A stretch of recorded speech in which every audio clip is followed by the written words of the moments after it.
Like, subscribe and share fanfiction audiobook channel for all parts. The global Pokémon era, I wrongly taken the Superman script author, undocumented writer. Duke traveled to a world of humans and Pokémon, where Pokémon is needed in life, work, and study, and even the college entrance examination is linked to Pokémon. After coming to this world, Duke found that he had taken the wrong script. He became Silver Superman. Then, the painting style of the whole world is crooked. False trainer. Pick up. So cute, ah, I'm dead. True trainer. One punch, not convinced. Another punch, are you convinced? It's still a punch talk when you are convinced. Many years later, a reporter asked Duke, how did you guarantee the bonds and emotions with Pokémon? Duke, I am more inclined to get on the bus first and pay for the ticket, make Pokémon into my own shape, and leave the rest to time. Chapter 1. Everyone, the next choice about Earl Dervish Pokémon will affect your whole life, so please choose carefully. Before leaving school, don't forget to go to the Academic Affairs office to get your Pokeball. Okay, come here today, get out of class is over. Stand up. Goodbye teacher. Goodbye students. Class teacher Lu Xi picked up his books and materials. Turning around to leave the classroom, she walked out of the classroom door with her front foot, and heard a tsunami-like buzzing sound from the classroom behind her. Instead of turning around to stop her, she smiled a little. Youth, how wonderful! In the classroom, everyone is talking about it. It's finally time to own your first Pokémon. Study hard for 2.5 years. Do you know how I spent these 2.5 years? It's decided, Chikorita is my first Pokémon. I want Ralts. You think about Peaches, you can't get psychic Pokémon without background or money. Piku is also good, small, soft, and cute. Don't choose electric mice, have you forgotten the flood of electric mice before? But Piku's final form, Reishu, is very strong. Can you guarantee that you can turn Piku evolution into Pikachu before graduation? I want Petalil. A real man should face Machop. TCH, I'm going to choose Charmander first. Local tycoon. Amidst the noisy sound, a boy with messy curly hair raised his head in confusion, with a trace of saliva still on the corner of his mouth. What? School is over. Duke. The girl at the table in front of the curly-haired boy turned around, stared at the boy excitedly and said, Earl Dervish Pokémon, what do you plan to choose? My family has connected a Buniri for me, how about you, how about you? Earl Dervish Pokémon. Duke yawned, leaned back, stretched vigorously, and raised his head while showing his extraordinary face. Under the curly hair of the young man, there are a pair of eyes as bright as stars, slender eyebrows, and a straight nose. It doesn't matter.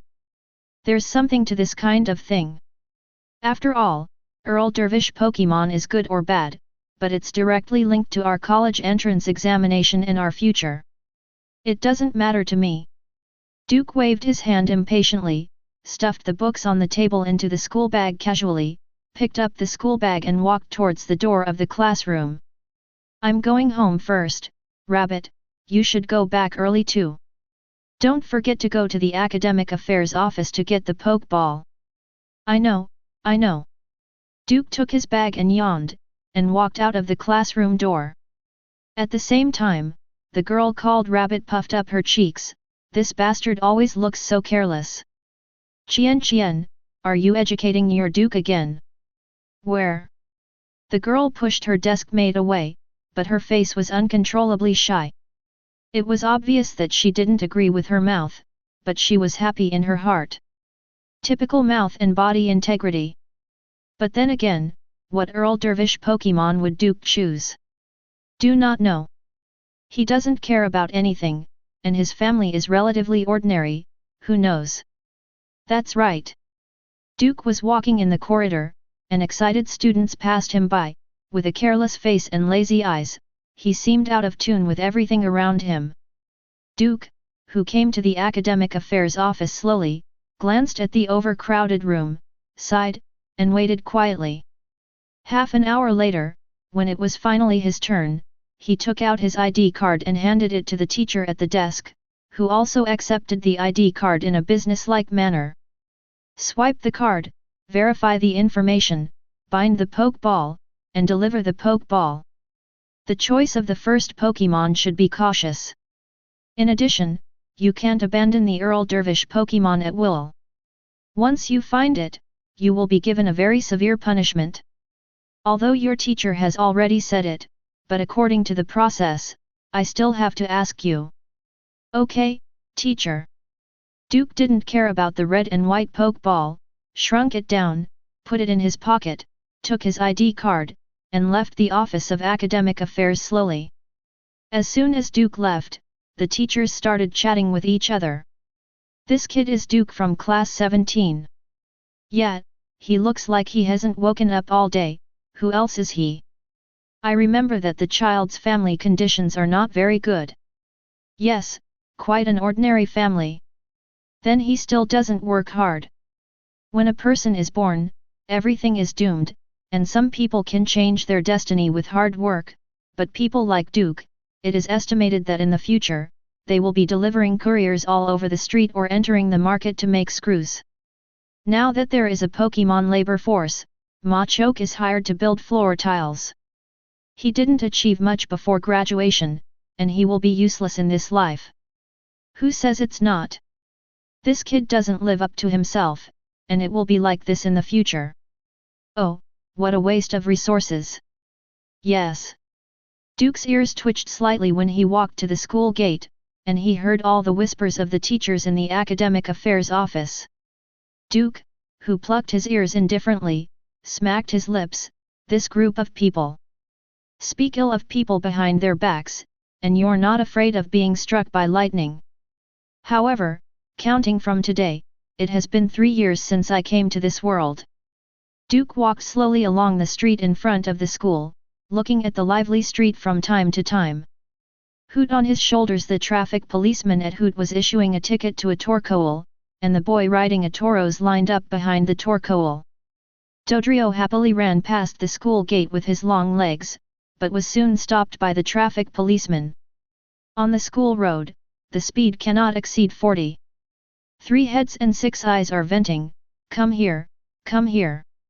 Dodrio, who was carrying the delivery package, walked towards the traffic police dejectedly, while Duke also shook his head.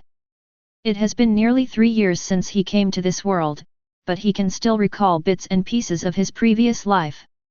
At the beginning, he was also a college student reserve who had just graduated from high school and was full of ambitions to prepare for college life. But he was full of expectations and hadn't seen the good side of college life yet, so he was sent to this world as soon as he closed and opened his eyes. The development track of this world is almost the same as his original world, but there is one more thing. Pokémon. In this world, Pokémon and people's lives are closely related, blending with each other without distinguishing each other. There are Pokémon in life, Pokémon in study, Pokémon in work, and even the college entrance examination is linked to Pokémon. When Duke came to this world, sadly, he found that he had to start over from the first year of high school, and at that moment his whole body collapsed. After 3 years of hard study, I will start all over again. Fortunately, he has the standard benefits of time traveler Golden Finger. Goldfinger started the roulette wheel and spun it around, looking at his face and trying his luck for cheating. Then, he got the character template of Silver Superman. That's right, in this world dominated by Pokémon, Duke became Silver Superman. While fate played a big joke on him, it also gave him the wrong script. Just need to bask in the sun to become stronger without limit. Duke, who basks in the sun every day, finds that he is getting stronger and stronger, but his material desires are getting lower and lower. In short, I became stronger, and I also sent it. Swing, swing. As for the Pokémon of the so-called world champions that appeared on TV, Duke always felt that these guys couldn't even take a punch from him. He even said that the other party would rush to the street on the spot when he breathed out, and then make Duke kneel down and beg the other party not to die. However, the strong return to the strong, and life is still passable. He wasn't one of those second-year middle school boys who suddenly had power, then became dazed by the power and started to talk about the air every day. Nor is it Madonna who was brainwashed by the mega hero movie. If the planet is missing, no one will stop spinning. If you have time to worry about things, you might as well live your own life. Hey, I always feel like my mother is going to nag me about Earl Dervish Pokémon when I go back. Duke scratched his head, crossed the zebra crossing with his school bag, and walked all the way home. By the way, what should I choose for my spirit to recover? Would you like to choose one that is resistant to beating? Chapter 2. In this Pokémon world, all high school students in the region will receive Earl Dervish Pokeballs at the end of the third year of high school as the school's congratulations to the students as adults. On the contrary, after obtaining the Earl Dervish Pokeball, it means that the students have the qualifications to capture and subdue Pokémon, and can become trainers officially recognized by the World Federation. And on the 7th day after getting the first Pokémon, all high school seniors will have the first preliminary test of the Pokémon battle organized by the school to test the students' talents and abilities. However, as the first Pokémon in life, Earl Dervish Pokémon is not allowed to be discarded. Once abandoned, it will be blacklisted by the Alliance, and there will be no chance from then on. So, in this world, at this time, parents are worried about what kind of Earl Dervish Pokémon their children can get. Some students from well-to-do families have prepared a Pokémon for their children early in their families, while those from ordinary families need to buy it or take it in with the parents' helping hand. Mom, I'm back, what's for dinner? As soon as Duke entered the house, he yelled at the top of his voice. He was changing slippers at the entrance, and when he walked into the living room, he saw his mother. Did you get the Earl Dervish Pokeball today? Got it. Here it is. Duke took out the Pokeball casually and slapped it in his mother's hand. I'll put my school bag back first, and then change my clothes. Okay, stew ribs tonight. While playing with Duke's Pokeball, Duke's mother didn't forget to remind Duke, by the way, remember to throw your dirty clothes in the washing machine. Don't throw them casually. Make your bed. It is good. After entering his room, Duke threw away his school bag and sat at his desk. He opened the window, opened the drawer, and took out a cigarette in his mouth. Rubbing his fingers casually a few times, Duke, who lit a cigarette with his elevated body temperature, took a deep breath, and then let it out slowly. Phew! In this world, his family and friends are no different from the previous world. His parents have not changed, and his old sister is still there. A group of best friends is also the same. It is even said that the families in this world are a little happier than the families in the previous world. After all, the father of this world is still there. However, even with the power of a god on earth, Duke is still a child who can't grow up in the eyes of his mother. In fact, everyone is a child in the eyes of their mothers. No matter how powerful you are outside, when you get home, your mother should nag you and nag you. All goodness and filial piety first is not empty talk. Reishu, raised by his mother, opened the door and came in with a bottle of mineral water in his hand. Before Reishu entered, Duke backhanded the cigarette in his hand, crushing it to ashes with a strong grip. If Reishu sees him smoking, he will be reprimanded by his mother. Thanks, Reishu. Duke took the mineral water and touched Reishu's head. Reishu, who had an electrical leak on his cheek, sniffed his nose and looked at Duke's left hand suspiciously. Duke opened his left hand and scattered some ashes. Just cleaned the windowsill. Okay, I know, you go and play first. Duke, who rubbed Reishu's little head again, sighed after watching him leave the room. Almost got caught. This fat mouse's nose is getting sharper. Duke unscrewed the water bottle and took a sip, then glanced at the watch on the wall. Father will be back soon. Dinner time. The family sits at the dining table and eats happily. Ark, what do you want for your first Pokémon? Mother Du, who put down her chopsticks, glanced at Duke's father. Father Duke also silently put down his wine glass and looked at Duke with a straight face. I'm going to go to the forest ranger in the wild to try my luck. That's too dangerous.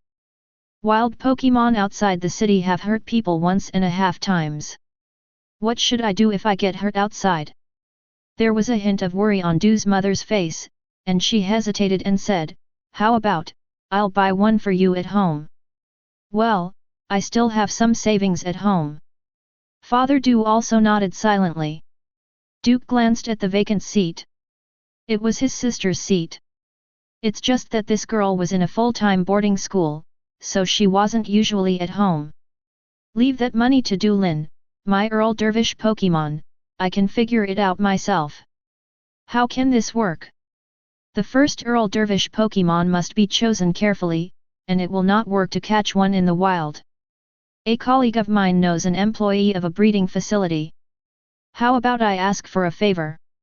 Father Duke opened his mouth in a muffled voice, but Duke grabbed the wine glass on the side and filled it up for his father.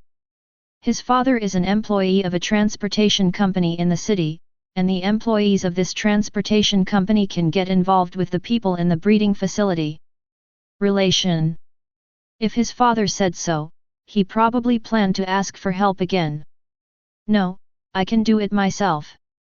After giving his parents a consoling look, Duke changed his usual lazy smile to comfort his parents and said, I won't fool around with the Earl Dervish Pokémon, maybe I will catch a big one. What about the big guy? It's a good thing if you don't get eaten. Du's mother gave Duke a white look. Duke smiled and said nothing. Du's father took a sip of the wine in the small wine glass, and said in a muffled voice, I really want to go out, pay attention to safety. Dad, don't worry. The next day, early morning. Outside the community, the bus station. Ake, why don't you take Reishu with you? No, Mom, I took Reishu away, what about your work? Duke, who was carrying big bags and small bags, waved to the oncoming bus. After the bus stopped, he walked towards the bus. Besides, there are forest rangers. I will only move around in the area patrolled by the rangers, and I won't go too deep. Then you must pay attention to safety. Okay. After getting on the bus, Duke noticed that his mother was still standing at the bus stop, watching him go away, and the fat Reishu was squatting at his mother's feet. Oh, I wanted to be casual at first, but now it seems that I have to be more serious. Duke, who pushed down the hat on his head, leaned on the backrest. It's still a long time, so he should sleep for a while. The saffron forest is here, passengers who want to get off the bus, please get ready. As soon as the announcement sounded, Duke, who still had his eyes closed, picked up his bags and stood up, walking towards the rear door by himself. Laugh. The car door opened, and Duke got out of the car with several others. There was no communication or eye contact, and everyone immediately started to act according to their goals. Duke looked around to make sure that there was no one around, and at the same time, he plunged into the dense forest beside him. He wants to make a salute first, and then go to a no-man's land outside the Alliance region, where he will catch a big guy and return. As for whether the other party will be obedient, one punch down, beat you into the shape of Duke, how dare you be disobedient? Duke, who was running fast in the dense forest, moved forward at a speed that is difficult for ordinary people to catch. Before the Pokémon living in the dense forest could react, it had already passed by like the wind. After traveling for hundreds of kilometers, Duke stopped when he was about to reach the neighboring provinces and cities. Now it should be out of the patrol range of the forest rangers. Duke looked left and right, looking for the ranger's anchor locator. If he couldn't find the locator, it meant he had stepped out of the patrolling area. Roar! At this time, a brown Ursaring with a scar on its face and a yellow ring on its chest walked out of the bushes and came to Duke.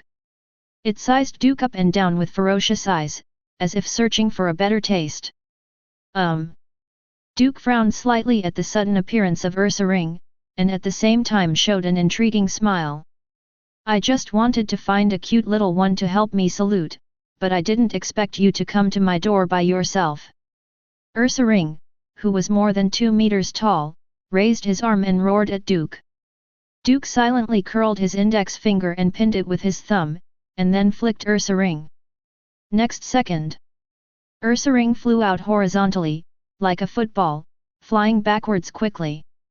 Ursaring, who hadn't figured out what was going on, slammed into a big tree surrounded by 5 people, and Duke suddenly appeared in front of him again.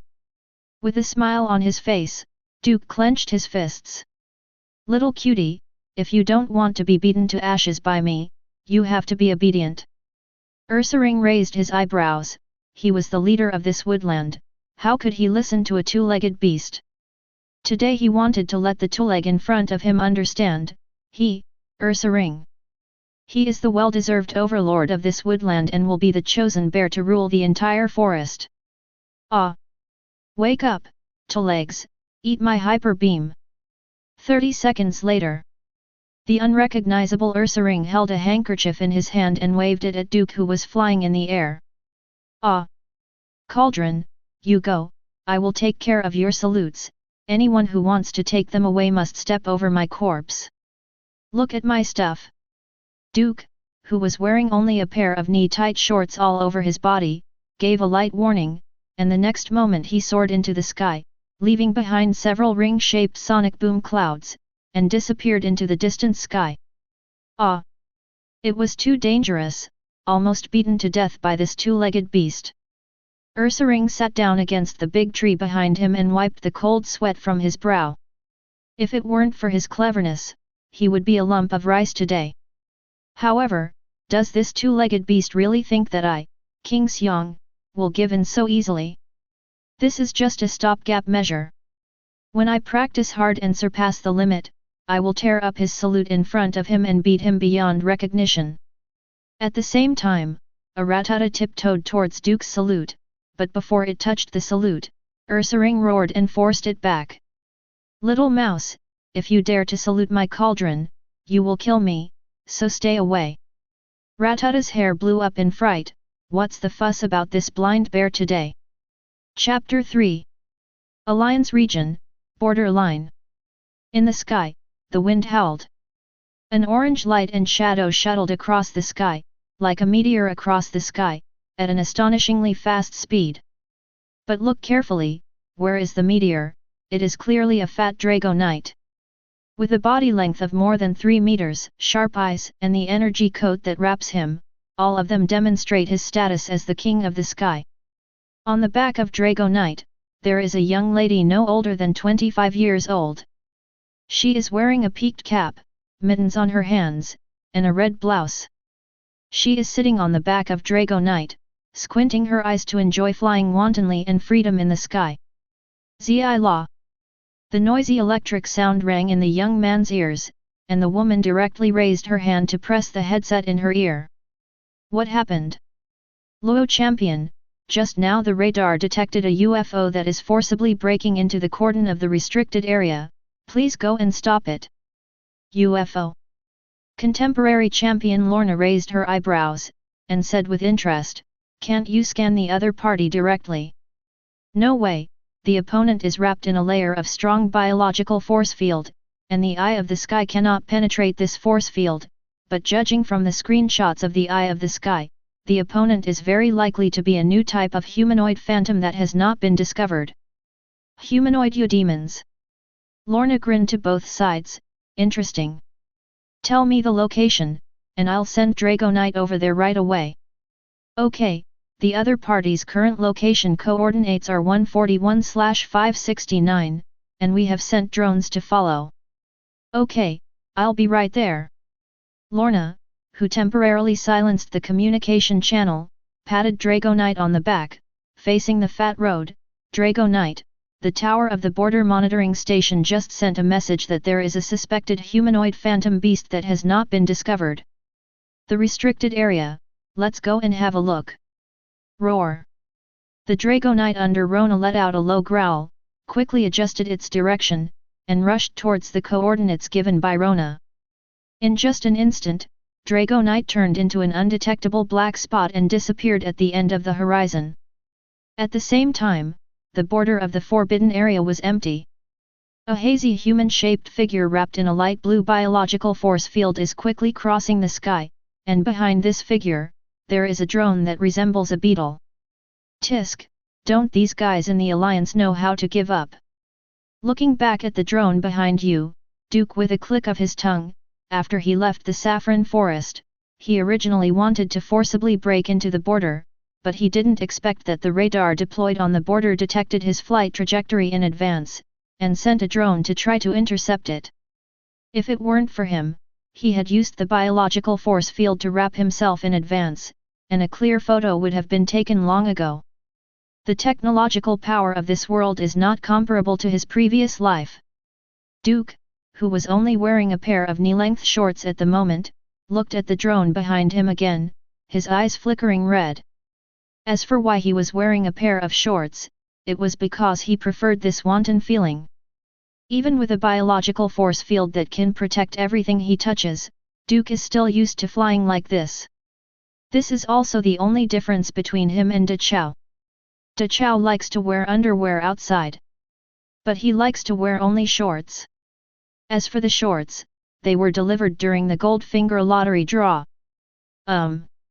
Duke suddenly withdrew his gaze from behind, turned to look forward, and a figure wrapped in orange light was flying towards him rapidly. Looking at the other party's aggressive appearance, it seems that they are coming specifically for him. The trainers are dispatched directly. Duke rolled his eyes, and confronted the orange-yellow light without avoiding it. Rona on Dragonite's back watched Duke, who was wrapped in a blue force field, getting closer, and couldn't help but smacked her tongue. This guy who hasn't been discovered has such a bad temper. Dragonite, let's get around it. Woo! While Dragonite's nimble steering past Duke, it also turned quickly and bit Duke behind. Pokémon ahead, please don't go any further. There is no restricted area ahead. Please stop. Let's talk, shall we? Rona took out a loudspeaker and yelled at Duke in front of her. When Duke heard it, he rolled his eyes. Only a fool would stop. Really stop, you will become a Coke in the next second. Please stop, we have no malicious intentions. Whatever you want, we can talk. I am the current Alliance champion Rona, and I am here with the friendship of humans. Stop, please. Amid Rona's hoarse shouts, Duke's speed increased instead of decreasing. Seeing this, Lorna put away the loudspeaker and clicked her tongue. Tisk, it seems that we can only use force. Dragonite, use Thunderbolt to say hello. Roar. Dragonite opened his mouth and made a growl sound, and a ferocious orange lightning shot out from his mouth, pointing directly at Duke flying in front. The lightning speed was very fast, catching up to Duke in the blink of an eye, and quickly landed on his biological force field. Boom! Duke, who was not injured in any way, looked impatiently at Lorna behind him, his eyes flickering red. Stop following me! It was as if the sound of the monster roar came from Duke's abdomen. Rona was taken aback when she heard it, but soon, she noticed the red shiny bursting out from the biological force field. Dragonite, don't hardwire, dodge, and use Draco Meteor. Just as Rona issued an order, Dragonite stretched out a spherical shield on its body surface. It's the skill Protect. The reason why Dragonite disregarded his master's order was because the red shiny came too fast, so fast that Dragonite couldn't dodge, let alone counter skill. Next second, the red heat sight shiny hit Dragonite head-on, and Protect's mask shattered the moment it first came into contact with the heat sight.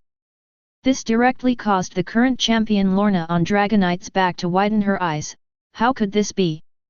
Dragonite can even catch Garchomp's full blow in the state of Mega Evolution. Who the hell is this guy? Without waiting for Lorna to continue to sigh, Dragonite quickly turned around, hugged her in her arms, and let Rona bear the blow. Boom!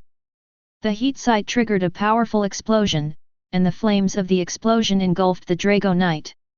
While the smoke and dust lingered in the sky for a long time, a fat figure quickly fell towards the ground. And the red shiny with heat vision kept on sweeping over the drones and destroying them all. What a hassle! Duke blinked, and the heat vision faded away. Is champion really good? Duke snorted, and the speed skyrocketed again, quickly reaching 100 times the speed of sound, leaving behind a series of screams and disappearing at the end of the horizon. The other side. Protected by the Drago Knight, Lorna looked at the fainted Drago Knight, endured the strong wind and the fear brought by the sky drop, and took out a pokeball. Come out, Altaria! The light spread out in the pokeball, and Altaria, known as the traitor of the dragon, flew out of the ball and quickly caught Rona and Drago Knight. One person, one Pokémon under Altaria's helping hand, the downward trend slows down and will soon come to the ground.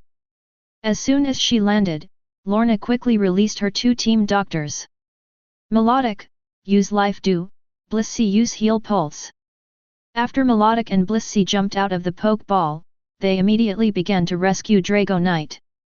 When Dragonite's condition stabilized, the Alliance's rescue team also arrived. Low champion. The captain of the rescue team came to Rona as soon as he landed. Rona put away the improved Drago Knight, and said to the captain of the rescue team, "Call the Alliance meeting immediately." Is it about that unknown Eudemons? That's right, the opponent is very powerful and dangerous. My Drago Knight has the characteristics of multiple scales, but I was seriously injured by the opponent's random blow. We can't let such a powerful Pokémon fall outside our supervision, we must immediately formulate a strategic policy against the opponent. I see, I will contact the headquarters immediately. Okay, I'm going to the treatment center first, and you guys have to hurry up. Yes. Chapter 4. This world has a vast territory, far exceeding Duke's previous life in memory. At least, the human living area in this world is much smaller than the unexplored area. Some experts and professors explained that the former planet merged with an unknown dimension in a certain era. This dimension brought Pokémon and evolution to the planet where Duke lived. In the past thousands of years, the entire planet has continuously grown by itself, and fragments of ancient secret realms have been continuously integrated into the main world of the planet, making this world more than 10 times larger than Duke's original world. On the other hand, the vast area also brought a lot of hidden dangers.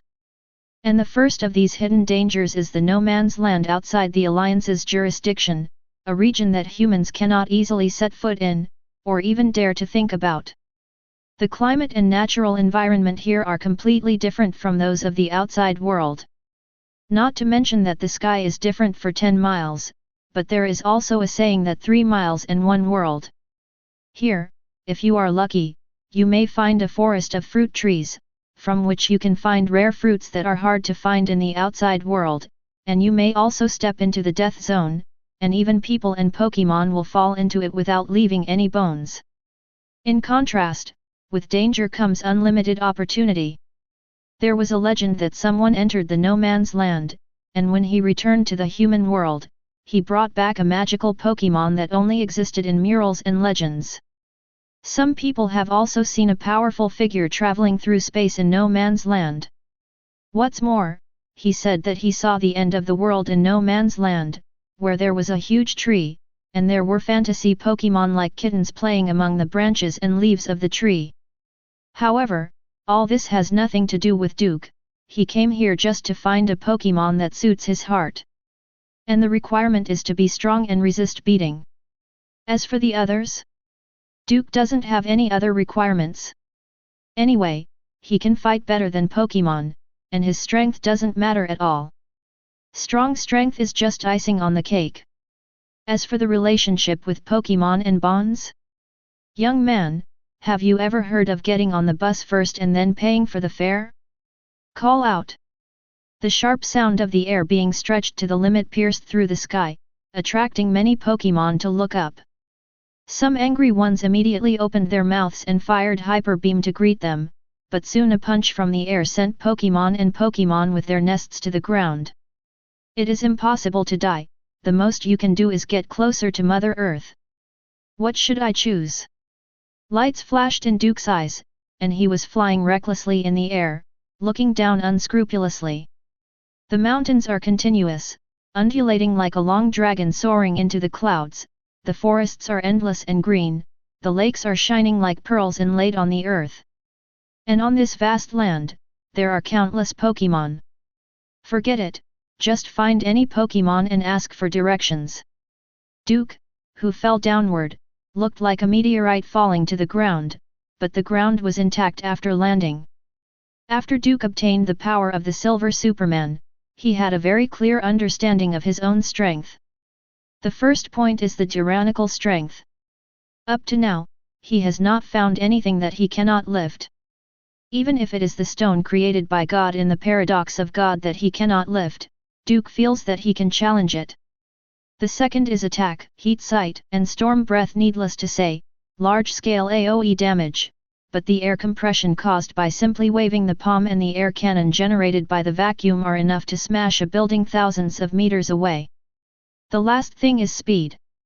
Duke has tested his fastest speed, which is close to the speed of light in 1 second and circles the earth several times. Who should I ask for directions? Duke wandered aimlessly in the forest, raising his hand from time to time to pick a berry from the tree, and put it in his mouth no matter what effect it had. Along the way, he saw many Pokémon. A beehive composed of thousands of beedrills, a colony of hundreds of Ursa-rings, Seavipar and Zangoose fighting constantly, Snorlax rampaging in the forest like a meat bomb chariot, Butterfree flying in a huge flower field, Oddish the ranger in the forest. But these are far from his expected goals, either too weak or inconsistent in line with Duke's aesthetics. Duke, who had traveled 500 to 600 kilometers, stopped until he was blocked by a large object. This guy, if I remember correctly, should be. Duke looked at the huge Pokémon in front of him that was about to shoulder the hill, and said hesitantly, Torterra. But, this is too big. In Duke's high school textbook, it is recorded that Torterra's average height is about 2.2 meters. Of course, they are not perfect individuals without development, but the largest individuals are no more than 3 to 5 meters. The Torterra in front of Duke was more than 20 meters tall and over 100 meters long. The flat carapace is covered with fruit trees, piled with stones, and even Pokémon live on it. And behind this behemoth, there are Torterras with sizes above and below the average, as are Turtwig and Grotle. Is this a group of Torterra? Duke flew forward curiously. The biological energy in the leading old tortoise was very strong. It must have lived for at least 100 years, otherwise it would not be possible to grow to such a large size. Old sir! Duke came all the way to the head of the leader Torterra, which was several times bigger than a bus. Well! Torterra tilted his head, his voice echoing in Duke's head. What is a powerful human being doing? Duke picked it up when he heard the sound. This old tortoise really lived a long time and matured, and he could telepathy. I want to ask if there are any strong and resistant Pokémon near you. Strong and resistant to beating. Torterra stretched his head forward so that he could observe Duke more conveniently. The aura exuding from Duke made him startled. Even the overlord who ruled this area was not as strong as Duke. Right. Duke nodded vigorously, expecting Torterra to give him a reply. Are you here to find fault? Torterra was silent for a long time. Before holding back a word, Duke blinked, looked at Torterra in front of him, and smiled embarrassedly. Speaking of being strong and resistant to beatings, which Pokémon is stronger than the Torterra family in front of you? Not bragging, they are professionals when they are beaten. No, I'm looking for my first Earl Dervish Pokémon, so I want to find one that is more resistant to punching, and I won't play your ideas, so I want to ask you, old man. If you know, is there anything nearby that you can recommend? Torterra stared at Duke in silence for a moment, then suddenly raised his head and pointed to the east. In the east, there is an overlord Gyarados who has taken over a lake. You can go and see him. That guy is very cruel and violent. Maybe he can satisfy what you want." Torterra paused, then continued, "Strong and resistant to beating." "Thank you." Duke nodded happily, turned around and flew to a high place, heading east quickly. When Duke was far away, Torterra turned his footsteps and headed east. Torterra behind him was a little confused, and asked, "Old ancestor, aren't we going to Mioa Forest? Don't go looking for that old frog. I have a hunch that the narcissistic dragon is going to be in trouble. Now I have to hurry to the Blue Scale Lake and take it there before no other Pokémon knows about it." "Okay, old ancestor. I'll speed up, be sure to arrive at Blue Scale Lake before dark." "Yes." At the same moment, Blue Scale Lake. Roar. Long Sheng is so unpretentious and boring. A Gyarados with a body length of more than 16 meters was lying on the lake, and its blue beard swayed with the lake water. 7 or 8 smaller Gyarados were rolling up the berries into his mouth with their white beards. Deliver. And there are many Pokémon on the shore, throwing the fruit into the water, and the water-type Pokémon activates the skill, so that the fruit floats to Gyarados' mouth, making it easier for him to eat. "I am so powerful and handsome, how can other Pokémon live like this?" Gyarados rolled up the berries flexibly with his blue beard, while squinting his eyes and thinking about Long Sheng. The Blue Scale Lake within 800 miles of Hone is his territory, and he is a well-deserved king here. Pokémon who want to live here must pay tribute to him, otherwise they will eat their entire group. He is so handsome, so domineering, and so powerful. Turning over and looking at himself reflected in the lake water, Gyarados let out a roar. "I am so handsome." But soon, a loud noise interrupted Gyarados' narcissism. Gyarados looked up, and saw a hairless Tuleg looking at him with interest. "Are you the irascible beast that Torterra spoke of?" Chapter 5. Are you the irascible beast that Torterra spoke of? Duke's voice came clearly to Gyarados' ears for the first time. This head is 2.5 times as long as ordinary Gyarados. A flying, hairless Tuleg? Such a guy dares to appear here, isn't he afraid of being kidnapped by a certain Pokémon as a pet? The two-legged beast that dared to be so arrogant when it appeared in the nearby region last time was finally taken away by Jinx on the nearby hill, and it is said that it has already laid a clutch of eggs. How confident is this two-legged beast that it dares to appear here and yell at the dragon? Gyarados narrowed his eyes and let out a muffled snort from his nostrils. The female Gyarados who served him by his side opened their mouths wide open, with chaotic and disordered flow of photon energy gathering in their mouths. At the same time, the aura of many Gyarados merged with each other, sublimated rapidly, and transformed into a brutal and violent aura that slowly spread around the lake. And the Pokémon on the shore who were delivering the fruit, felt this momentum, and turned into birds and beasts one after another. Run, the murderous man is going to command the harem to bully people again. The energy in the mouths of the 7 female Gyarados surged, which represented that the Hyper Beam's light ball burst out as soon as it was formed. Next moment, 7 beams of bright energy light burst out, converging in mid-air, and pointing directly at Duke suspended in the sky. When Duke saw this scene, he glanced at the vicious Gyarados below quite unexpectedly. This guy is a bit interesting. Not to mention himself, he has tamed these Gyarados so well. If you subdue such a guy, you might be able to save yourself a lot of worry. After all, the smarter an individual is, the more he knows how to seek good luck and avoid bad luck. And he, Duke, is the biggest, strongest, and most vicious villain. Next second. Boom! The incomparably powerful Hyper Beam seems to be flooding Duke. For a moment, the radiance of the Hyper Beam actually dimmed the sky. Duke, which was at the center of Hyper Beam, was directly submerged. Ordinary Overlord Pokémon don't even dare to force this move. There was a trace of embarrassment and disdain in Gyarados' eyes. Not only was he the most handsome Gyarados, he was also the most intelligent. It's so uncivilized to fight and kill at every turn.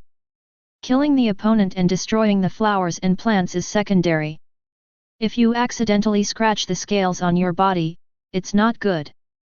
3 seconds later, the light belonging to the hyper beam in the mouths of many female Gyarados faded, and the ferocious Gyarados also squinted at the sky. The two-legged beast should have been turned into ashes by the hyper beam. Hey, so weak! Why is there such a weak existence in the world, who can't even compare to one of his own scales? But when all the light faded and the intact Duke reappeared in front of the vicious Gyarados and his group, Duke twisted his neck and said expressionlessly, "The strength is too weak, even the scraping masters are stronger than you." As soon as these words came out, the 7 female Gyarados immediately roared. The murderous Gyarados also looked at Duke with interest, so the two-legged beast that is still alive is interesting, maybe he can catch him and let him serve him. In this way, when I go to the Overlord's party in the future, I can look more stylish. As soon as this thought came out, the ferocious Gyarados raised his head and roared again. Before the roar fell, the sky had already changed suddenly. Thick dark clouds obscured the sky, and the howling wind stirred up layers of ripples in the water of the blue scale lake, and there were even bean-sized raindrops falling down densely. Is this the rain dance skill? Duke raised his hand to catch a drop of rainwater. He had seen people from the Meteorological Bureau carry out artificial rainfall. Dozens of Pokémon who are proficient in rain dance performed rain dance skills together, and the sky and the earth changed color in an instant. But the scale of that time was completely inferior to the rain dance skill used by the big ferocious one in front of him. Next second, the torrential rain fell from the sky, and Gyarados was also swimming, climbing the rain and climbing the sky. Every time his body swayed, the scales on his body shone with a different kind of light. Roar! A roar came, and Duke watched in amazement that the surrounding rain began to vibrate irregularly. At the same time, the raindrops stagnated in the air, as if the pause button had been pressed.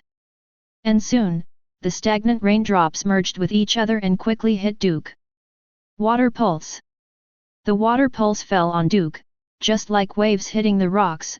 Duke stood still, and the water pulse shattered into pieces.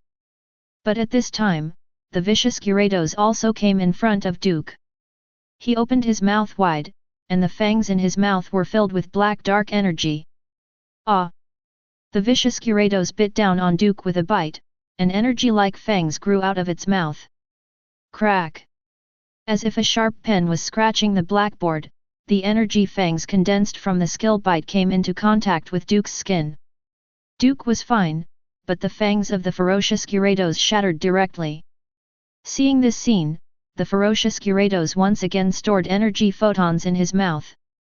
But Duke raised his right hand and said slowly, "Okay, this is the end of your self-introduction, let's enter the final recruitment process." Snapped! After an unremarkable slap, the dark clouds above Duke's head instantly dissipated, and the torrential rain evaporated, and Gyarados also disappeared. Still alive? Duke stared intently in the direction of Gyarados, his gaze spanned the space and stretched forward until he reached a certain valley hundreds of kilometers away. Gyarados, who was originally extremely arrogant, was lying down in a pile of troubled times at this moment, and there was an onyx beside him looking at him in a daze. Who is he? How did it get here? Why did I do mud sport at home, but such a thing fell from the sky? It's not raining now, changed to Gyarados? Just when Onyx was puzzled, a figure flickered out of thin air, and after this figure appeared, continuous sonic booms followed. Duke, who stood high above the sky, landed slowly, stood in front of the murderous Gyarados, raised his hand and took out a pokeball from his crotch. As for why it was pulled out from the crotch? If he has no storage space, if he holds the pokeball in his hand, the pokeball will explode before flying to no man's land.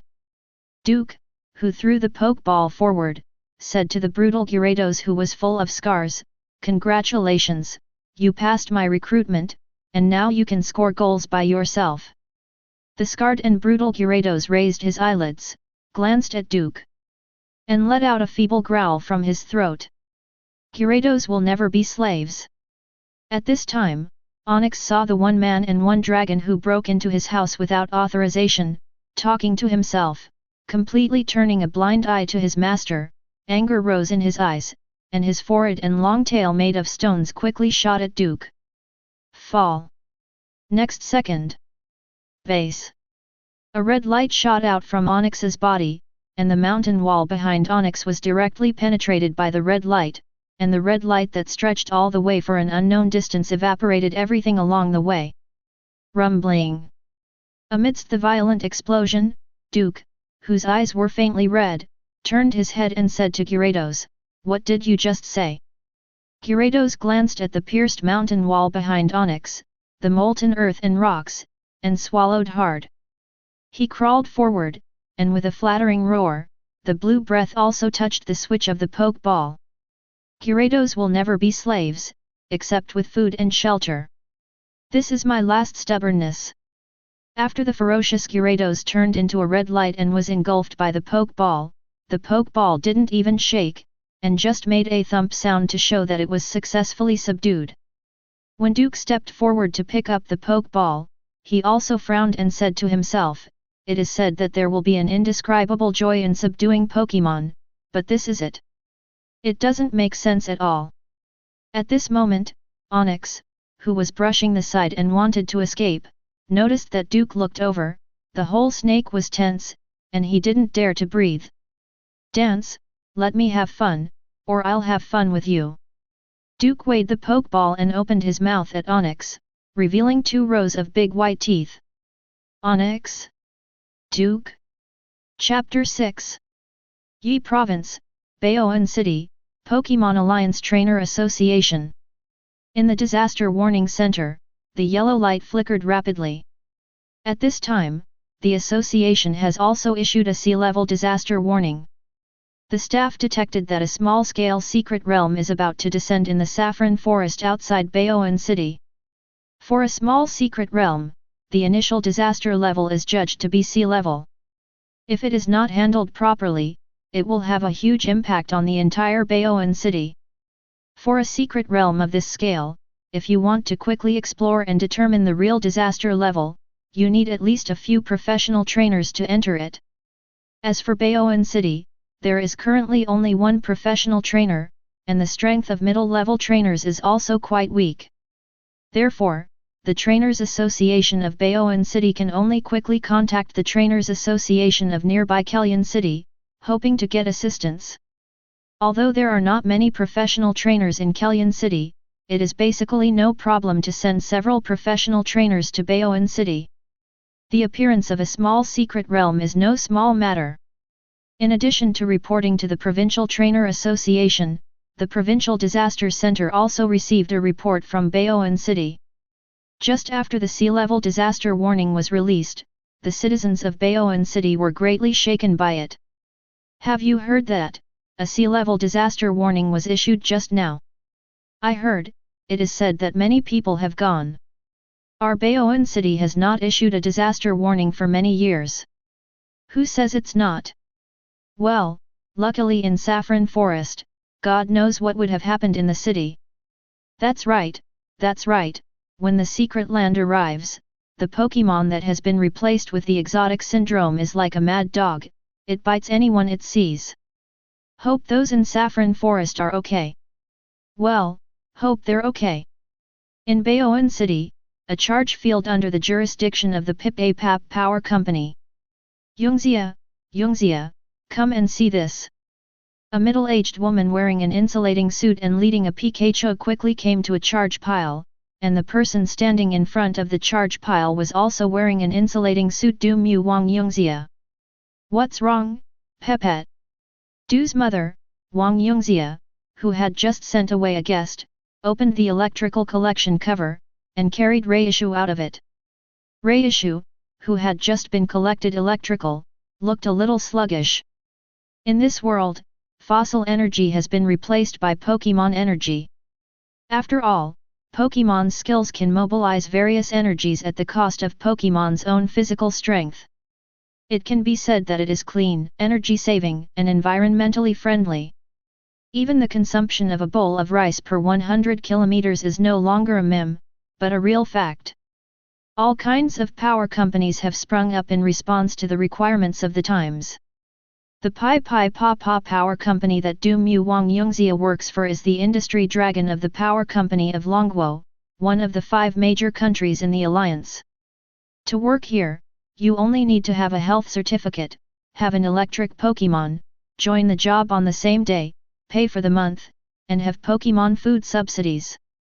It can be said that it is the dream career of many ordinary people.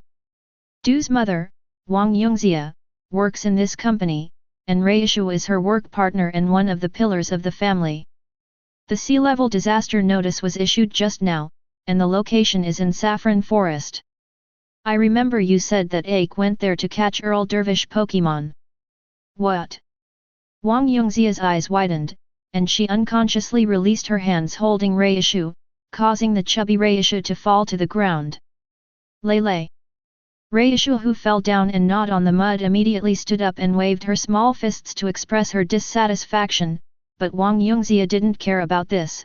She quickly took out her mobile phone and called Du's father, Du Tianqin. Old Du, have you read the sea level disaster warning issued just now? Ake went to the Saffron Forest. I know, Yongxia, don't worry, I've already asked for leave. Now I'm going out of the city to find Ake in Saffron Forest. Come and pick me up, and I'll go too. Okay, wait for me. After hanging up the phone, Wang Yongxia grabbed the nape of Reishu's neck with one hand and walked out. At the same time, she did not forget to say to her colleagues, Pepet, please help me with my shift today, and I will go to Saffron Forest. Okay, but you have to pay attention to safety. Maybe Ake is just outside the forest, nothing happened. I have to go and see, I'll give him a call first. While Wang Yongxia was going to ask for leave, she called Duke's mobile phone, but just after dialing the number, Wang Yongxia's eyes were filled with tears when she heard a cold out-of-service area. Broken. Ake, don't let anything happen to you. Saffron-colored forest, deep. Duke, who was wearing close-to-the-knee shorts, looked at Ursaring in front of him expressionlessly. Where's my bag? Where are my clothes? Do you want to donate your bearskin to make me a bearskin cloak? Ursaring was lying sideways on the dead leaves, with his left hand on the ground, his right hand covering his mouth, his legs stretched out naturally. And he folded each other and looked at Duke tearfully, as if he was knocked down with a slap after he was abandoned all the time. Poor woman. Ah.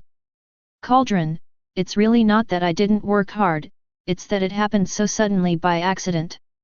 So, what about the stuff? Duke with a dark complexion approached Ursaring, with a cold glint in his eyes. Ursaring was stunned by Duke, jumped up immediately, and began to dance and gesture to explain the cause of the incident. Oh ho ho, ho ho, ho ho ho. Cauldron, it happened so suddenly, I didn't pay attention. Such a big hole popped out with a whimper, and then it squeaked and swallowed your things. I wanted to stop it but found that it couldn't be stopped at all. Cauldron, you believe me, you must believe me. Ursaring, who was crying while hugging Duke's thigh, broke out in the desire to survive at this moment, crying to Duke with snot and tears. If you dare to paste your snot on my leg again, I will use you to wipe the ass of the Pokémon I just caught, do you believe it? Ursaring immediately let go of Duke's thigh, sat on the ground with his paws on the ground, kicked his legs on the ground, and retreated a distance of 7 or 8 meters. Glancing at Duke and Ursaring, a gleam flashed in his eyes, and he looked around through the space. The extremely unstable spatial turbulence is flowing wantonly in the invisible realm at this moment, cutting off the connection between the entire Saffron Forest and the main world like a long river. At the same time, the void where the subspace and the main world space are intertwined is being filled with energy tides, and at the same time, a small secret realm is slowly merging with the main world space. Tisk, it's so troublesome, why did it happen to catch up with the arrival of the secret realm? Duke twisted his neck, and pointed to the constantly shaking ring dark void above his head. Is this the gate of the secret realm that swallowed my salute? Ursaring, who nodded like a pounding garlic, said that was the case, and with his toes touching the ground, he rushed into the dark void. Pokémon in the main world cannot enter the secret space unless they enter the Pokeball. This is the law of space and the law of the world. Seeing Duke enter the secret realm, Ursaring breathed a sigh of relief, and while sitting down on the ground, he also wiped the cold sweat from his forehead. With this big devil, the psychological pressure should not be too great. He also said that he would take the pock he gave Hyman Wipe's ass. Listen, is this what people say? Didn't he know that Caterpie with a suction cup on his stomach should be used to wipe his ass, not the handsome Ursaring? Chapter 7. In the tunnel of the secret realm, blue, purple, cyan, white, red, and green lights of various colors enveloped Duke, constantly changing in depth and flickering, almost blinding a dog's eyes. And in the passage, there are terrifying white cracks spreading, as if the passage will collapse at any moment, giving people a visual bombardment. These white cracks are the space cracks formed by the space difference between the secret realm space and the main world when the secret realm space and the main world merge with each other. If you accidentally touch it, you will be torn apart by the cracks. When many trainers entered the secret realm without any precautions, 40% of the unlucky ghosts died during space travel.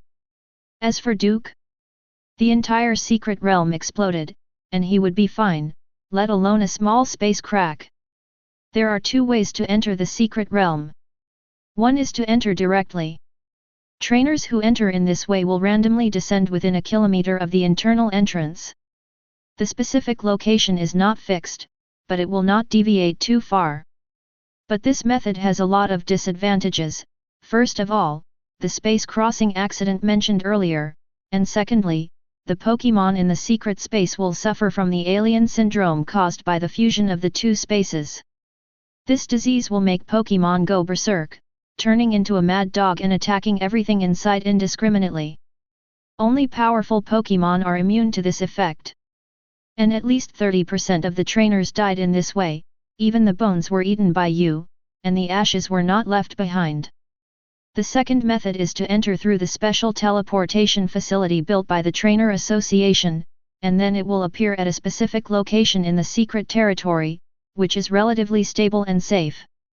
The implementation of the second method can only be used when the previous trainer stabilizes the overall situation.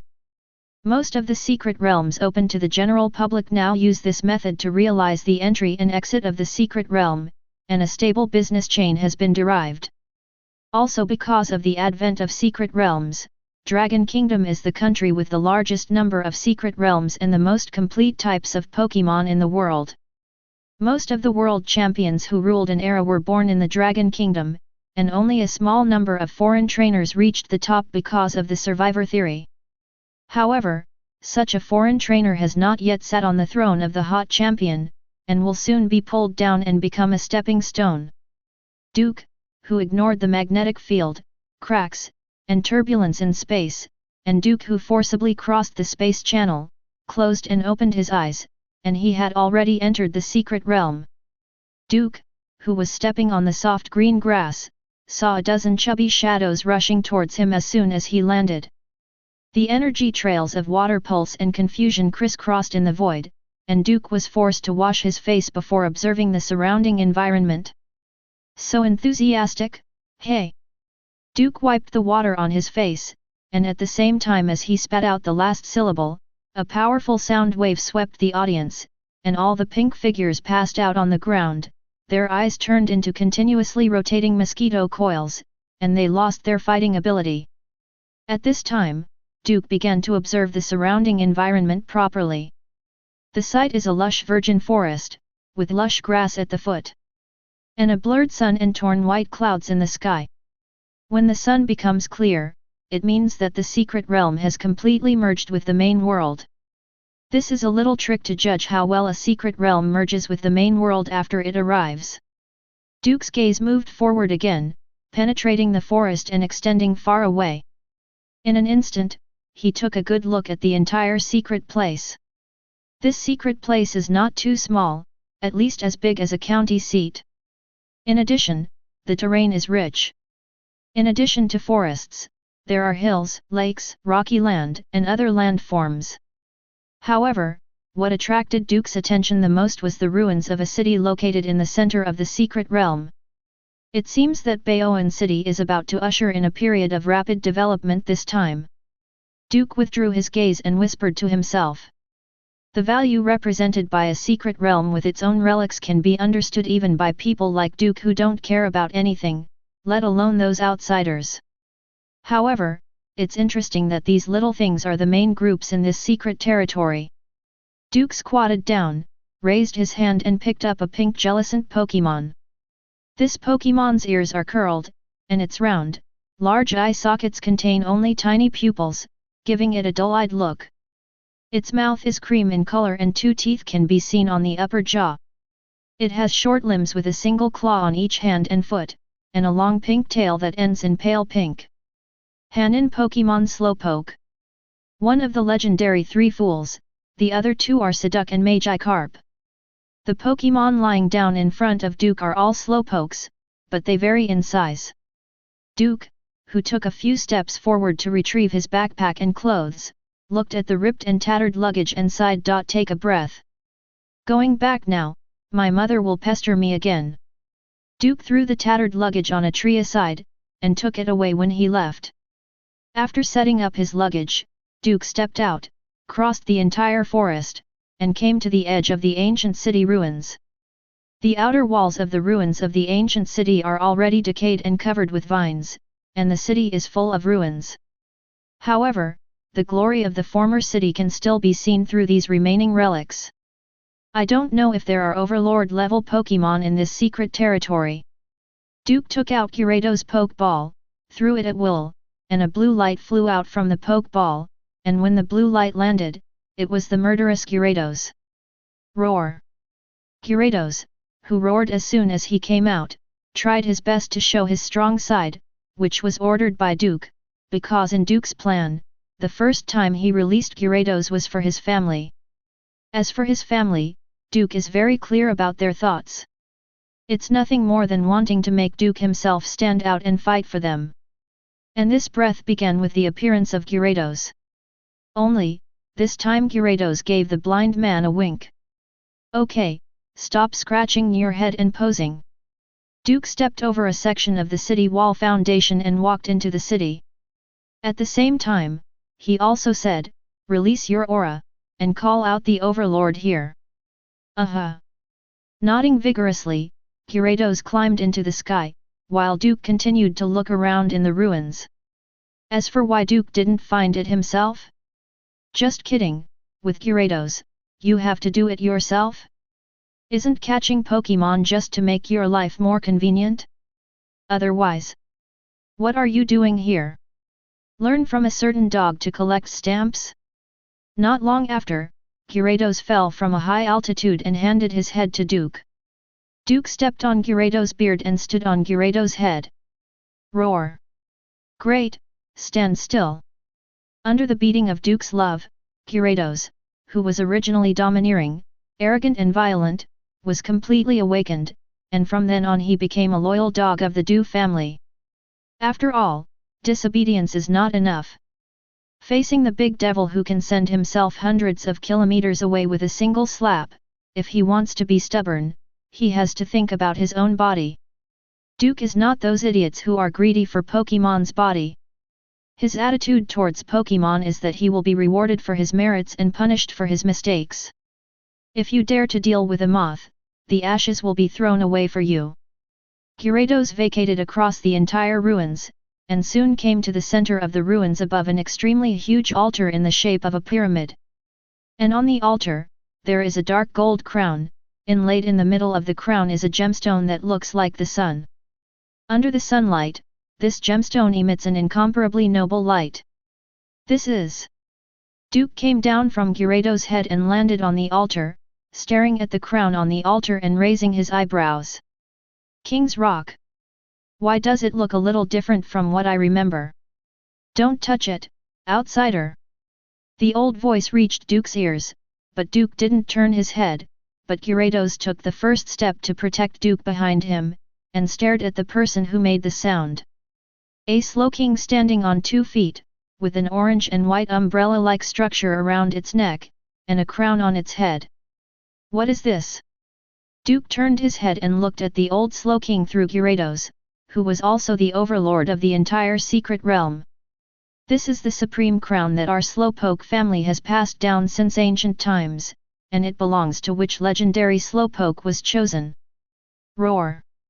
Duke raised his hand to pick up the crown, frowning slightly. This thing is a bit heavy, at least it has the weight of a mountain range. But something so big is so heavy, is it because of the density of the material? Isn't Slowpoke wearing this crown afraid of being crushed? But this scene fell into the eyes of the Slowking, which made the other's mouth grow wide. How is it possible? No one can move the supreme crown until it meets its owner. Who are you? Why can you pick up the treasure of my family? It doesn't matter who I am. Duke played with the supreme crown and looked at Slowking with a smile. The important thing is, do you want to get your holy relic back from me? What do you want to do? I just want you to cooperate with me. Duke tossed the supreme crown, and Slowking's eyes moved with the ups and downs of the supreme crown. Seeing the sacred object of his own race being played with in this way, Slowking's heart trembled again and again. However, he didn't dare to act rashly. The existence of being able to play with the supreme crown at will is not something I can defeat. What do you want me to do? Very cheap thing. Duke raised his finger, it's just to fill in an account in your secret realm. Pointing to the Duke of Gyarados, the murderous man, he hung the supreme crown on the altar. Agree. Chapter 8. Okay, your source is now settled. Duke, who had just walked out of the secret realm, said to the Pokeball in his hand, remember what I told you, don't reveal your secrets.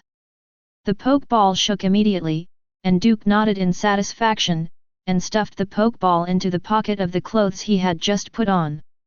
Duke has already left the Slowpoke secret realm, and reached an agreement of friendly cooperation with Slowking, the overlord of the secret realm. Duke promised the other party that he could help the other party with a punch when they needed it, and the other party needed helping hand to perfect the source of the murderous Gyarados. The fact that he went to no man's land and captured Gyarados is still unknown, so he needs to find a suitable source for the Gyarados in his hand. After all, once this matter is leaked, endless troubles follow. Duke can even imagine that when the top executives of the league find that they cannot match him, they will try their best to play the emotional card, and his family is his breakthrough point. Duke can reject anyone, except his own family. In order not to make himself the firefighter of the whole world, Duke had to invent a suitable source for the murderous Gyarados. Duke's original intention was to release Gyarados in the saffron forest, let him thrash, and then subdue him again. But if you think about it carefully, the loopholes in doing so are still too big. Fortunately, when Duke returned, the secret land came, which also made Duke think of how to fabricate the source for Gyarados. That is to place Gyarados' account in the newly emerged Slowpoke secret realm, and declare that Gyarados is the Pokémon given by Slowking when he strayed into the secret realm. The reason is that this dragon is too dangerous and cruel. And he happened to send it to the door, and the other party asked him to take the dragon away, which was considered to be exile. If anyone doubted, Duke asked the other party to ask Slowking. And Slowking will try his best to cooperate with him. In this way, the source of Gyarados is settled. If anyone still doubts, Duke will make him disappear forever. For example, a meteorite or something. He is very familiar with capturing a meteorite from extraterrestrial orbit. Patting his tattered clothes, Duke turned his head to look at Ursaring aside, and hooked his fingers towards him. While Ursaring's 2 bare paws overlapped and rubbed each other, he also trotted to Duke with his eyebrows lowered and pleasing to the eye. You did a good job, now I have one last task for you. Duke put his luggage on his shoulders and said to him, next, you have to play a play with me. Oh. Ursaring tilted his head, but immediately patted his chest and screamed. "Cauldron, you can rest assured to leave it to me. Back then, when I was Teddy Ursa, I never lost to any Pokémon in acting skills." Duke nodded and told Ursa Ring, "Next, you will be a peaceful, friendly, and brave bear to cooperate with me in acting. If the effect is not good, you will understand the consequences." Facing Duke's threat, Ursa Ring swallowed and nodded with a smile. Duke finally looked at the gate of the secret realm hanging in the sky, grabbed Ursa Ring, opened the biological force field, and led him back. Saffron Forest, outskirts. The cordon has been pulled up to prevent the entry of idlers. Many Pokémon police guard the defense line with their own Pokémon to avoid any mistakes. However, there are quite a few people outside the cordon waiting to watch. After all, the arrival of the secret realm this time was so fast and urgent that many people were unable to react. In addition, there are many people in the Saffron Forest, so many people are anxiously waiting for the result. I was afraid that the next corpse to be brought out would be someone from my own family. While everyone was waiting anxiously, a Tauros with 3 tails dragged the car to the perimeter of the cordon. Du's father, Du Tianqin, got off his Tauros, and Du's mother, Wang Yongxia, also got off the car pulled by the Tauros. Du Tianqin couldn't care less about checking Tauros' situation, and Wang Yongxia wasn't in the mood to care about the wobbly Reishu who was motion sick, and the two walked quickly to the cordon. On the frame, the motion-sick Reishu swayed from side to side and danced. The electrical bag on his cheek had an electrical leak. Lay. Tauros turned his head and looked at Reishu with disgust. This electric mouse always does this. It gets motion sickness when it gets in the car, and it's because of its own poor technique. This silly wall mouse has already fought him countless times. Comrade! As soon as Du Tianqin and Wang Yongxia approached the cordon, Wang Yongxia couldn't wait to ask, "Have you seen my child? Slender and tall, with curly hair, very handsome." At this time, Du Tianqin found Duke's photo and showed it to the Pokémon police. The other party glanced at it and said after a moment of silence, "Sorry, I'm in charge of the peripheral security. I haven't seen your child yet, and I'm leaving the security line. None of your children." Or, the Pokémon policeman pointed to several corpses covered in white cloth not far away, "Let's prepare for the worst first." Wang Yongxia swayed in the direction the Pokémon police pointed, but then she covered her mouth with her hands, her eyes filled with tears. Du Tianqin closed his eyes and took a few deep breaths before smiling humbly at the Pokémon police. "Please, let us go in and have a look." Row. The Pokémon police raised the cordon and watched the parents walk towards the bodies. It was an arrangement from above to let these people who came to inquire to see the corpse first. After all, accidents are ruthless these days, and everyone must be mentally prepared. Rather than letting the family members of the deceased anxiously wait for the notification, it is better for them to face it themselves, which is good for both parties. Du Tianqin and Wang Yongxia dawdled to a dead body, looked at the bloody white cloth, their hearts tugged. How could they live if they had raised a child for 18 years? The two stood in front of the corpse, tremblingly looking at the white cloth for a while, and neither of them lifted it. Although their son was probably not lying here, they did not dare to lift the white cloth until the answer was revealed. "You come." Wang Yongxia looked at her husband, "Or should I come?" Du Tianqin took a deep breath, "I'll do it." Du Tianqin bent down to touch the white cloth with trembling fingers, but at this moment, a strong hand grasped Du Tianqin's fingers. "Father, don't take the liberty of disturbing others." Duke pulled Du Tianqin and Wang Yongxia aside. The two were taken aback when they saw Duke. And then surrounded Duke with tears and laughter. "You kid, are you trying to scare me and your dad to death?" Wang Yongxia slapped Duke a few times. Duke grinned from the slap, and couldn't help shrinking his head and laughing. Ursa Ring, who was behind Duke, saw this scene and couldn't help admiring Wang Yongxia. "Dare to treat the cauldron like this, this human being is a wolf." "It's fine, It's fine. Du Tianqin patted Duke on the shoulder, turned his head and wiped his red eyes. It is the best that my son is fine. I told you earlier, don't come here, you came instead, see what happened. Seeing that her son was fine, Wang Yongxia began to reprimand him again. It's okay if you don't catch the Earl Dervish Pokémon. The big deal is that your mother and I will work hard for another 2 years and save some money for Du Lin. Let's take care of you first, so don't even think about catching it here. Du Tianqin made up his mind that he would find a good Pokémon for his son even if he did everything he could. His girl was only in the 3rd grade of junior high school, and there were more than 2 years before he needed to think about Earl Dervish Pokémon. Before that, first settle on the Earl Dervish Pokémon for the eldest son. In the next few years, he will tighten his belt, grit his teeth and have to save money to buy an Earl Dervish Pokémon for the girl. Such an astonish really can't afford a second time. Earl Dervish Pokémon I've caught. Duke patted the Pokeball in his pocket, showing a confident smile. It's big, brutal, and obedient. Caught it. Du Tianqin and Wang Yongxia looked at Ursaring subconsciously. Ursaring was taken aback for a moment, then raised his arms high and performed a bulk-up movement. Even the skill bulk-up was used. Not bad, really good. Du Tianqin came to Ursaring, stood on tiptoe and patted Ursaring's shoulder. Ursaring, who was in the bulk-up posture, suddenly felt the stare of death. Shivering, he hastily lowered his body and let Du Tianqin pat him on the shoulder. I didn't expect my son to have the ability to recover an adult Pokémon directly.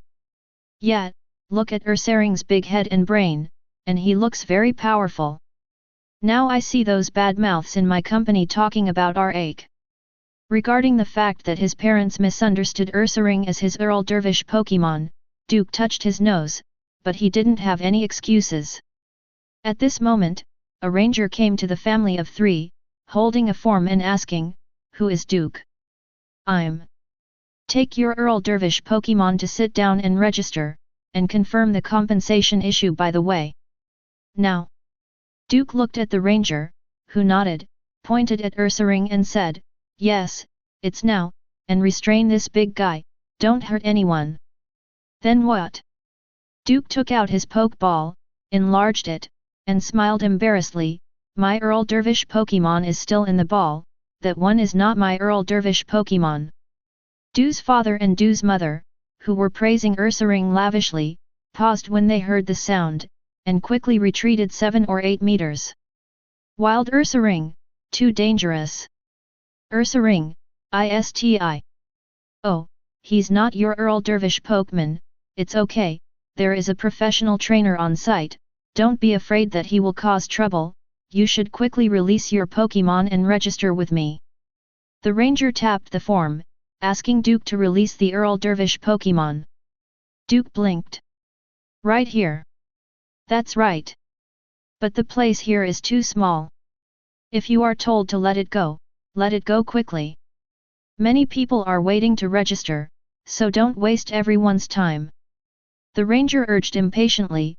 Duke shrugged helplessly, and threw the Pokeball. "Since you ask so, then do it." The Pokeball opened, and a blue light flew out from it. As the blue light quickly transformed, the ferocious Gyarados also revealed his figure. Ah! Gyarados and Snarl, who were soaring in the sky as soon as they appeared on the stage, also made a gorgeous appearance. "This is my Earl Dervish Pokémon."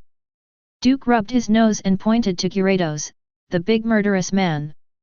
The form in the ranger's hand slipped to the ground, and his legs softened and he knelt on the ground. Seeing the behavior of the forest ranger, Duke clicked his tongue and said directly to his parents, "Mom and Dad, don't you think he is strong, big, and ferocious?" Father Du and Mother Du looked at each other. Next second, Ga. Both of them fainted. Duke blinked and looked at Gyarados, who also froze. "I frightened my boss's parents into unconsciousness, how can I not be skinned and cramped by the boss? Waiting online, very urgent." Chapter 19. Roar. Gyarados' gorgeous appearance not only failed to achieve the desired effect, but scared a lot of people. For a while, the entire defensive location was in chaos. Damn it, where did this Gyarados come from? Who, that trainer is so wicked that he released Gyarados with the intimidating characteristic. My Clefairy fainted. What are you? My Grimer monster was scared and hugged me. Whoever it is, take Gyarados away. Such a large body, who cultivated it? It is true that the average body length of Gyarados is 6.5 meters, but this one should be close to 17 meters. My god, isn't that the Overlord class? Which boss has arrived? I don't know, but come and help me, my Mook is about to crush me to death, help me. Just when the entire defensive position was in chaos, Duke glanced at his parents who had fainted from fright, and narrowed his eyes slightly. Ursaring sensed something was wrong right away, and quickly came to Duke's mother and Duke's father, lying on the ground, and put the two of them on his body, acting as bear pads. A smart bear must be sensible, obedient, and move before the boss speaks. Let the big guys enjoy the ride. And since I am so sensible, the boss will definitely fall in love with me. From now on, I will be able to ascend to the top of the Forest Overlord, marry Bai Fume, and reach the pinnacle of Xiangsheng. Thinking about it, I am a little excited. For such a sensible Ursaring, Duke just took a look and set his sights on Gyarados. Gyarados froze, he couldn't forget Duke's slap. Gyarados, who felt like his scales were falling off, leaned down and tried his best to show friendship when he met Ao. However, he was originally a threatening character, and the expression he put on could be said to be a real scary face, which made the intimidating effect even higher. The ranger looked like he was about to cry, and he stammered, "Can you take your Gyarados back?" Duke raised the Pokeball and released a red light. The light fell on Gyarados, and Gyarados immediately turned into red light and was taken back. Seeing Gyarados being recycled, the ranger also breathed a sigh of relief. He was temporarily transferred here, but he didn't expect to suffer such a big punishment for a simple notification job. The ranger who stood up tremblingly picked up the form and showed a smile that was uglier than crying. Please go to the tent over there to register yourself, I'm going to change a pair of pants. Duke glanced at the ranger and blinked, go ahead. After the ranger left with his legs crossed, Duke took the Pokeball and went to the registration tent. Next is the time to test his acting skills. I just hope that after he gets it done, Slowking in the secret realm will not lose the chain. The tent is in the center of the defensive position, juxtaposed with several other tents. All kinds of trainers come in and out with their own Pokémon, and they are all busy with everything about this secret realm. And the first-hand information about the secret realm has probably been sent back. I wonder if they have found the ruins of the ancient city in the center of the ruins. Hello, I'm here to register. After pulling back the curtain of the tent, a girl who was sitting behind the table and filling out forms came into Duke's eyes. Are you here to register the Pokémon in the secret realm? The girl made a sound without raising her head, and Duke also put Gyarados' Pokeball put it on the table. All Pokémon captured from secret realms must be registered. After registration, you have to go to the local Pokémon Center for inspection. This is to avoid that the Pokémon in the secret territory carry germs that do not exist in the main world, which will cause a large-scale Pokémon epidemic. This does not exist historically.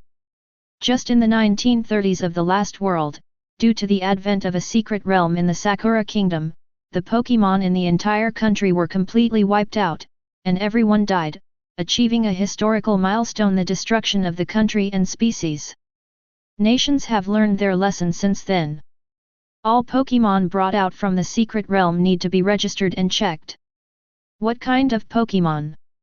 The girl picked up the Pokeball and placed it on the scanner beside it. The hemispherical groove stuck directly to the Pokeball, and then began to read the information in the Pokeball. Gyarados.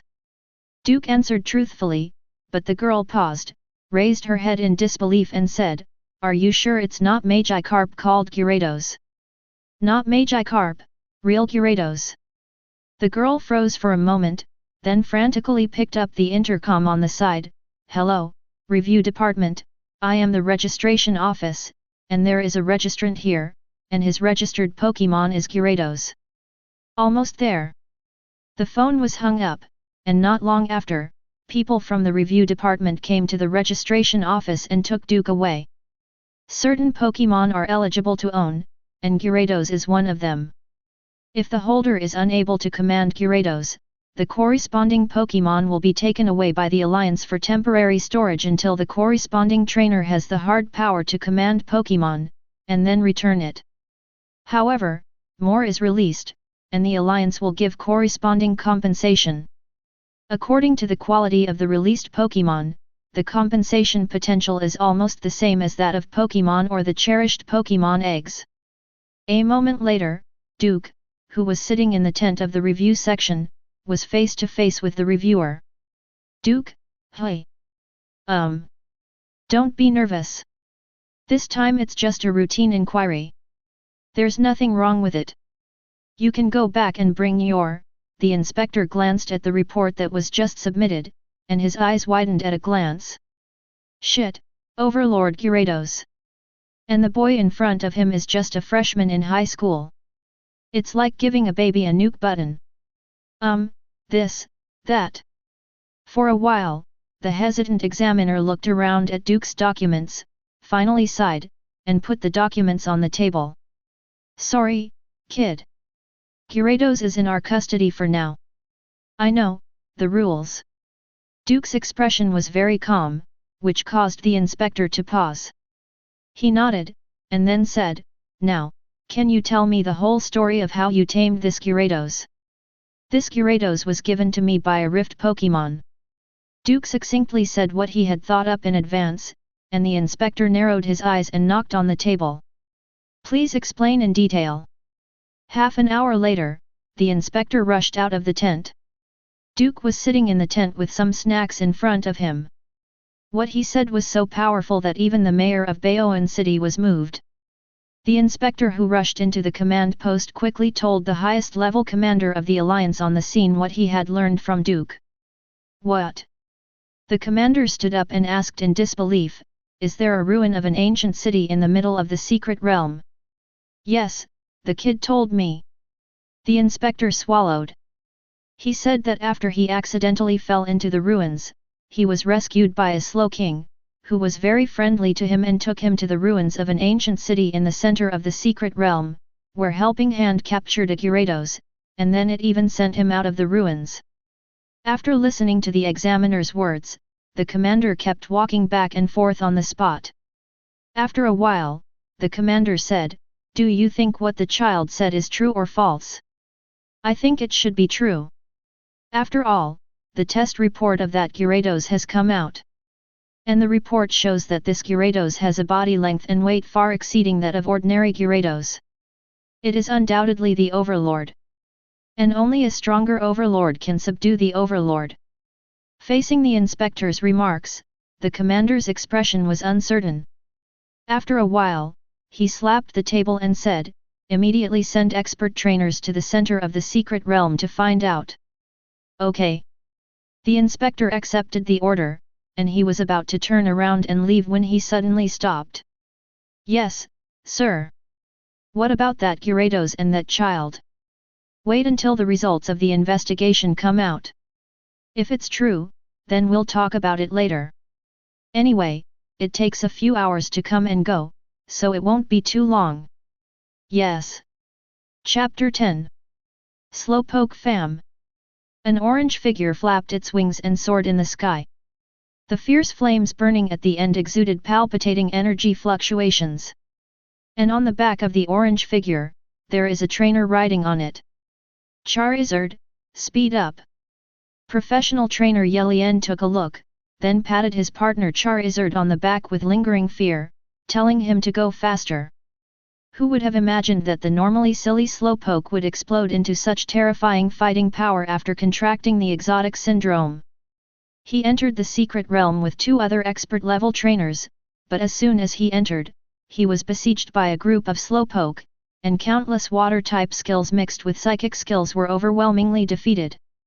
If it weren't for his two companions desperately covering him, he might also be drowned by the sea of skills on the spot. These pink cuties turned into pink devils at this moment, showing a terrifying power that no one can see. It is not uncommon for the entire dragon kingdom to subdue and cultivate slowpoke, but after these wild ones go crazy, they are stronger than the cultivated ones, which makes the profession of Yelien a little bit numb. I don't know how the boy who conquered Gyarados survived the siege of so many slowpokes. Yelien lowered his body, and while Charizard stretched out the energy shield to protect him, he also continued, "This damn luck. Some people are lucky and can pick up quasi-gods on the road. Some people have to work hard to give everything, but the harvest is not half of those lucky people." Charizard galloped all the way in the sky of the secret realm, and Yelien soon saw the ruins of the ancient city mentioned in the intelligence. Yesicle straightened his hat, and let the camera on the hat capture the picture below. He also did not forget to look for the pyramid altar that Duke said. A minute later, Charizard let out a roar, which caught Yelien's gaze. And Yelien also quickly looked down, and with just one glance, his breathing almost stopped. On the altar, there is a Slowking who is more than 2 meters high and close to 3 meters high, with his back facing him, with an umbrella-like decoration on his neck, floating with blue light of psychic energy, while Slowking is suspended in the air, looking unusually mysterious and powerful. "I found it, this is the Slowking that the boy said. It looks really strong." Yelien murmured. Charizard also flew down, but in the blink of an eye, he landed on the secondary steps under the altar. When Charizard stood firm, Leaf Scythe slid off Charizard's back, walked a few steps quickly, and came to the top of the altar. Before he could speak, Slowking's voice sounded in his head. "You are here, Yelien. You know my name." Yelien's expression changed slightly. This slowpoke actually said his name without him introducing himself. Slowking didn't turn around, but looked at the supreme crown on the altar in front of him. There are 2 clear fingerprints on the crown, and the source of these fingerprints, Slowking can't even think about it. To be able to pinch such marks with pure strength, as if playing with them, the strength of that human being has surpassed his imagination. Therefore, he must fulfill the agreement with Duke well and finish the scene well. And preemptively saying the other party's name is the first step. As for why Slowking would know? It's entirely because Slowking has already placed his clansmen at the entrances and exits of various secret realms in advance. These clansmen are the very powerful group of slowpoke clansmen who can barely keep their consciousness under the erosion of the foreign syndrome. And these slowpoke guard the entrance, and once an outside trainer comes in, they will send a message back immediately. This is the first-hand preparation made by Slowking after Duke left. When Yelien and his companion entered the secret realm, the names of the 3 of them were called out to each other, and Slowking also learned their names through this, which had the effect of grabbing people's attention first. Slowking's voice was low and full of vicissitudes. "See the future." "What?" Yelien took a breath, and could use the Slowking with pre-future sight. "How strong is this overlord Pokémon?" There are many Pokémon in the world who can use pre-future sight, but not many are good at it. Every Pokémon proficient in pre-future sight is a treasure of various countries, not only serving with the best treatment, but also responding to requests. But now, another one appeared in this secret realm. "I know why you came here, no need to say more." Slowking still kept his back to Leaf Sickle.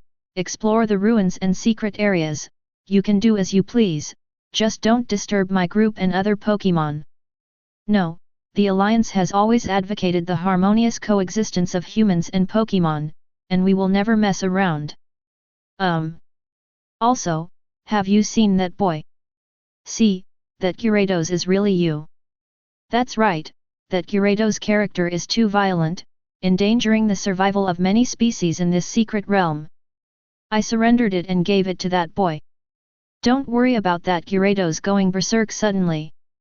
I have already left the imprison I set on him. And that young man is also very good, with the posture of a strong man. Slowking turned his head at this moment, and said to Yelien with blue light in his eyes, perhaps, an era will be supported in the future.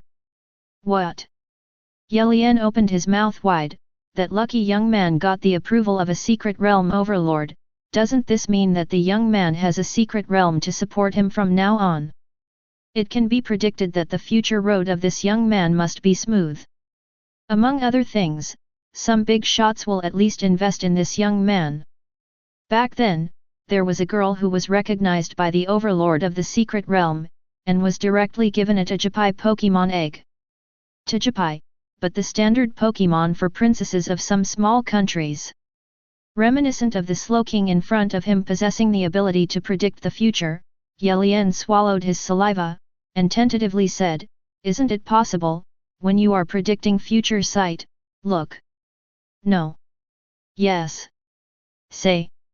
Slowking forcefully interrupted Yelien, which made Yelien's heart skip a beat, but at the same time felt that he might have some big secret. That young man's future is bound to be limitless. And with such information in your own hands, you may be able to invest in advance and build a good relationship. There is no one behind me, maybe I can contact them. Yelien remembered that Lucario, the boss behind him, seemed to have given birth recently. Why don't you talk about it and make arrangements for this young man to place a bet in advance? I see. Yelien nodded solemnly, while Slowking showed a teachable expression of a child. Don't make a fuss about this. Don't worry, I, Yelien, have a famous tight mouth, so I won't talk nonsense. 2 hours later, deploy the defensive positions. Review office. Student Duke, here is your Pokeball. When the inspector reappeared, he was holding a tray in his hand, and behind him was a young man who was just looking at Duke with a ball. Duke glanced at the tray and frowned. This is not my Pokeball. We took the initiative and replaced the luxury ball for you. After all, Pokémon like Gyarados using ordinary Pokeballs is not conducive to your command of him. Is this part of the compensation? No, this is a little trick of Mr. Yelien. The inspector showed Yesicle behind him, and the other party gave Duke a thumbs up, showing 8 teeth, and smiled, young man, I like you. Duke blinked, is it so simple and straightforward for trainers to build relationships now? In addition, what did the Slowking in the secret realm say to make this trainer have such an attitude towards him? Tisk, it's just superfluous. Looking at the luxury ball on the tray, Duke clicked his tongue inwardly. At the same moment, within the secret realm, Slowking stood on the altar with his hands behind his back, looking up at the sun that was gradually clearing in the sky. Duke will definitely be satisfied with my painstaking efforts. Hey, after living for so long, I almost forgot what it's like to be a licking dog. I don't know if he licked me, whether he was satisfied. Chapter 11. The moment Duke walked out of the defensive position with the shrunken luxury ball in his arms, he found that the Ursaring was missing. Well, where's the silly bear? Being subdued by your father, she looks very docile, good-looking, and considerate. Wang Yongxia, who was sitting on the seat, gave Duke a blank look while talking, look at your Gyarados, it's too scary. Gyarados, family status -1. Since you've got everything done, let's go home now. Du Tianqin stood up and waved to the staff on the side. Ever since Gyarados passed out, the old couple had been awakened by a special Pokémon and brought special seats and drinks. Row. The family of 3 left the deployment camp immediately. Du Tianqin rode on the Tauros and Duke and Wang Yongxia sat on the rear frame. As Tauros turned and started, the family of 3 gradually disappeared at the end of the road. At the same time, a corner of the defensive position was deployed. The examiner was puffing away at the corner with Yelien, while Yelien's Charizard squatted aside, looking at his own tail distressed. The 2 animals used their tails to light their cigarettes. If it wasn't for their own training room, I would have sprayed them to death with a mouthful of thick phlegm. Lao Yat, why do you care so much about a high school student? The inspector shook the soot and touched the leaf sickle with his elbow. Yelian squinted at the inspector. I'm notoriously tight-lipped, will I tell you? A garde voir great care. 3 times. To make pay. Seeing the goofy smile on the inspector's face, Yelian knew that he wanted less. But once a gentleman says it, it's hard to chase after a horse. I tell you, don't tell anyone. You say.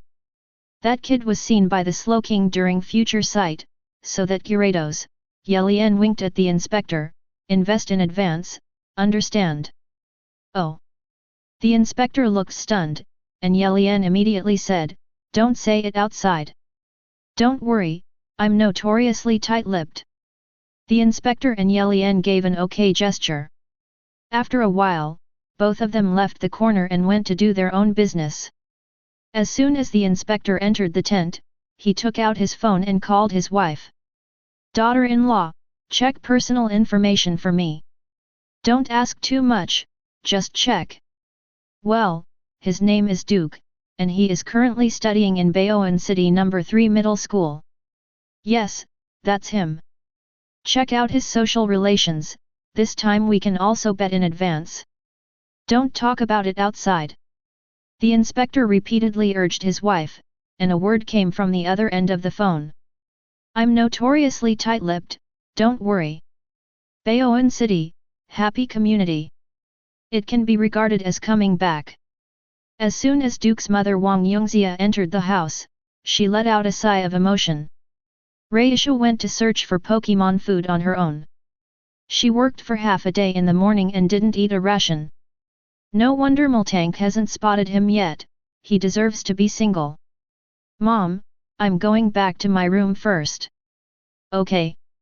Wang Yongxia nodded, and immediately said, by the way, don't let your big beast out, it will scare the children. I know, I won't indiscriminately grow worms. Duke, who walked into his room, took off his clothes in twos, only wearing the knee-length pants that the system gave him.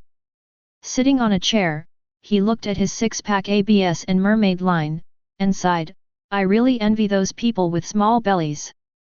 After taking out a cigarette, he habitually rubbed his fingers to light the cigarette.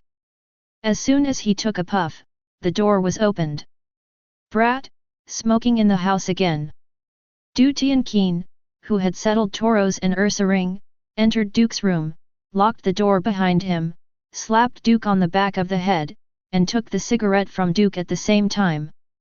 Now your mother gives me 200 pocket money a month, not even enough to smoke, and you dare to eat alone. Come on, isn't this what you put me here? Duke rolled his eyes, and both father and son stood beside the bed in Duke's room, puffing. Not long after, Du Tianqin said, your Gyarados is too big, it can't fit in the house. Dad, what do you mean? Go back to your hometown and live. Go back to my hometown. Duke raised his eyebrows. His parents are from the countryside, and they moved to the city for him and his sister. The house in his hometown has been vacant since Duke's grandparents passed away, and no one lives there now. And his hometown is about an hour-and-a-half drive from Baoan City. Yes, the yard of my hometown is big enough to accommodate that Gyarados.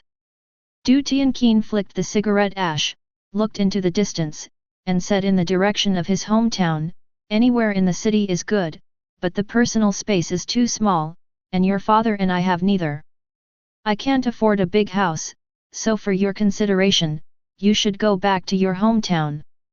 At least the yard is big. 2. Duke recalled his house in his hometown. The yard was not only big, the playground in his hometown elementary school was not as big as his front yard. And these lands were struggled by his great-grandfather with a hoe at the beginning. It's just that the house in his hometown has no development value, so it has been put on hold and cannot be sold. Then what do I do when I go to and from school? I figured it out, isn't Gyarados able to fly? Tomorrow, I will apply for a driving test class for you. You go to get a pilot's license. After going to and from school normally, you go home for dinner and live in your hometown at night. Your Gyarados is as big as it is. The flying should not be slow. Well, it's fine, anyway, there is still a week before leaving school. Duke nodded. He will take the test for a pilot's license in these 7 days, and by the way, get acquainted with the big bug Gyarados. You must know that there will be the first battle drill after the school starts. This first rehearsal will determine the amount of resources students can enjoy during the more than 100 days before the college entrance examination. I'll get you 5,000 tomorrow, and you sign up yourself. Isn't it 3,000 to apply for a pilot's license? That's right, the extra 2,000 is mine. Du Tianqing glanced sideways at Duke, who curled his lips. Zhang is still hot. The next day, Dabby Bird took the driving test to the school. This is what Dad said. Duke looked at the sign above his head with a drawing of Pidgeot and put away his phone. There are 2 types of driver's licenses in this world, one is a normal motor vehicle driver's license, and the other is a Pokémon riding driver's license. The former test process is no different from the test process in Duke's memory. As for the latter, it is rather special.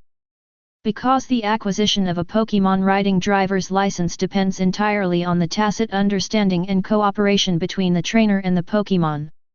If the tacit understanding and cooperation are high, it will not take up to 3 days to obtain a driver's license. On the contrary, it will be difficult. On in fact, the longest Pokémon driver's license period is 1.5 years. I heard that when the student and her Pokémon graduated, the driving school personally sent a banner congratulating her on her graduation. Try to get your driver's license within 3 days. Duke pushed the door open and walked into the reception hall of the driving school. As soon as he entered, he heard a slightly arrogant voice boasting. Who doesn't accelerate in a straight line? A fast curve is really fast. Miss Lianer, do you want to go for a drive with me after get off work today? My bird is very big. Chapter 12. Miss Lianer, do you want to go for a drive with me after get off work today? My bird is bigger than carving. A young man wearing a toed mirror, with an iron chain tied around his waist, and a few pokeballs hanging from the chain. With an extremely frivolous voice, he leaned against the counter, pulled down the toed mirror with his finger, and raised his eyebrows at the young lady in charge of registration in front of the counter. But the lady at the counter ignored the young man, instead she smiled at Duke who had just entered the door. Hi, are you here to sign up? Yes, I'm here to apply for a pilot's license. Duke came to the front desk, glanced at the young man in the toed mirror, and said to the young lady at the front desk, I want to apply for a pilot's license. Okay, please give me your ID card, and I will register for you. The registration fee is 3,000. You can pay by scanning the QR code or by cash. Scan the code. Duke scanned the payment code on the counter and transferred 3,000 Union coins. The lady at the counter also helped Duke go through the registration process very skillfully in this short period of time. As soon as Duke put away his mobile phone, the lady at the counter returned Duke's ID card. About the medical examination for the pilot's license, I have already applied for it for you, just this afternoon. The young lady behind the counter gave Duke a sweet smile. The young man in front of her was in line with her aesthetics. His eyes shone like a sea of stars, his straight nose, slender sword eyebrows, and his tough face made him look better than those in those movies. The stars in it are even more beautiful. The young man in toed mirror touched the pokeball on his waist and clicked his tongue, as if he was extremely displeased with the attitude of the lady at the counter towards Duke. Obviously he came first, what's the matter with this kid? Don't you know first come first served?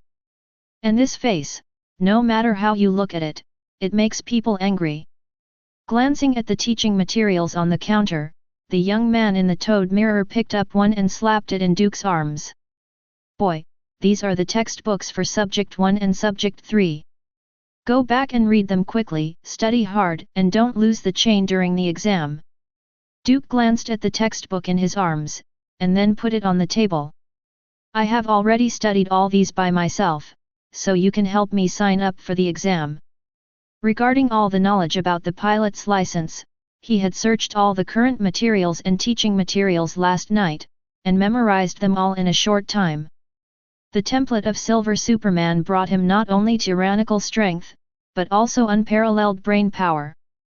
It is even said that even Metagross, a quasi-god with 4 brains, cannot compare with him. All the knowledge about the driving test can be recited and mastered at a glance. After all, there are still 6 days before the start of school, and he needs to get his flight license in the shortest possible time, and then get in touch with Gyarados, the big bug, to prepare for the first battle drill after the start of school. Educated yourself. Toad Mirror sneered disdainfully, do you think you are Metagross? Duke ignored this young man who was hostile to him. This guy was too childish, and his childishness did not match his own age. I hope that I can pass the pilot license test in the shortest possible time. Preferably within 2 days. Ah, this. The young lady behind the counter was surprised by Duke's speech. The test for the pilot's license may be easy, but it is also difficult. It takes at least a month for most people to get it. Those who won in 3 or 2 days are all top talents, or have a green light all the way from the background. The boy in front of him actually said that he would get his driver's license within 2 days. Could it be that there is a background? Or is it true genius? Can't you? Duke tilted his head and narrowed his eyes slightly. The lady at the counter felt like a deer bumping her heart at Duke's look, and hurriedly started typing on the keyboard. No problem, how about this? Physical examination this afternoon, subject 1 in the morning tomorrow, subject 2 in the afternoon, and subject 3 in the morning the day after tomorrow. If you can pass all of them smoothly, you can get your certificate in the afternoon the day after tomorrow. Okay, let's arrange it like this. Hey, wait! The young man in HA Toad Mirror knocked on the table, pointed at Duke and said, what does this kid say? What if he's bragging? If you can't pass, aren't you playing us and wasting our time? The noise of the youth in the Toad Mirror made the luxury ball in Duke's pocket vibrate endlessly, and the Pokémon in the Pokeball could sense everything outside. Gyarados wants to come out now, to teach the young man in front of him a lesson, to restore his lost image and points in Duke's heart. After all, Duke's father and Duke's mother were frightened unconscious for the first time on the stage. This is simply jumping back and forth on the edge of death. He was really afraid that Duke would find a reason to crush himself to death. Duke reached into his pocket and grabbed the big bug Gyarapoke ball for dose, quiet this guy down. Then what do you say to do? Duke faced the young man in Toad Mirror, and the young man in Toad Mirror opened the book and smiled at Duke taunt. You said, you have memorized everything, so I will test you a few questions, it should be no problem, right? You ask. When the pilot is in a hurry and encounters air traffic control, how should he deal with it? The young man in Toad Mirror pointed to a question in the book and asked Duke a question. In this case, we should proceed in 3 steps. First, we should learn about the situation from the local traffic management bureau. Second, we should apply for a special channel, and finally, we should use the special channel for liftoff and navigation accompanied by assistant investigators. Well, not too bad. Toad Mirror clicked on the book rather pickily, and continued, then how should Pokémon trainers with proficient weather skills deal with extreme weather? Immediately find the nearest aviation site to land, wait for the bad weather to pass, and then go on the road again. If you use weather skills rashly at this time, you will be warned and punished by the local weather bureau. Duke answered the questions sternly, and the lady at the counter at the side also compared the answers with the textbooks. That's exactly the same as the answer. The young lady behind the counter was amazed. Seeing this scene, the young man in Toad Mirror once again flipped through the book and picked questions to criticize Duke. After a while, Duke, who had answered more than 20 questions, stretched his waist and said to the young man in the mirror, how about it, can I sign up? The young man in Toad Mirror had sweat on his forehead. He didn't expect Duke to memorize all the knowledge about Section 1 and Section 3 as he said, and he answered verbatim. Subject 1 and Section 3 are fine, but it doesn't mean you passed Section 2. I see you haven't graduated from high school yet, so you probably just got your Earl Dervish Pokémon. Can your Pokémon take you flying? Young man, I advise you not to be too ambitious.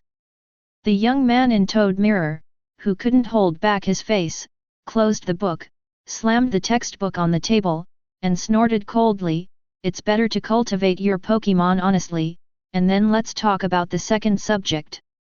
My Pokémon can fly naturally, and I don't think I have any problems in the second class. I just need to get familiar with the venue and pass the second class simulation once."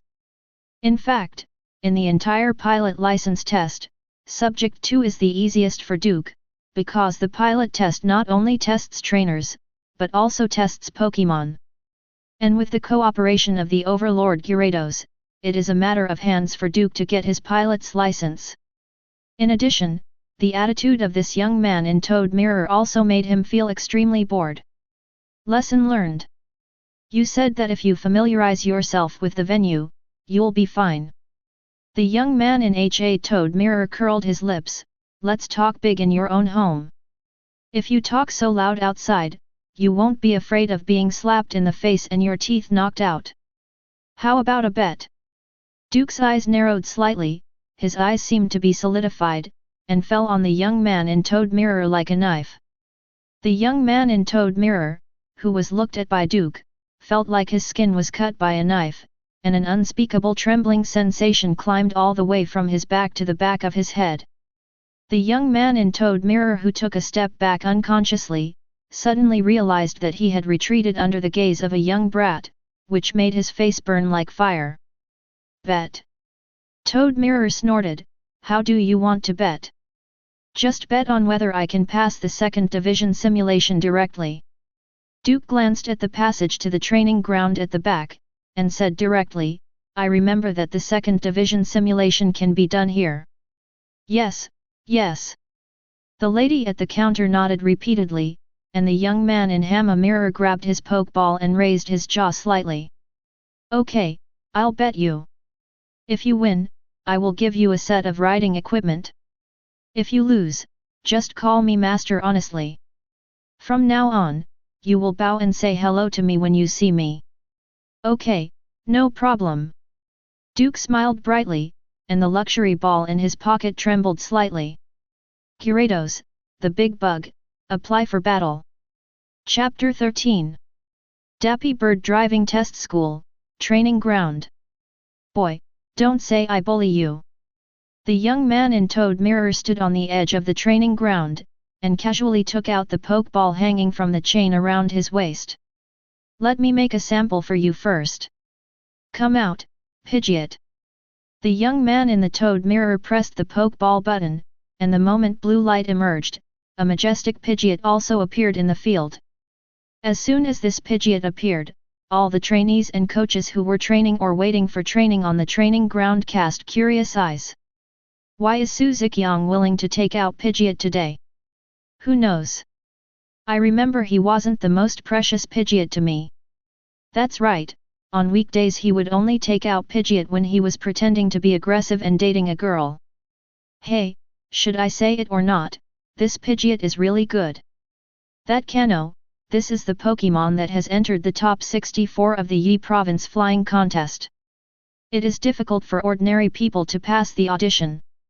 I found out that it was a newcomer from the academy who made a bet with Su Ziqiang that he took Pidgeot out. What bet? It's said to be, pass the second-year simulation once. Where did this silly kid come from? Su Ziqiang's Pidgeot has already used the Division 2 simulation field as his training ground when he was still in Pidgey. Yeah, isn't this self-inflicted humiliation? But should I say it or not, this little brother is really handsome. Nympho girl. Let's fly, Pidgeot. Toad Mirror young man Su Ziqiang waved his hand. Show this brat who is too high-spirited about your level, what does it mean that there is a sky beyond the sky, and there are people beyond people. Pidgeot. Pidgeot flicked the feathers on his head, and the moment his strong and powerful wings spread, he soared into the air. In the blink of an eye, he had already arrived at the starting point of the Section 2 simulation training ground. Boy, look carefully, don't blink. Su Ziqiang smiled at Duke Taunt and jumped onto Pidgeot's back. Duke didn't care, instead, he looked at the simulated training ground of Section 2. There are only 3 subjects in the pilot license test. Subjects 1 and 3 are written tests, which can be passed only by studying hard. Subject 2 is field testing. Different from the world of Duke's previous life, this world has Pokémon, so anyone can take the test for a pilot's license, as long as you have a Pokémon that can fly people. The whole content of Subject 2 includes takeoff, climb, turn, descent, and landing. In addition to the takeoff and landing of the 5 major links, the remaining 3 links have corresponding signage to tell candidates how to get there. Turning is the most difficult, because turning is divided into coordinated turns, small circle turns and sharp ascending turns.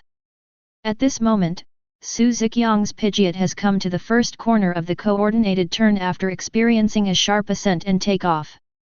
The difficulty of coordinating a turn is to maneuver in the horizontal plane so that the side slip angle is 0 and maintain the flight altitude under the premise of no lateral acceleration. Pidgeot's broad and powerful wings fluttered violently, and the magnificent crown of feathers full of regal demeanor fluttered in the wind. It was also at this moment that Pidgeot completed the coordinated turn without any mistakes or omissions. Instead, he slid across the curve very smoothly above the high altitude. Just a flicker, and Pidgeot came up to the small round bend. The difficulty of this curve is that the small circle turn is a kind of turning flight with small curvature, and the curvature of the turning trajectory is relatively small. Turning flight needs to change the flight direction at a certain height, and in this process, Pokémon often has yaw problems, and effective self-control is required to complete this turning flight. While flying smoothly in the air, Pidgeot also made a perfect small circle turn while sticking to the flight instruction sign. During the whole process, Pidgeot's wings remained spread out, without any deflection or movement. Su Ziqiang, who was on Pidgeot's back, did not feel the slightest jolt, which shows how strong the flying skills that must be lost are. Swish! After Pidgeot's wings flapped once, he rose rapidly. Su Ziqiang also changed from a sitting position to a straddling position, so as not to be a drag on Pidgeot's ascent. The fast-rising Pidgeot, when it reached the highest point, quickly adjusted its flight direction and flew past the sign of the sharp upward turn.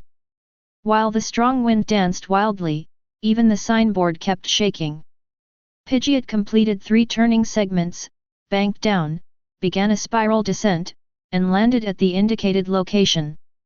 As soon as Pidgeot landed, Su Ziqiang jumped off Pidgeot's back, and while approaching Duke, he did not forget to smooth his hair that was blown by the strong wind. "Boy, it's your turn." Duke silently came to the starting position and took out the luxury ball from his pocket. As soon as the luxury ball in black local gold color was taken out, there was a lot of exclamation. "Damn it, this is luxury ball. A luxury ball that increases friendliness and intimacy. There is no way to buy this thing without certain qualifications. Yet, I remember that luxury balls are more expensive than regular Pokémon eggs. Who is this boy? He took out a luxury ball. Is there a mine at home? Why do you all pay attention to his luxury ball? I want to know what his Pokémon is. Well, I'm a little curious too. I think it should be the kind of Pokémon that needs intimacy and friendliness. Are you kidding? I think it's cruel." He lost the ball. The moment the luxury ball swirled out of Duke's hand, the luxury ball opened and closed up and down, and a blue light emerged, from which Gyarados also appeared. Roar! Gyarados roared majestically as soon as he appeared, his body was coiled in the air, and small clouds full of water vapor naturally appeared around him. The intimidating nature of the violent dragon itself caused the entire training ground to be in chaos. The cowardly Pokémon from the driving school fainted from fright, and the rational ones went back in the ball. They were frightened and lost all reason and ran around the field. Su Ziqiang opened his mouth wide, and the toad mirror on his face fell off and shattered without knowing it. He didn't expect Duke's Pokémon to be a Gyarados. Why do you come here to apply for a pilot's license when you have such a Pokémon? Shouldn't you be looking for a driving school that has a green light all the way and serves people with background like you? What is coming to us? The driving school on the opposite side favors those who smashed the signboard? What a mess!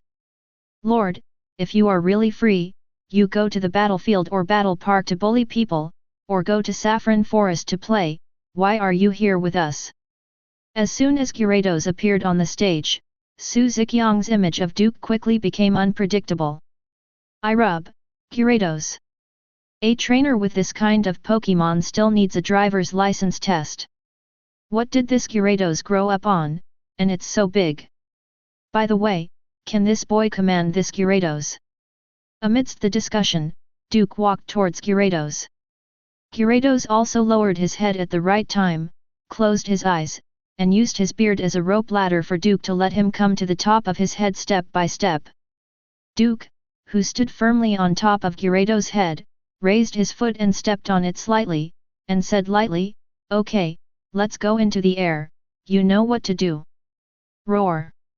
Gyarados twisted his body and quickly lifted into the air. The fast dancing Gyarados showed his superb flying skills, which were not acquired through training. It is an ability that has been honed in the life and death crisis through continuous self-correction, continuous accumulation of experience, and engraved in the bones in practice time after time. Gyarados quickly lifted into the air, climbing up the clouds with a straight body. At the moment when he reached the highest point, he crawled with a layer of energy on his body, and passed 3 turns in the blink of an eye. Gyarados' tail had just schemed the last corner before his sudden acceleration created a storm that raged across the training ground. While the man with the strong wind couldn't open his eyes, a faint order came down. "It's too windy." Next second, the strong wind dissipated without a trace, leaving only the young man driving the dragon with indifferent eyes, and came to the world with the landing of Gyarados.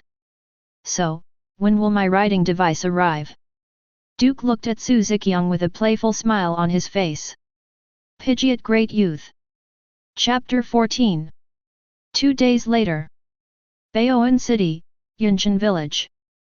The blue Gyarados with a length of more than 16 meters spanned the sky, and there were 3 figures on Gyarados side by side. In the blink of an eye, Gyarados landed in front of an old house with blue bricks, black tiles and white walls behind Yunshan Village. Just looking closer, you will find that the white wall is covered with criss-crossing creeper vines, the exposed part is also mottled, and tenacious weeds grow in the cracks of the bricks on the top of the wall. And the tiles covering the house are also full of messes. How many years have we not come back to the old house? Wang Yongxia got off Gyarados' head, followed by Du Tianqin, and Duke silently scanned the old house in front of him to see if there were any dangerous Pokémon hiding in it. His old house is on the edge of Yunshan Village, the closest to the forest, and it has been left unattended for a long time. It is very likely that an unknown Pokémon will forcibly break into it and turn it into his lair. After scanning around, Duke nodded slightly. He didn't see any dangerous Pokémon, and his parents didn't have to worry about being scared suddenly while cleaning the house. At least 3 to 5 years, and occasionally come over and spray the potion to drive away Pokémon, so as to prevent those Pokémon in the mountains from running into the old house and messing around. Du Tianqin took out the key and opened the rusty lock on the door of the old house. At this time, Duke fell from Gyarados' head and followed his parents into the old house. "Okay, just do as we said before, I'll clean up the house." Lao Qin and Ake will check the house, restore the water and electricity by the way, and don't forget to remove the weeds in the yard. "No problem." Du Tianqin released his Tauros and Ursaring. Just at this moment, let these 2 big guys come out to get some air. After Tauros and Ursaring came out of the Pokeball, the first thing they did was move their bodies. It's very comfortable inside the Pokeball, but it's more comfortable outside. Okay, let's get to work. It is good. Du Tianqing rolled up his sleeves and patted Duke on the shoulder. Work hard, Ake, this will be your and Gyarados' private base from now on. Duke glanced at Gyarados, who was having fun outside the door, and silently rolled up his sleeves. For the second Pokémon, you must find one that is good at housework. 2.5 hours later. Boom! There was a thunderous explosion in the sky, followed by bean-sized raindrops. Just in the blink of an eye, a dense rain curtain fell from the sky, and as far as the line of sight was concerned, everything it is the continuous line of rain, and what is heard in the ears is the sound of crackling rain. Hey, why is it raining suddenly? Wang Yongxia handed a towel to her son, looked at the rainstorm outside, frowned and said, I don't remember the weather forecast saying it will rain today. Duke wiped his rain-drenched hair, and said directly, do you want me to let Gyarados activate the skill to break up the rainstorm? Can it be done? Wang Yongxia was a little surprised. Duke looked outside at Gyarados, who was swimming in the rain at the moment. It can be done, this long worm still has some strengths. Feeling the rain hitting the scales, Gyarados let out a roar. I haven't cleaned the scales for a long time, and this heavy rain came just in time. Comfortable and cool. Wang Yongxia glanced at Gyarados, who was swimming happily in the rain, smiled and said, forget it, you didn't see Gyarados very happy. And don't be too hard on Gyarados, he's your Earl Dervish Pokémon, and Pokémon are family to us. While Wang Yongxia took a towel from Duke and helped Duke wipe his hair, she also taught earnestly, I know, you have your own thoughts, but sometimes, you can't just take care of your own thoughts, you subdue them. Pokémon, you have to take good care of it. Such a big guy, if we get along well, the family will be very lively. Duke nodded casually, changed the subject and said, by the way, my dad hasn't fixed the switch yet. Duke glanced at the pitch-black electric light. The scald in the wash basin was burned by Raishu with the help of a miniature power harvester. Yeah, Lao Qin is too slow, you go to the back and see your dad. Okay, I'll just... Boom! A loud bang pierced the house, followed by the messy sound of things being overturned. Followed by Du Tianqing's wailing, ah! Hearing the scream, Duke rushed to the utility room with the main power switch at the back, but as soon as he walked out of this room, he saw his father being pressed to the ground by a dusty object. Oh, let me give a craw, my old waist. Du Tianqing, who was pressed to the ground by an unknown Pokémon, reached out to Duke, and Duke pulled Du Tianqing up from the ground effortlessly. What's the matter, what happened? Du Tianqing, who was sitting on a chair beside Duke, pointed to the mud-covered Pokémon on the ground and said, I just repaired the switch and went to the back room, but I didn't expect this Pokémon to fall from the sky and smash the house, not to mention the big hole, I even became a human mat once. While Du Tianqing was speaking, Duke was also walking towards the Pokémon wrapped in mud. Seeing this, Wang Yongxia quickly reminded, Ake, be careful. After turning his head and giving his mother a reassuring look, Duke turned over the yellow Pokémon that had crawled to the ground. Is this Psyduck? The mud-wrapped Pokémon in front of Duke had a thin, dark yellow body, and the feathers outside the body were already covered with brown mud. On the round, thin and slightly misshapen head, there are 3 thick and short black hairs hanging down, the wide and long flat mouth that occupies almost half the size of the body is tightly closed, the limbs are thin and short, with the short pointed tail and webbed the soles of his feet trembled slightly. Hey, is it Psyduck? Wang Yongxia approached the Psyduck in front of Duke, seeing how embarrassed this Psyduck was, she couldn't help feeling pity in her heart. Oh, poor little thing.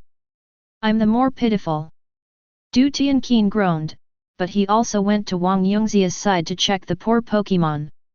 Is this a Pokémon being abused? But why did it fall from the sky? Duke stood aside without making a sound, instead amplifying his perception. This Psyduck fell out of the sky, and something is so wrong. You must know that except for some talented Seduks, some Seduks may not be able to learn skills in their entire lives, and they just live stupidly. And in Duke's memory, there is no precedent for Seduk to fly. In addition, this Seduk looks very different from ordinary Seduks. Domestic Pokémon are all bred to be fat and strong, and most wild Pokémon are also strong and vigorous. First of all, this one is a head shorter than the average Seduk, and this skinny body, which seems to have been abused, makes people feel distressed. Also, the fact that this Seduk fell from the sky doesn't feel right at all. If it is hit by Pokémon's skills, with the small body of this Seduk, it will burp when it lands. But he is still alive. Too weird. After Duke amplified his perception, he filtered out the noisy voices and began to concentrate on investigating the situation around Yunshan village. My child, is the meal ready? Brock, how many times have I told you not to look at this crap? Ash, stop playing with Piku, come and eat. Misty, eat, play with your Magikarp after dinner. Didn't I ask you to collect your clothes?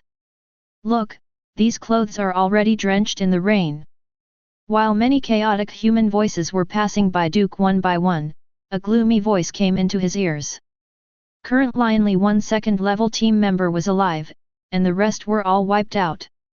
Experiment S054 beat 4 of my 6 main players into a dying state, and now I have completely lost the trace of Experiment S054. Yan Zhu, you go back temporarily first, and let Yu Zhu do the rest of the tasks. Get ready to respond, I'll be right back. After hearing this sentence, Duke took a deep look at Seduk. Mom, I'm going to the bathroom. Okay, don't squat for too long. Okay. Duke turned and left the house. After leaving the sight of his parents, he dodged into the rain, threw a word to Gyarados, and disappeared into the old house. Chihiro first start Gyarados, who received Duke's order, immediately landed in the yard and began to pay attention to the surrounding environment. At the same time, 15 kilometers east of Yunshan village, in a mountain depression, a man wearing a red flame cloak was walking in the mud, holding a half-dead man in his hand, and the man was wearing tattered clothes. Besides them, the mud under the heavy rain was full of human and Pokémon corpses. Not far away, half of the forest disappeared as if a piece had been dug up by a shovel, and even the ground was cracked inch by inch, as if it had been ravaged by some natural disaster. The man walking towards the outside of the mountain with the last remaining team member suddenly stopped, just because there was a figure shrouded in a strong blue biological force field in front of him. Name, identity, affiliation, purpose, tell me all. Duke looked at the embarrassed man in front of him indifferently, with his arms folded on his chest. Chapter 15.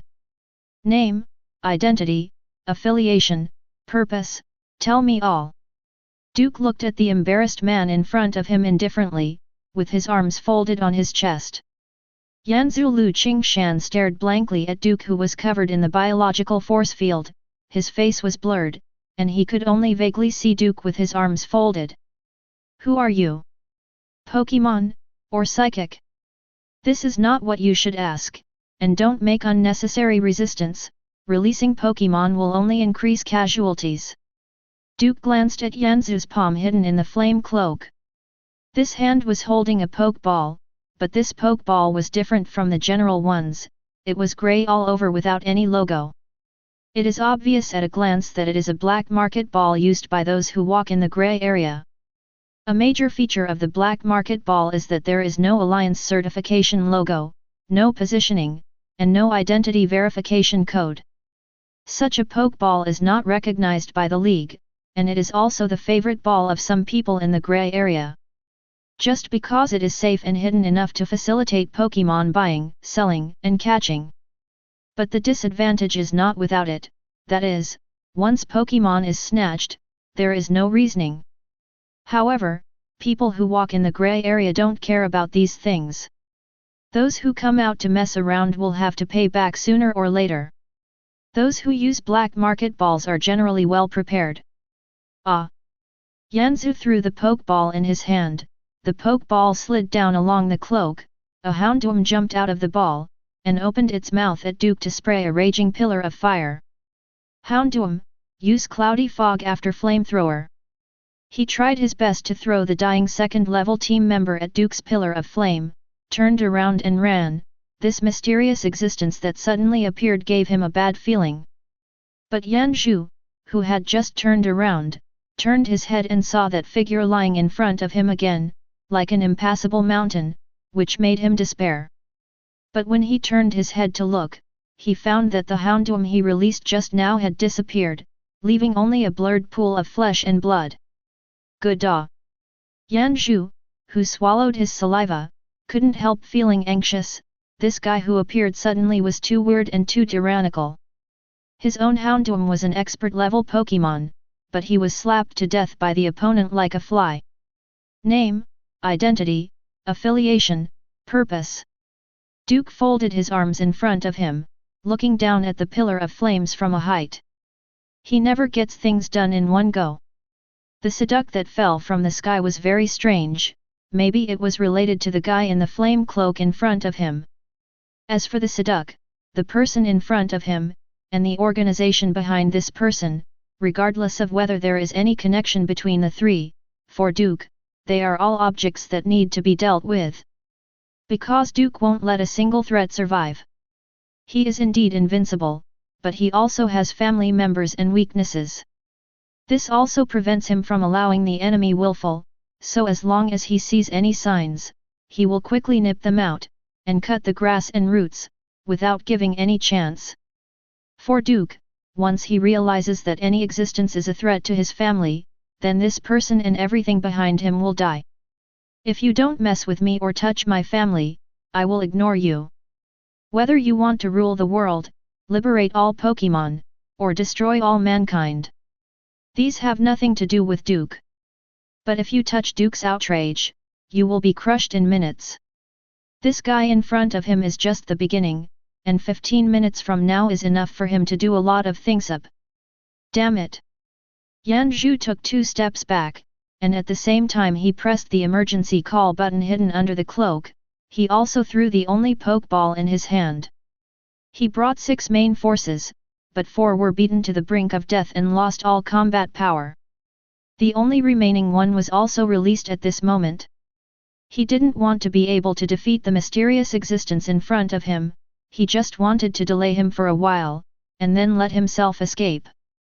But a scene that made him desperate happened before his eyes. Before the Pokeball opened, it was shot by a sudden red light. Name, identity, affiliation, purpose. Duke asked Yanzhu for the 3rd time, but Yanzhu took a few steps back, shaking his head constantly. No, I can't say it. I said, I will die. I can't tell. Then you are useless. Duke snapped his fingers casually, and after a sound of air bursting, Yanzhu exploded without warning, and the residue after the explosion covered the mud on the ground. Duke, who closed his eyes, took a deep breath, let go of all his perception, and began to monitor the whole world. In an instant, noisy information and words flooded into his ears. This time, for the newcomer contest in Shanghai, just take a Pokémon egg from Railu. Magmar, use Fire Blast. Gardevoir, I want you to give me an egg. It's our duty to fight Pokémon poachers. The mysterious Pokémon I saw last time may have the power of a patron saint. I speculate that it may be a legendary god. Come on, sweetie, let me be healthy. Brother Jack, no more. Report, the feedback device on Yanzhu has been silenced on the World Channel, do you want to notify Shuizu? The moment Duke captured this sentence, Duke opened his eyes. I found you. Next second. Duke soared into the sky and disappeared into the vast rain. Dragon Kingdom, Outer Seas. Under the deep sea. A huge experimental base is located in the deep sea. The base and seabed rock formations are perfectly integrated, basically no flaws can be seen. In the main control room of the base, A man with a cloak inlaid with an unknown orb was standing in front of the big screen in the main control room. A photo of Yan Zhu who had just died was displayed on the big screen at the moment, and this photo also turned grey and white. If he is silent, then he will be of no value to the organization. A male and female voice came from under the mask of the cloaked man. Let's start a new selection of pillars of flame. What about the experimental item S054? Experiment S054 must be recovered. He is the only experimental individual among the thousands of cases that has fused the destructive gene. He is of great value to us. Understood, I will notify Shuizu immediately and send more people. Boom. Suddenly, a strong tremor swept through the entire base. The main control room also began to flicker red light continuously, and all the researchers were shocked and fell off their chairs immediately. Only the cloaked man stood still. What happened? After the cloaked man asked a question, a researcher quickly got up and typed on the keyboard. The outer wall of the base is damaged, and there are intruders. Intruder. The cloaked man looked at the surveillance camera that took over, and a blurry figure shrouded in the biological force field was moving quickly through the passage. Let the security forces dispatch and send relevant information to the dark world. Yes. It can be next second. Boom. Stronger tremors swept through, and the researcher let out a scream of panic. The security forces are all wiped out, and the opponent is approaching at full speed. Then let those mega evolution experiments go. Yes. Chapter 16. Boom boom boom. The roar resounded throughout the corridor, and a Rehorn rushed towards Duke with a muffled head. Duke, who didn't even look at it, slapped Rehorn on the wall, and continued to float forward. On the way forward, no matter what tried to stop Duke, he would slap him against the wall. After killing an unknown number of Pokémon who came up to deliver them, Duke arrived at a heavy gate. The gate is 30 meters high and 12 meters wide. As for the thickness, Duke took a look and found it to be 3 meters thick. Not only that, this gate is also mixed with a lot of special metals. These metals can effectively resist the energy attacks of Pokémon. Even the most overbearing dragon Pokémon can hardly leave traces on it. I don't remember this door. Duke raised his eyelids. This gate should not have appeared on his way forward. After all, he has the ability to see through and planned his line of sight after entering, but this gate appeared out of thin air. Duke let his sight through the gate and saw a huge square behind it. On the square, there are extremely violent Pokémon standing, and these Pokémon are without exception wearing black ring decorations on their bodies. The center of the ring ornament is a circular evolutionary stone/ite inlaid with an inlaid spiral pattern. It's interesting. Duke raised his hand and pressed it against the door, with a slight force from his palm, and the contact area between the gate and his palm sank inward without any warning. Boom! The depression rapidly expanded, and soon extended to the entire door. Bang! The entire gate shook, and quickly moved backwards for a certain distance, then fell heavily on the ground, causing a huge roar. When the gate was overturned by Duke, all Pokémon with Mega Evolutionary Stone/Ite became agitated, with abnormal red eyes, as if being dominated by rage. Mega Evolution. At this moment, an indifferent voice came from the ceiling. In contrast, all the Pokémon wearing the evolutionary stone/ite showed pain on their faces, and while their bodies were trembling, an evil-colored Mega Evolution icon appeared in front of them.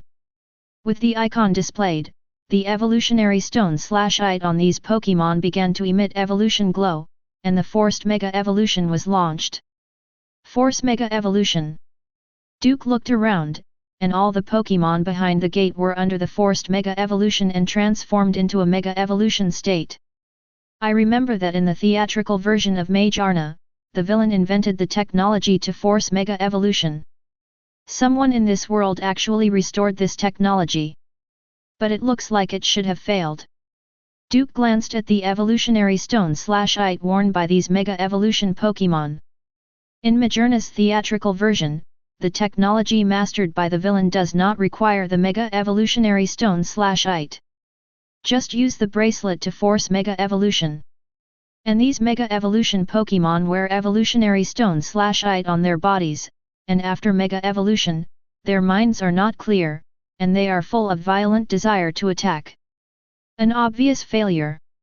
Duke is thinking about it, and many Mega Evolution Pokémon have gathered energy.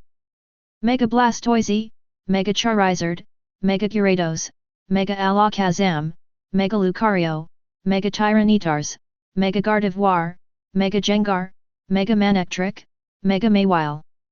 The energy gathered by dozens of Pokémon in the Mega Evolution state interweaves with each other to form a chaotic and violent energy tide. The energy tide pulls out a bright aurora on the square behind the gate, and under the aurora are the unique moves of various departments that can cause great destructive power. Next second, many energies bombarded Duke, and some energies with the same or similar attributes interweaved and fused with each other in the air, turning into even more terrifying energy columns. But Duke, who was at the center of being targeted, ignored all of this. Boom! Duke, who was directly submerged by the energy light wave, pushed forward against the energy light wave, and when he came to a Mega Alakazam, he stretched his fingers forward like lightning, and when he retracted, the ring decoration on Alakazam's body was inlaid. The Mega Evolutionary Stone/Ite was removed. Without the support of the Mega Evolutionary Stone/Ite, Alakazam degenerated rapidly, and the redness in his eyes faded slightly. Hoo-dee! Weakly moaning, Alakazam glanced at Duke gratefully, his body cracked in the next second, and psychic flames gushed out from the crack, burning him up. Failed technology. Duke looked at the Mega Evolutionary Stone/Ite lying in his palm. This Mega Evolutionary Stone/Ite, which is rare in the outside world, was abused at will here to conduct brutal experiments. It is conceivable how powerful the organization that this huge experimental base belongs to is. And this kind of organization is not something that ordinary people can fight against. It's a pity that this organization met Duke. A god among men. Duke stared at the Mega Evolutionary Stone/Ite for a moment, then put it into his pocket. It's all here, just take some souvenirs with you. Duke's figure flickered in the square again and again, and each flicker would definitely take down a Mega Evolutionary Stone/Ite. In less than a blink of an eye, Duke with more than a dozen Evolutionary Stone/Ite appeared in his pocket, and turned to look at the degenerated Pokémon. After degenerating these Pokémon, the eyes of these Pokémon without exception showed a look of relief. After that, all the bodies were cracked, and flames of various energy systems spewed out, and were burned into dross. With a bag of Evolutionary Stone/Ite in his pocket, Duke didn't move forward. Instead, he used his Mega Vision to scout around. Before entering, he had already scanned the base. In his transparent under the eyes, the entire base is like a Rubik's Cube being twisted constantly, silently changing its internal layout. Corridors, laboratories, battlefields, and many other facilities are changing positions silently and rapidly. That's why, after planning the route, he suddenly encountered this gate. Interesting. The corners of Duke's mouth curled up slightly, but he took out his phone and glanced at it, but he flew straight up. But I only have 8 minutes left, so hurry up. He remembered that he had slipped out for the reason of going to the toilet. If he didn't go back within the 15 minutes that he restricted himself, it would be a lot of fun. Duke, who smashed his head through the ceiling, directly ignored the inner walls of the entire base and came to the center of the base. General Control Room. Boom! Duke, whose head smashed the floor of the main control room, was floating in the air. And the first thing that caught his eye was a beam of light in the center of the main control room. There is a fossilized tail floating inside the beam of light, and there are various ancient relics around it.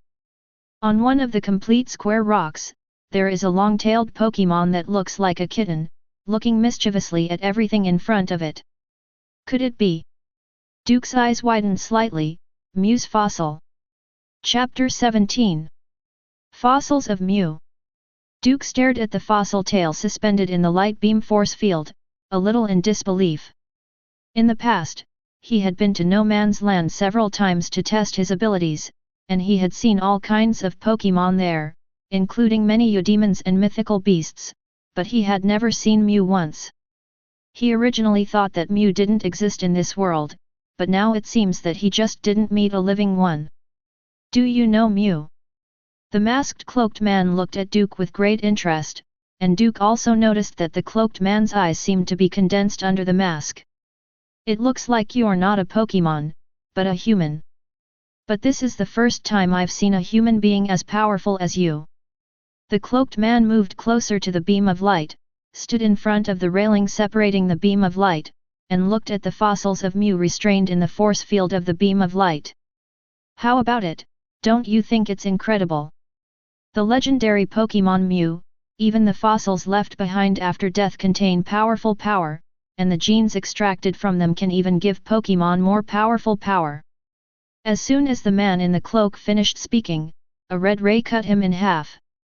Sorry, I don't have the habit of listening to the villains bullying lie.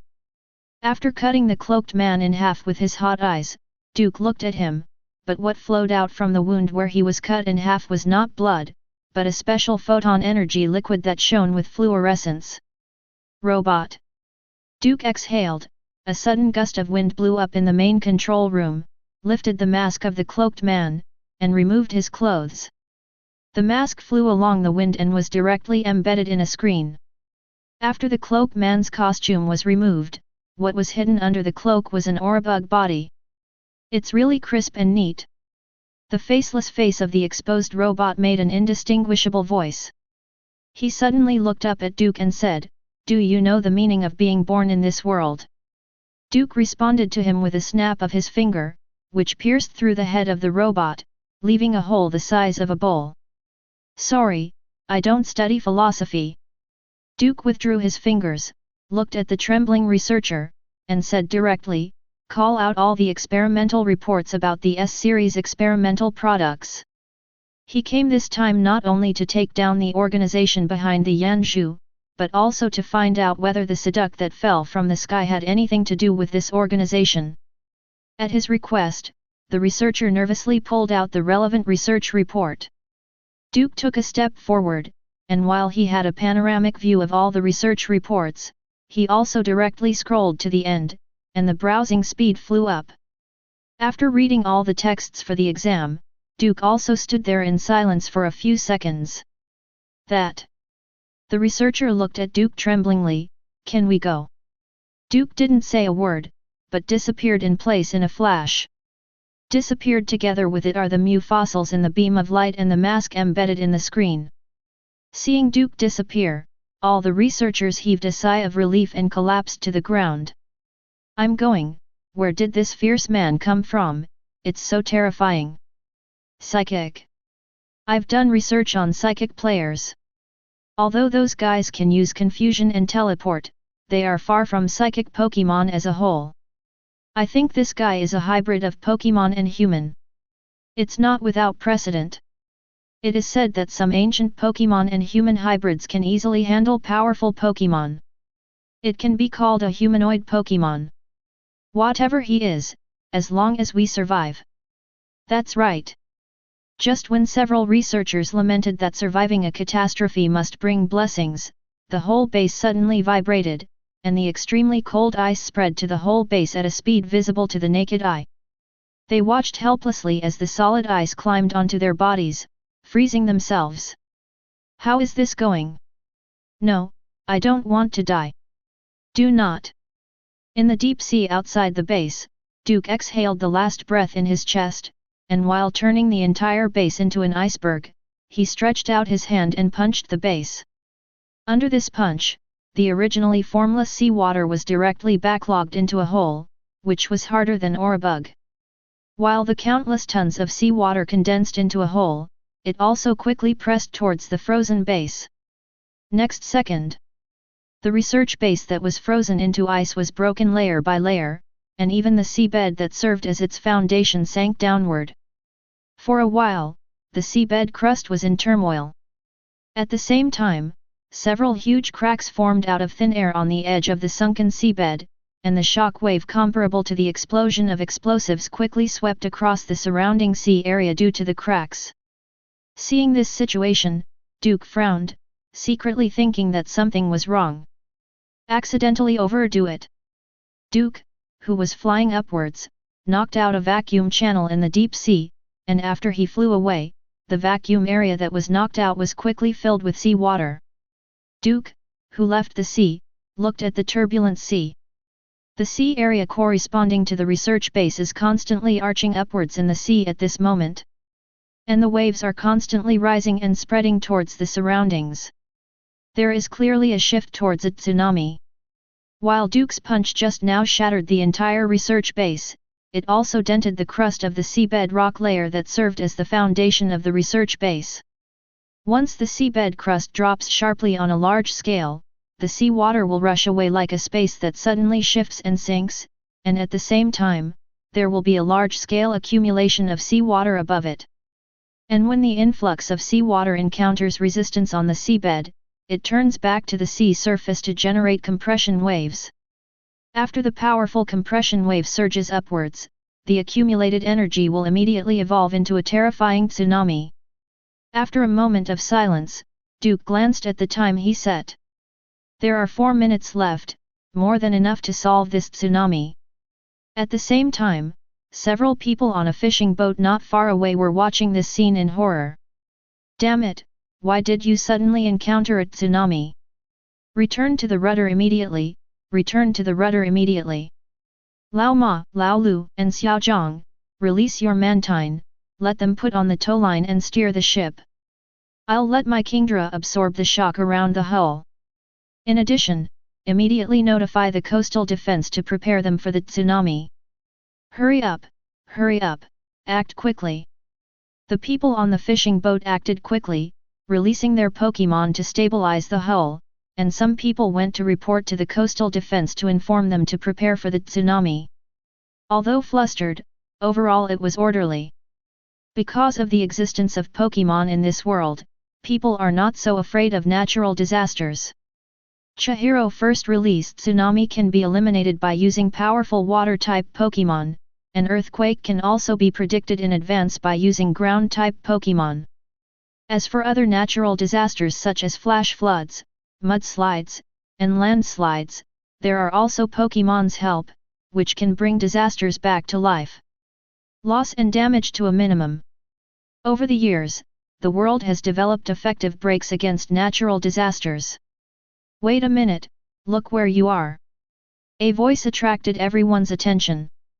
On the observation deck of the fishing boat, a guy with a telescope pointed at the sky above the forming tsunami and said, "Where is there a Pokémon?" What? Someone also quickly took out their mobile phone and used the zoom function of the mobile phone camera to look in the direction the guy pointed. I wipe it, it really is. What kind of Pokémon is this? Do not know. Could it be the divine beast that predicted the tsunami in advance and came here to save it? Probably. You've made a move, you've made a move. Duke, above the tsunami, took a deep breath, and then let it out slowly. As soon as he exhaled the powerful and unparalleled breath, he immediately went deep into the sea water, freezing the sea surface. In addition, Duke kept changing directions, freezing the entire surrounding sea area. The trouble he caused should be taken care of by himself. In just a few seconds, the sea surface was completely frozen, and the cold ice layer reflected a dazzling brilliance under the direct sunlight. After doing all this, Duke still used the perspective to check whether there were any points he missed. After several scans, he made sure that he was safe, quickly got up and flew into the sky, and disappeared without a trace. And this scene was thoroughly recorded by the crew on the fishing boat. Have you all taken pictures? It's filmed. My God, how powerful is it to freeze the sea just by breathing? Upload, upload, upload. I have a hunch that after uploading to the video platform, we will explode. Yes, yes, yes, upload now. Chapter 18. Yunshan Village, an old house. Duke pushed open the toilet door of the old house and walked out. After closing the door, he took a few steps to this side, and then took a few deep breaths. Although it was only 15 minutes, many things happened. Ache, ache. Wang Yongxia emerged from the main room, wearing a rain cape, followed by Du Tianqin, who was fully armed. Dad, Mom, are you playing that game? Of course I took Saduk to the Pokémon Center in town to help him get checked and treated. Really? Duke glanced at the Pokeball in his mother's hand. People in this world always keep 1 or 2 more Pokeballs in their hands, just in case. After all, who I don't even know that I will meet the eyes of that Pokémon bastard Meng Do in the next moment. Let Gyarados take you there. Duke glanced at Gyarados, who was standing in the yard. He flies fast. Okay, then I will trouble you to watch the house. It is good. Duke watched as his mother and father took Saduk's Pokeball and sat on Gyarados' ride. As Gyarados soared into the sky, Duke also slowly moved back to the door of the main room. Standing behind the door of the main room, looking at the continuous rain, he paused and said, I want to bask in the sun. Not long after, the dark clouds in the sky cleared, and the sun shone down on the earth again. Duke, who scattered the rain clouds with a random punch, found a recliner from the utility room of the old house, and moved it to the entrance of the main room, facing the sun. He took off his clothes, leaving only his shorts, lying on the recliner, letting the bright sunshine shine on him. It's still so comfortable. While Duke was basking in the sun, the internet exploded because of his breathing that turned the sea into ice and forcibly suppressed the tsunami. Favorite Ralts, whoa, whoa, whoa, whoa, new Pokémon.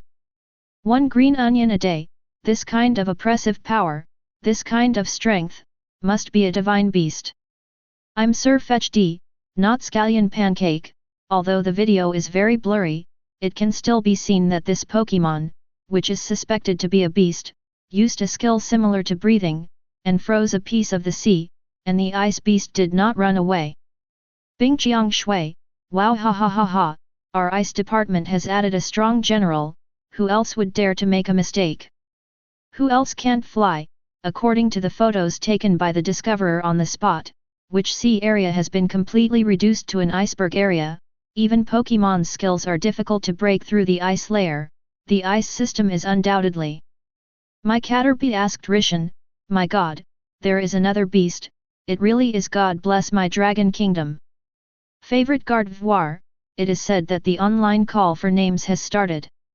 The god wearing bear forever, the name is called, where is the website, I'm going. Rocket Meowth, go together, go together. Shangjing, Pokémon Alliance. Meeting room. This time everyone is called together, not for anything else, but because of the mythical beast incident that has caused a lot of noise on the internet. In the first seat of the meeting room, an old man pointed to a figure frozen on the opposite projection screen and said, I think some people are familiar with this figure. As for why, let Champion Luna come and tell us. The first old man had just finished speaking, and the current champion, Rona, stood up and said, in the afternoon of March 6 this year, when I was patrolling the Helping Hand border guards on the border of No Man's Land, I received a call from the guards, and 10 minutes later I had a video chat with you. Meet the Pokémon in it. The other party has language ability, human-like thinking ability and logic ability, and strong power. I fought with K, but within 1 round, my ace Dragonite was knocked down by the opponent, and I am still recuperating in the Pokémon hospital until now. When I was fighting with this unidentified Pokémon, the opponent showed a fire-like ray ability, and my Dragonite with multiple scales was seriously injured and nearly died in 1 blow. After that, I held a meeting to focus on discussing this Pokémon, and now K has appeared again. But this time, after the reappearance of, a large-scale tsunami was eliminated, and a new ability was also displayed. What do you mean, champion? Someone sent a question, and Luo Na was silent for a moment and said, my original intention is actually only one, and that is to get close to you and understand you. Lorna pointed to the frozen figure in the video. The discovery of every new type of Pokémon is an exciting thing, whether it is one or a group, it represents great significance. I still can't forget the surprise when I discovered Sylveon, and the excitement when I met the legendary Pokémon Manaphy. This world is a world where humans and Pokémon live together, and it's our common world. So, I propose to set up a special investigation team for this mysterious Pokémon. Until the veil of mystery is revealed. After Rona finished speaking, the entire conference room fell into a long silence. Until the head of the old man knocked on the table. Okay, let's start voting. Seconded. Seconded. Abstain. Seconded. Yunshan Village, the old residence of the Du family. Son, we're back. As soon as Gyarados appeared in Duke's sight, Wang Yongxia's voice came down. Duke opened his eyes and looked at Gyarados, who was slowly descending. As soon as Gyarados landed, Wang Yongxia and Du Tianqin quickly descended the dragon, and the former threw a Pokeball out, and with a flash of blue light, Seduc jumped out of it. Seduc with a dull coat falls in the yard where the yard was damaged due to the previous heavy rain. The floor tiles under the pad are not dry yet. However, considering that Seduc is a water-type Pokémon, this kind of ground is just right for him. Seduc and Duke looked at each other expressionlessly, and Duke naturally remembered all the horrific things recorded in the experiment report he saw. In that experimental base, each experimental number corresponds to a Pokémon, and the Pokémon that can be numbered may be superior Pokémon killed from 1,000 or even nearly 10,000 of the same family. And these numbered Pokémon have suffered brutal and inhuman experiments without exception, and some even started the experiment from the Pokémon egg period, and continued until the experiment was successful, or the Pokémon died. This Seduc is one such Pokémon. It has been transformed since the Pokémon egg period.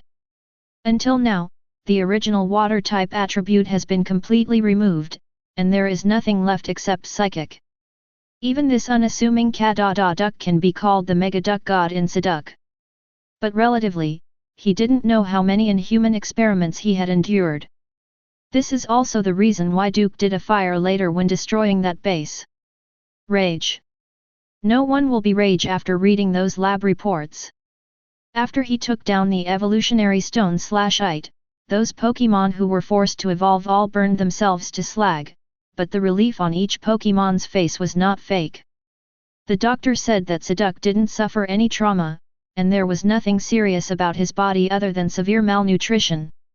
As for why he is so thin, it may be because he is unable to forage in the wild. Wang Yongxia came to Seduc's side and raised her hand to stroke the duck's head. Duke took a deep look at Seduc, and asked his father, "Then what do the family plan to do with this duck?" "Take it as a pet first, after all, a Seduc can't eat much, and it's so pitiful." Du Tianqin sighed, "Oh, what a pity that a Pokémon has become like this." Hearing his father's emotion, Duke rolled his eyes. According to the records in the experiment report, this duck is so strong that even Gyarados, the giant insect, can rub against the ground. Do you still call him pitiful? But... Duke looked at Seduc and thought for a while, forget it, anyway, only he knows his origin, and everyone else who knows is dead. Then keep it as a pet. Anyway, don't let this duck out of your sight, this duck can't turn the sky.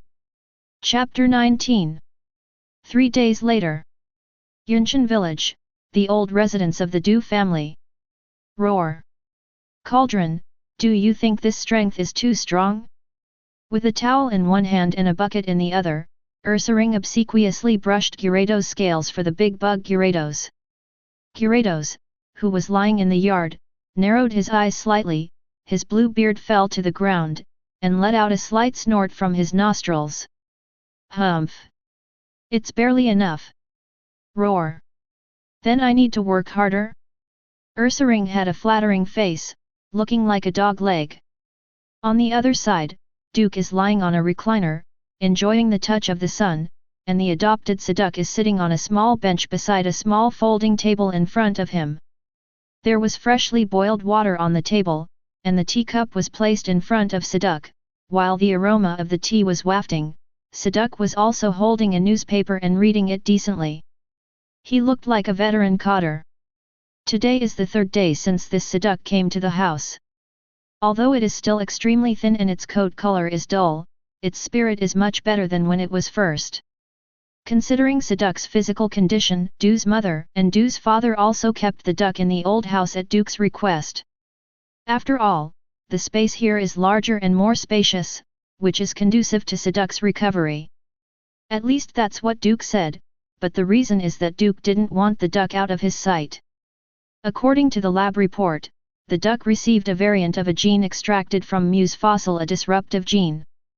A genetic force that can destroy and reorganize existing genes to make Pokémon stronger. After 2 rounds of experiments, the general experimental subjects will inevitably go berserk, their minds will collapse, and their muscles will dissolve, resulting in a complete and tragic death. But this duck survived 7 rounds of experiments alive and well. During the testing process, the strength of this Seduc is enough to crush the ordinary Pokémon with half-step master strength. But if it's just a half-step master, it's impossible to escape from that experimental base. This duck is very smart and knows how to hide its clumsiness. It is impossible for his strength to be as described in the experiment log. In this world, the strength division of Pokémon is divided into the following levels: Entry, Normal, Superior, Senior, Expert, Master, Top, and 2 areas above Top. These 9 levels divide all Pokémon in the world. Most people can only cultivate Pokémon to superior level at most, which is the limit. For real trainers, the superior class is just a starting point. Already. The strength of the several Pokémon in Duke's family is uneven. Du's mother's Raichu is a half-step superior, and Du's father's is a normal level. Raichu can become a superior class because he is in the final stage of the evolution chain and releases a large amount of power every day to meet the needs of work, so he has the strength of a half-step superior. If Mother Du had nurtured Raichu well, it would not be impossible for him to be a senior class, let alone a superior class. However, ordinary people don't have too high requirements for Pokémon, and they don't concentrate on cultivating them. Du's mother and Du's father can be said to be a microcosm of the general public. The strength of Ursaring, who was kidnapped by Duke, is at the senior level, and it is not easy to grow to this level on his own in the mountains. Gyarados, the overlord-level Pokémon born in no man's land, already has master-level strength, but his strength has also been finalized. If he wants to improve again, he needs to make great efforts. Seduc, who was born as an experimental product in the experimental base, in Duke's view, has probably reached the threshold of the top level of strength. Being able to escape from the heavily guarded research base under the deep sea, Seduc's strength is self-evident. This is why, after reading the experiment report, Duke concluded that Seduc could rub Gyarados on the ground. A Pokémon who knows how to hide and can escape from such a base will not be an easy one. And now, in Duke's perception, Seduc's strength has recovered at least 1/6. Now at his house, it's just for self-cultivation.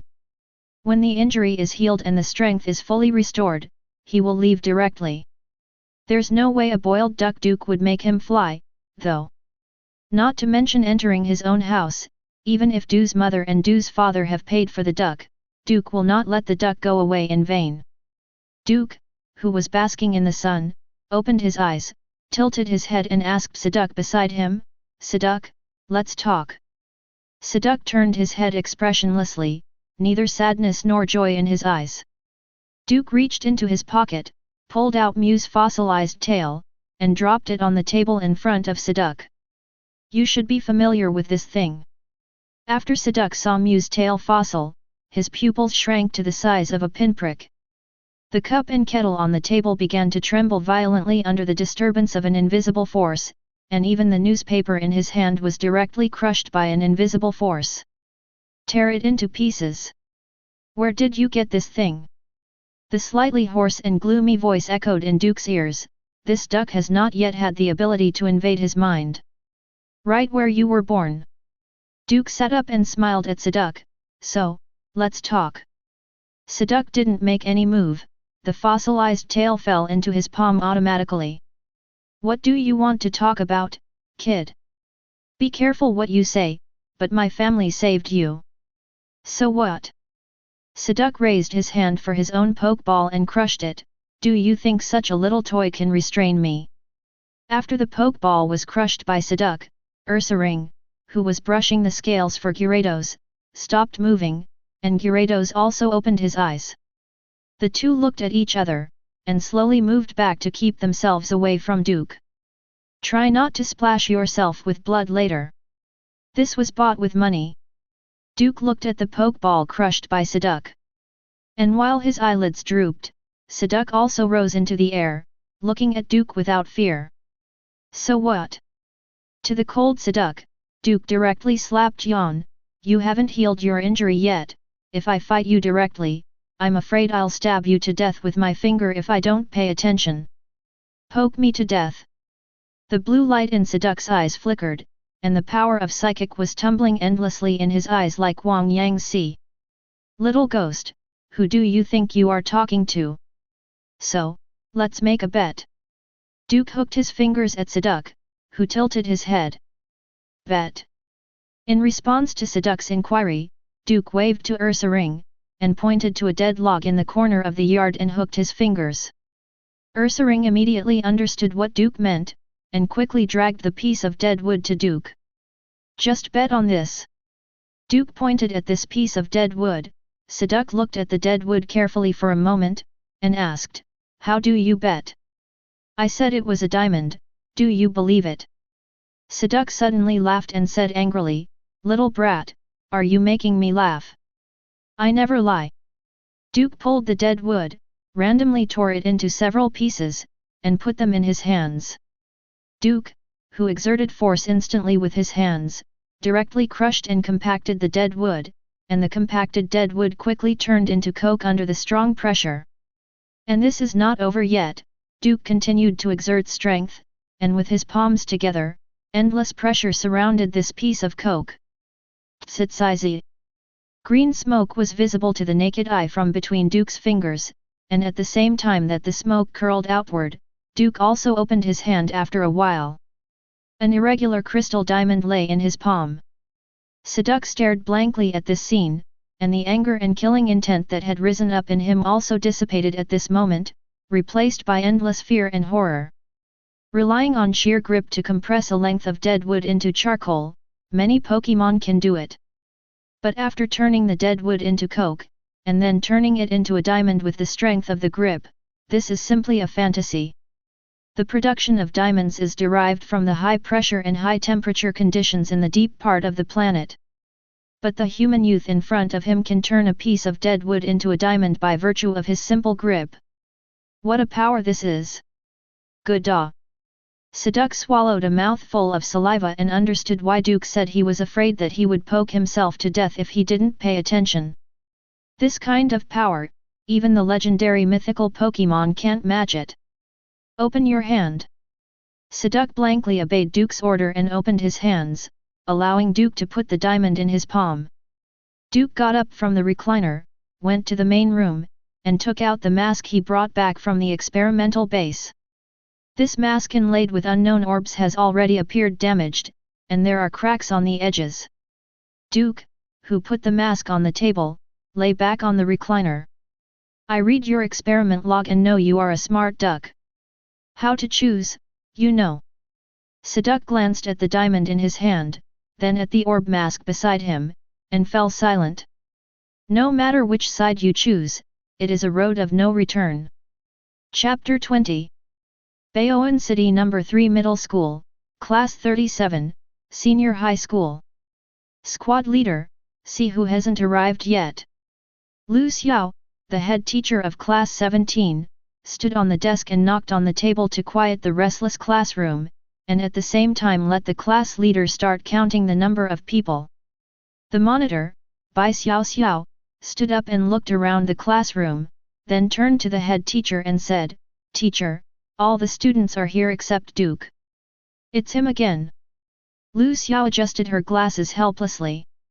Duke was not only the biggest problem child in her class, but also one of the best in her age. On weekdays, he always looks like he can't wake up, refuses to change after repeated admonitions, and often rests in class, and skips class to go to the sun. Today is such an important day, but it is still late. You have to have a good talk with him. You know, Duke's reputation from the teachers in the whole grade is almost rotten. If it weren't for the remarkable grades in the culture class, he would have been given up long ago. Crunch! The door of class 17 was pushed open, and Duke showed his head from outside. Well, am I late again? As soon as Duke finished speaking, he yawned, and Lu Xiao, who rested his forehead and sighed, waved his hand, telling Duke to return to his seat quickly. After the first battle test is over, be sure to have a good talk with this guy. Duke slowly returned to his seat and sat down. After stuffing his school bag into the desk, he habitually lay down on the desk, letting Lin Qianqian in the front row cover himself. While Lin Qianqian straightened her back, she also turned her head slightly. The girl's long hair brushed against the tip of the boy's nose, making Duke scratch his nose. Itchy. There is also a pleasant smell of toilet water.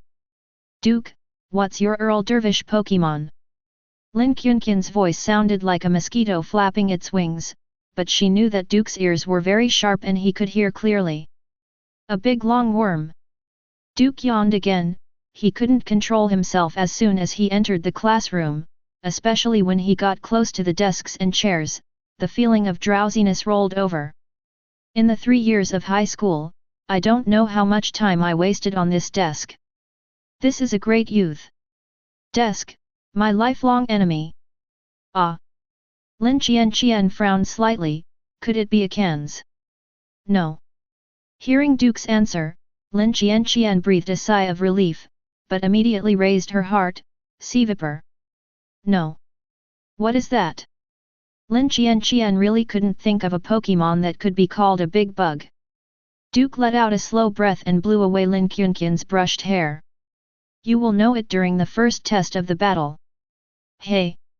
Lin Qianqian let out a long gasp with great reluctance, and Duke nodded her shoulder. Okay, listen to the teacher carefully. Lin Qianqian's pretty face flushed slightly, and she straightened her posture to listen to the head teacher on the stage. After the past 7 days, I think everyone should have successfully obtained their Earl Dervish Pokémon and got acquainted with them, right? Right. There was a loud echo from the audience. Lu Xiao smiled involuntarily, but the smile turned serious in an instant. Now that everyone is familiar with their Pokémon, you can also know what this day means to you. Today is the National Unified Preliminary Test of the battle. And it is also an important day related to your future and future. Although everyone has just received their Earl Dervish Pokémon, as a trainer, they are still immature, but it is also don't underestimate today because of this, and don't slack off in any way. Especially like a classmate. When Lu Xiao spoke, he took a special look at Duke. Laughter immediately erupted in the back row of the class. As a student with one of the best looks and figures, Duke can be said to be the public enemy of the boys in the class. After all, no boy wants to see the girl he likes focus on other boys. Duke was indifferent, anyway, he was called not once or twice. Okay, everyone be quiet. Lu Xiao clapped his palms to make the whole class focus on himself. Next, the school will arrange for everyone to order according to their class rankings, and dispatch buses to take everyone to the battle center in the city center. It can be said that today's battle center has been contracted by all the high school students in Baoan City. Laughter burst out in the class at the right time, and after Lu Xiao activated the atmosphere, he continued, of course, because it's really a battlefield, it's inevitable that some people will watch the battle, but everyone, don't care about other people's sights and comments. In addition, inspectors from some universities will also appear in the preliminary test venue, so everyone should show the good side of themselves and their Pokémon. Understand? Clear. The whole class shouted in unison, and everyone's eyes were shining with excitement. Isn't it just for this moment that they studied hard in high school for 3 years? Except Duke, of course. He has now begun to completely doze off. In addition, everyone can release their own Pokémon after arriving at the battlefield, so that he can get familiar with the atmosphere there first, so that there will be no accidents during the battle. Teacher Lu. The dean opened the door, looked around, and at the same time, his eyes caught Duke, and his brows were slightly frowned. However, he did not forget his business here. You can let the students go out and line up to get on the bus. In addition, the dean pointedly said, be optimistic about a certain student, don't let a mouse poop ruin a pot of porridge. After finishing the sentence, the dean turned to leave, and Lu Xiao sighed. At this time, Duke was still the same as before, and it was inevitable that he would be targeted. After the dean left, Lu Xiao clapped his hands. Okay, everyone go down and line up, get on the bus in an orderly manner, don't make trouble, and don't let Pokémon out on the bus. Oh! The boys in the back row became noisy, and the girls in the front row got up and left one after another. As for Duke, he didn't move. Lu Xiao helplessly nodded at Lin Qianqian. Qianqian, take your Duke to line up. Roar! Everyone cast teasing looks at Lin Qianqian, and while Lin Qianqian blushed, she also walked up to Duke and knocked on him, then turned around and trotted out of the classroom. A group of girls followed behind her, making noise. Duke, who was woken up by Lin Qianqian, slowly stood up, stretched his arms and slapped Yan. At this time, a boy in the back row bumped into him unintentionally, pointing his elbow at Duke's rib. Boom! The face of the boy who elbowed Duke's rib was distorted. And Duke also pressed his head with his backhand, throwing him backwards. Bang! The boy who didn't know how many tables he had knocked over lay down on the floor miserably, his face contorted from the pain, and a few boys who were close to him walked over to help him up. The surname is Du, what are you doing? Just kidding with you, look and smash Brother Ming. That's right, why are you so small? Amid all the accusations, Duke lazily lifted his eyelids and glanced over. Unconvinced, let's go to the toilet and talk. Or chat in the alley after school.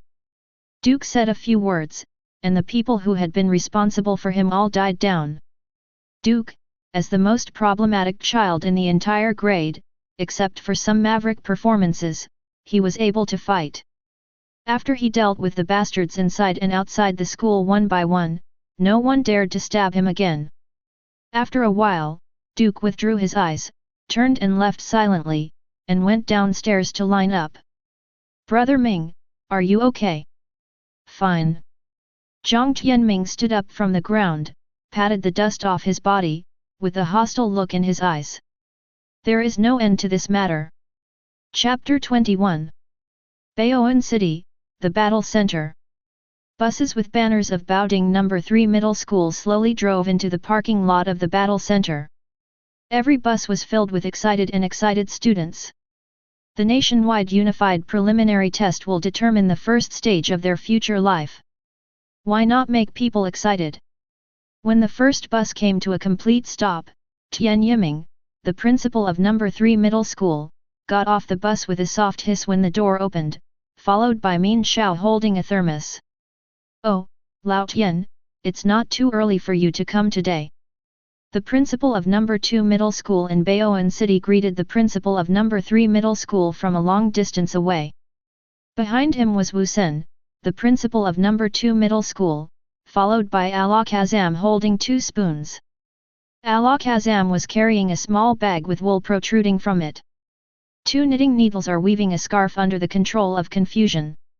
When Tian Yiming saw Wu Sen, there was a flash of displeasure in his eyes. This old bastard always wanted to compete with him.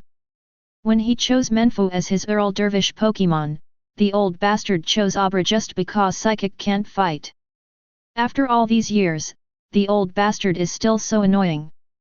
Although he thought so in his heart, Tian Yiming didn't show it on his face, and walked towards Wu Sen enthusiastically, just hugging each other like old buddies for years.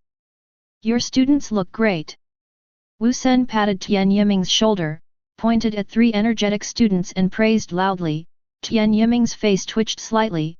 This old guy has great hands, but he is not bad at all. Tian Yiming patted Wu Sen on the shoulder.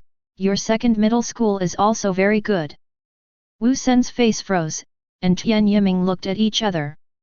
At the same time, Min Xiao and Alakazam also looked at each other behind their masters. Min Xiao, "Heh, old lady." Alakazam, "Oh, old man." Tian Yiming * Wu Sen, "Oh, old bastard." While the principals of the 2 middle schools were fighting openly and secretly, the students of the number 2 and number 3 middle schools were also looking at each other, and the students of number 1 middle school who arrived first were eating melons from the sidelines. Everyone in the 3 major middle schools in Baoan City knew that the number 2 and number 3 middle schools did not deal with it. As for number 1 middle school, number 2 and number 3 middle schools don't take him to play. 3 high school students look at each other, all observing each other's Pokémon. "I'll go, that guy from number 1 middle school actually brought a Swablu. Look at number 2 middle school, the girl from number 2 middle school is following a ghastly. Where is there a Yan rabbit unique to the rotten country? That's the cutest one, Ralts, the hatchling of Psychic Empress Gardevoir. There are garlic bastards. That's Bulbasaur. Wow, that Eevee is so cute. That kid from number 2 high school actually brought a Slowpoke. What can this idiot who hasn't evolved yet do? Spare ingredients. Duke, why don't you release your Pokémon?" After getting out of the car, Lin Qianqian, who was following a Buniri, asked Duke curiously. Duke stretched his arms and yawned. "The place is too small, that guy can't use it." "Can't use it?" Lin Qianqian pointed her finger on her chin and tilted her head, thinking that Duke said his Pokémon was a big bug. Lin Qianqian couldn't help exclaiming, "You must have subdued an onyx." "What are you thinking?" Duke's brain collapsed on Lin Qianqian's forehead. "Onyx is too ugly." "That's right." Lin Qianqian stuck out her tongue, turned her head and hugged her Buniri. "By the way, look at my Buniri, isn't it cute?" Duke glanced at the short-legged Buniri. After evolution, this guy would be the long-legged Lopunny. Now this little guy is still very shy of strangers. He noticed Duke looking over, covered his face with his 2 little hands, and only dared to look at Duke secretly. "Good. Okay, students, it's time to enter the arena now. Everyone must restrain your Pokémon and enter the arena in an orderly manner." In the battle center. "Okay, everyone stand in the team obediently, wait to receive your own number, and then go to the corresponding battlefield for the first battle test." Lu Xiao, holding a loudspeaker, effortlessly let his voice reach everyone's ears, and the monitor was distributing everyone's admission number. There are only 55 people in Class 17, and it only takes a minute or 2 to distribute the numbers. After everyone's number was obtained, each student began to look for students who were on the same battlefield as him with the number. "Ah, that's great, you and I are on the same battlefield. Well, the 2 of us are the same. Xiao He and the others are on the same battlefield. What date are you on the battlefield?" Lin Qianqian leaned over to Duke, stood on tiptoe to look at the battlefield number in Duke's hand. Duke handed the admission number to Lin Qianqian. Lin Qianqian glanced at it, and immediately cheered, "Wow, Duke, you and I are also number 1 field in Yin District." Duke played yawn, not paying attention to the initial test of the battle. After all, once the big worm Gyarados came out, let alone the Pokémon of the referee, even the Pokémon of the principals of the 3 middle schools could rub against the ground. That's what it means to start at the peak. Don't always look so listless. Let's go, let's go, let's go to the battlefield. It is good. Duke slapped Yan lazily, and was dragged by Lin Qianqian to the battlefield in Yin District A. There are a total of 12 battle zones in the battle center, divided by the 12 earthly branches, and each battle zone has 4 battlefields, A, B, C, and D. The entire battle center has a total of 48 battlefields. When they arrived at the battleground in Area A of Yunhao, Duke and Lin Qianqian realized that they were late, because the preliminary test of Pokémon battles had already started in the battleground. Duke, who was pushed by Lin Qianqian to the auditorium, just sat down firmly when a loud shout came from the battlefield. Bellsprout, use the Vine Whip. Duke blinked, and looked at the battlefield. A boy with a hedgehog head commanded a Bellsprout, and was launching a violent attack towards Krabby, the referee of the match. The slender Vine Whip stretched out, heading towards Krabby Constrict. At the same time, Krabby dodged deftly, swung the pincers quickly, and Vine Whip snipped. Duke could even see a fine layer of sweat forming on the forehead of Bellsprout's trainer. Bellsprout, don't be discouraged, use the Vine Whip again, just like I taught you. Leaving aside the battle scene, the kid roared so loudly, it really looked like a high-end battle. However, the reality still cannot get rid of the embarrassment of chickens pecking at each other. Bellsprout was quickly eliminated by Krabby. The hedgehog-haired boy hugged Bellsprout and left crying. At the end, Krabby stuffed a piece of Vine Whip into his mouth to taste the saltiness. It's just bullying grass. Regarding the performance of the hedgehog boy, the match referee touched his nose in embarrassment. The character of this Krabby is indeed a bit bad, but it is already very good that the new Pokémon can do this step. After all, you can't have too high requirements for the entry level, and being able to command Pokémon to launch skills smoothly is an improvement. You know, some Pokémon won't even obey the trainer's password. You let him use Yawn, he turned his head and fell asleep with Yawn. What's more, going to the battlefield is like going for a walk in the park, running around, it's extremely joyful. Next, battle number GT365. After the match, referee called out the next player according to the roster. A refreshing young man holding a slowpoke walked down from the auditorium and came to the battlefield. Get ready, the battle will start in 10 seconds. The referee gave the refreshing boy time to prepare, and the refreshing boy patted Slowpoke in his arms. Go, Slowpoke! Slowpoke, who was originally in the boy's arms, raised his head and whispered, "Ya duo." In the next second, Slowpoke's figure flickered and came to the battlefield. This scene made the match referee raise his eyebrows in surprise. A Slowpoke that understands teleport, this is really rare. It must have been conquered from the secret realm descended from the saffron forest.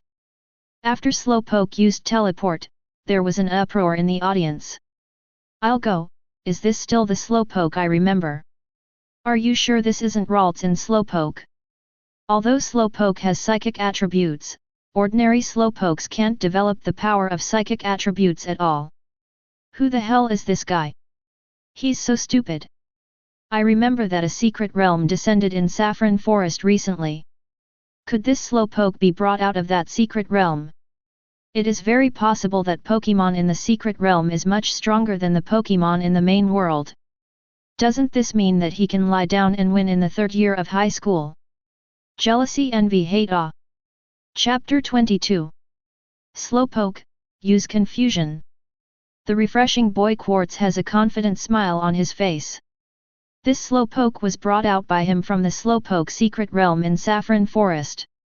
Not only is he born with powerful psychic attribute power, but he is also not as dull as other Slowpokes.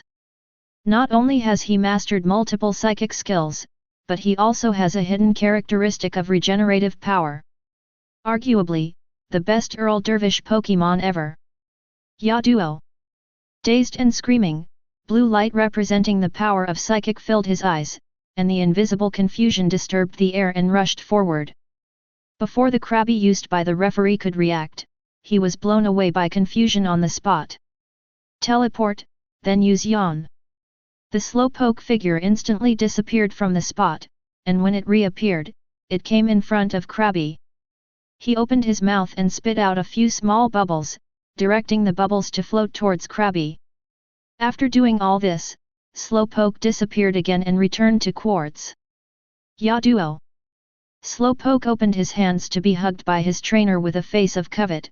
Quartz hugged him helplessly, pointing to Slowpoke's forehead. "You stalker!"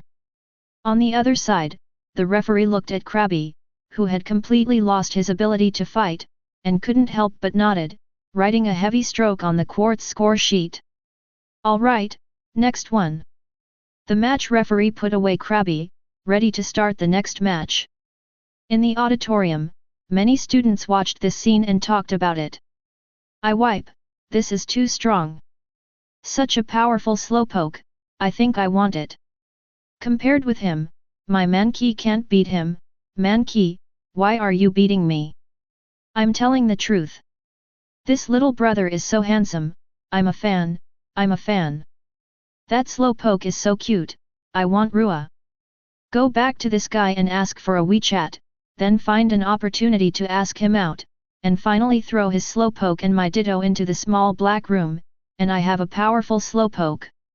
Amidst the discussions in the auditorium, Quartz also returned to his seat, but while passing by Duke and Lin Qianqian, he glanced at Lin Qianqian inadvertently, and his eyes lit up. "Excuse me, classmate, is there anyone here?" Pointing to the vacant seat beside Lin Qianqian, Quartz showed a gentle smile like the dawn. Lin Qianqian glanced at Duke, and shook her head, "No. Then I won't be polite." Quartz was sitting next to Lin Qianqian, and Duke was on the other side of Lin Qianqian, but now Duke was dozing off with his hands folded against the seat. "You Buniri is so cute." Quartz got close to Lin Qianqian as soon as she was seated, and Pokémon is definitely a good breakthrough point if she wants to quickly get closer to someone. Like, some pet owners are never single. "Your Slowpoke is also very good." Lin Qianqian, who was chatting with Quartz business, raised her hand and touched Slowpoke's small head. Slowpoke narrowed her eyes quite usefully, and Quartz took the opportunity to say, "Do you want a hug?" "Hurrah!"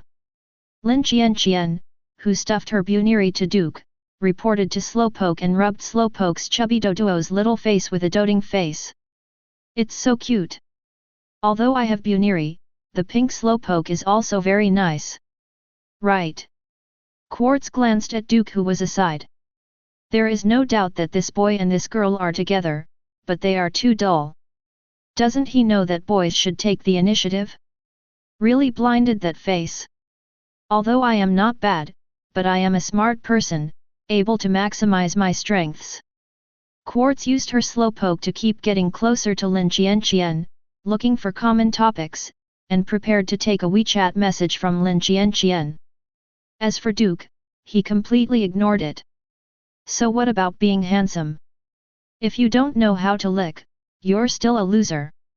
Licking dogs is a science, not only for girls, but also for Pokémon." "Alright, next one, GT." The match referee made a sound in the field, and the sound spread throughout the Yin District No. 1 battlefield.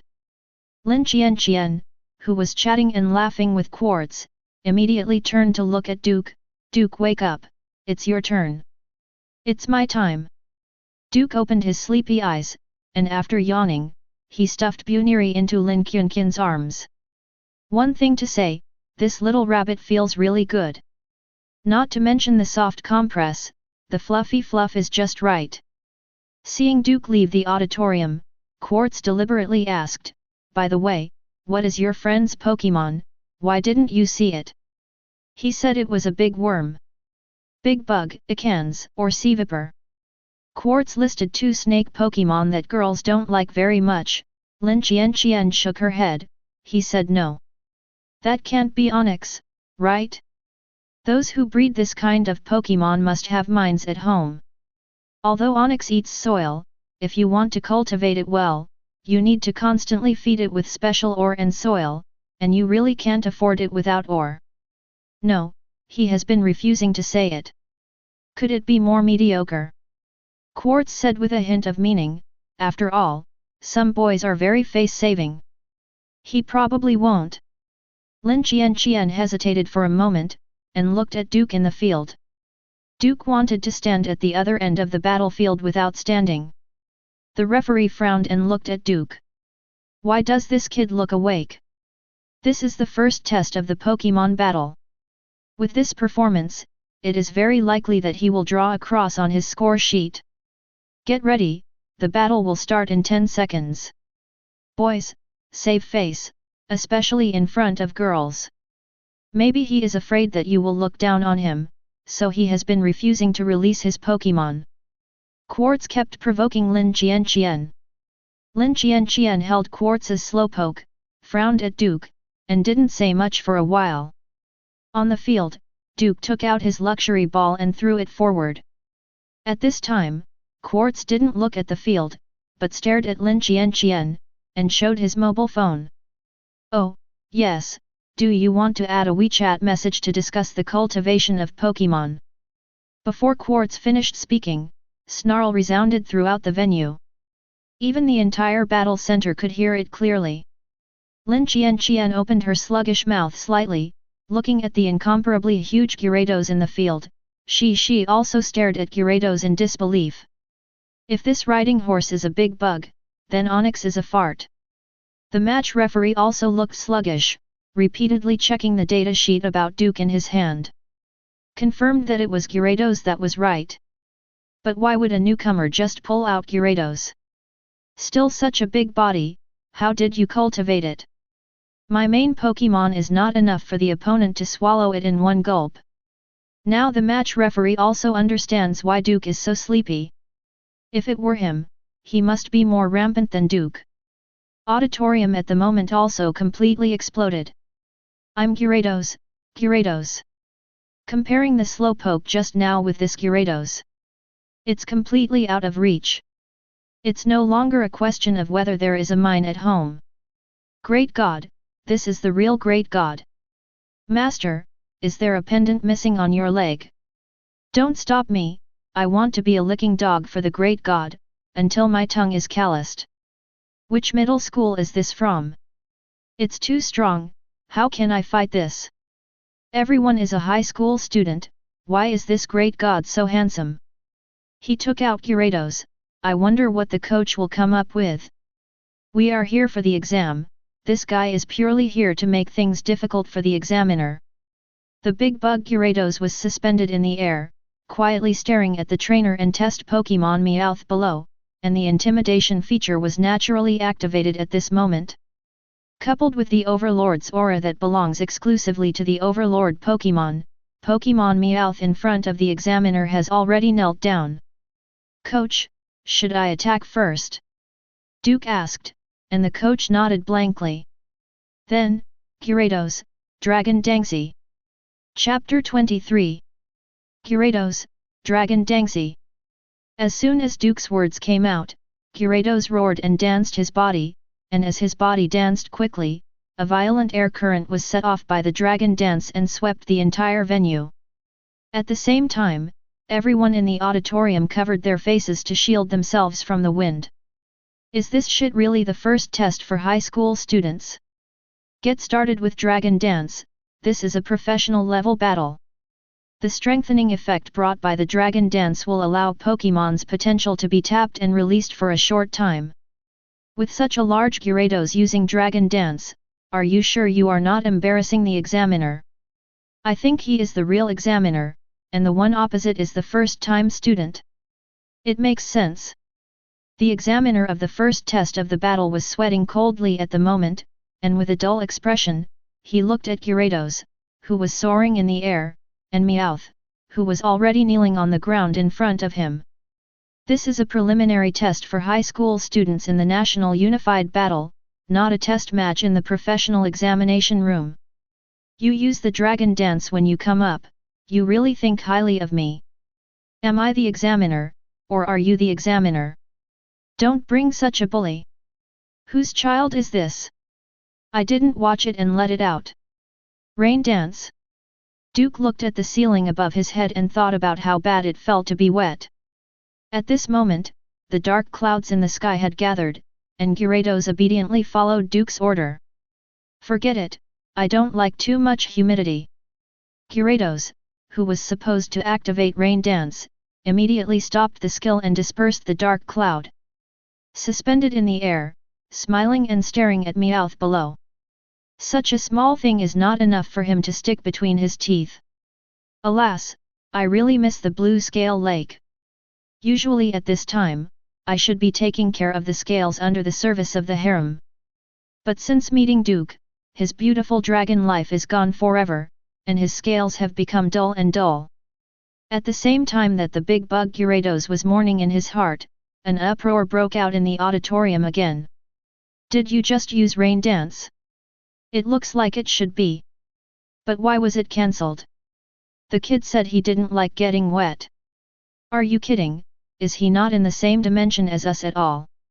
Have you not noticed that the most savage Gyarados obeys him? Does this mean that this Gyarados was bred from Magikarp by himself?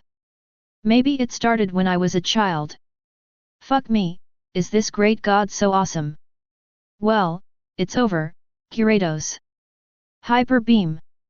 At the same time as Duke yawned, Gyarados roared, and countless energy photons converged in his big bloody mouth. The energy breath emitted by Hyper Beam made everyone present tremble. When the examiner saw these scenes, he stopped immediately. What a joke, this Hyper Beam hit, not to mention Meowth, even I have to sit down. Okay, stop, stop. The examiner quickly said, this student, you have passed. As soon as the examiner said this, Duke coughed, what about my score? With Hyper Beam in his mouth, Gyarados approached the examiner, and the examiner hurriedly said, full marks, full marks. Really? Duke frowned, and the examiner said righteously, the trainer quality you showed in the preliminary test of the battle can definitely get full marks. No, others can get full marks, but they can only get full marks, and you can get full marks because only full marks are available on rolls. I am amazed by your cultivation and command of styrofoam. The breeding of this Gyarados is also exceptional. I give you full, you definitely deserve it. If you don't want it, I will give you full marks if I don't want it in my career.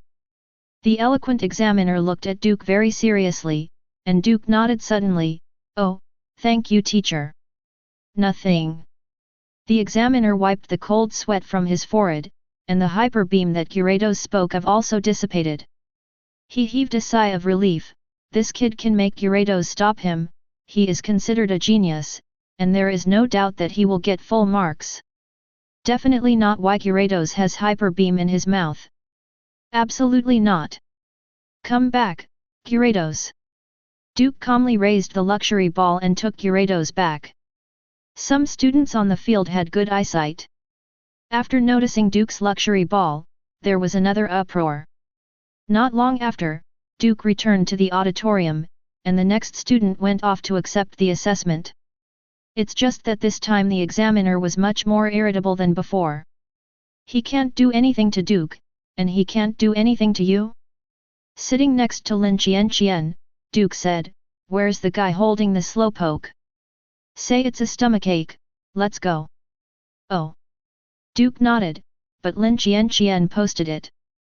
Okay, when did you conquer Gyarados, why didn't you say anything? Is there anything worth saying? Isn't it worth it? Does it worth? Well. Lin Qianqian puffed up her cheeks and looked at Duke angrily. Duke raised his hand and touched her forehead, and said with a smile, don't be angry, I'll ask Gyarados to take you home after school. Have you gotten your pilot's license? I got it in 2 days. As expected of you. Congratulations. On the battlefield, in the waiting room. The principals of the 3 major middle schools in Baoan City gathered together, waiting for the summary of the students' grades. You say, which school will be the first to win today? Wu Sen, who helped his Alakazam tidy up the hairy spinner rack, squinted at Tian Yiming. Tian Yiming just filled his mean shao with wolfberry water, and he said, it's not you anyway. Is it you? Wu Sen rolled his eyes, your number 2 middle school has not had a perfect score student for a long time. This time I can't see it enough. You can't say that, Principal Wu. The principal of number 1 middle school hurriedly smoothed things over. Tian Yiming sneered, do you have one? I'm not like you. A good student is like a son. The students in our number 2 middle school are more self-improving, and they will work without the school and parents urging. Wu Sen crossed his legs and said cheerfully. Tian Yiming curled his lips. What's wrong with treating me like my own son? He is also a student of my school. Don't say it's like my own son. If there is a perfect score, I will confess him as my father. While Tian Yiming patted his thigh, there was a knock on the lounge door. Looks like I'm here to report the good news. The principal of number 1 middle school stood up with a smile, and went to open the door himself. These two kids are always angry at each other, and it's been decades at a time. They really don't grow up. After opening the door, the dean of number 3 middle school walked in with a flushed face. Oh, it seems that this good news is for number 3 middle school. The principal of number 1 middle school hurriedly let the dean of number 3 middle school in. As soon as the dean entered, he said, Principal, our school has achieved full marks. Have you got full marks? Wu Sen's eyelids twitched, and Tian Yiming smiled brightly like a chrysanthemum. Oh, it seems that our 3rd middle school still has good seedlings. Yet, you've got a father for this boy. Wu Sen opened his mouth sadly, and Tian Yiming's expression suddenly appeared as if he was constipated. My surname is Wu, are you making trouble? You have an extra father. Are you trying to fight? You have an extra father. The surname is Wu. No matter how much you shout, you have an extra father. Wu Sen looked cheerfully at Tian Yiming and jumped into a rage. You said it yourself. Chapter 24. On the day of the first test of the battle, in the evening. Everyone worked hard today. Lu Xiao stood on the podium and looked at the students in the class with a smile. Although the grades in the class were uneven, some people were sad and some were happy, but the first perfect score in the whole school, and even the city, was born in his class. Too much face. This year, whether it is title, salary, or bonus, even the holidays will be doubled. And it all depends on Duke. God, why didn't I discover his excellence before? Just when Lu Xiao was thinking about how to encourage Duke well and let him continue to work hard, the classroom door of class 17 was suddenly pushed open. The dean with a serious face of 10,000 years showed his head. After looking around, his eyes fixed on Duke. Well, tell Duke not to leave after school, the school has a separate meeting for him to attend. The dean, who rarely showed a smile, nodded slightly to Duke who was dozing on the table, and then closed the door and left. As soon as the classroom door was closed, an uproar broke out in the classroom. I'll go, the dean actually laughed. Really? After all, our class got a perfect score. That's right. A small club alone, is it the legendary seed club? In other words, is Duke going to be listed as a seed by the school? I remember that the last one who was listed as a seed was admitted to the best Shangjing University in China. In other words, Duke has been considered by the school to be the number 1 pick. Real or fake? Aizhou, if this is the case, after graduation, it will be very face-saving to tell others that you are the number 1 student. Come on, don't think so well, maybe we will become a foil. All right. Lu Xiao patted the table, trying to quiet the classroom. However, instead of stopping, the students in the classroom became more and more violent. Lu Xiao, who had faint veins on his forehead, took out his pokeball. Glacian, cool them down, let them calm down. Glacian, who was covered in light blue and looked like a fox, jumped out of the pokeball and landed directly on the podium, exhaling extremely cold wind. In an instant, the temperature in the classroom dropped sharply, and everyone shuddered. Now, can you calm down? Lu Xiao looked at the whole class with a smile, and Glacian in front of him looked down on everyone arrogantly, and all the students who were swept by Glacian's eyes shuddered. Oops, inadvertently went too far. Once my teacher is in a bad mood, he will really take out Pokémon to explain the truth to you. Over the past 2.5 years, Glacian has froze them countless times. Although most of them cool down in summer, but once the whole class has a hot pot, Glacian will serve a small amount of blizzard. Okay, now that everyone has calmed down, I will continue to talk about the follow-up teaching arrangements. Starting tomorrow, the courses for all Senior 3 students will be divided into 2 parts, namely the cultural class in the morning and the Pokémon cultivation class in the afternoon. The cultural class will remain the same. Everyone cheer me up and study hard. Don't think that with Pokémon, you can sit back and relax. No matter how high the score of Pokémon cultivation is, once the score of culture class falls, you will miss the school of your choice. In addition, the Pokémon training class will adopt dual teaching, that is, the teacher of the Pokémon training class in the school will teach you, and a specially hired Pokémon teacher will teach your Pokémon. Under the dual teaching, everyone's strength will usher in a period of rapid growth. During this period, do your own Pokémon a good mental work, and prepare for the last 100 days of the college entrance examination. Have you understood? Clear. Then get out of class is over, the students on duty stay to clean up, and the other students go home quickly, and don't stay on the street for too long, and don't try to reach the sky in one step. Take your Pokémon to Battle Park. Once you hurt the Pokémon, your subsequent courses will fall a lot. Plus, Duke can go to the school auditorium now. Lu Xiao looked at Duke, who was still lying on the table. Lin Qian shook her head in a timely manner, letting her hair brush across Duke's face. Duke stood up slowly, and then slapped Yan as if no one else was there. After school, the teacher asked you to go to the auditorium to attend the small meeting.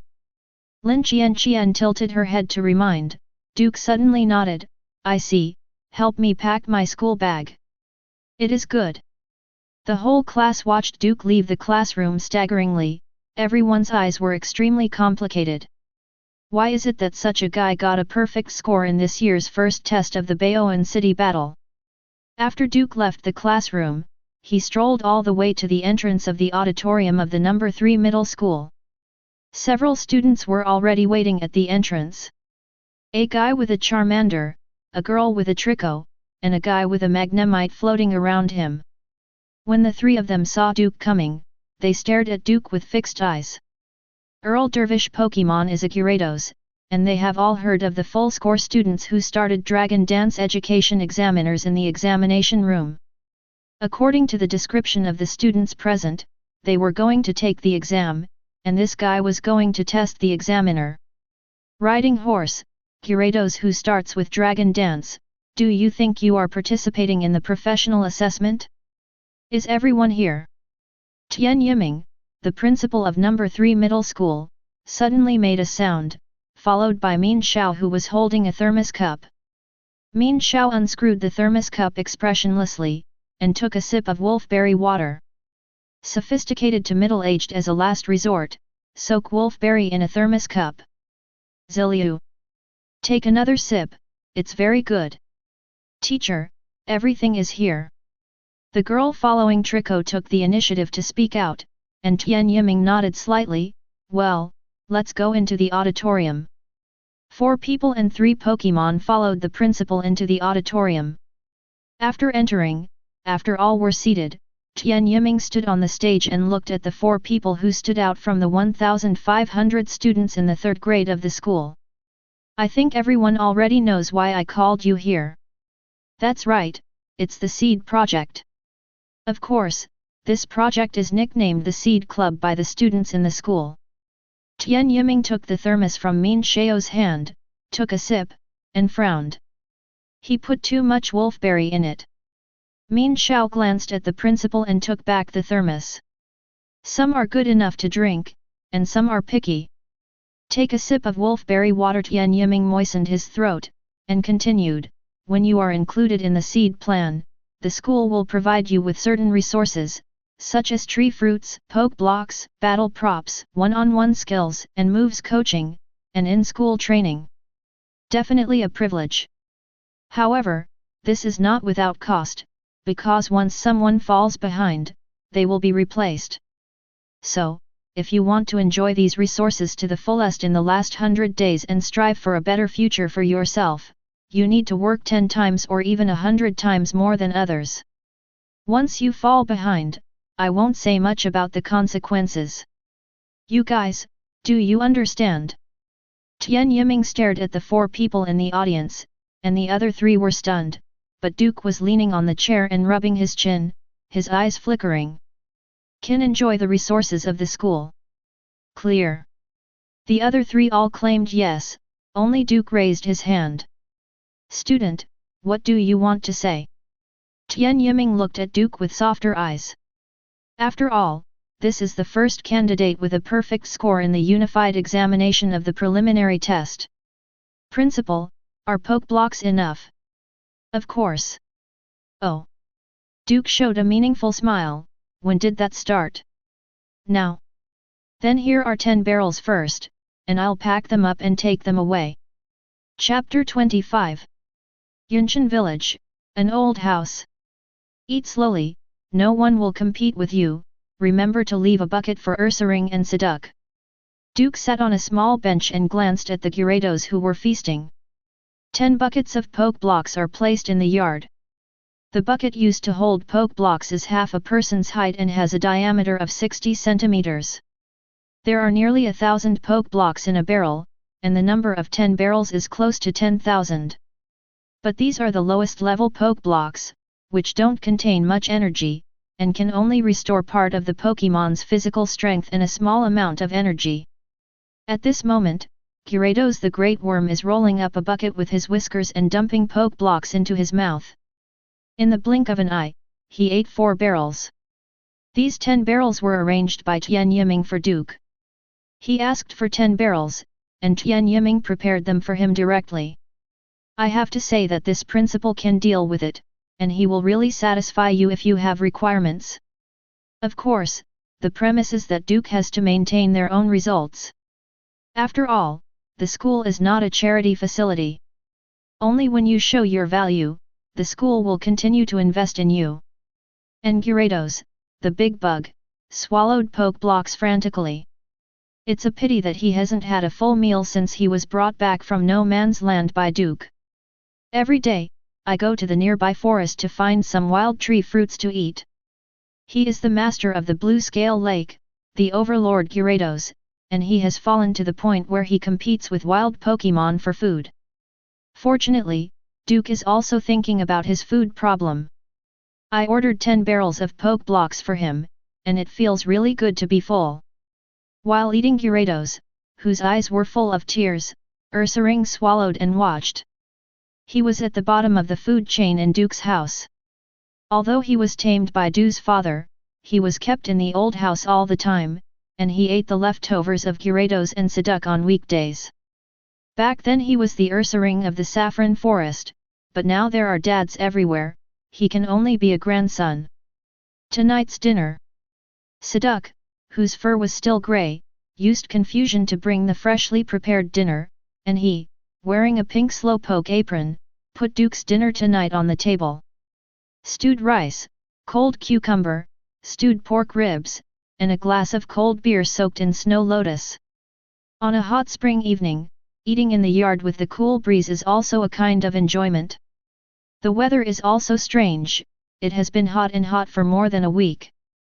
However, for Duke, there is nothing bad, the stronger the sunshine, the stronger he is. Siduk, who took off his apron slowly, sat beside Duke. While feeding Duke, Duke also trampled the cigarette in his hand to death under his feet. Siduk put the rice in front of Duke, and threw the cigarette butt into the trash can in an instant. How is your recovery now? Duke, who picked up his rice bowl, swallowed a mouthful of rice, and Siduk took a sip from the teacup in front of him. At present, the recovery is 40%. The recovery is okay. By the way, the money you gave is almost spent. Siduk's words made Duke pause, and he rubbed his brows after putting down his job. The flowers are gone so soon. You just gave me 500 union coins, I've already spent almost all of it. Siduk put down his teacup and looked at the tea leaves in the cup. Duke clicked his tongue, it's really expensive to raise Pokémon. Most of the 500 yuan was used to buy you daily necessities, food and drink. Recently, the big worm and Ursaring are looking for food by themselves. I will eat with you. By the way, the berries brought back by Ursaring can also be used. Live. However, without money, it is really difficult to move an inch. Siduk sighed. He kind of misses the days in the experimental base now where at least I don't have to worry about 3 meals a day, and I don't have to wait on this uncle. I have painstakingly forbeared, accumulated strength and escaped from the experimental base for the sake of freedom, but who would have thought that just as I left the wolf's mouth, I went into the tiger's den. Such a ruthless person who can pinch diamonds with bare hands, his injury is still not healed, and he has no way to resist, and when his injury is healed, it is a bit difficult to resist. It seems that we have to find a way to make money, and the family can't provide too many helping hands. Duke, who put down his chopsticks, took out a cigarette, and Siduk lit a flame to help Duke light the cigarette at the right time. Currently with the poke blocks provided by your school, the big worm, Ursaring, and I can survive the food problem, but the big worm is a mess. Siduk glanced at Gyarados, who had killed 7.5 barrels of poke blocks and propped himself up on the floor belching. This kind of low-level poke blocks provides too little energy. If you want to eat a dominant Pokémon like Gyarados, you have to use the amount to pile it up. Even with the support of your school, it won't last long. So, you still have to make money. Duke rubbed his brows and looked at the 3 Pokémon in front of him. Is there any way you can make money? Ursaring was taken aback for a moment, then ran out of the yard, brought in a big rock outside, and performed a bare-handed boulder breaking for Duke. With this strength, it's not bad to go to work on the construction site. How about you pinch a few more diamonds and let's sell them? As soon as Siduk made a suggestion, Duke immediately rejected it. The source cannot be explained clearly, and there is no way to sell it.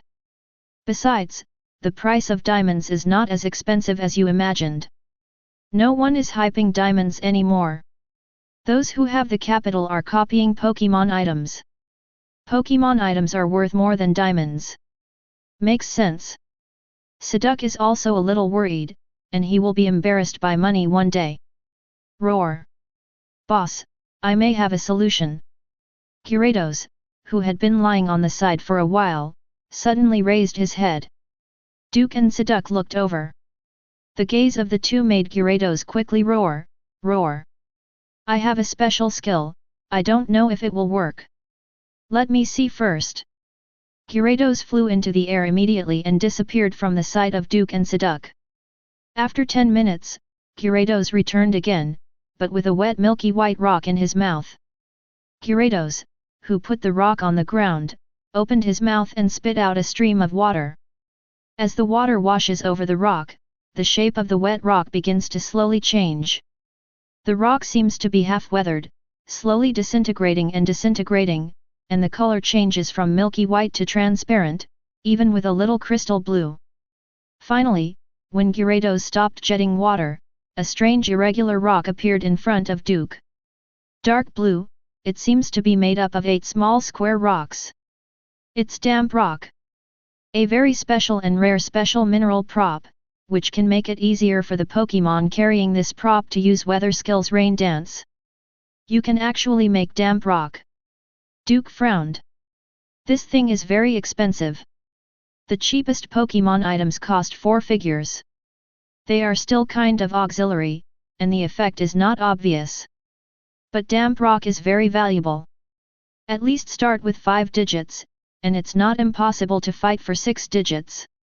Gyarados nodded vigorously, smiling flatteringly. Ho ho ho ho! My father taught me how to make this thing. As long as there are enough materials, you can have as many as you want. Gyarados paused, and looked at Duke anxiously. Roar! It's just that I have a little request, I don't know if it can be satisfied? Say! Duke played with damp rock, and Gyarados' eyes wandered. Ah!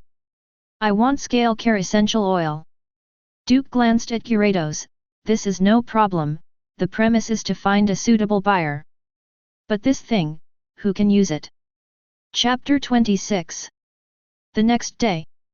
Baoan City, Pokémon Firm. Well, teacher, I have something to do here, please take half a day off. Okay, I understand, I will pay attention to safety. Row. After hanging up the phone, Duke glanced at the signboard of the Pokémon Firm, which is a national chain of commercial institutions under the Trainers Association, and the Pokémon Center and the Public Breeding House belong to the Iron Triangle under the Trainers Association. And whether Damp Rock can be realized, depends on today. You know, it's not a lie that a penny stumps a hero. Even though Duke has the power of Superman Silver, sometimes, facing money is still very numb. Although each of his abilities can bring him a lot of benefits, but if the source is not explained clearly, you can just yell. It's not like Duke has never thought about using perspective to find underground mineral veins, but prospecting and mining are generally the natal occupations of those ground-type trainers. Gone are the days of searching for ore veins all over the mountains and plains with equipment in hand. With ground-type Pokémon, finding mineral veins is a matter of minutes. Even some ground system trainers rely on prospecting and mining to earn training. Pokemon's funds also gave birth to a group of miners. The sky is big and the earth is big, and mining is the biggest. Even if Duke, who doesn't have a ground-based Pokémon, finds a mine vein, he doesn't have the qualifications to mine it, and it would be embarrassing to even sell information about the mine vein. You don't have ground-type Pokémon, how did you find the ore veins? What, you said you can see through? Come, take a psychic test, if you pass it, you will love each other as a family, if you fail it, you have to explain it carefully. Because of the existence of Pokémon in this world, although hot weapons such as guns and ammunition have been eliminated, the crime rate remains high. Pokémon poachers, Pokémon hunters, and Pokémon research organizations emerge endlessly. If Duke dared to reveal a little perspective, countless troubles would come to him in the next second. If he kills them all in one go, it will attract the attention and suspicion of the high-level Longwo, then the problem will be big. People who are not of my race must have different minds, which is precisely a principle in the minds of many high-level officials.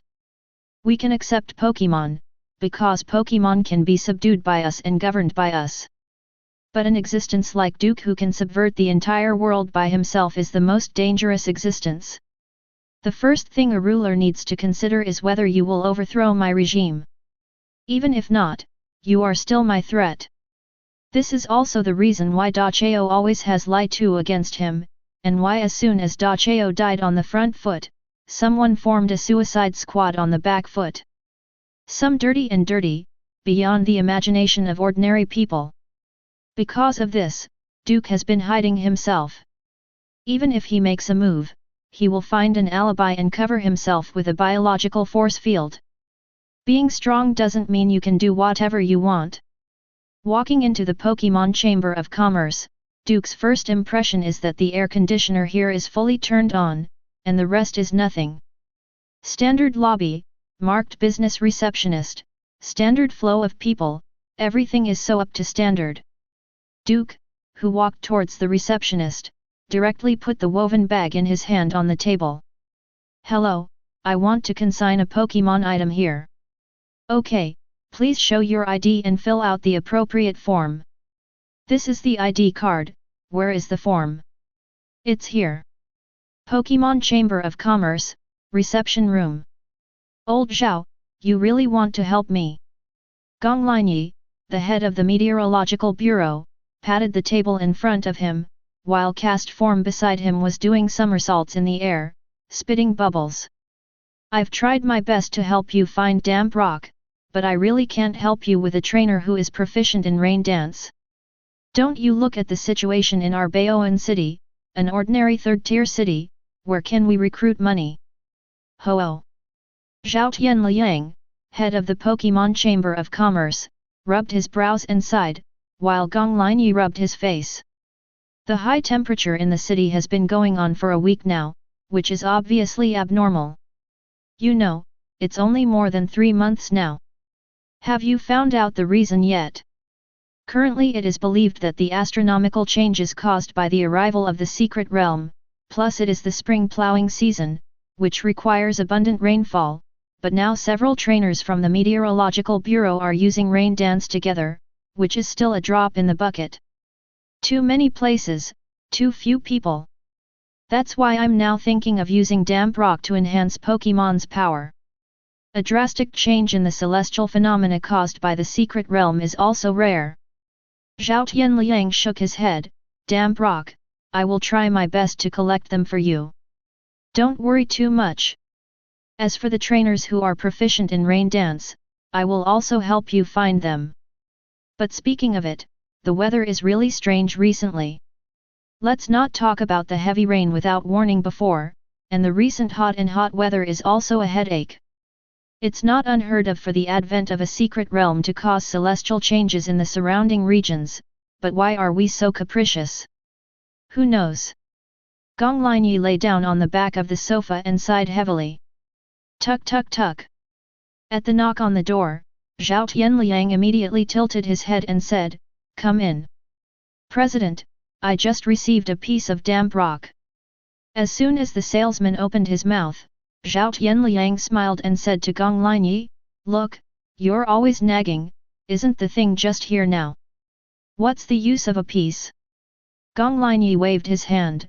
Zhao Tianliang turned around and said to the salesman, "Take this piece of damp rock and give him the current highest price. Let him cooperate in a wave of publicity."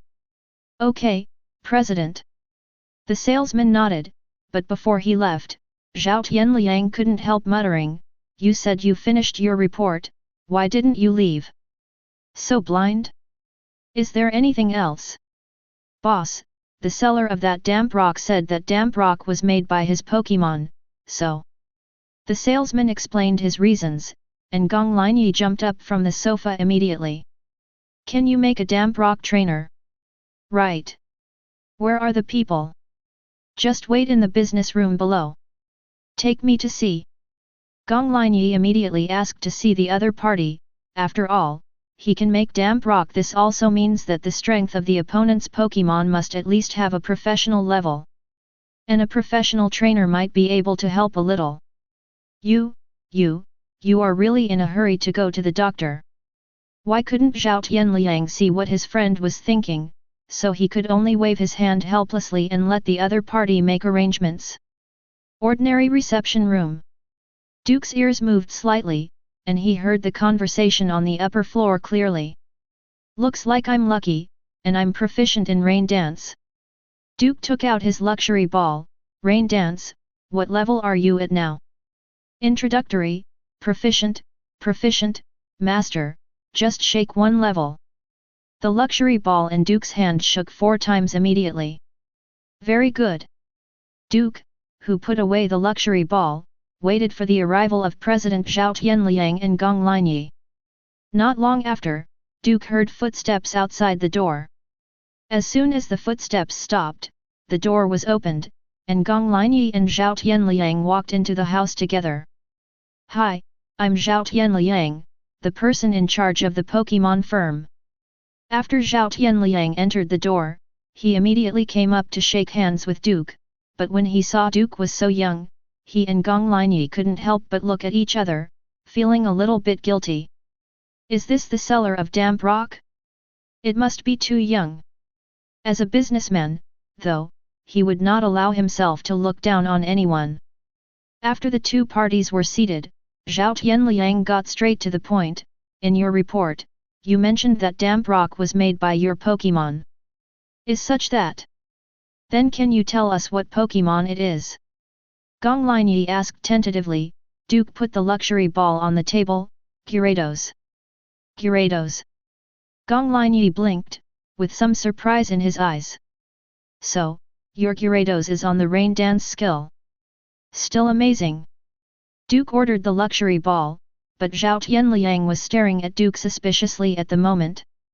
He always felt that Duke looked familiar. Zhao Tianliang's eyes also made Duke frowned, and he couldn't help asking, "Is there anything else? Have you been involved in the secret realm before?" Zhao Tianliang spoke uncertainly, and Duke immediately said, "Yes, what's the problem?" Are you the lucky one who was given a Pokémon by the overlord of the secret realm? Well, Duke pondered for a while, then shrugged his shoulders. You say yes. Oh, that's right. Now the Meteorological Bureau needs a lot of damp rock and Pokémon proficient in rain dance. Do you have any ideas? Zhao Tianliang immediately got straight to the point and said the reason for his visit. Duke, the lucky guy, is quite well known in the upper class of Baoan City. After all, the overlord of the secret realm gave Pokémon an early investment, and even revealed some secrets. So, some people are waiting and watching. Wait and see Duke's performance and see if you want to invest in him. What about the reward? Duke grabbed the luxury ball and rubbed it in his hands. The invitation from the Meteorological Bureau was a surprise this time. However, making money is king. As long as the money is in place, champion will be useless. This is what Duke said, and even when Jesus came, he couldn't make him change his mind. Chapter 27. As for the reward, it actually depends on the performance of you and your Pokémon. If the performance is good, then money is not a problem, and some resources are not a problem. After all, the Meteorological Bureau has a big business and can fully meet your needs. President Zhao Tianliang's straightforward attitude made Duke nod slightly. What annoys him the most is the kind of procrastinating people who are always struggling to get things done. In this case, let me talk about my psychological expectations. In terms of compensation, I have 3 requirements. Duke stretched out 3 fingers. First point, high-quality Pokémon food. I think you also know that cultivating Pokémon food is often the big head. All indicators of Pokémon are linked to food. I hope that you can provide high-quality energy food in a large amount. Zhao Tianliang and Gong Linyi looked at each other. This kid was not polite. He said that he would depend on the performance of the other party, but now he made a request. Is he really confident or is he really stupid? The second point, of course, is money. I don't care how much you give, but how much I should take is how much. We have no problem with this, as long as you have the strength. High salary is not a problem. Well, you don't have to worry about that. Duke nodded slightly. He still knew Gyarados' strength in his heart, and he couldn't die if he slapped himself, which was enough to prove his strength. As for the previous question about the mastery of Gyarados' rain dance skills, it was just to confirm and avoid making an oolong. The third and last point. Duke pressed the last finger down. I hope you can help me get the qualification to breed the second Pokémon. As soon as Duke said this, Zhao Tianliang and Gong Linyi immediately fell silence. Pokémon's training qualification is the qualification certification given by the Pokémon Association after a comprehensive evaluation of each trainer. This world is not like a place where you can raise as many stupid things as you want, and there are strict regulations and restrictions. You can only breed and train one, at least until college. This is mainly to prevent the rookie trainer from being too high-spirited, eating what is in the bowl, looking at what is in the pot. While distracting his energy, he is also disregarding the head and the tail. Only after entering university will the restrictions be gradually relaxed. And high school seniors can open the qualifications to cultivate the second Pokémon in advance, and they have to get excellent grades. For example, recommending, being the champion of the year, or publishing important articles. If this is the case, I need to think about it. Gong Linyi said in a deep voice, you are still a senior in high school, and it is difficult for us to give you the qualification to breed a second Pokémon. Don't worry about this, you can slowly figure out a way.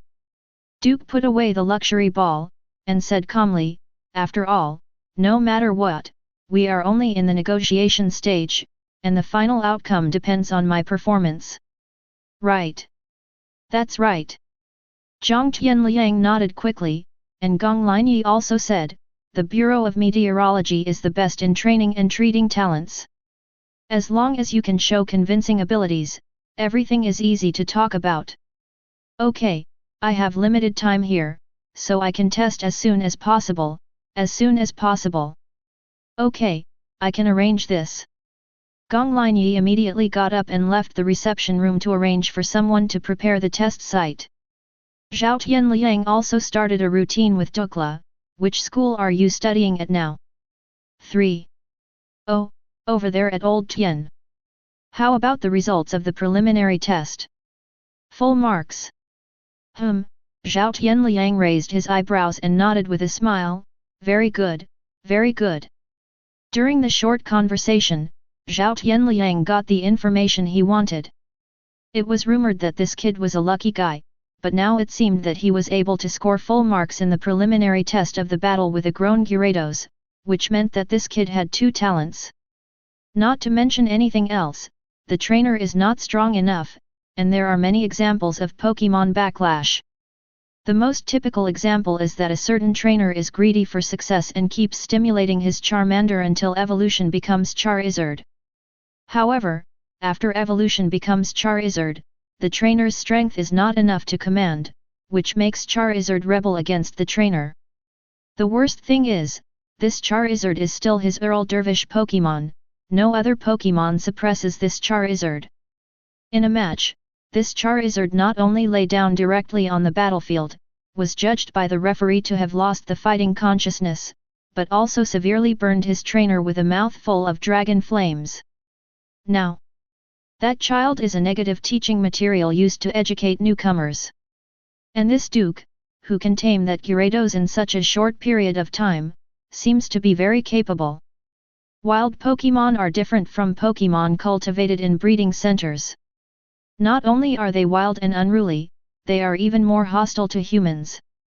After some people catch wild Pokémon, the first strategy is to boil until the other party can't hold on. Gyarados is the representative of Pokémon with a fierce temperament. This young man can tame Gyarados in a short period of time and get a full score in the first test of the battle. It is really amazing. At least they are much stronger than their own children. Thinking of this, Zhao Tianliang couldn't help feeling a toothache. The child in front of me is what everyone calls someone else's child. Crunch! Gong Linyi pushed the door open and came in. Everything is ready. Duke stood up, Zhao Tianliang followed, he wanted to see how far Duke could tame Gyarados. A group of 3 people took a special car from the Meteorological Bureau and went straight to the largest fruit cultivation base in Baoan City. This tree fruit cultivation base supplies the city's tree fruit supply, and it is also the place most affected by the abnormal weather in recent days. A large number of tree seedlings have died, and even Pokémon's helping hand is a drop in the bucket. The car of the Meteorological Bureau drove straight into the cultivation base, and stopped in front of a hill with ease. As soon as Gong Linyi got out of the car, a middle-aged woman with a sunflora came up to her. Director Gong, you're here. Director Chen, don't worry, this time I have found a capable person for you. The saplings on this mountain need water right now. Our base has sent all the people who can be used, but it's still a drop in the bucket. The water-type Pokémon and water gun in the entire base are almost running out of water. I know. Gong Linyi comforted the woman in front of him, don't worry, am I here? This time, I specially hired a trainer who is proficient in rain dance to solve your problems. Where are people? Director Chen immediately searched for the trainer that Gong Linyi was talking about. Duke also got out of the car at this moment and stood in front of the car, looking at the hills under the scorching sun. The temperature has been too abnormal recently, it has reached 40 degrees, and there is no downward trend. You know, it's only March now. It's just spring. Right here. Gong Linyi walked up to Duke, patted Duke on the shoulder, and said with a smile, as the old saying goes, heroes come out of youth, but this time I brought you a great hero. Director Chen looked at Duke suspiciously, he only looks as old as my son, can he do it? You can't judge by appearance, Director Chen. Gong Linyi's tone became a little more serious. Duke was brought by him, and being questioned like this was also a slap in the face. Then Director Chen recalled what Gong Linyi meant, and said in a moment of hesitation, then I'll let him try. Try, try. Gong Linyi patted Duke on the shoulder, his face twitched uncontrollably. Why is this kid's body so hard?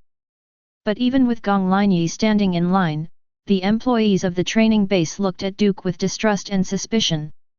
As the old saying goes, if you have no hair on your mouth, you can't do things well.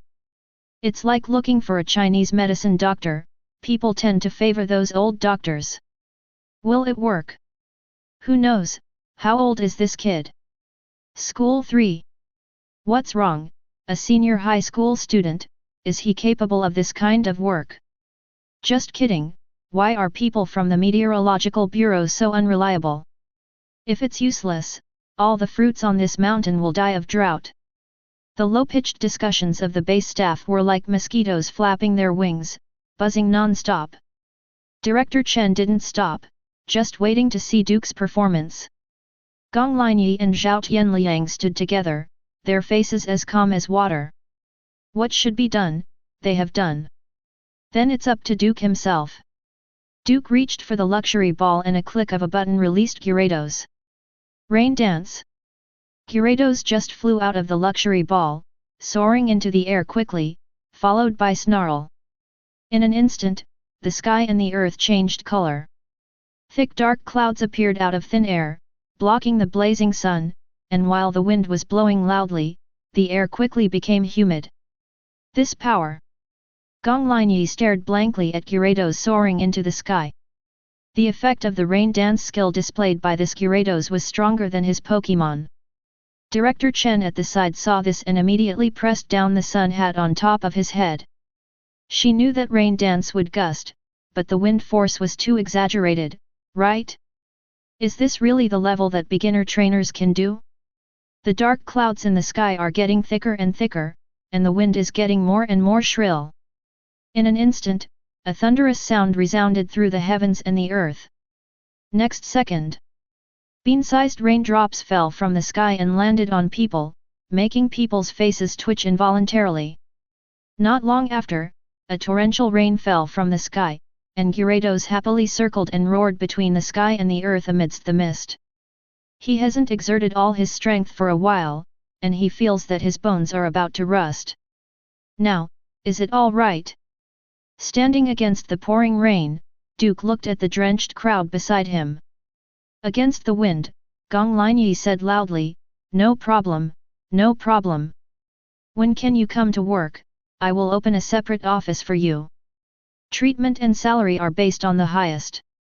Duke wiped the rainwater off his face, and said calmly, "I still have to go to class, I don't have time." Gong Linyi and the others froze, forgetting about this. But, is this kid really a high school student? If so, wouldn't they have lived to Arcanine? Chapter 28. Number 3 Middle School, the school gate. Then this matter is settled for the time being. As long as the salary is in place, I have no problem. The car of the Meteorological Bureau was parked at the school gate, and Gong Linyi looked at Duke outside the car with a smile on his face through the car window. Duke nodded at him, "I will get the reward this time, I will get it later, you help me prepare it." Okay, but the cultivation qualification of the second Pokémon is a bit difficult. I can wait. For now, Duke only needs money and Pokeblocks, and the cultivation qualification can wait. As for the cultivation of Gyarados, there is no rush. This big bug has already entered the field of masters, and his strength has been finalized for many years. It is very difficult to improve again. However, Duke is not helpless. Sometimes, people's failure to make progress is often due to insufficient pressure. This principle is also applicable to Pokémon. Since Gyarados lacks the pressure to push him forward, Duke should be wronged and give him a little pressure. It can only be a little bit, if it is bigger, he will be crushed into a pulp. The second training qualification is reserved for Seduc. This duck should have touched the threshold of the top field, but it is a pity that the injury has not recovered yet, and the strength has not returned to the peak. When his strength returns to the peak, Duke can try to cultivate him. However, Duke's breeding method is a bit rough, and I don't know if this dragon and duck can bear it. Forget it, when the time comes a little bit of strength, there should be no problem. Watching the car from the Meteorological Bureau leave, Duke turned around and entered the school gate. The first class in the afternoon was about to start. Although the school gave them some privileges for these seeds, it didn't mean he could do whatever he wanted. People still have to be a little self-aware. Those who don't have self-knowledge, Duke will teach them what self-knowledge is, and the fist will teach them. Duke, who went all the way back to his classroom, saw an empty classroom as soon as he entered the door. All the students were gone, only the desks, chairs, and benches with Yuan remained in the classroom, and the stage was even more empty. Duke, who was standing at the door of the classroom, scratched the back of his head. Footsteps came from the side, and at the same time, a palm was patted on Duke's shoulder. Duke, everyone has gone to class, why are you still standing here? When he turned his head, Duke found that it was his geography teacher, who was chubby, with a cheerful and enthusiastic smile, and very friendly. Ms. Li, didn't I just ask for leave and come back? Oh, then hurry up and go to the Pokémon cultivation class, the students have all gone to the gymnasium. Okay, what about you, teacher? I'm off work, of course I'm going home. Teacher Li gave Duke a white look, and left along the corridor with his small bag. The teacher of culture class is too leisurely. Duke muttered, left the classroom, and turned to the gymnasium. It is said to be a gymnasium, but it is actually a small battlefield inside the number 3 middle school, with all kinds of venues in it. Duke, who wandered slowly to the gymnasium, grabbed his arm with a hand as soon as he entered the door. Oh, why are you here now? The head teacher, Lu Xiao, dragged Duke forward and hurriedly said. All the students have started their classes, and you are the only one left. But aren't all the students in our class there? Duke pointed to one of the arenas in the gymnasium. Lin Qian noticed Duke and jumped up to greet him. Duke nodded to show that he knew. You are the seed student of the school's seed plan, you are not here to attend classes with us, you are on the second floor of the gymnasium. Lu Xiao took Duke to the stairs leading to the second floor, let go of his arm, pointed to the stairs and said, okay, let's go. Then teacher, I'm going to class first. Remember to be restrained, don't be a moth, the one who teaches you is Pokémon, not an ordinary teacher, if Pokémon is angry, it will really do it. Lu Xiao didn't forget to remind Duke, who walked up the stairs and waved his hands without looking back. I see. Seeing Duke so casually, Lu Xiao couldn't help pinching his eyebrows. I always feel that my performance is going to drop again. Duke, a student, is really her low blood pressure treatment machine. It's so over the top. Duke walked up the stairs to the second floor, and as soon as he appeared, he saw a huge Venusaur lying on the battlefield, 2 vines protruding from the huge flowers, and Trico and Charmander were constantly in the vine whip. Toss and turn under the encirclement and suppression. And next to it, an electivire covered in saffron is how to stimulate electrical energy in coaching Magnemite. Tian Yiming's Menfu stood at one end of the battlefield, holding the thermos cup in his arms, squinting at the few Pokémon trained on the field. As for the other 3 students who are in the same seed program as Duke, they are also standing aside, constantly encouraging their Pokémon. Yo! As soon as Duke appeared, Min Xiao turned his head and looked over, with a bit of blame in his tone. Seems to be asking why he was late? Something is delayed. Duke took out the luxury ball and released Gyarados. As soon as Gyarados appeared, the intimidation feature began to take effect naturally, and the terrifying and majestic momentum radiated to the entire battlefield with Gyarados' ferocious aura. Just for a moment, both Venusaur and Electivire stopped what they were doing, and looked at Gyarados solemnly. This Gyarados is not easy. Menfu couldn't help but take another look at Duke. The strength of this styrofoam is definitely beyond the control of current trainers. With the tyrannical aura of this Gyarados, he can judge that this dragon is only stronger than himself. Weak. How to train? Duke stuffed the luxury ball back into his pocket and asked Menfu. Gyarados also lowered his head and stared at the little guy with big eyes. He wanted to see what qualifications this little mouse had to teach him. Under Gyarados' stare, Menfu's hair was slightly blown up, and he unconsciously made a few fingerprints on the thermos in his hand. Electivire and Venusaur also stopped training at this moment, and turned to look at Menfu. Menfu mused for a moment, then tentatively groaned at Gyarados. Otherwise, you can use a skill to show your strength? Gyarados glanced at Duke, and Duke waved his hand, signaling him to be casual. Gyarados opened his mouth slightly, revealing his fangs. Do you want to see my strength? Okay, I'll show you. As Gyarados twisted his body, the dragon dance was launched. With his body strengthened, Gyarados turned around in the air and waved his long tail.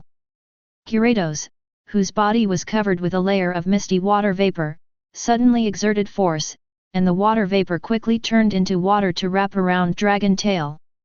Dragon Tail also smashed down towards Menfu like a golden mountain and a jade pillar.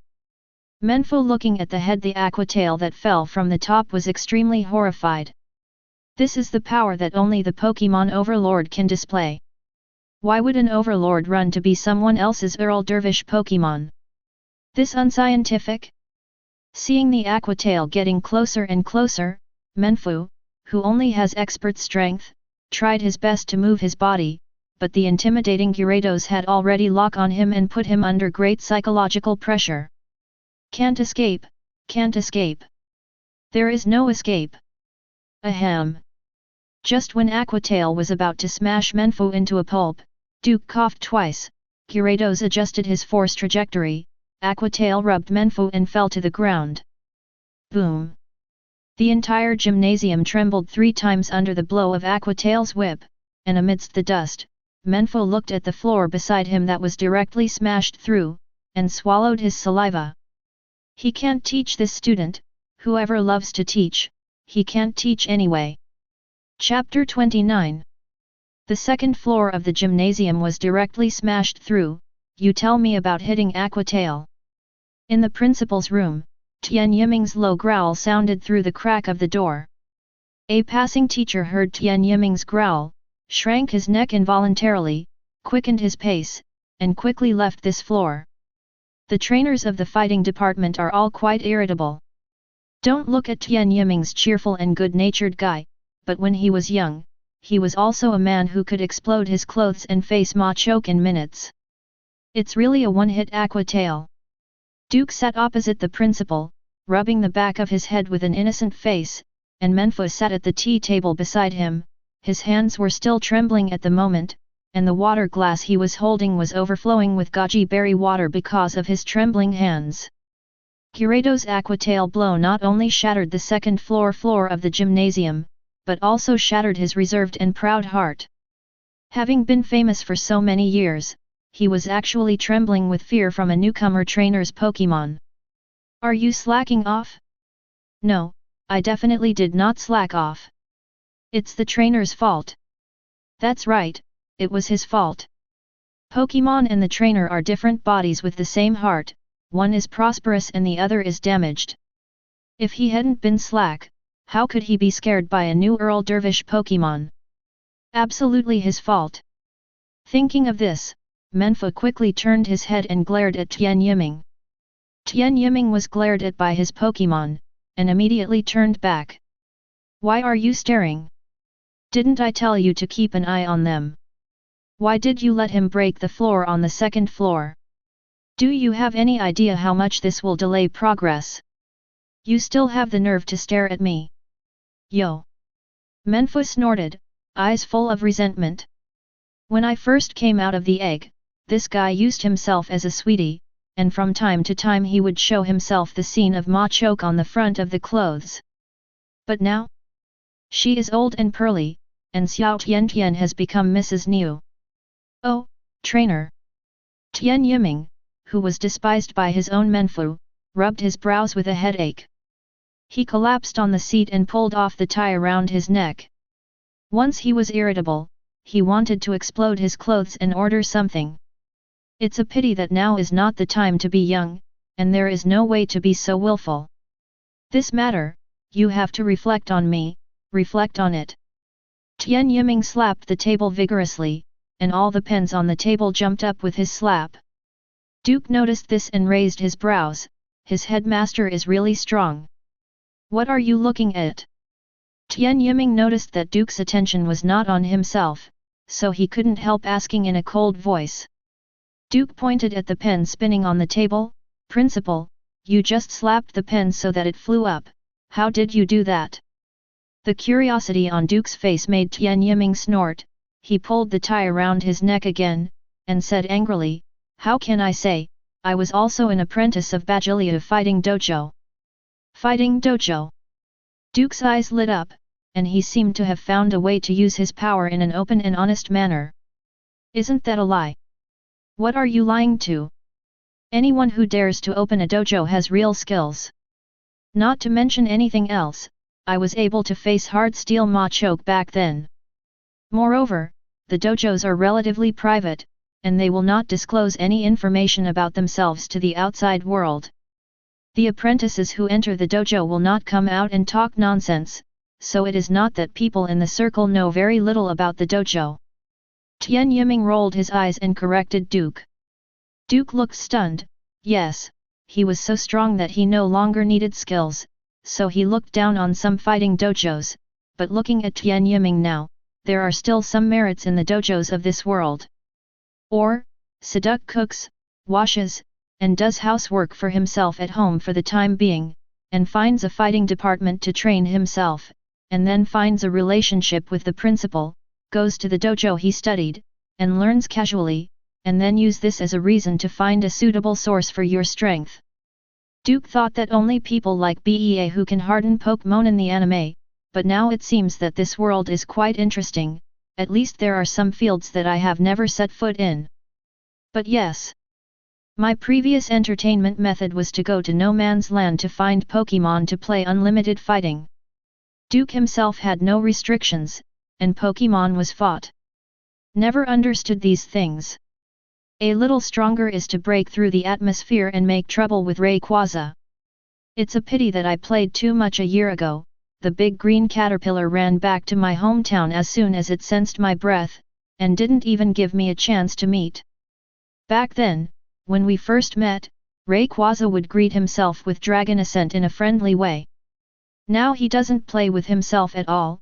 Sad. Duke, Duke, Duke. Tian Yiming noticed that Duke had slipped away, and couldn't help but slapped the table angrily. What? Duke came back to his senses and saw Tian Yiming staring at him with an angry face.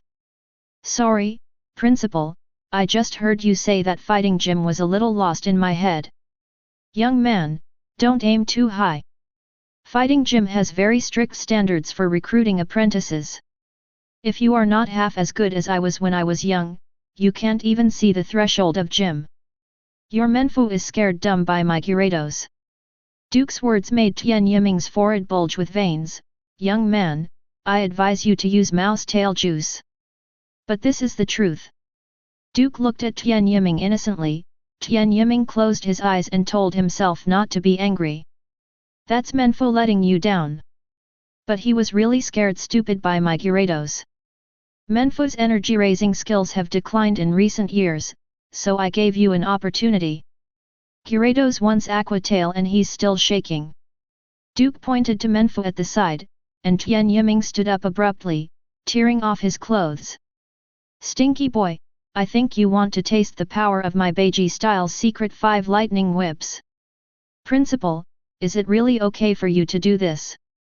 Duke raised the mobile phone in his hand, and the screen was recording Tian Yiming's clothes bursting.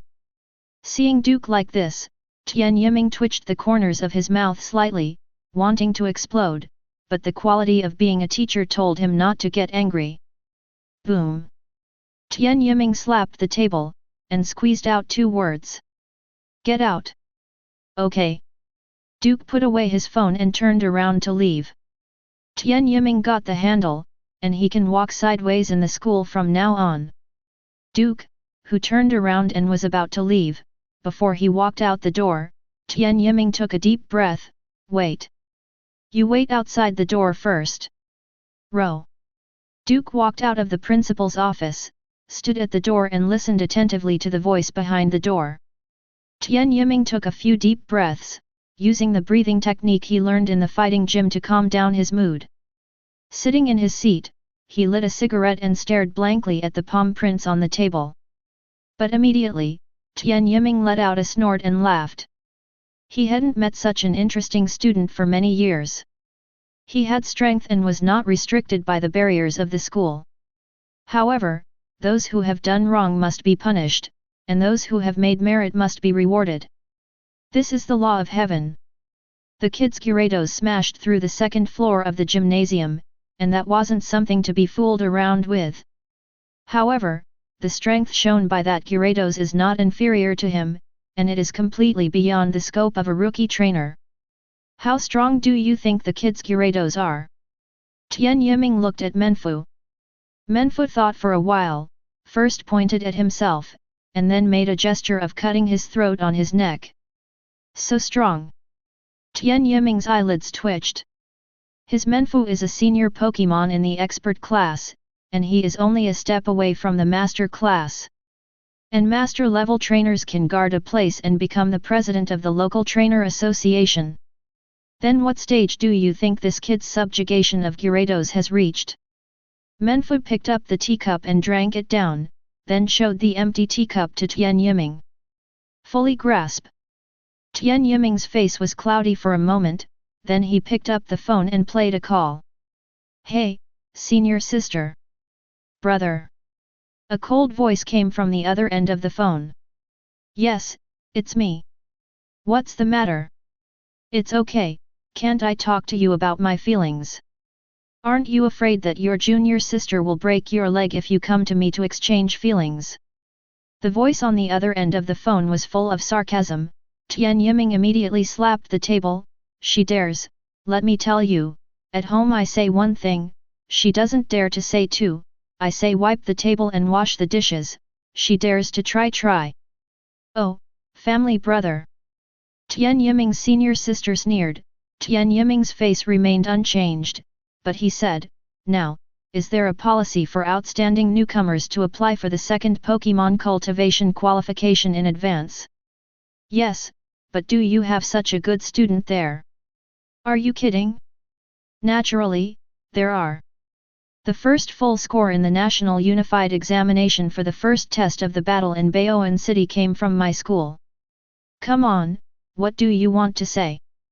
I just want to ask, what qualifications are needed now to allow a potential rookie to obtain the qualification to breed a second Pokémon? It's still the same 3 points as before, but now there is one more point. What? If you win the champion in a national competition, I have a way to help you. Okay, sister, I understand. Tian Yiming hung up the phone and immediately felt refreshed. Yes, I can't do anything with Duke's Gyarados, but that doesn't mean I can't find outside moves. As long as Duke can tame another newborn Pokémon, then maybe he can regain his confidence. In a quarter of an hour. Tian Yiming's voice came from the principal's office. Duke opened the door and entered the room. As soon as he entered, he saw Tian Yiming turn his computer screen to face him. Boy, you go to the game. There is a web page on the computer, with several large characters in bold font on it. Magic City National Rookie King Competition. Chapter 30. National Contest for Newcomer King in the Demon City. Duke, who walked out of the school gate, stroked the luxury ball in his pocket. He didn't expect that Tian Yiming could come up with such an outside trick. Since Gyarados is so strong, then throwing Duke out to play a game, Duke with Gyarados participating in a game of this nature, is no less than a dimensionality reduction blow. This is no longer a father beating his son. It belongs to the old man next door who got the keys to your house and sneaked into your house when you were on a business trip. Do whatever you want. After winning the game, Tian Yiming can operate the Helping Hand Duke and obtain the qualification to breed the second Pokémon, and then he can regain his confidence in the Duke who started from scratch. If I can't win the big one, then I'll let you build a small one. National contest for newcomer king in the Demon City. Rarely, Duke did not choose to ride a dragon back to his old house, but went home along the road. He had to talk to his family about going to Shanghai to participate in the competition. Duke, who was walking slowly all the way, had just returned home when Du's mother, Wang Yongxia, said in surprise, "Why do you think of going home today instead of going to the old house? There is something I want to discuss with you." "Okay, when your father comes back, let's talk about it together." "Well, then I'll go back to the house first. Don't throw your clothes away." "Understood." Duke returned to his room on his own, turned on the computer directly, and while waiting for his old broken computer to turn on, Duke also took off his coat. Not long after, the computer was turned on, and Duke found the registration page for the Newcomer King National Competition in Shanghai according to the page he saw on Tian Yiming's computer. The registration deadline is 2 days later, that is to say, I will set off tomorrow and go to the competition venue the day after tomorrow to familiarize myself with the venue. The time is really rushing. While registering, Duke checked the prizes for newcomers in this event. First place, treasure a Pokémon egg, and a 150,000 yuan gold card for Pokémon businesses across the country. Second place, one of 3 Pokémon props, a 100,000 yuan gold card for Pokémon businesses across the country. Third place, choose one of 2 Pokémon props, a 50,000 yuan gold card for Pokémon businesses across the country. For the 4th to 10th place, Pokémon firms across the country will receive a 10,000 yuan gold card and a bucket of high-quality Poke Blocks. The first place is the Pokémon egg and there are 150,000 vouchers. Duke slides the mouse wheel with his chin in his hand, staring at the photo of the blue-spotted Pokémon egg displayed on the competition's official website. Wait a minute. Duke paused, his brows raised slightly. I remember hearing an interesting thing when I searched the experimental base to which Seduc belonged. Duke narrowed his eyes slightly and began to think. After a while, he opened his eyes, stared at the photo of the blue-speckled Pokémon egg and whispered, Railu.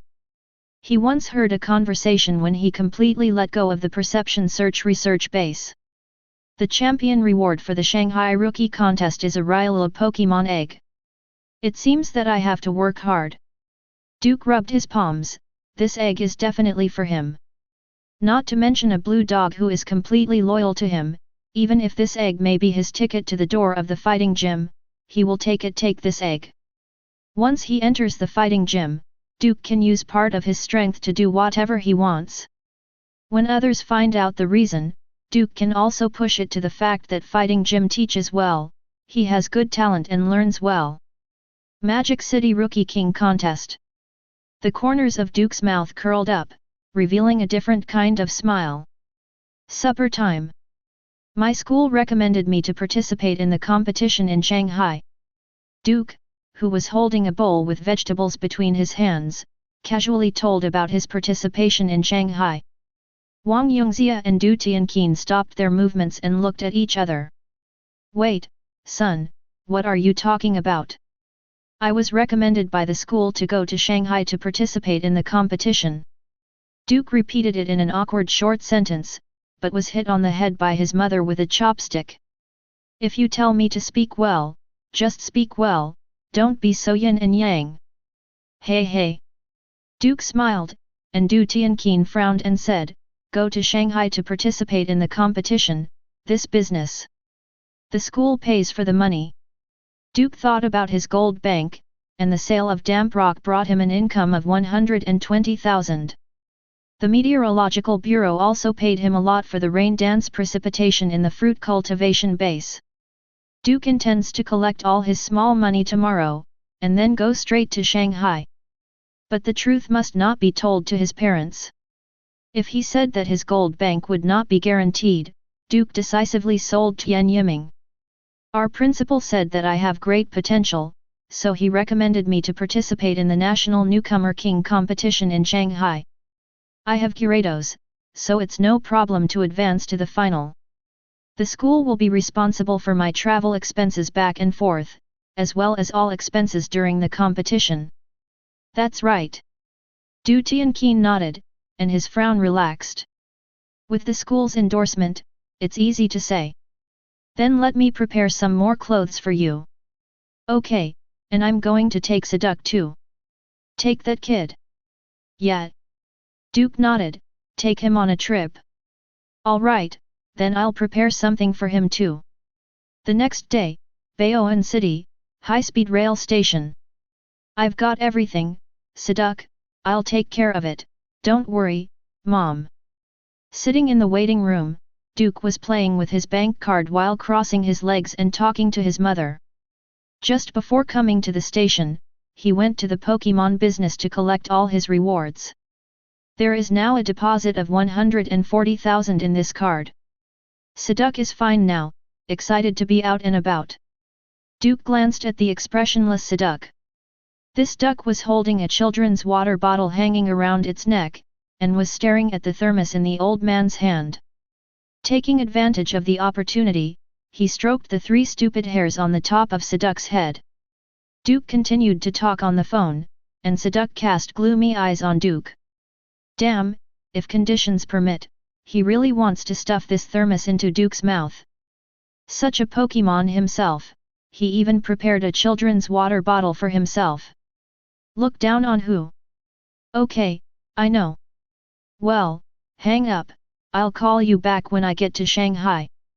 After hanging up the phone, Duke noticed Saduk's expression, rubbed his head with a smile.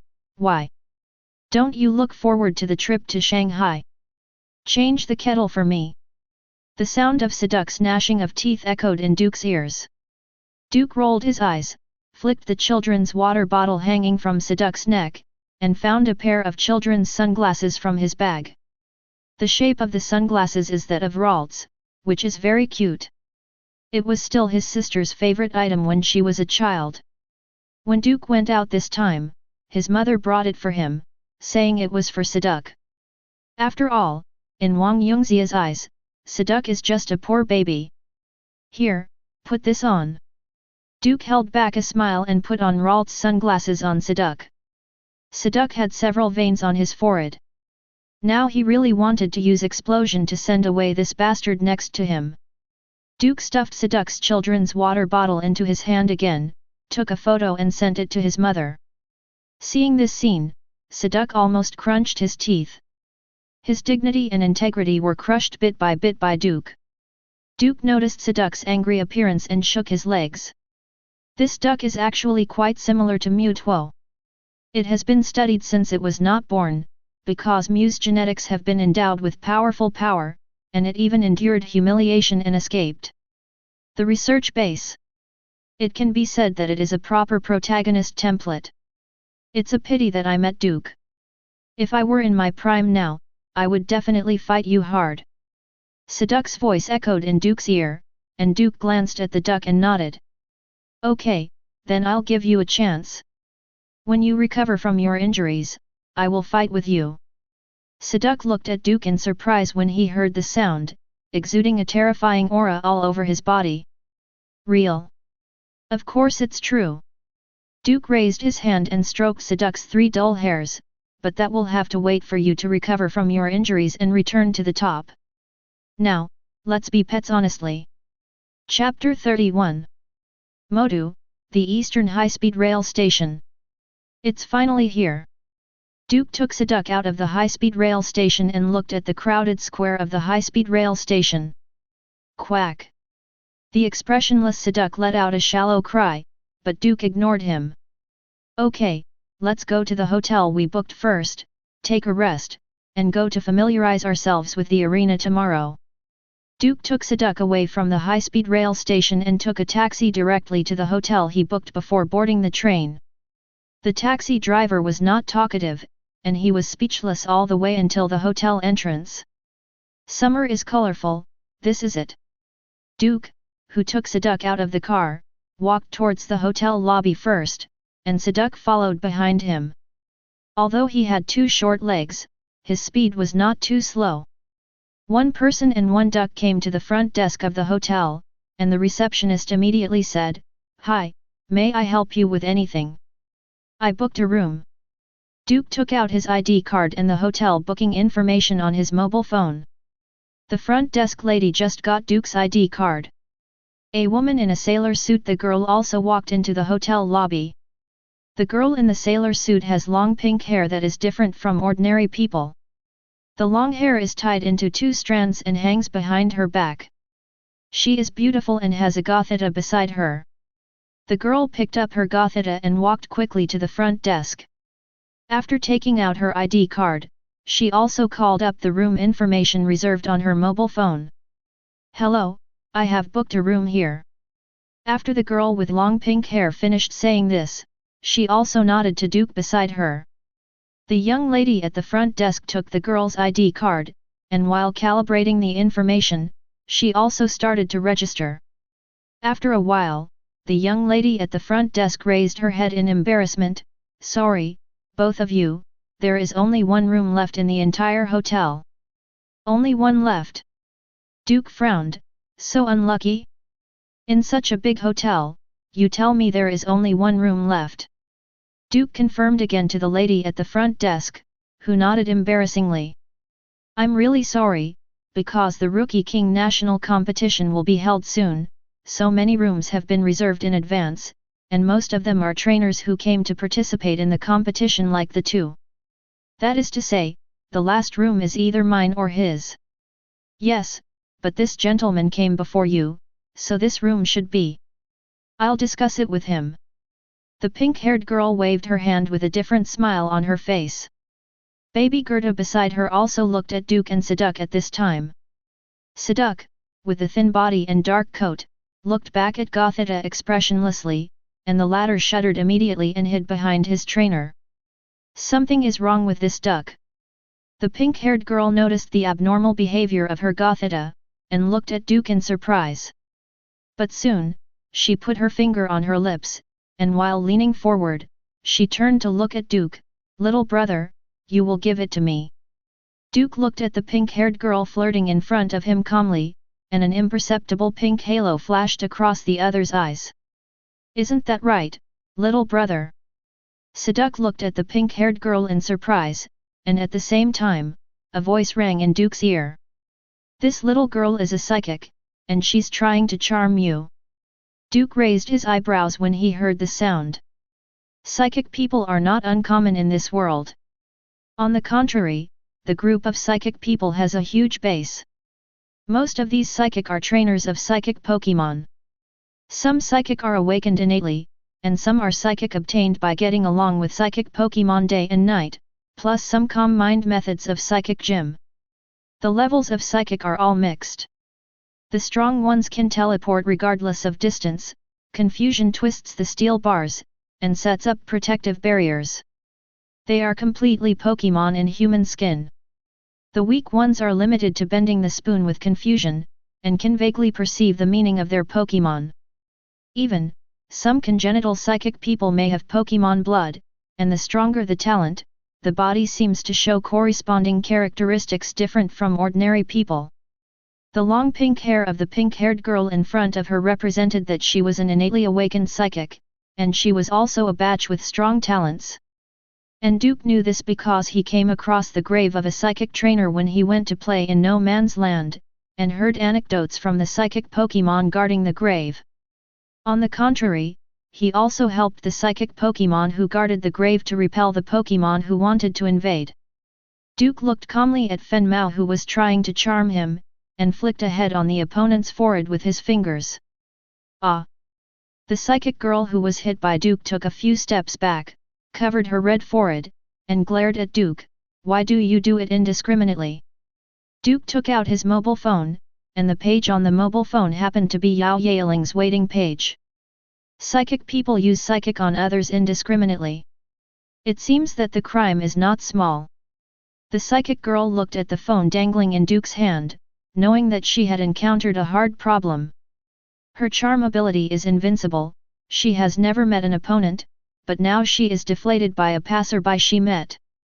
However, what Duke said is true. Although psychic people are strong, they are not lawless. The legal control against them is stronger and stricter. In the past, a brain-dead man, relying on his own hypnosis, opened his harem in school, but was reported by others, and finally found out, he was directly castrated physically, and was forcibly washed out of psychic, melting 60% of his brain, became an imbecile who can only drool. Okay, I'm the one who fell this time. The girl picked up her gothita, glanced at Golduck next to Duke, then changed her smile and said, "You are also participating in the rookie contest, right? What's wrong?" "Nothing, see you on the field." When the girl turned to leave, Duke also shook his head. "Oh, young man, you are still too immature." Seduck glanced at Duke. "You big devil who always pinches diamonds to scare ducks, Wang has the face to say this? This room is mine now." "Yes, sir." "Then help me register." "Okay, please wait a moment." Magic City, Villa area. In a luxury villa. "Brother Huangfu, I'll leave it all to you this time." A middle-aged man dressed elegantly picked up his teacup and nodded slightly towards the opposite man whose surname was Huangfu. Huangfu Yan smiled and nodded, "We are all friends, and that's what we should do. Besides, the rewards for winning the Rookie King national competition this time are also prepared according to the meaning above. Although this is the case, I still trouble you." The elegant man thanked him repeatedly, and Huangfu Yan glanced at the middle-aged girl next to the elegant, who was sitting on the sofa expressionlessly, holding a Squirtle in his arms. But the difference is that the eyes of both the girl and Squirtle are filled with a blue gleam, as if the two are connected with each other.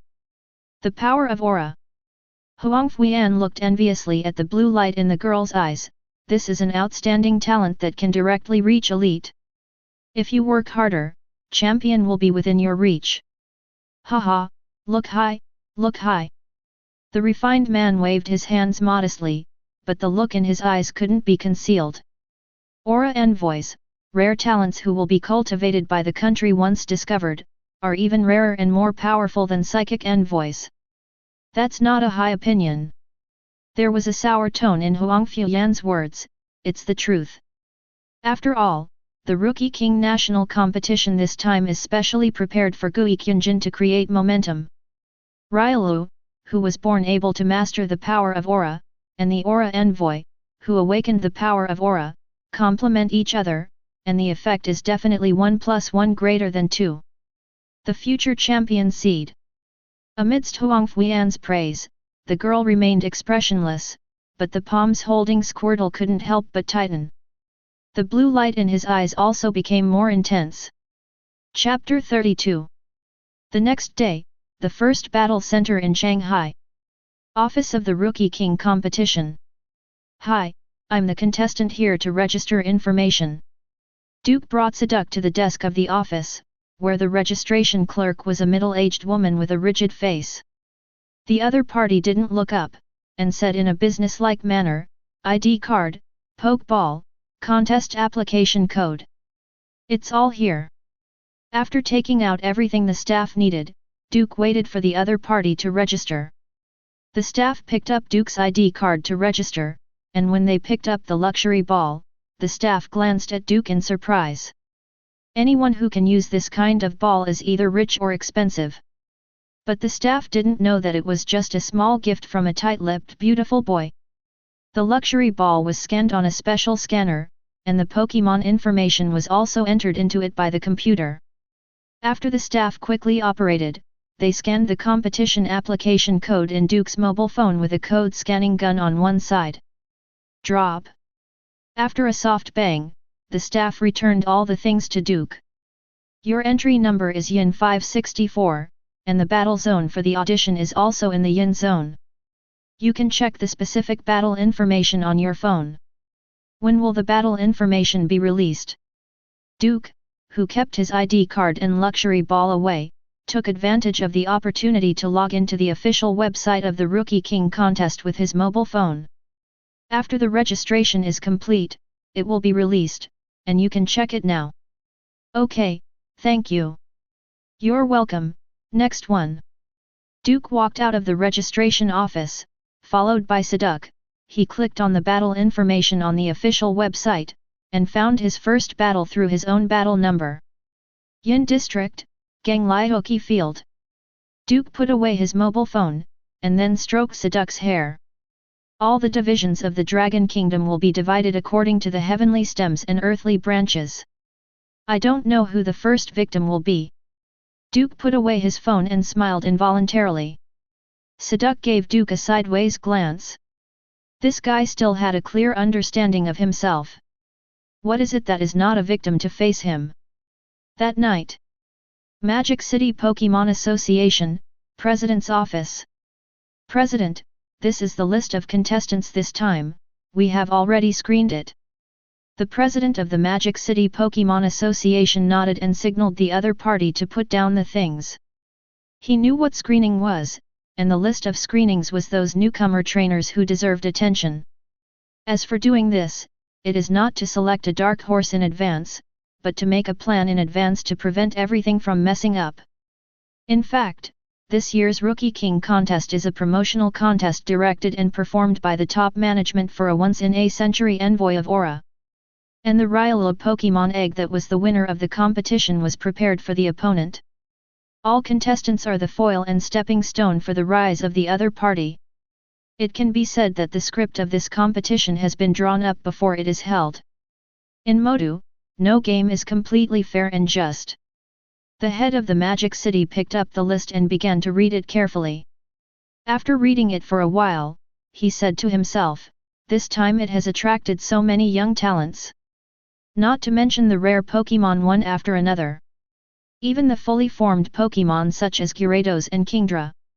And both the fighting and psychic genres have sent people. It seems that the script this time is not easy to arrange. The head of the Magic City thought for a while, picked up a pen and began to circle the names of people on the list. These are the ones that need special attention and hope that the other party will cooperate. That's good. The head of the Magic City who put down his pen was talking to himself, and at the same time he pressed the call button on the table. Not long after, his secretary came in. This is the list of players who need special attention in this conference. Some of them are specially marked in red, and they will directly let them have a bye after the first match and enter the top 128. Yes. The secretary left immediately to prepare for the matter. Not long after, the secretary came to a room and put the document on the table. Seeing this, several people in the room picked up the document and circulated it. Duke, Qian Duoduo, Wang Hongyi, Zhou Dundun, Zheng Fan. The contestants in this competition are of high quality. Yes. Unfortunately, it's all a foil. Yup. Oh, it's hard for these children. Being able to be a stepping stone for the champion seeds handpicked by the above, they will be happy. I was born in the same generation as the Aura Envoy, and I don't know if it's their luck or misfortune. The first day of the Newcomer King National Competition in Shanghai. Magic City Pokémon Battle Center. Quack. Saduk, holding his children's water bottle, frightened away a Bellsprout approaching, and followed Duke into the venue quickly. The magic of early spring is not to say that the spring is cold, and the temperature is not low. However, Duke, who was holding an umbrella, only wore short sleeves, showing his muscular arms, and walked around the venue with Saduk. Have you heard that there is a Munchlax who can rely on Iron Mountains in the sub-district? That's a fart. There is a ghost trainer in the noon zone, and the ghastly he brought with him scared the opposite trainer into unconsciousness. There is also a great master in Mao district, and Bellsprout with him can do Tai Chi. Many CO authors are now starting to cultivate Pokémon with Chuanwu. Then what's the matter, you do the same. I saw a Froakie in the area. What's the matter? There is also a quasi-god larva Bagon in High district, and it has already learned Dragon Dance. Along the way, Duke listened to the chatter of the players and silently collected information in his heart. Baoan City is still too small, and even if there are Pokémon from other regions, they are rare. But it's different in Shanghai. He has seen no less than 10 of the cherished and powerful Pokémon. Not to mention the Royal Three, there are quite a few quasi-god larvae alone. What a gathering of heroes! Duke said to himself, and also came to his own battlefield, waiting to meet his own battle. Time passed by every minute and every second, and the referee also called his name. Yin 564 player Duke vs Yin 565 player Huang Qiaju. Contestants from both sides, please prepare. Hearing his name, Duke immediately came to his seat on the battlefield, and on the other side of the battlefield was a teenager with slanted bangs. The battle rules are 1v1, now send your Pokémon, listen to my password and start the battle. Go, Ponyta! After Duke's opponent Huang Qiaju threw the Pokeball, a white Ponyta with a mane of burning flames from the top of the head to the tail and limbs appeared on the field. As soon as this Ponyta appeared, Huang Qiaju, who had slanted bangs, tossed his hair triumphantly. Big worm! Duke threw out his luxury ball, a blue light flashed, and Gyarados appeared on the field. Roar! After a roar, the giant insect Gyarados, with a body nearly 17 meters high, soared slowly over the battlefield, staring fiercely at Ponyta below. In just an instant, the entire Yin district fell into silence. The match referee was also taken aback, and immediately began to check Duke's information, and when he found out that it was indeed Gyarados, he still had a look of disbelief. Huang Qiaju, with the bleak bangs, was even more stunned. The Ponyta lowered its head in timidity at the moment, and kept moving backwards. He felt the powerful aura of the higher-ranked Pokémon. Looking at the two sides with disparity in size, the referee upheld his professional ethics and announced loudly, "The battle begins, the Duke player will attack first. Big Bug, Rain Dance." Duke opened the umbrella he brought, and slowly listened to the thunder that erupted when the dark clouds gathered in the sky above. Huang Qiaju, Glare Wangtian, Nima, is he participating in the Rookie Championship or the expert-level national competition? Start with Rain Dance. Are you really a rookie trainer? Chapter 33. Yin 564 contestant Duke played against Yin 565 contestant Huang Qiaju, and Duke won. The match referee who loudly announced the result of the match wiped the rainwater off his face as soon as he finished speaking.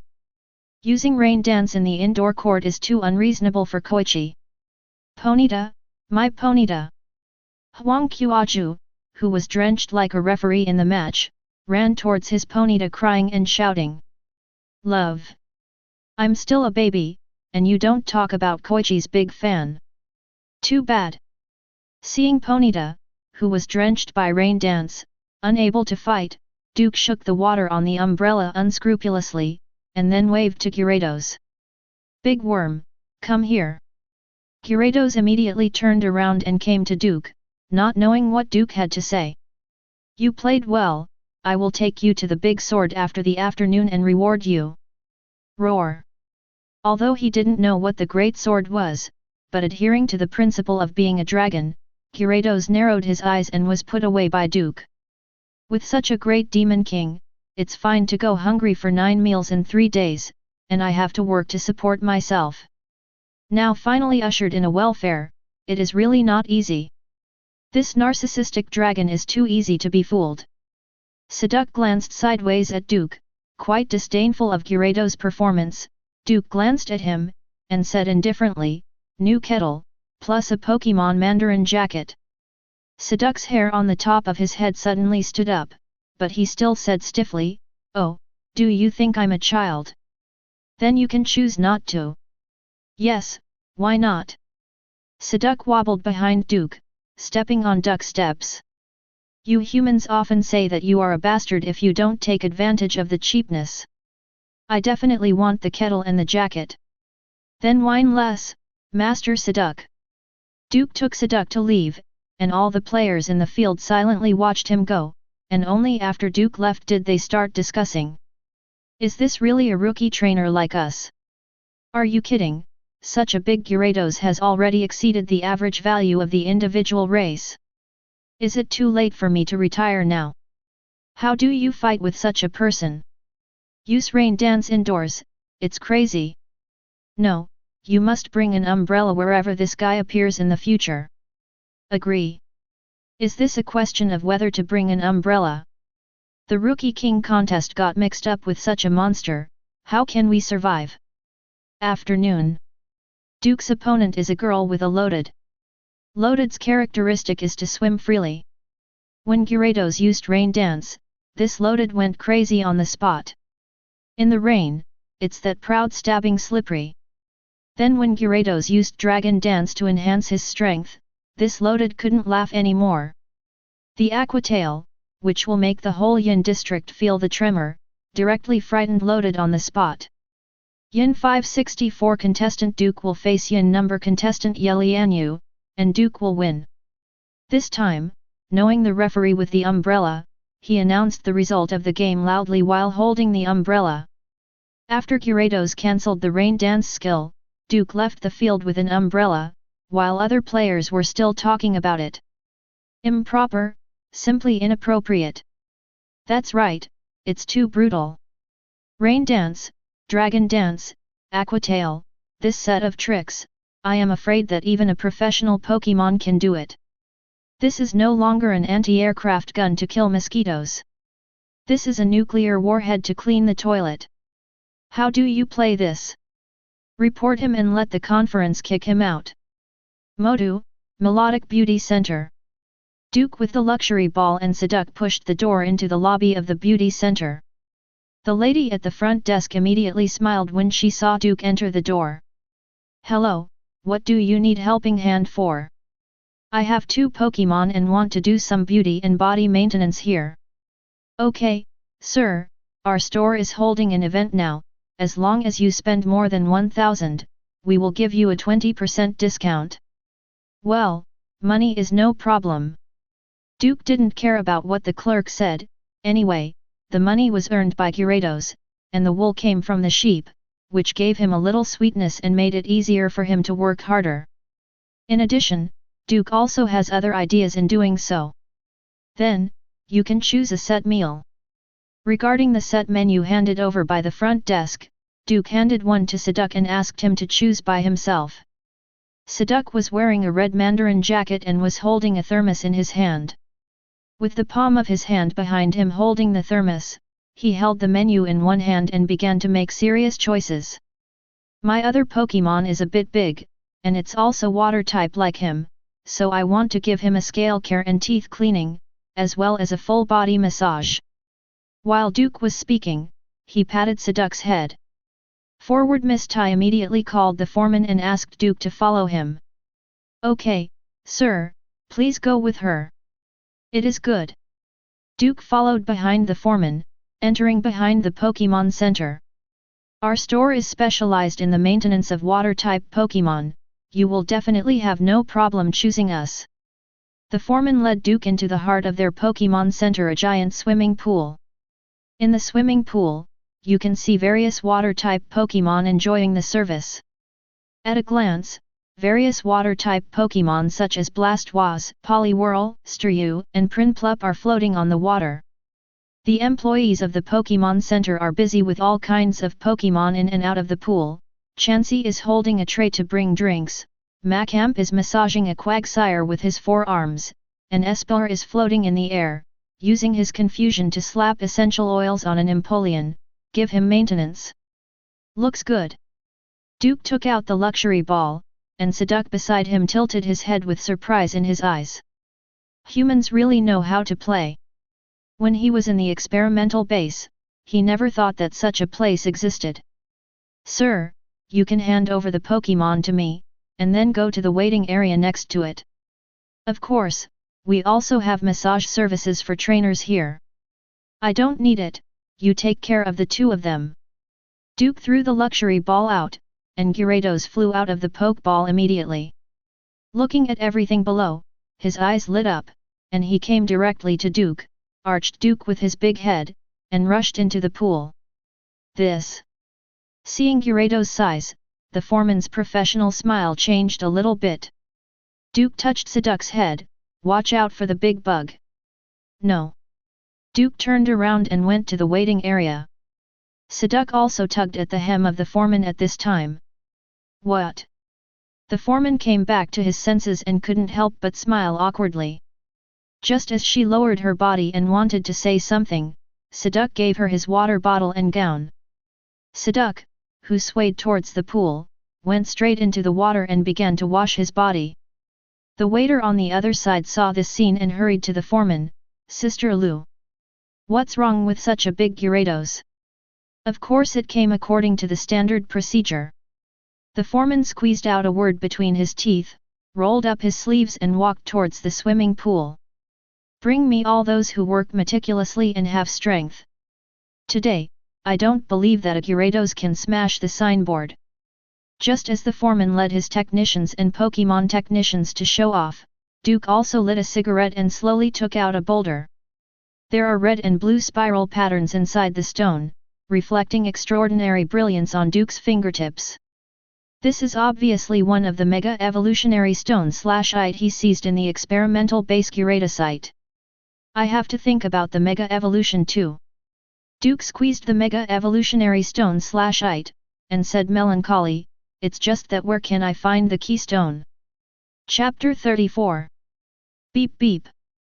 A beep sounded from Duke's pocket. Duke, who took out his phone, unlocked the screen and saw a pop-up text message reminder. "Dear Yin 564 contestant Duke, congratulations on your successful promotion to the top 128 of the Shanghai Rookie King National Competition. Please rush to the Ding Division of the Pearl Arena to participate in the competition on the morning of March 26. Seeing this text message, Duke frowned. 2 rounds of buys, I'll be promoted to the top 128. It's easy. Duke, who put away his mobile phone, stroked Gyarados Mega Evolutionary Stone/Ite, recalling the specific schedule of the competition in his mind.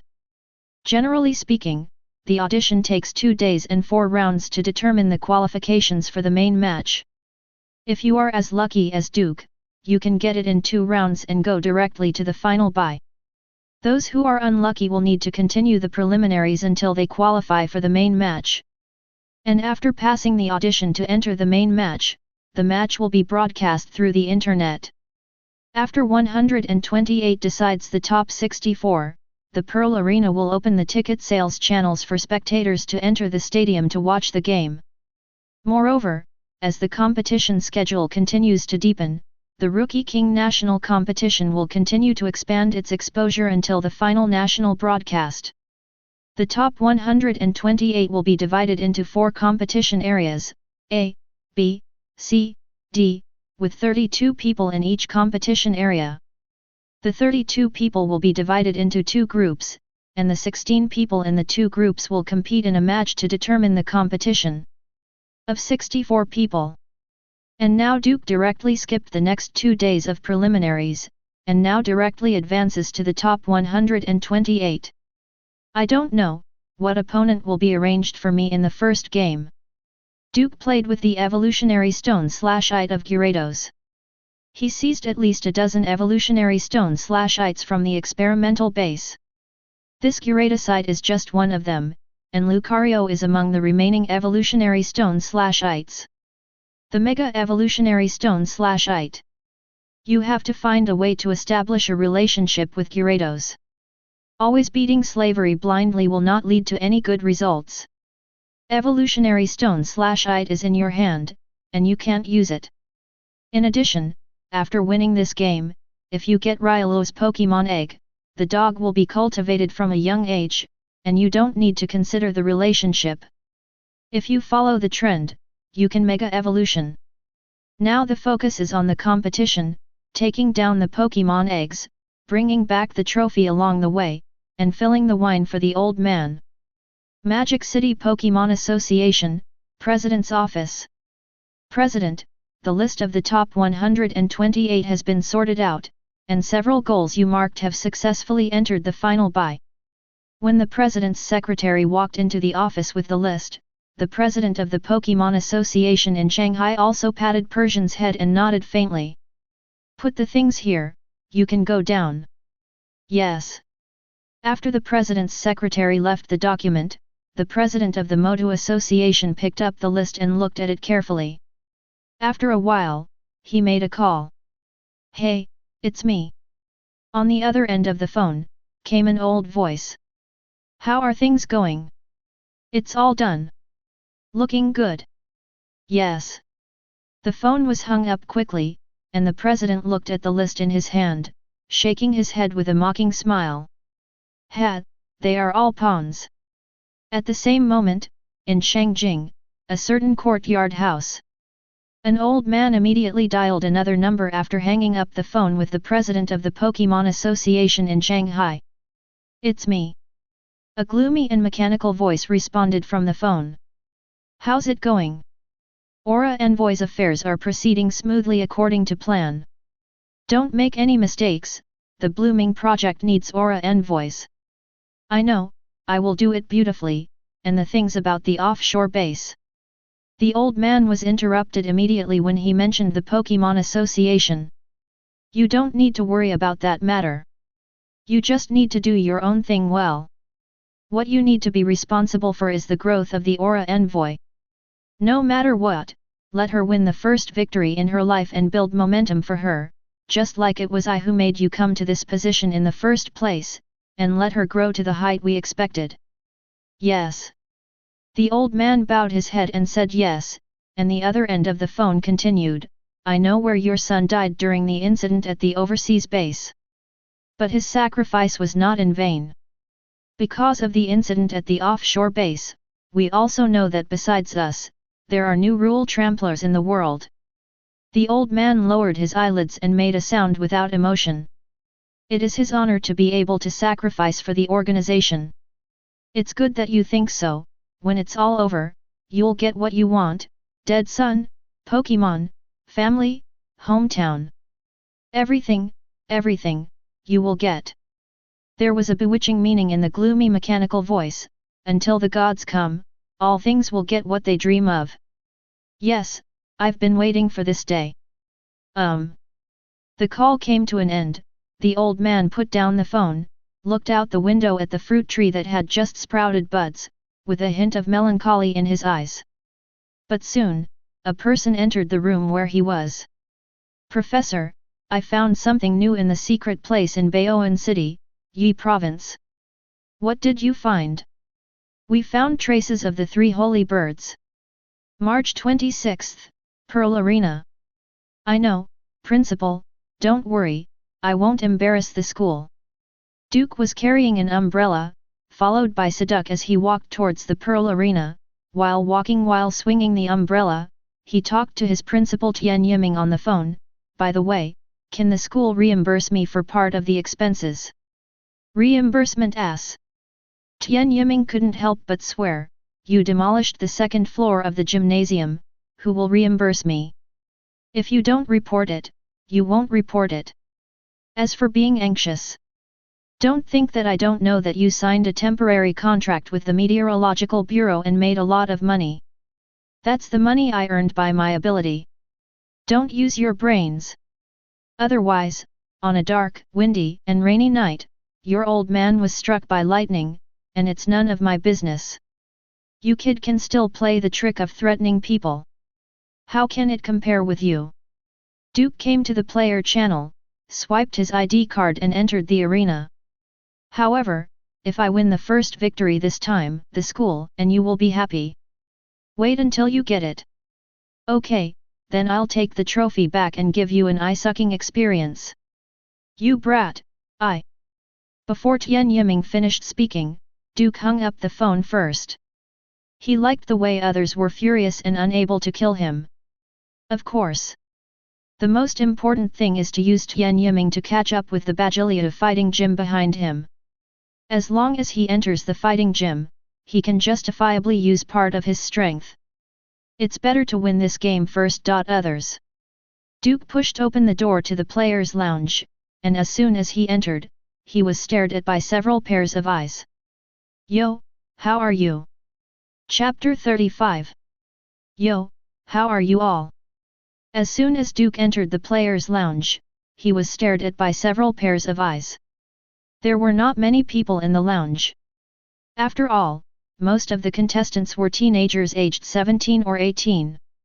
They all ran out to watch the excitement. Under the gaze of 7 or 8 pairs of eyes, Duke walked in with a smile, and Saduk who followed behind him took a sip from the thermos. Ziliu, ha! This big demon king, what evil is he holding back in his heart?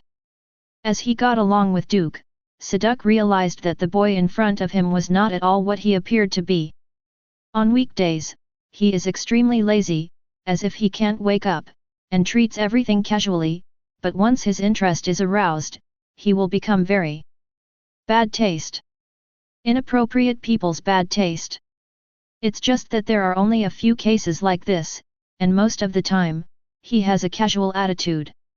In addition, Saduk has never seen this guy get angry. Even if he was offended, he would revenge on the spot and never get angry easily. I don't know how terrifying this guy who can pinch diamonds with his bare hands is when he gets angry. Duke, who entered the players' lounge, randomly found a bench against the wall and sat down. Saduk came to sit beside him, holding a thermos cup, and looked at everyone present with a blank expression. Well, it's all rubbish. Dead. After a few familiar players withdrew their gazes, they immediately murmured. It's him. Yes, Great Demon Lord Gyarados.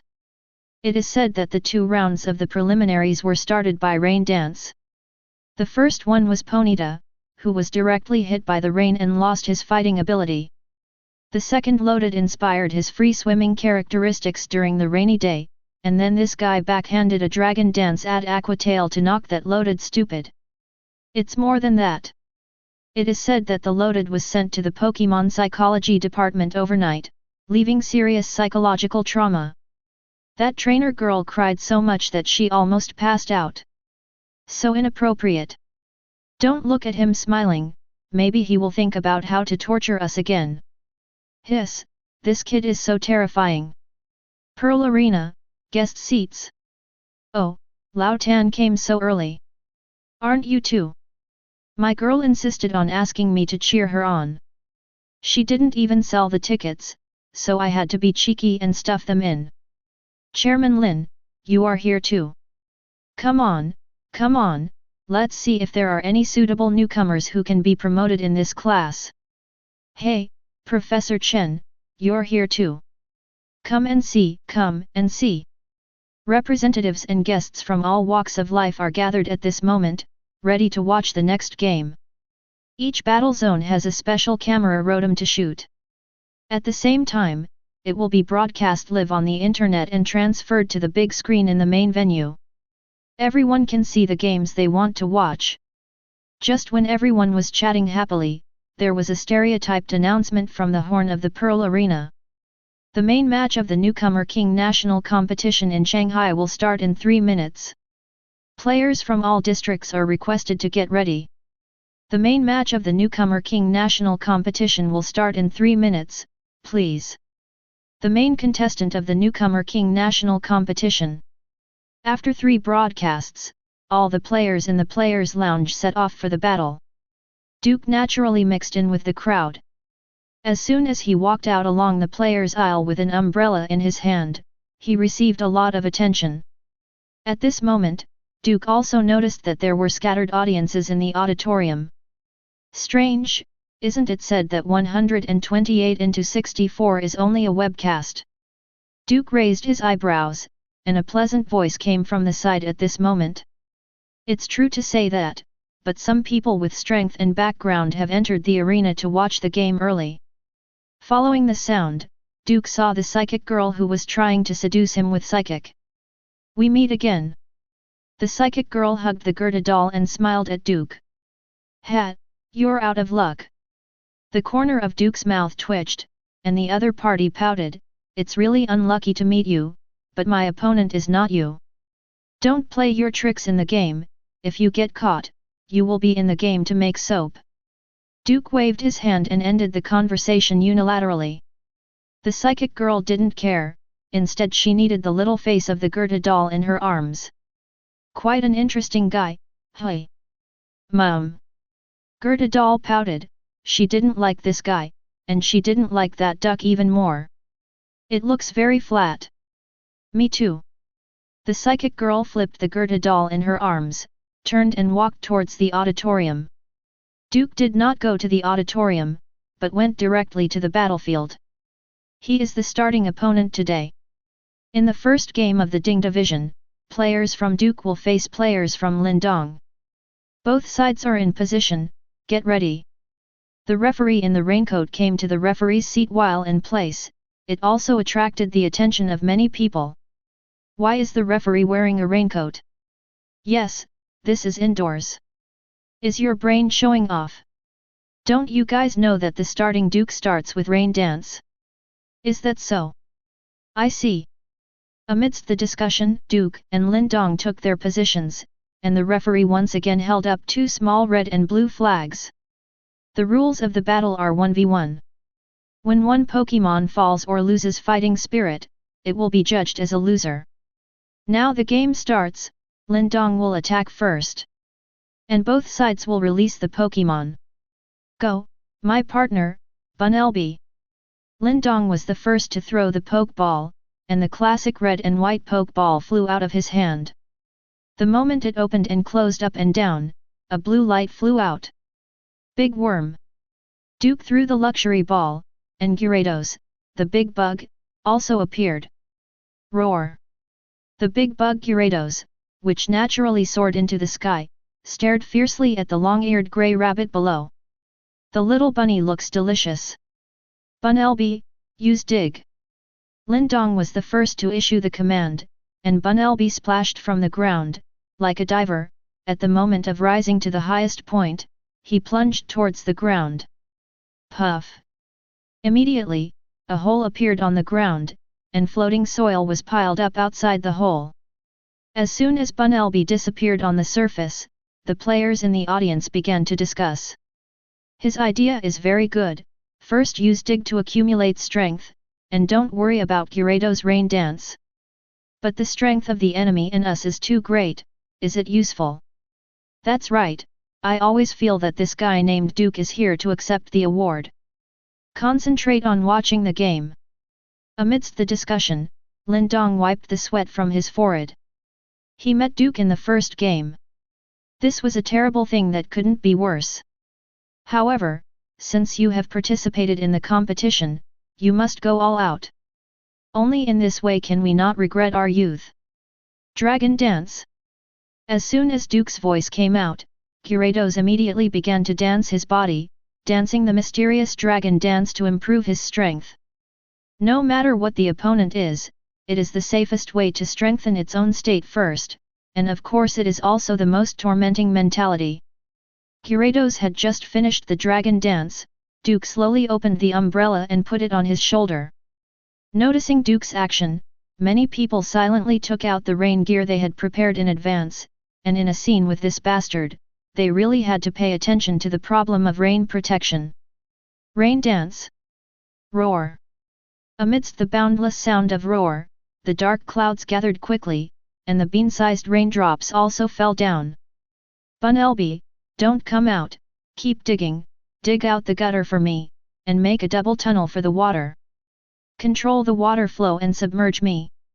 As soon as Duke's order was issued, Gyarados immediately controlled the direction of the rainwater, and the water flowed into the tunnel visible to the naked eye, flooding the tunnel at a speed that Bunelby could not match.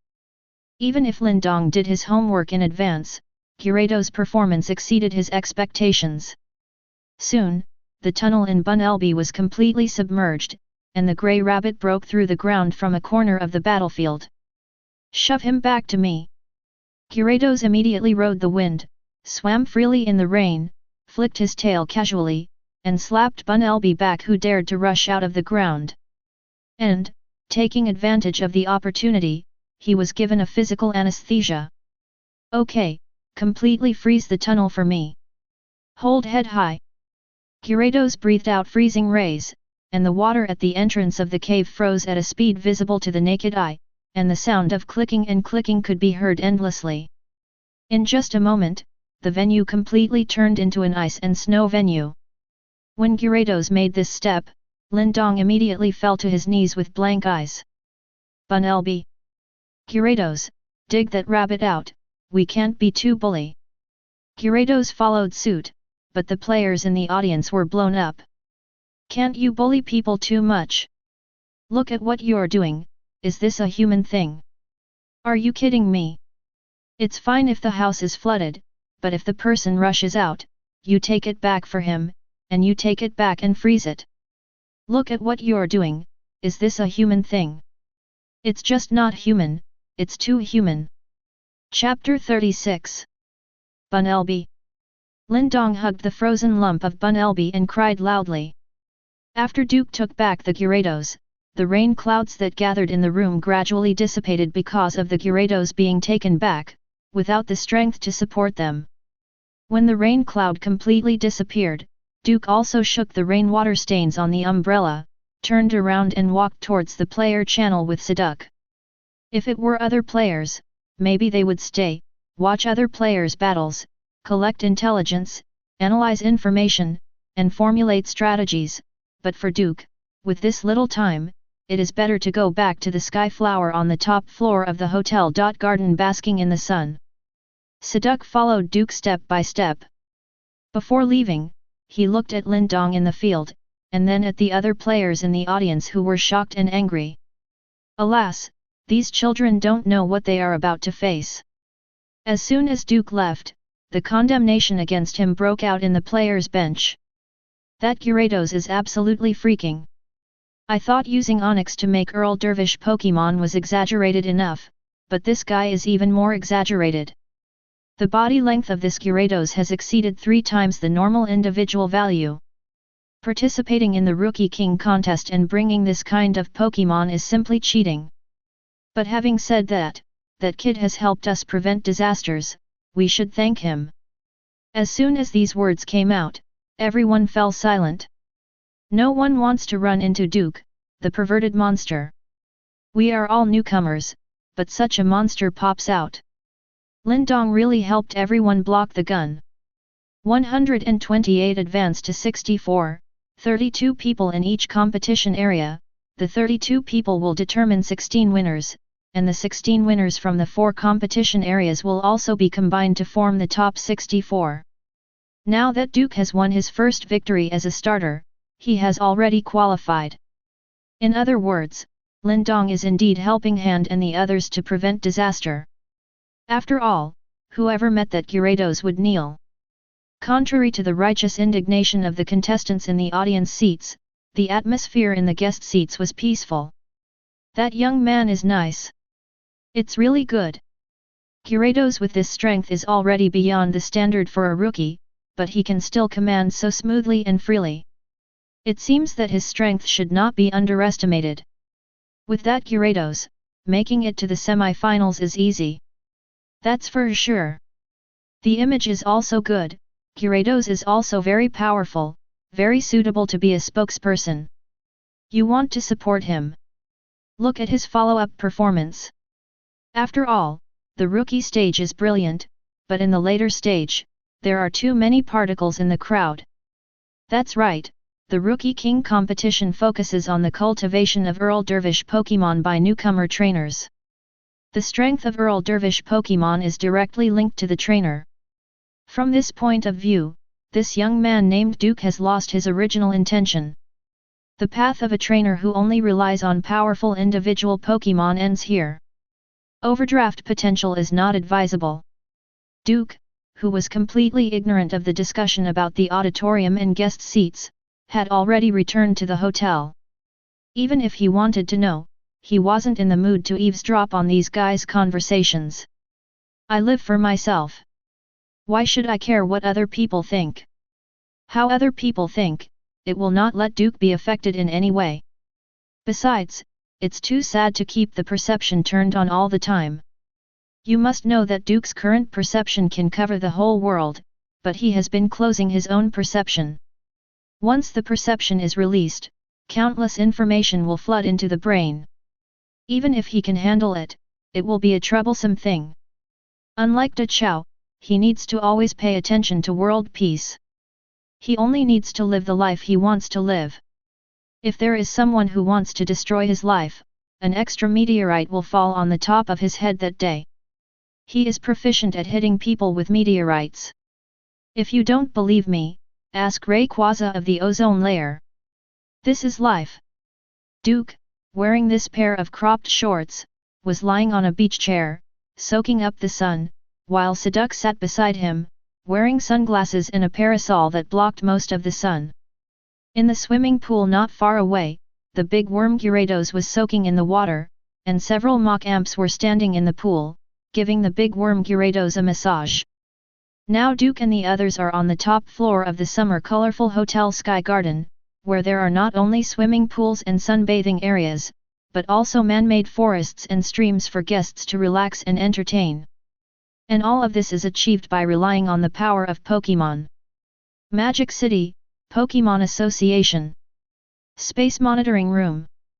Warning, warning, the space value is disordered, the space value is disordered.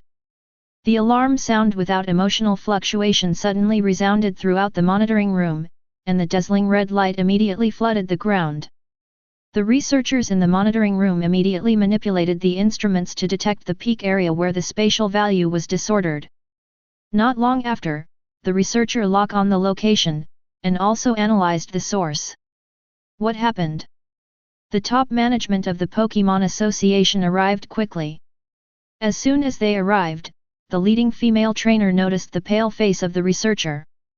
Oops, a small-scale shock just broke out in the spirit world. What?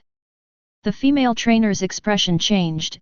The spiritual world vibration is not a trivial matter. Once there is a spiritual world vibration, it will open a spiritual crack in the main world. Inhabiting the spirit world are all terrifying ghost-type Pokémon. The largest spiritual shock directly opened hundreds of cracks in the spiritual world, and the affected region turned into a ghost town overnight. Have you determined the area where the spiritual world vibrates? The eastern coastline area of Shanghai is only 5 kilometers away from the Pearl Arena. The notable landmarks there are: Summer Fun Hotel. Duke, who was sleeping soundly, felt the pushing and shoving from the outside world, and turned over impatiently. The body of him also slapped him out casually. Seduc, who was standing next to Duke trying to wake him up, hadn't seen Duke wake up, only saw a palm slap towards him quickly, and this ordinary slap made him break out in cold sweat. Call out! Seduc, whose figure blurred and disappeared in place, fell silent as he watched the vacuum created by the air explosion when Duke swept his palm. How strong is this guy? A casual slap can exhale a vacuum zone. If it falls on yourself, then you. Seduc looked at his small body. He would not be killed, but he would also be injured. However, it is impossible not to wake him up now. Seduc felt the ghostly energy in the air, the completely dark sky, and the faint echoing of shrill laughter. He already felt that something had opened up under the summer fun and released a lot of dirty stuff. Such is the ghostly energy in the air and the echoing shrieks of laughter. Seduc's eyes were filled with blue light, and the confusion rushed towards Duke like a tsunami. Duke disappeared in the same place in the next second, and when he reappeared, he was behind Seduc. Duke clasped his fingers together, sandwiching Seduc's head between them. Do you want to die? Seduc was so stiff that he didn't dare to move. He felt that the majestic killing intent was constantly eroding his heart as Duke's hands came into contact with him. Google. Seduc swallowed, closed his eyes and trembled. Look around. Duke narrowed his eyes slightly, and shot around. All the guests who had been entertaining in the Sky Garden passed out, and no one was spared. The shadows under each unconscious guest kept wriggling, and quickly swallowed them one by one. This is... Duke raised his brows. The spiritual world is shaking. You know. Duke slowly let go of his palm and let go of Seduc, and Seduc immediately heaved a sigh of relief. I know. I broke into the spirit world when I was young and ignorant, and even made a big fuss in it. Chapter 37. I know, I broke into the spirit world when I was young and ignorant, and even made a big fuss in it. Duke stretched his waist, and at the same time shook his body slightly, shaking away several ghost Pokémon that were swimming in the shadows and trying to get closer to him. When you were young and ignorant? Seduc blinked, thinking of Duke as a child. Not when I was a child. Duke's brain collapsed on Seduk's forehead, and he took out the luxury ball to take away the Gyarados in the swimming pool. Once this big bug started to make a fuss, the entire Sky Garden would be gone. Probably during the summer vacation of my first semester of high school, I ran to the no man's land to roam around in my spare time, accidentally entered a crack in the spiritual world by mistake, and then some blind people came over to eat my life energy. Taking advantage of the trend, we made trouble and wiped out several ghost Pokémon tribes. Having said that, Duke clicked his tongue. But then a strong man came out to mediate, told me some secrets, and sent me out politely, and I never went there again. Missing. Seduk was completely aroused by Duke's 3 or 2 words, floating beside him, curiously asked, "What secret?" "Wait and see for yourself." Duke raised his hand and pressed Seduk's head. "Now teleport, take me to the vicinity of the crack in the spirit world, you should feel it." "It is good." Seduk activated the teleport and disappeared on the roof with Duke. At the same time, the mutation of the Sky Garden on the roof continues. At the same time, the summer colorful underground parking lot, corner. A terrifying crack embedded in the air is continuously spewing cold phantom energy outward.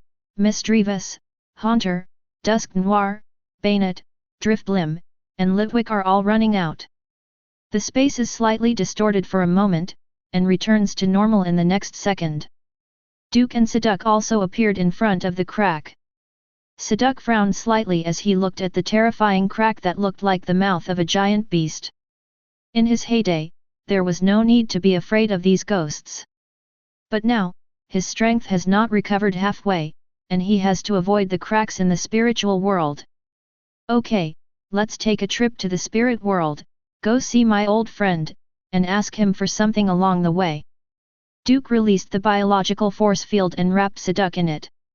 Seduk felt Duke's biological force field, and his heart suddenly trembled.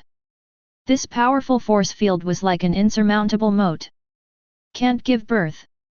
Duke floated into the air and led Seduk straight into the crack of the spirit world. As soon as he entered the crack of the spiritual world, the ghost energy of purple-red and blue-purple rushed towards his face in an instant, accompanied by negative emotions of coldness, despair, and fear. The rush of ghost-type energy lasted only for an instant, and at the same time Seduk's eyes went dark. He also found himself in a terrifying world that he had never seen before. Endless darkness enveloped the world. In the dark realm, all the confusion and fear of the unknown are intertwined through the deep night. The exposed stone of the ground was pitch black and cracked. The sky was turbulent, and grungy flickered under the reflection of the different colored mountain tops. In a black forest not far away, the trees were completely dead and petrified, and the remaining branches were shriveled and cracked. The remnants of fallen leaves wailed ominously under the howling cold wind in the dead forest. However, in the darkness, clusters of cool-colored will-o-wisp became lanterns to illuminate the place. "This is the spirit world." Seduk looked at the desolate, dilapidated, and dark world in front of him. Duke nodded, and quickly took Seduk into the air. "A terrible place for living people, but for ghosts, it's heaven." After ascending to a certain height, a bolt of strange-colored lightning suddenly landed on Duke's biological force field, and the burst of energy from the lightning made Seduk tremble all over. "Tisk, this place is still the same as before, once it reaches a certain height, it will be struck by lightning." Duke curled his lips, and after confirming the direction, he opened up at full speed in an instant, leading Seduk towards his old friend's place. Duke's flying speed far exceeded Seduk's imagination, and it was only a blink of an eye, and when everything could be seen clearly again, he found himself in another place. "Okay, here we are." Duke descended slowly. And Seduk also looked down. The shadowy silhouettes in the darkness overlapped each other, and as will-o-wisp drifted by, Seduk also saw a corner below. Below them lay the ruins of a city. "Where is this place?" Seduk asked curiously. Duke brought Seduk to the ground, stomped his feet casually, and the ground trembled, calling for the overlord Pokémon to send someone to pick him up. According to the Pokémon here, this is the center of the spirit world, and they are the guardians here. Protector. Do you know what the spirit world is? Do not know. Seduc shook his head resolutely. He spent most of his life in the experimental base. After escaping from there, he was also under Duke's jurisdiction. Even if he had access to the internet to get information, places like the spirit world are not can be found on the internet. From the eyes of the people in the main world, the spirit world is a super large secret realm, only a little smaller than the main world, but in fact, it is indeed one of the inner worlds that are separated from the main world. It's like the front and back of a coin. The main world is always the front, and the spirit world is one of the patterns on the reverse. Inside the world. That's how I understand it. Who knows what's going on?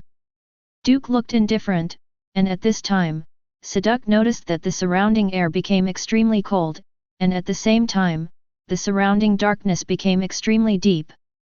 Something is coming. Seduc reminded Duke. Duke nodded and stomped his feet again.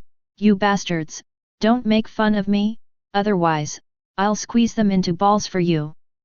Hey hey! With high-pitched laughter, Ghastly and Haunter emerged from the shadows, along with a very large Jengar. GG! The Jengar laughed strangely as soon as it appeared, and Duke didn't care. Okay, take me to see my mother-in-law. Jengar nodded immediately, turned around and took Duke to meet the overlord Pokémon here, and Seduc followed Duke without saying anything. Not long after, under the leadership of Jengar, Duke and Seduc came to the center of the ancient city ruins. Under an altar, there was an old woman on crutches. Long time no see, you have become stronger again. The old woman on crutches had a wrinkled face, and her long white hair was messily wrinkled on her shoulders. Okay. Duke turned his hands to his trouser pockets. Seduc looked curiously at the old woman in front of him, and the other woman also looked over, but for a moment, Seduc froze in place, and a terrifying vision appeared in his eyes. A gigantic ghost as huge as a mountain is entrenched on the ground. Its mouth seems to devour everything. There is nothing but coldness in the pair of evil eyes, and he is the prey. Okay, don't scare him, Granny Huang Chuan. Duke stood in front of Seduc and blocked the eye contact between the two.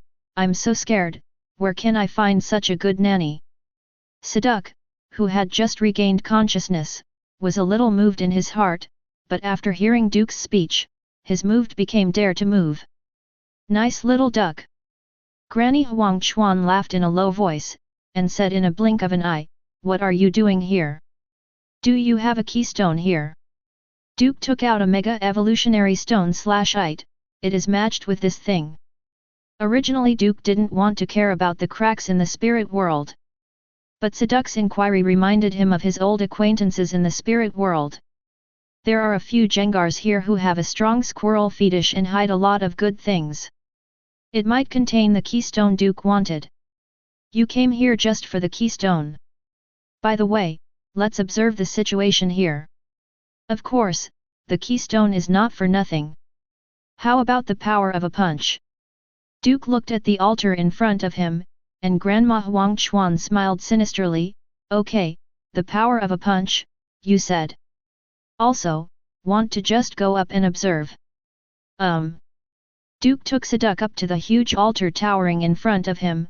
Granny Huang Chuan followed him, and at the same time, several Jengars ran to find some collectors in the group, intending to empty their stomachs and see if there were any. There is no keystone. Not long after, Duke, Seduc and Granny Huang Chuan climbed to the top of the altar. What do you want to observe? Seduc interrogates Duke, who points to the sky above. Look up.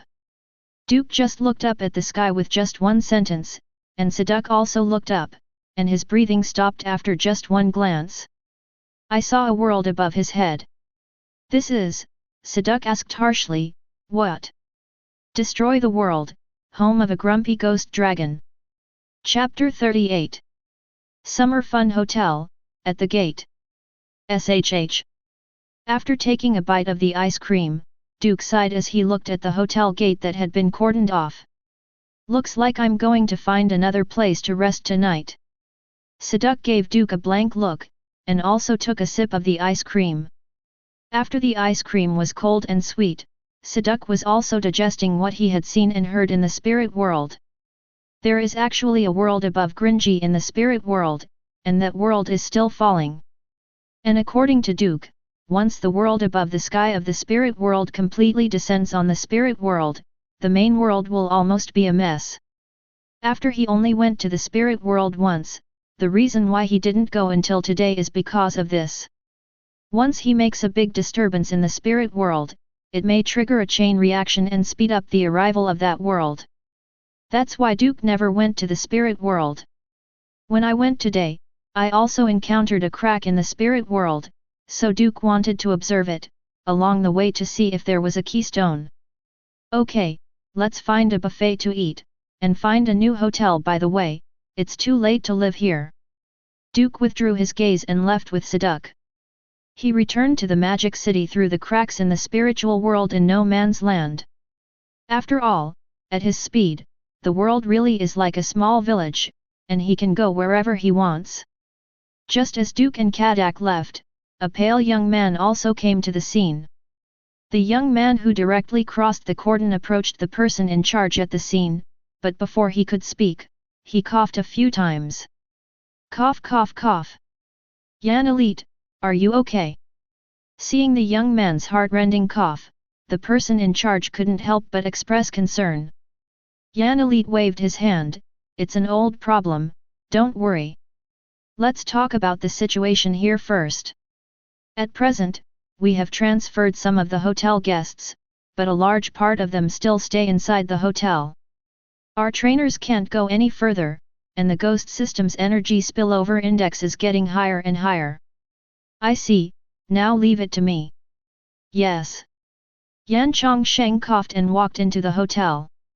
As soon as he entered the door, he saw a few white will-o-wisps floating towards him. Dusk Noir, I leave it to you. Yan Chongsheng threw a poke ball, and the moment Dusk Noir jumped out of the poke ball, he screamed in shock. As soon as the pointed growl got up, Will-o-wisp collapsed without a trace. Accompanied by Dusk Noir, Yan Chongsheng walked slowly towards the underground parking lot. In just a moment, Yan Chongsheng came to the underground parking lot. This time the crack is much deeper than the previous one. Yan Chongsheng took out an envelope from his pocket, and took out 2 rectangular pieces of white talisman paper from the envelope, with red mysterious symbols branded on the talisman paper. Shoot it, Dusk Noir. Dusk Noir nodded silently, approaching the crack, pressing both sides of the crack with both hands, and then closed them forcefully towards the middle. As Dusk Noir exerted force, the crack that had originally expanded began to close in the middle at this moment. But that's the case, there are also centipede-like scars in the air. Go! Yan Chongsheng threw out 2 talisman papers. The talisman papers fell on the crack and stuck directly in the air. The red characters on the white talisman paper shone brightly, and quickly began to suppress the crack. But as the talisman paper emitted light, the crack suddenly expanded outward again. Boom! While the burst of space force shook Dusk Noir away, it also tore up the talisman paper. Cough cough cough, Yan Chongsheng coughed a few times and frowned, it has deteriorated to this point. Dusk Noir, you guard here first. Yan Chongsheng waved his hand, turned around and walked aside, and took out his mobile phone. Hey, yes, cough cough cough, it's me. What's the situation at the scene? A female voice that was as clear as an oriole chirping came to Yan Chongsheng's ears. After Yan Chongsheng recovered his breath, he said slowly, this time it is much more serious than before. It seems that a secret place in the sky of the spirit world is getting closer and closer to the spirit world. Oh, troubled times. The woman on the other end of the phone sighed, who would have thought that there would be another ghost in the spirit world of the ghost system Holy Land in the Dragon Kingdom. A secret place, what is this? Dolls. No matter what, we must suppress this crack in the spirit world, not to mention completely seal it, but also prevent the ghost Pokémon on the other side from running here. I know what you mean, but I'm busy with another thing right now. What? The traces of the 3 sacred birds were found in the secret place that Baoan City in Yi Province descended before, and I am leading a team to investigate. 3 sacred birds, Yan Chongsheng paused, and asked again, which one? At present, it is Moltres. We found the flame left by Moltres. But the color is a bit wrong. The color is wrong. Yan Chongsheng frowned, and the woman on the other end of the phone said, yes, I will send you the picture later. Hey, it's really troublesome now. Leaving aside the mysterious Pokémon that Lorna discovered before, just saying that the North Sea grew into a volcano that disappeared overnight is enough trouble. Let's take care of our own affairs first, and talk about more later. It can only be this way. Kirby Cafeteria. Hello, both of you. Duke stood at the front desk with Seduc. He was pulling out his mobile phone, frowning, and looked to the side. A girl with long pink hair came in with her Gerda doll. It's you. The pink-haired girl frowned, then crossed her arms in front of her. It's a coincidence. Ah. Duke rolled his eyes, turned around and continued to pay. The pink-haired girl looked at Duke with great interest, and when she came to the front desk, she also scanned the QR code to pay. The prices of Pokémon and people are different, and Pokémon is equivalent to a child ticket. Except for some special Pokémon. For example, Snorlax. After checking the payment codes one by one, the waitress at the front desk also gave a receipt. Please come in. Thanks. Duke nodded slightly, and walked into the cafeteria first, followed by the pink-haired girl humming a relaxed tune. But as soon as the two entered the restaurant, they were stopped by the foreman. Sorry, it's the peak time for dining, there is only one table left, too. The foreman showed apology, and spoke cautiously, but before he finished speaking, he was interrupted by the pink-haired girl. It's okay, the two of us are together. The girl who came up behind Duke put her hand on Duke's shoulder without hesitation. Duke glanced at the girl but didn't say anything.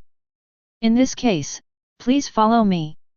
The foreman breathed a sigh of relief and led the two to a table in the corner. After taking his seat, Duke saw that the foreman had just left, and said directly, "What kind of medicine are you selling in the gourd today, so easy to talk about?" "Well, why don't you have a good relationship with the future runner-up?" The girl unwrapped the tableware in front of her, gave her Gerda doll first, and then unwrapped a set and gave it to Seduc. Seduc looked at the tableware neatly placed in front of him, and gave the girl an approving glance.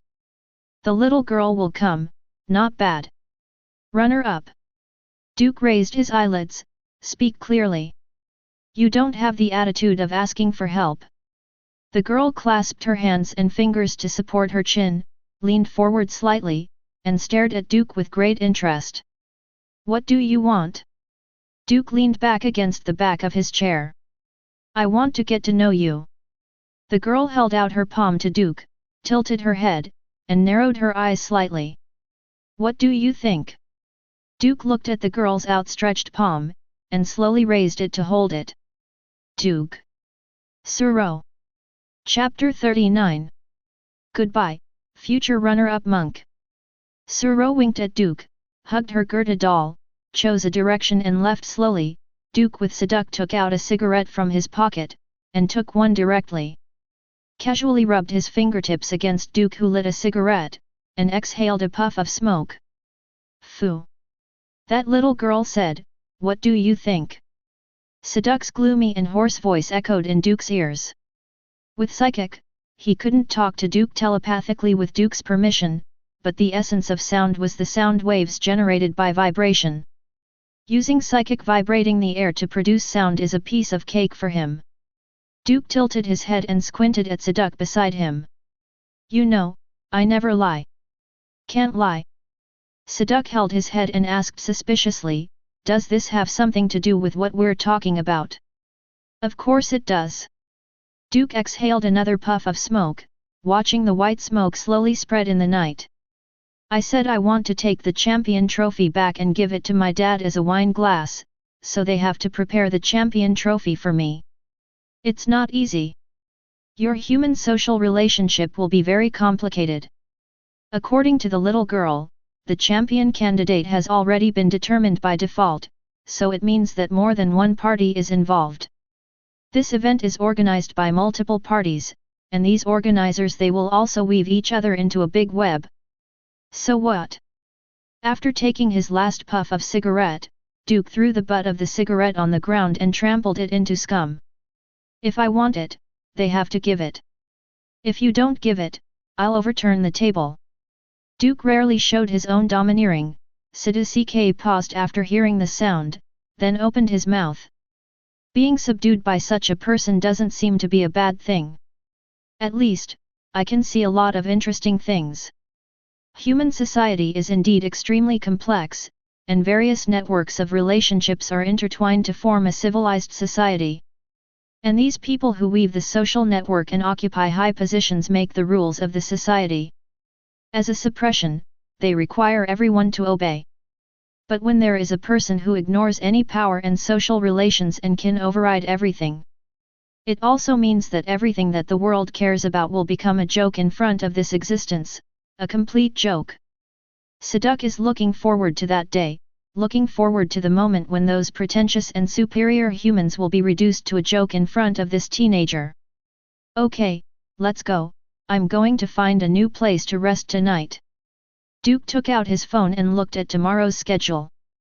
Tomorrow is 64-32, and the Pearl Arena will also loosen viewing restrictions and allow spectators to enter. By the way, which one do you plan to put me in? Siduk, who was following Duke, asked a question abruptly. Duke was taken aback for a moment, but immediately replied, I originally planned to put you in the second place, but there is a temporary change, and you can only be in the third place. Also. Siduk nodded and had no other opinion on Duke's arrangement. Correct. Speaking of this, Duke remembered the training method he had envisioned before. If you talk to me, you have to be mentally prepared. Aren't I just with you now? Before you were a pet and a nanny, but now, your decision has made you a partner. Duke put his hands in his pockets. The treatment is naturally different. Sounds like fun. It will be more fun in the future. Duke took a step back, letting Siduk walk on level with him, and Siduk noticed this with a hint of a smile in his dark eyes. Feel good. At the same time, I am also full of expectations for my future. With someone like Duke, I may become stronger under his spurs and training. The next day. Pearl Arena. Oh, we can see that Yefan's Bellsprout is close to Li Wan's Machop and launched a close combat. The passionate voice of the commentary echoed in the Pearl Arena, and at the same time, the auditorium was no longer deserted as before and became overcrowded. The national competition held by Shanghai Magic City is aimed at newcomer trainers across the country. As long as you have confidence in yourself and your Pokémon, you can come and participate. As for how far you can go, it depends entirely on your strength. Coupled with the promotion and momentum of the organizer of the event, this year's Shanghai Rookie King competition has attracted so much attention. It was also because of this that in the matchups where 64 entered the top 32, the auditorium was overcrowded, and the treatment of the match also increased accordingly. Can't help but give more explanations, and the staff of the guest seats have been refreshed again. Bellsprout put Vine Whip Constrict on Machop's joints. Don't let him exert force. While Bellsprout's trainer commanded loudly, Bellsprout with a trumpet-like head glared at his two beady eyes, and his soft and slender body was also getting closer to Machop along with the Vine Whip. Machop breaks free from Bellsprout and uses Scary Face to get him back. The grey Machop let out a low moan from his throat, and his face became soft and terrifying, but it didn't work at all when facing the soft and watery vines in Orabug. The harder Machop pushed, the harder Bellsprout locked the Vine Whip into his opponent's joints. Seeing that Bellsprout had completely locked the opponent, Yefan smiled immediately. Bellsprout, 4-2. Law. Bellsprout's originally soft body tensed suddenly at this moment, and then his body began to grow rapidly, and the vines grew rapidly. With the growth of the vines, Bellsprout retreated. Just a step away, Bellsprout ingrained the ground, his body tilted to one side, and Machop also fell. Boom! There was only a heavy muffled sound, and the eyes of Machop, who was thrown upside down with his head on the ground, instantly lost their expression. At the same moment, the referee waved the flag and announced the outcome of the match. The Rookie King National Competition in Shanghai, 64 entered the 7th round of the top 32, and player Ye Fan won. With the end of the 7th game, applause echoed in the auditorium. In the player lounge, Duke, who watched the whole game on the TV in the lounge, said to Saduk beside him, "It's interesting. After being bound by Vine Whip, use growth to expand your body size, extend Vine Whip at the same time, finally use Ingrain to stabilize yourself, and then use throwing skills to defeat the opponent, a good battle idea." Saduk reanalyzed Bellsprout's tactics, and Duke nodded, "It's really good to combine multiple skills with each other, and then integrate them with Chuan Wu Tai Kai's force-generating skills." 64 entered the top 32, the 8th match between Duke and Cao Chunrong. Players please prepare bit 0. As soon as the announcement sounded in the lounge, Duke also stood up and picked up his umbrella. "Let's go, it's our time, finish the fight early, go out to eat early." Saduk followed Duke, and left the waiting room one by one under the watchful eyes of the other players. Walking through the long black corridor, Duke plunged into the bright light of the battlefield. As soon as he entered the arena, he could hear the lively discussions in the auditorium. The sound was like the sound of a gust of wind piercing through the forest and beating leaves, with a clattering sound. Without a strong psychological quality, in this kind of situation, it is estimated that he will not even know how to walk. Duke, who was carrying a transparent umbrella, followed by Saduk, came to the battle stand step by step. At the same time, the audience also discussed after seeing Duke. "This young man is very handsome." "Yes, yes. There is also a Saduk, very loving." "Is this Saduk his entry Pokémon?" "It doesn't look like it, it should be a pet. But it looks so skinny, and its coat color is too dull. It doesn't look like a pet at all. It should be adopted." Isn't there often news on the internet about enthusiastic families adopting lonely Pokémon? "Oh, if that's the case, this little brother is too caring. They say you have love." Saduk made a teasing sound. Duke took out the luxury ball, enlarged it and threw it out. "That's right, there is no more caring trainer than me in the world." Duke made a rare joke with Saduk, and Saduk asked back, "If so, probably will be beaten to death by me." Gyarados also appeared at this time, with a huge body flying over the battlefield, while Cao Chunrong on the other side of the battlefield also released his own Pokémon. A camel-colored corgi with a tail like lightning. Wow! The Pokémon of both players is already in place. The Pokémon of Duke player is Gyarados, while the Pokémon of Cao Chunrong is Collar Wong. Should I say it or not, Collar Wong is really cute. Wow, woof, woof, woof. The Collar Wong growled again, and he was not afraid of Gyarados, who was dozens of times larger than himself. Wow! Duke blinked his eyes when he heard Wong growl on the call. Big BA! This dog, how does it curse? Chapter 40. This dog, how does it curse? Duke blinked, and Saduk, who was standing at his feet, said with a blank expression, "You will be fined for playing homophonic memes." Hey! Duke shrugged his shoulders and opened his umbrella, and his behavior also aroused the discussion of the audience in the audience. What is he doing? A show. Today is obviously sunny day. That's right, this kid is so good looking, why is his head so bad? Speaking of which, this Gyarados is really majestic. That's right, they bred big and ferocious ones, but my ones are fat and big, with a headache. Rain dance. After Duke set up his umbrella, Gyarados twirled in the air, sending out a deafening snarl. The rain cloud immediately covered the sky above the arena. During the howling wind, the big raindrops fell quickly, and water quickly accumulated on the battlefield.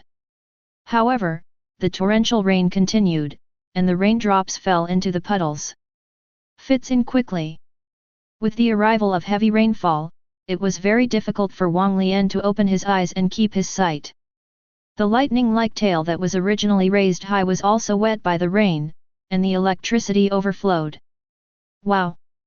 Caller Wang tried his best to stabilize his body, but the strong wind howled with the torrential rain, and he was almost thrown out.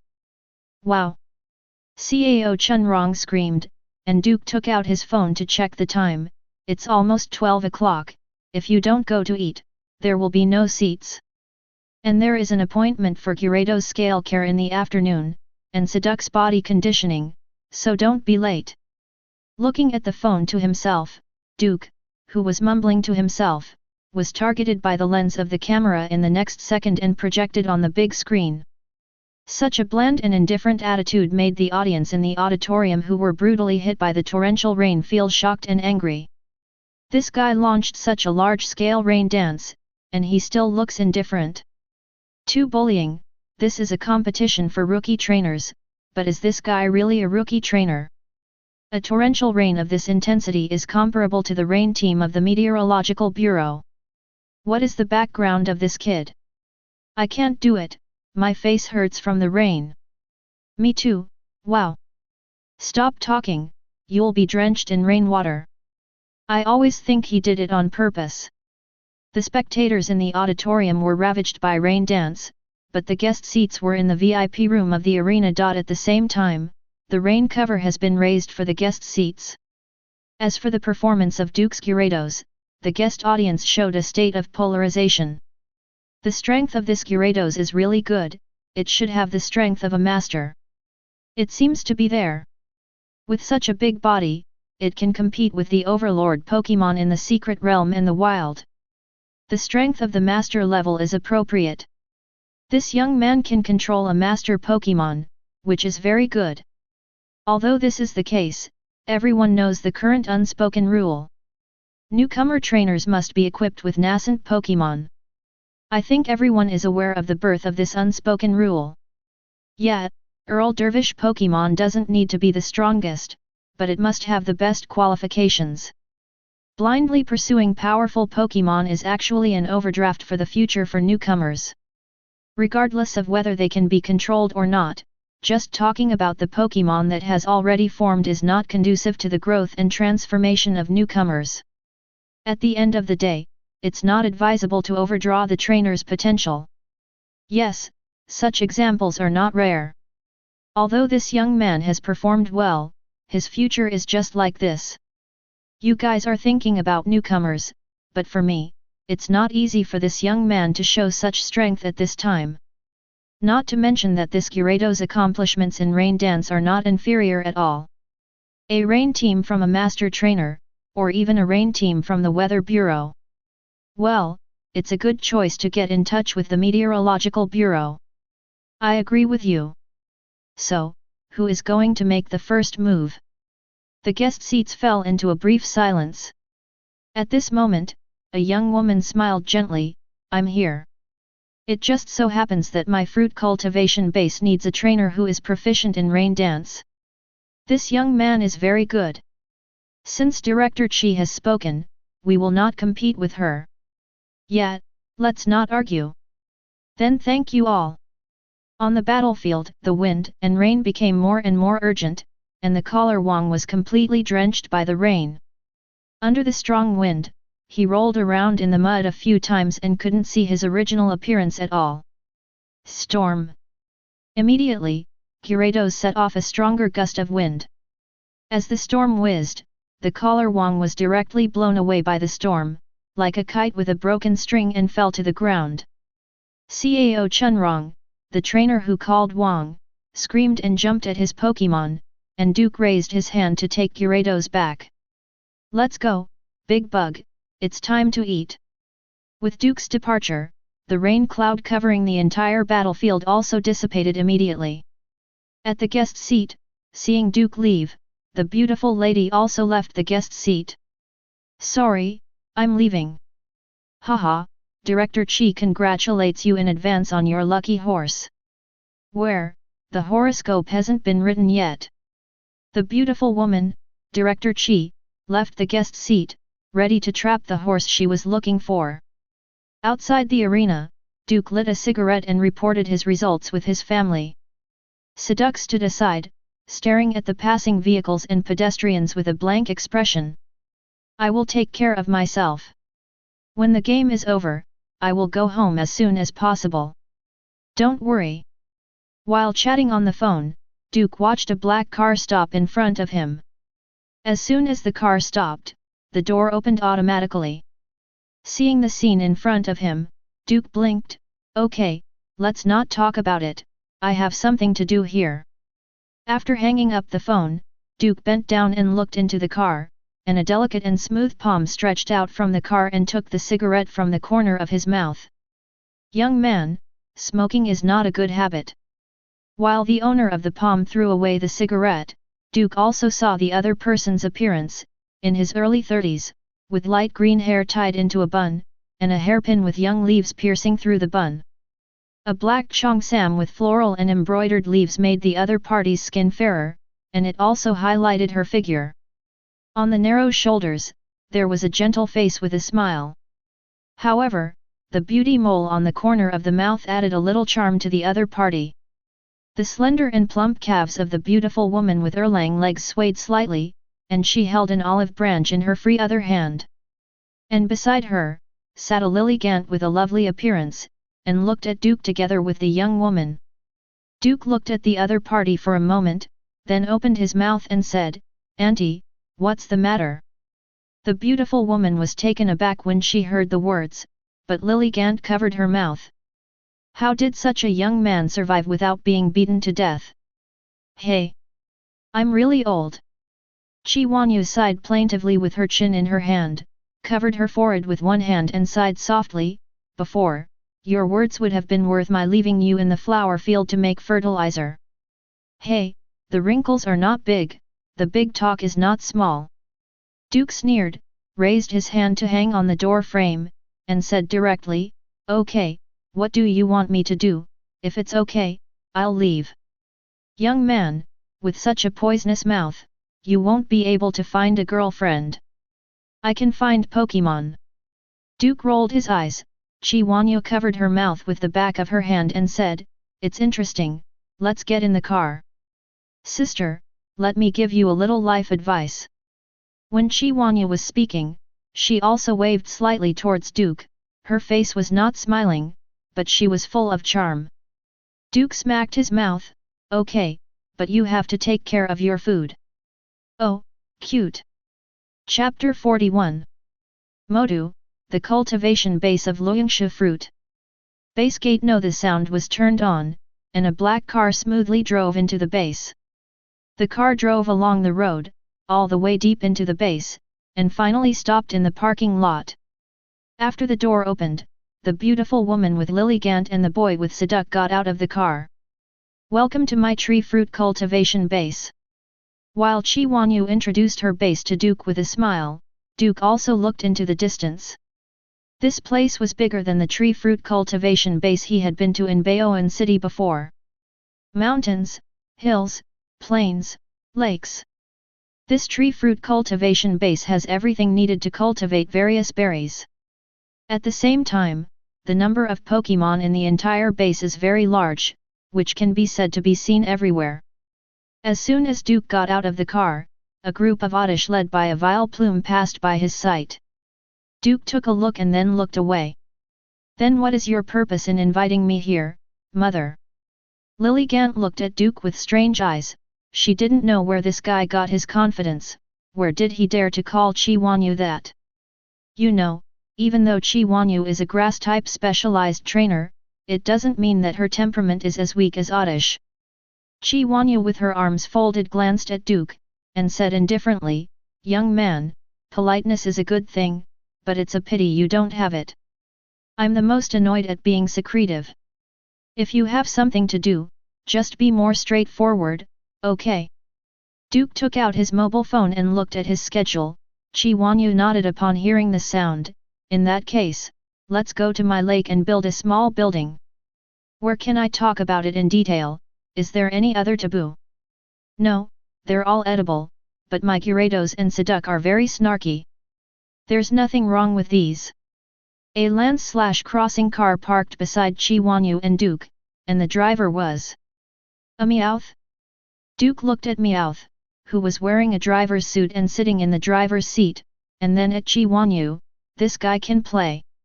Qi Wanyu noticed Duke's expression, and when she invited Duke to get in the car, she also explained, sometimes, Pokémon are more reliable than humans. You don't have to worry about leaking secrets, house thieves, and those unique human thoughts. Qi Wanyu touched Lilligant's face while speaking. As long as you believe in Pokémon, Pokémon will give you everything they have. Duke got into the land/crossing car, watched the driver Meowth skillfully start the car and drove up the path, and nodded in agreement. You're right about that. So, in my base, most of the employees are Pokémon, and the remaining small part are just non-staff who have signed temporary employment contracts. It looks like you believe that Pokémon are better than humans.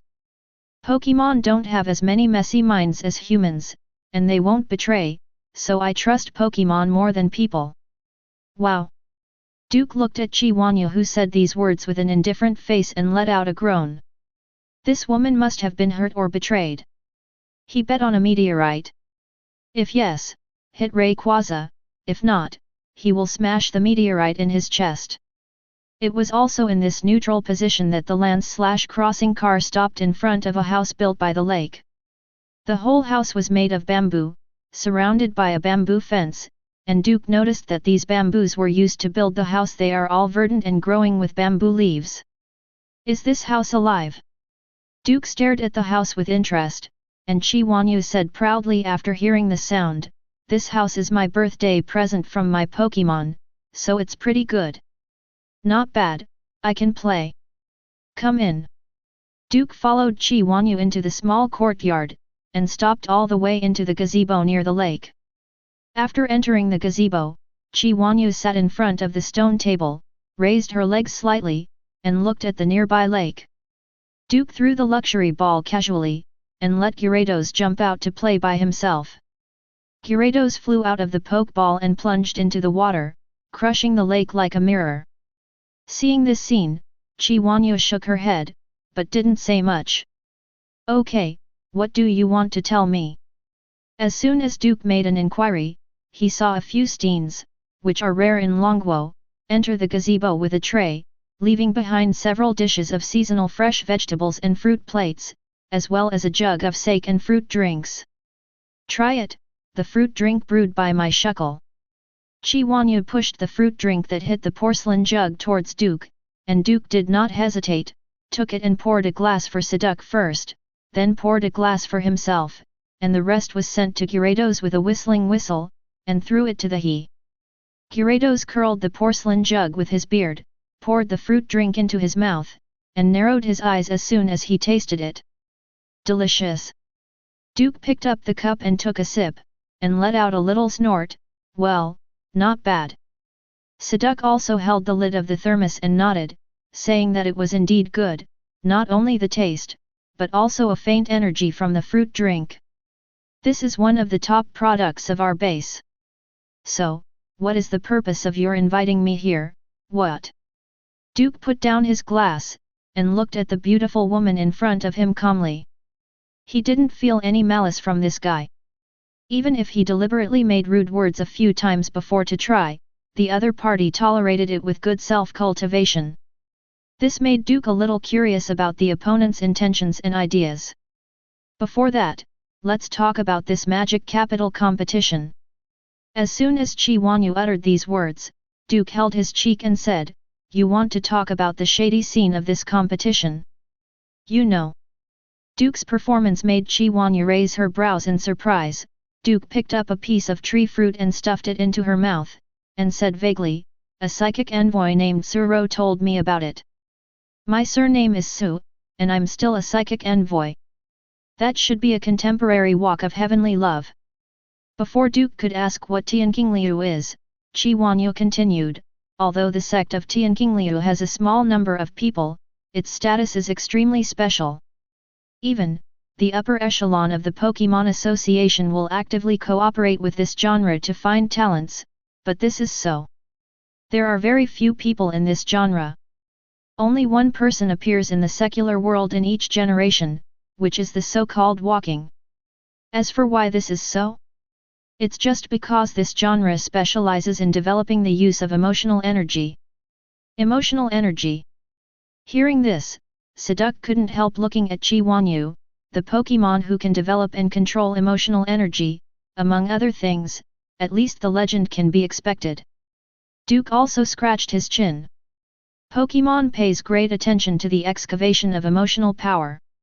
Whether it is bonds between the trainer and Pokémon, or Mega Evolution, emotional power needs to be applied. It can be said that a Pokémon that has mastered emotional energy really has the possibility of touching the legendary realm. So is there any substantive research in this genre so far? Yes, there was a time in the World Championships when Tianqingliu's contemporary walking used the Tianqingliu's psychic secrets to re-evolutionize a Greninja without a Mega Evolutionary Stone/Ite. Greninja. Duke clicked his tongue. He didn't expect that there are people in this world who can reproduce the deeds of stupid things, but it's right to think about it. The world is so big, and there are all kinds of weird things. Not to mention, not long ago, he had seen the technique of forcing Mega Evolution without using the Keystone and only using the Evolutionary Stone/Ite. That's right, it's Greninja. The entire academic community has been arguing about this matter for a long time.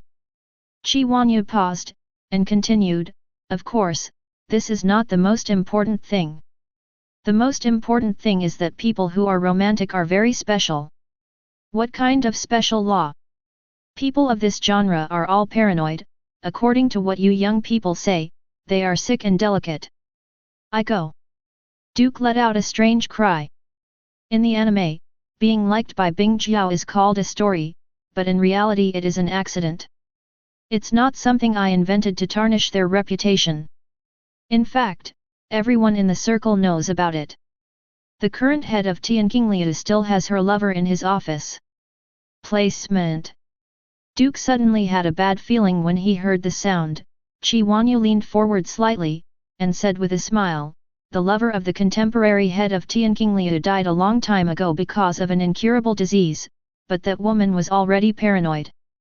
In addition, Tianqingliu's unique calm mind method will aggravate the practitioner's own personality defects, so she soaked her lover in a formalin jar and placed it in her office. Duke blinked, I say now that I don't know that Suro, is there still time? Seeing Duke behave like this, Qi Wanyu couldn't help laughing out loud. It was a rare pleasure to see this unruly young man showing such an expression, and also avenged his previous revenge. Whether it's too late or not, I don't know, but it's best to keep a distance from those who are romantic. After all, once those women go crazy, they can even attack the headquarters of the Pokémon Association. Well, I understand. Okay, now that we've finished talking about the digression, let's talk about the purpose of inviting you this time. Since you already know that there is a shady scene in this competition, I would like to ask you if you would like me to be your investor. Investor. Yes, investors in the literal sense, different from those speculators. What's the difference? I had a gout, and it hurt so much that I couldn't concentrate, and I stumbled while writing, please forgive me. Chapter 42. What's the difference? Duke pushed a few plates in front of Seduct to make it easier for him to eat, and at the same time Macamp came to the lake with buckets of poke blocks to let the big worm eat. First of all, you already know that this Magic City Rookie King contest is a stage dedicated to building momentum for Aura Envoys, and you contestants, no matter how far you can go, are just a foil. But even if it's a foil, it can still gain attention. And people like me will also contact players like you in advance to attract investment. Qi Huanyu's words made Duke click his tongue. Hearing what you said, why do I think that we players are all Chinese cabbage in the vegetable market? Your metaphor is vivid, but it is also true. No force or organization will be evergreen, it will not continue to be brilliant, and in order not to let itself decline and be surpassed by others, all parties need to absorb fresh blood to ensure their vitality. Take me as an example. Although my tree fruit cultivation base uses Pokémon as the main staff, it also needs human assistance in some aspects, and you are of great value to me. The rain dance of Gyarados. Duke glanced at Gyarados, who was feasting. The poke blocks provided by Qi Huanyu far surpassed those provided by Tian Yiming in terms of quality and quantity. This guy is very happy to eat now. Have this part, and more is the power of your Gyarados. Qi Huanyu also looked at Gyarados following Duke's line of sight. At this moment, Gyarados had already eaten 2 barrels of poke blocks. If my guess is right, this Gyarados should be the Overlord Pokémon. Yes, it is indeed the Overlord Pokémon. Duke withdrew his gaze, picked up a piece of fruit and stuffed it into his mouth again. My tree fruit base now needs the Overlord Pokémon to be resident, so I chose you. Duke turned his head and looked into the distance. Qi Huanyu's base is not small, at least it has the size of a small county town, not to mention that it has all kinds of environments here. To have such a large-scale base in a magic city with every inch of gold and every inch of land, this woman's background is not simple. You should have quite a few Overlord Pokémon here. Duke glanced over and saw many huge Overlord Pokémon inhabiting different environments. That's right, but it's not enough. My goal is to have an Overlord Pokémon in every corresponding environment to rule over all the surrounding Pokémon. And you are the Overlord Pokémon, forming a pyramid management model. Duke understood what Qi Huanyu meant, and Qi Huanyu nodded with a smile. Yes and no, the specifics will be explained after you make a decision. Okay, since you mentioned investors, let's talk about speculators. Duke picked up the paper towel on the table and wiped the corners of his mouth, then looked at Qi Huanyu. He was sure that he would be the champion in this newcomer contest in Shanghai. Even if no one thinks that he can get champion and take away the Pokémon egg that belongs to champion alone, Duke will let them all know that some people are not bound and restricted by the rules, and can even trample on the rules. There is a shady plot in this competition, and the speculators are the ones who weave the shady plot. When Qi Huanyu said this, there was disdain in her eyes. Those guys have reached the end of their own achievements, and their heirs are not outstanding. If they want to maintain the prosperity of the family, they can only choose to bet, put their chips on a certain seed, and leave favors before the other party grows up, so as to protect them. Own family. Wait, you mean family? Kyungsoon debut. Duke suddenly understood the difference between investors and speculators in Qi Huanyu's mouth. Investors are people like Qi Huanyu who run Kellen's forces or organizations alone or with multiple people, while speculators are mostly from aristocratic families. That's right, even though we have entered the modern society, the concept of family has survived. And, compared to us, the aristocratic family has a higher right to speak, and has more resources in that respect. After all, the current upper class, you know.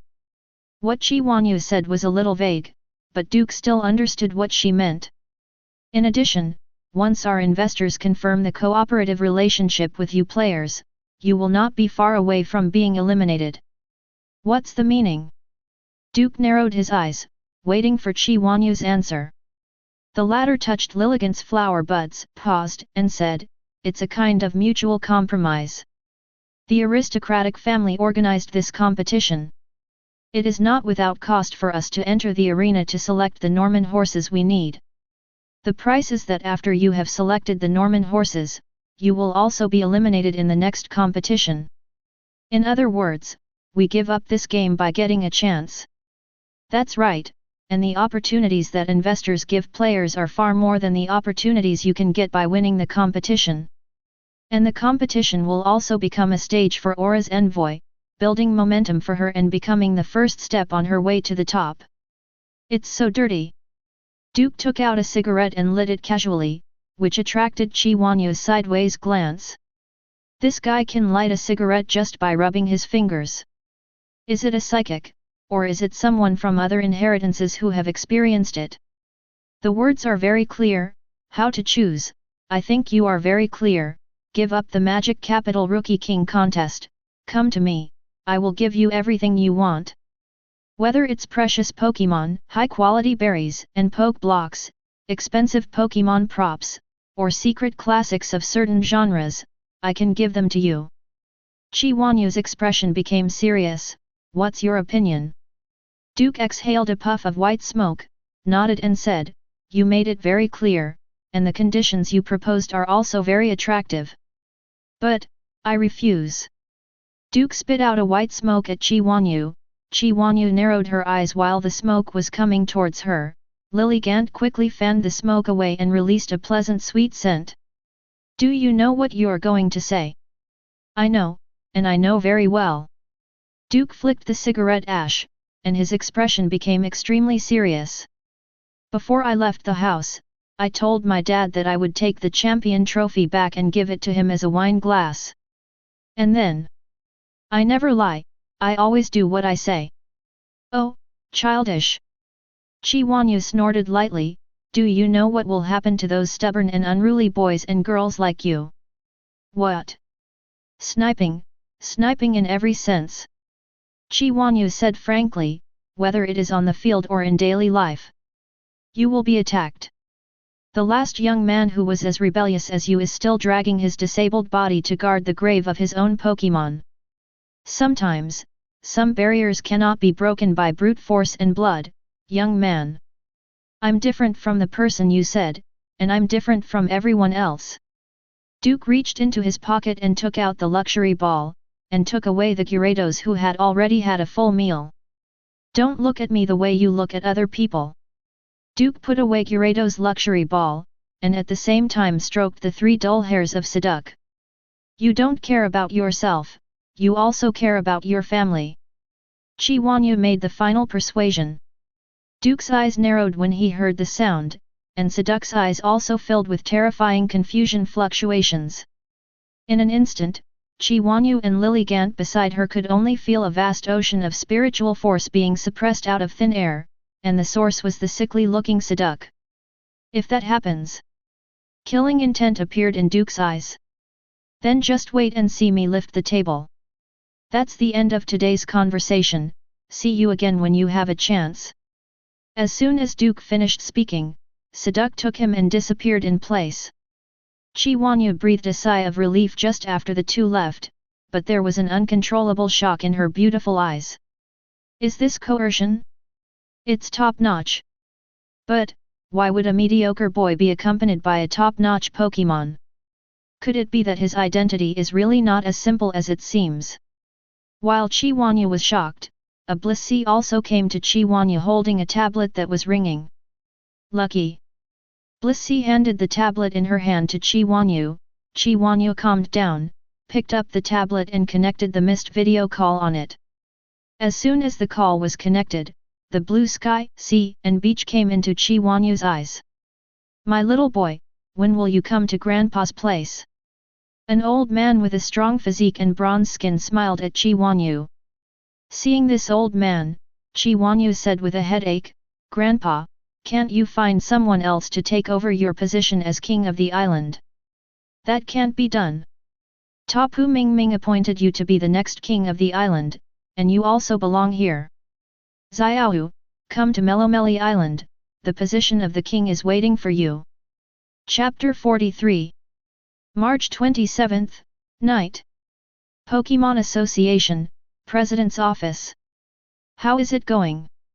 The president of the Magic City Pokémon Association asked the secretary in front of him without raising his head. The president's secretary immediately picked up his notebook and said according to the script, among the current top 32, except for the default Aura Envoy, and all schools besides the disciples, there are 16 people left. 15 of them have been divided up by major companies and enterprises. Isn't this the next one left? The president raised his head, his eyes were extremely deep, and the secretary of the president quickly explained, the remaining one belongs to the failure of the recruitment. Qi Wanyu and the head of the garden have tried to recruit, but they were rejected. Got rejected? The president frowned. Qi Wanyu didn't say anything else. No. Yes, after all, he is a member of the king's family, so he doesn't need to explain too much to us. Then this exception. Every year there are a few little guys who think they can break the class barrier and break the existing rules on their own, but the world is no longer what it used to be. The pyramid of this world has been fixed, where it should be, it must be.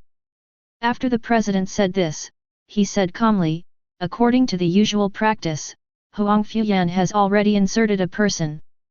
Yes. Then let Huang Fuyan carry out the sniping. I'll inform them right away. March 27th, afternoon. Half an hour before the game starts, what shall we have for dinner tonight? Duke sat bored in the waiting room. There were not many players in the waiting room at the moment. Many people had been contacted by investors and decided to lose in today's game, and then open up new options. And similarly, except for Champion, the remaining 16 people are apprentices and walkers of all major schools. These people will carve up the traffic, attention, and resources of the top 16, the 8th, the 4th, and the finals. To put it simply, apart from today, there are still 4 days before this game will be completely over. Siduk, who was recovering from his injuries in calm mind, opened his eyes. He has recovered 70% of his strength now, mainly because when he went to the spirit world, Duke gave him he asked for some resources. He hasn't completely used up those resources yet, but some of them have healed nearly 30% of his injuries. After digesting the remaining resources, not to mention all his injuries, his strength will rise to a higher level. Top field, no problem. The bored Duke took out a cigarette and lit it by rubbing his fingers. Duke, who had just taken a puff, hadn't spit out the smoke when a young man with a hedgehog head walked in. Is there something wrong? Duke let out a puff of smoke, and the other party smiled. I just came here to see what ignorant people look like. Now what? Duke looked indifferently at the young man with the hedgehog head, who shrugged his shoulders. It doesn't look like much. By the way, your next contestant is me. I will use Kingdra, and the first skill is Rain Dance. I hope you can be mentally prepared.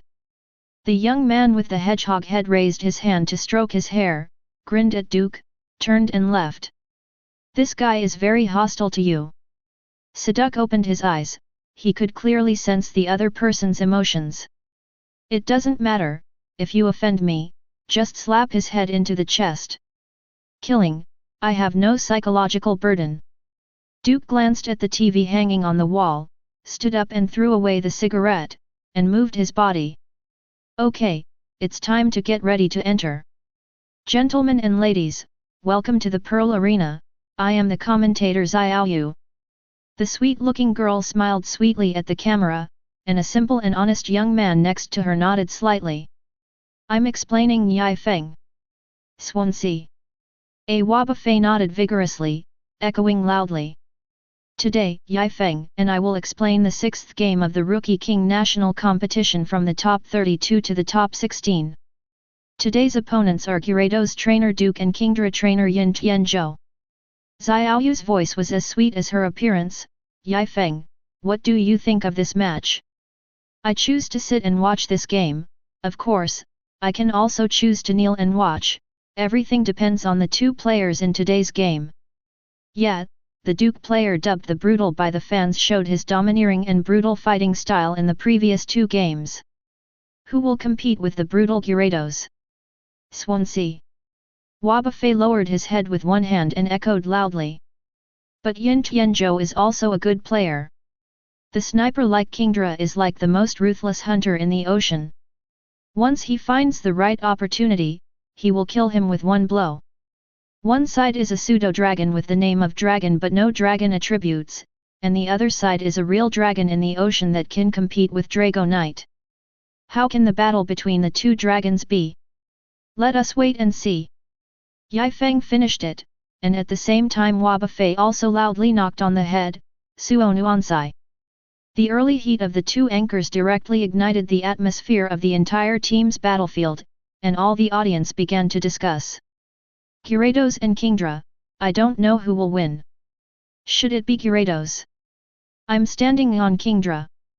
You must know that Kingdra's introduction on the Pokémon Pokédex on the official website of the Trainers Association is a Dragon-type Pokémon that can compete with Dragonite. Dragonite is a quasi-god. Compared with Dragonite, Kingdra is too high, isn't it? What do you care about so much? Wouldn't it be nice if there was a battle? At the guest table, a group of guests were also cheerfully waiting for the battle to begin. These two explanations are good. Isn't Xiaoyu that someone's little lover? Damn, isn't that Yifeng too? Come on, why pay attention to these two playthings? Let's take a look at the sniper arranged by that guy Huangfu. Didn't expect to see a bum with no eyes this year. Some things cannot be broken through with brute force and naive dreams. Let's just watch and cherish, there won't be many such naiveties in the future.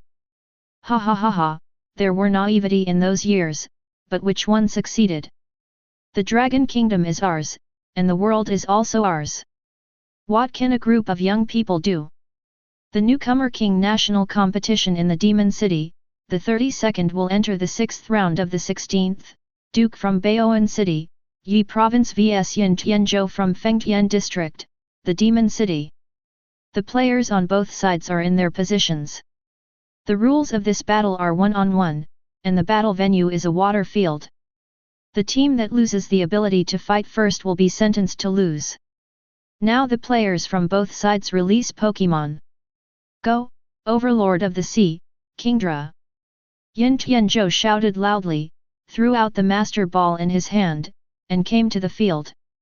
With a flash of blue light, Kingdra, which looks exactly like a seahorse, with scales shining like diamonds, dragon horns on its head, and double fins on its back, immediately appeared in the field. Hold head high! At the same moment, Duke also threw his luxury ball. Big worm! Roar! Gyarados flies out of the luxury ball, enters the water field, and the opposite Kingdra tit for tat. Don't think you can do whatever you want with an adult Pokémon, kid. Yin Tianzhou chuckled, and then snapped his fingers. Kingdra, rain dance! Hold head high! Kingdra, whose body was leaning back and whose dragon head was facing the sky, let out a long roar, and at the same time, dark clouds gathered over the battlefield in an instant. This power is comparable to that of Gyarados. Duke, this guy's Pokémon is also at the master level. It seems that it should be shot by the family that the woman said to snipe you. Ah! Duke snorted lightly, opened the umbrella and put it on his shoulder. I wanted to follow the rules, but since they want to play like this, then I won't hide it. Chapter 44. At first, I wanted to obey the rules honestly. Since they want to play like this, then I won't hide it. Duke put the umbrella on his shoulders, and the bean-sized raindrops fell from the sky densely, hitting the battlefield, and the rain was formed in an instant. Dragon Dance! Duke still chooses Dragon Dance to start. Since the opponent uses Rain Dance, not only will Gyarados not be greatly affected in rainy weather, but his strength will also increase by a small level. Roar! The dancing Gyarados danced the Dragon Dance full of mystery, and his momentum soared again. At the same moment, Duke lowered his eyelids and said calmly, "For the next battle, you remember to shield your perception and stand behind me." "What do you want to do?" Siduk looked at Duke curiously, and the corners of Duke's mouth curled up slightly. "Since they don't follow the rules, I won't spoil them either. Are you going to flip the table here?" Siduk suddenly became excited. He had seen Duke's strength once, but that was just the tip of the iceberg. He didn't even know how strong this man was. And now, Duke wants to show his strength again, which makes him excited with anticipation. Should he use tyrannical force to crush the kid and the little hippocampus in front of him, and then crush everyone here, or use other means? Siduk, who had always been expressionless, raised the corners of his eyes slightly at this moment, and a blush was visible to the naked eye on a duck face. This performance made Duke twitch his lips. Am I such a terrifying person? Hurry up! Siduk covered his mouth with his hands, and kept stomping his feet, looking impatient. He, but an extreme violent element, was only by Duke's side and restricted by Duke. Duke was taken aback by Siduk's reaction, and then took out his phone to take a picture of the scene. Such a behavior is really rare for this duck. It can be regarded as black history. In the future, when I have more Pokémon, I will show this video to future Pokémon. At that time, Siduk's expression must be very wonderful. However, Duke's move fell into the eyes of Yin Tianzhou on the opposite side, but made him narrow his eyes in displeasure. Is this guy so arrogant? Don't you know that in this world, the more arrogant people tend to live the shorter their lives? At the same time, the auditorium also noticed the strange behavior of Siduk beside Duke. Wow, this Siduk is so cute. Yet, he actually made such an action. It's like my pure ugly. Did something good happen? Probably something that was promised by the trainer. Looking at it this way, this young man is actually pretty good. However, isn't it good to be distracted during the battle? Siduk, who hadn't realized that he had already publicly executed, looked at Duke expectantly. Duke put away his phone, looked at Kingra opposite, and twisted his neck. Remember to block perception, Siduk. After a sentence, Duke said directly to Gyarados, Hyper Beam Charge. Gyarados roared, and countless photons gathered in his bloody mouth, and at the same time, a terrifying atmosphere permeated the battlefield. Hat, why can't you wait? Yin Tianzhou sneered, what a foolish trick. Kingdra dives into the water. But at this moment, Duke whispered, my heart is burning.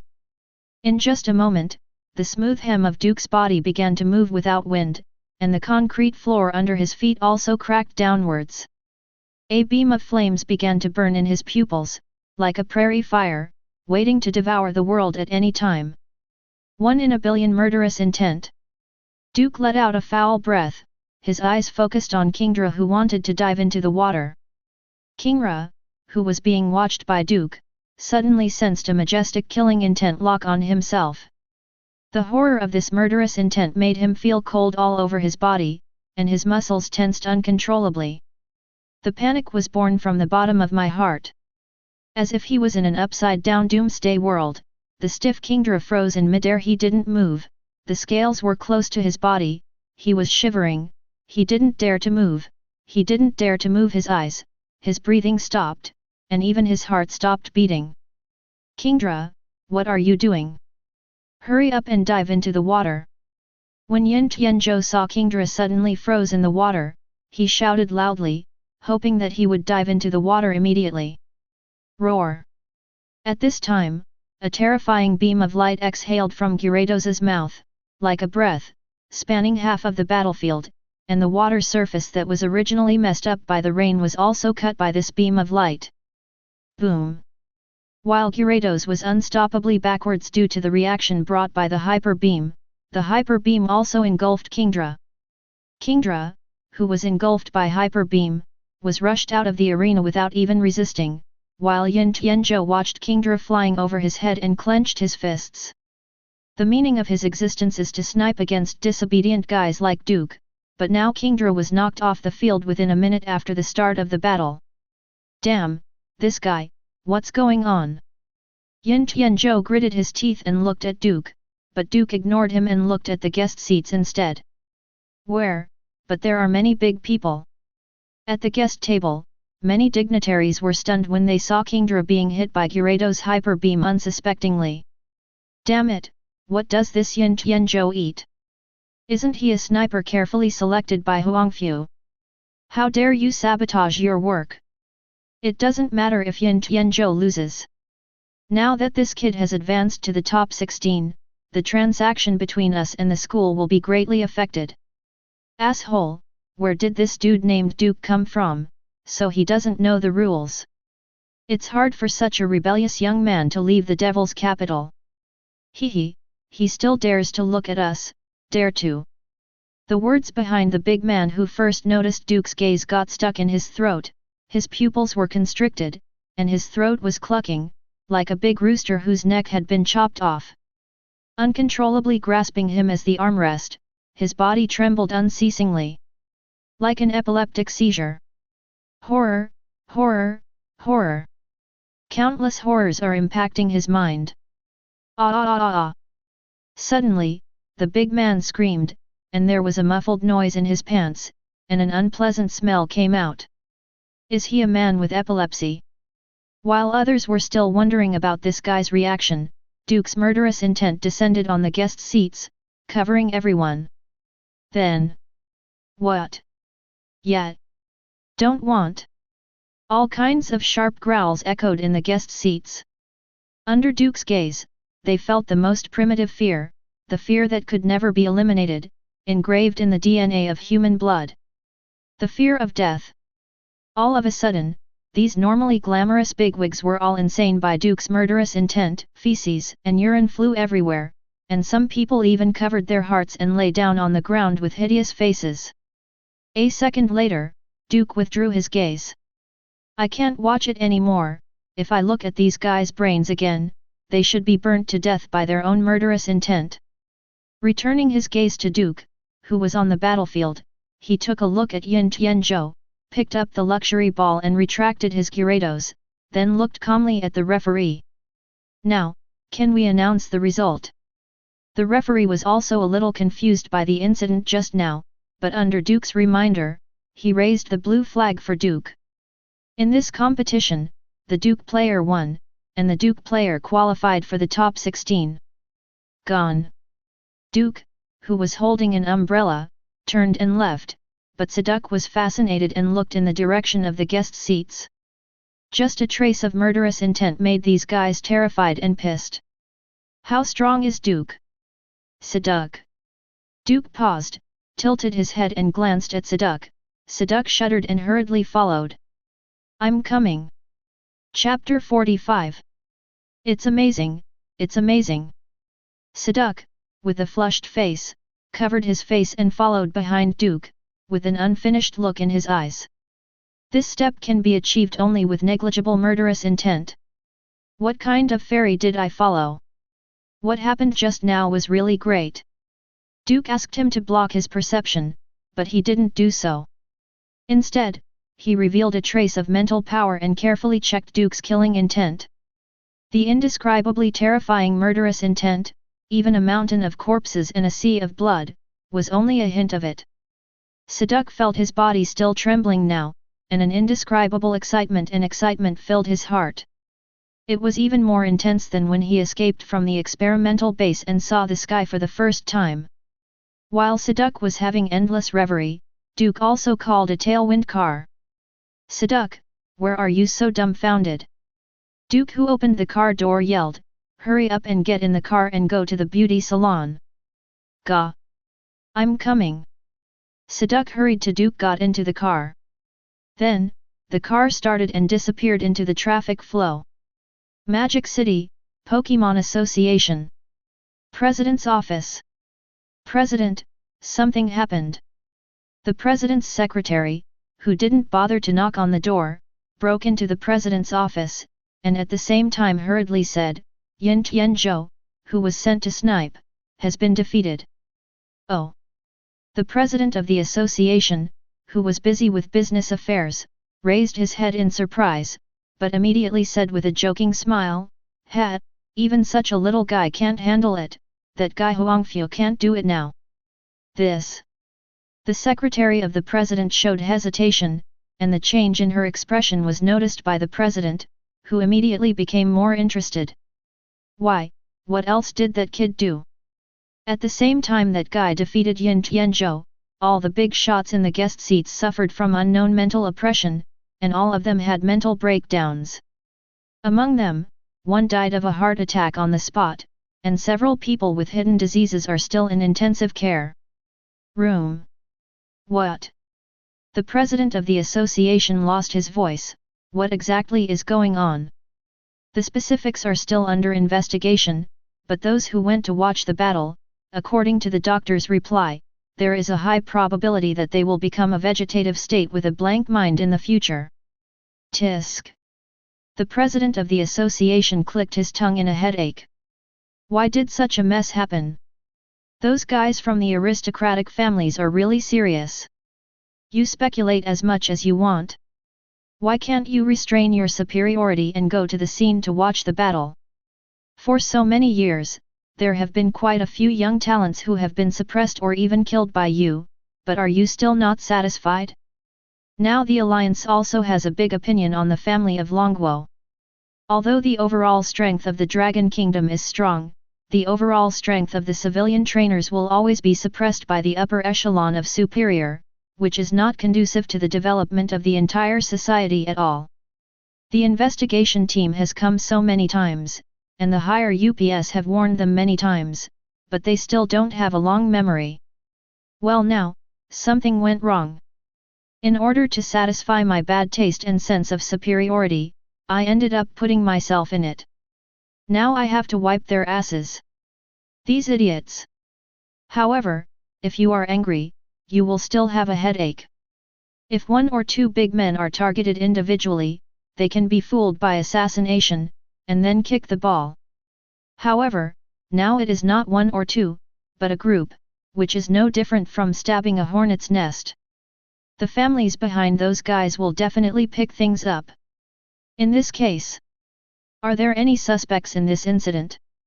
The president of the association asked his secretary, and the secretary said directly, according to the surveillance video of the battlefield, before the mental oppression, the player named Duke glanced at the guest seats, and now the Pokémon law enforcement officer suspects that the incident of mental oppression may be related to the other party. That guy called Duke did it. But the president's secretary hesitated, but was interrupted by the president. He did it. Do you understand? He. Too. Of.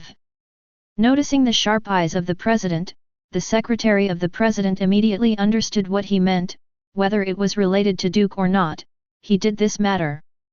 Because of this incident, someone needs to stand up and take the blame. Regardless of whether it is really the other party or not, he will take the blame for this. I see, I'll do it right away. Well, let's go. The president of the association waved his hand and asked his secretary to do it quickly. This matter is a piece of shit and can't be pinned on him. Luying Tree Fruit Cultivation Base, a small building by the lake. Nazeo. 8 or 9 Oddish walked around the small building by the lake with lovely steps, and at the same time they kept using their abilities to clean up. Amidst the harmonious and unified singing, the Oddish quickly cleaned the small building by the lake spotless. While the Oddish lined up along the corridor to leave the lakeside small building, a woman in less professional attire walked quickly to the lakeside pavilion. Director.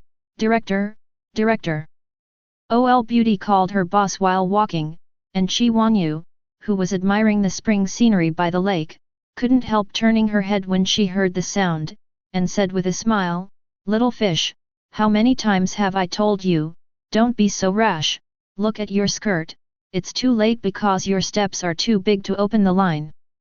But something big happened. Chi Wanyu's secretary, Zhang Xiaoyu, came to the pavilion, and before she could calm down, she spoke hastily, telling what happened in the Pearl Arena. What? Even Chi Wanyu, who is as self-cultivating as a bosom, was taken aback for a moment. Are you scared, stupid? Yes, it's not just a shock. According to the medical staff who went to the scene, the private rooms of the guest seats have become septic tanks. Those guys are lying in their own excrement and urine, and their dull faces are no match for Slowpoke. This is really a big event. After Chi Wanyu experienced the initial shock, she immediately regained her composure. She leaned against the railing with her beautiful legs up and began to think. While her round toes were shaking with her slender and straight legs, Qi Wanyu also said, "Then what do you say now? Duke, whom you are looking at, has already been listed as an attacker. This is obviously a scapegoat.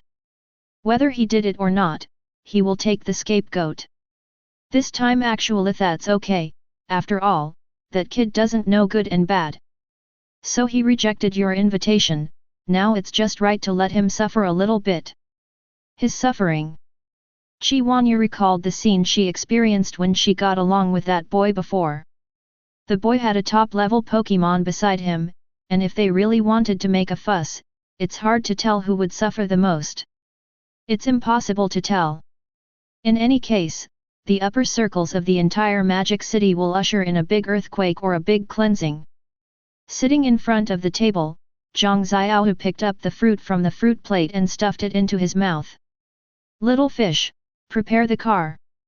Shall we go to the hospital to condolences to the family?" Zhang Xiaohu blinked, but Qi Wanyu said, "No, let's go find that kid." "What?" Zhang Xiaohu was stunned when he heard the sound, and even choked on the unswallowed tree fruit. Cough cough cough, Zhang Xiaohu hammered his own airport hard, swallowed the fruit with great difficulty, and immediately said, "Why? That kid is not as simple as it seems, and the curse of the family will continue to try after all, maybe he will become the hope of the four of us. But so many families are going to trouble him." Qi Wanyu stood up, raised her jaw slightly. "I, a descendant of the king's family, will be afraid of this." Seeing Qi Wanyu go out, Zhang Xiaohu hurriedly chased after her, but after walking a few steps, she came back again with a few berries. "Wait for me, boss. Slow down, you will lose everything if you walk too fast in a Cheongsam." Melodic Beauty Center, Waiting Room. Woo! Even the soundproof glass of the waiting room couldn't stop the moaning of the big worm. Siduk, who had regained his composure at this moment, cast a disgusted glance at Gyarados, who was served by several Pokémon in the pool. "This product is too shameful, let's kick it out of the team. Abandoning Pokémon for no reason is illegal." Duke, with his legs crossed and a cigarette between his fingertips, kept sliding his phone with his other hand, watching the TV series filmed by Pokémon. The entertainment industry in this world has gone completely wrong because of the existence of Pokémon. Human stars still exist, but more are Pokémon stars. Even, a lot of Pokémon have started live streaming and making videos. On the mobile phone, a Reishu hugged a telephone pole and cried very loudly. Rain clouds gathered in the sky, and a thunderbolt fell right in the middle of Reishu, which made Reishu cry even louder. This Reishu's acting skills are so exaggerated. Siduk leaned over to take a look. Duke spit out a stream of white smoke, and said with a smile, "But there's a lot of water, a Pokémon of the electrical system can cry into the special effect of a water gun, which is considered a talent." "Tisk, I didn't expect you to watch this kind of stupid drama. Reishu's falling in love with Azumarill is too outrageous. Water and electricity, how can this kind of love work? Looking at this is a joyful picture, why bother so much? That woman came to you last time." Siduk suddenly looked up to the waiting room. Duke also turned off the video and put away his phone. "Didn't you reject her before? Why is this woman here?" Not long after, Qi Wanyu appeared in the waiting room, as noble and elegant as ever. "Director Qi, do you also bring Pokémon for beauty treatment?" Duke sat on the seat and looked at Qi Wanyu. Qi Wanyu said with a smile, "Young man, you are in big trouble." "Big trouble?" Duke raised his eyebrows. "Those guys' revenge came so fast? How about going to extraterrestrial orbit to move a meteorite tonight, and drop by Rayquaza?" "That's right, I'm the only one who can help you now." "Oh, are you so confident?" Qi Wanyu's strong and confident attitude made Duke curious. With his legs crossed, he waited leisurely for Qi Wanyu's answer. "I know you have an extraordinary background, but some things don't work with blind endeavor." Qi Wanyu's eyes fell on Siduk, and Siduk looked at her expressionlessly. without any emotion. Maybe we can reach a cooperation and get what we need from each other. Cooperation. Duke chuckled, rich woman, hungry, the kind of food. It's fine if you think about it. On the shelf for the first order. Chapter 46. Rich woman, hungry, the kind of rice. Duke smiled and teased Qi Wanyu. Qi Wanyu folded her hands in front of her chest, with ridicule in her eyes. She raised her chin slightly. If you think about it, there is no problem. But, sister, I'm already in my 30s, young man, can you hold on? Oh, female hooligan. Unexpectedly, Qi Wanyu had such a side. Duke rolled his eyes, and then said, then, why are you looking for me? It's not convenient to talk here, come with me first.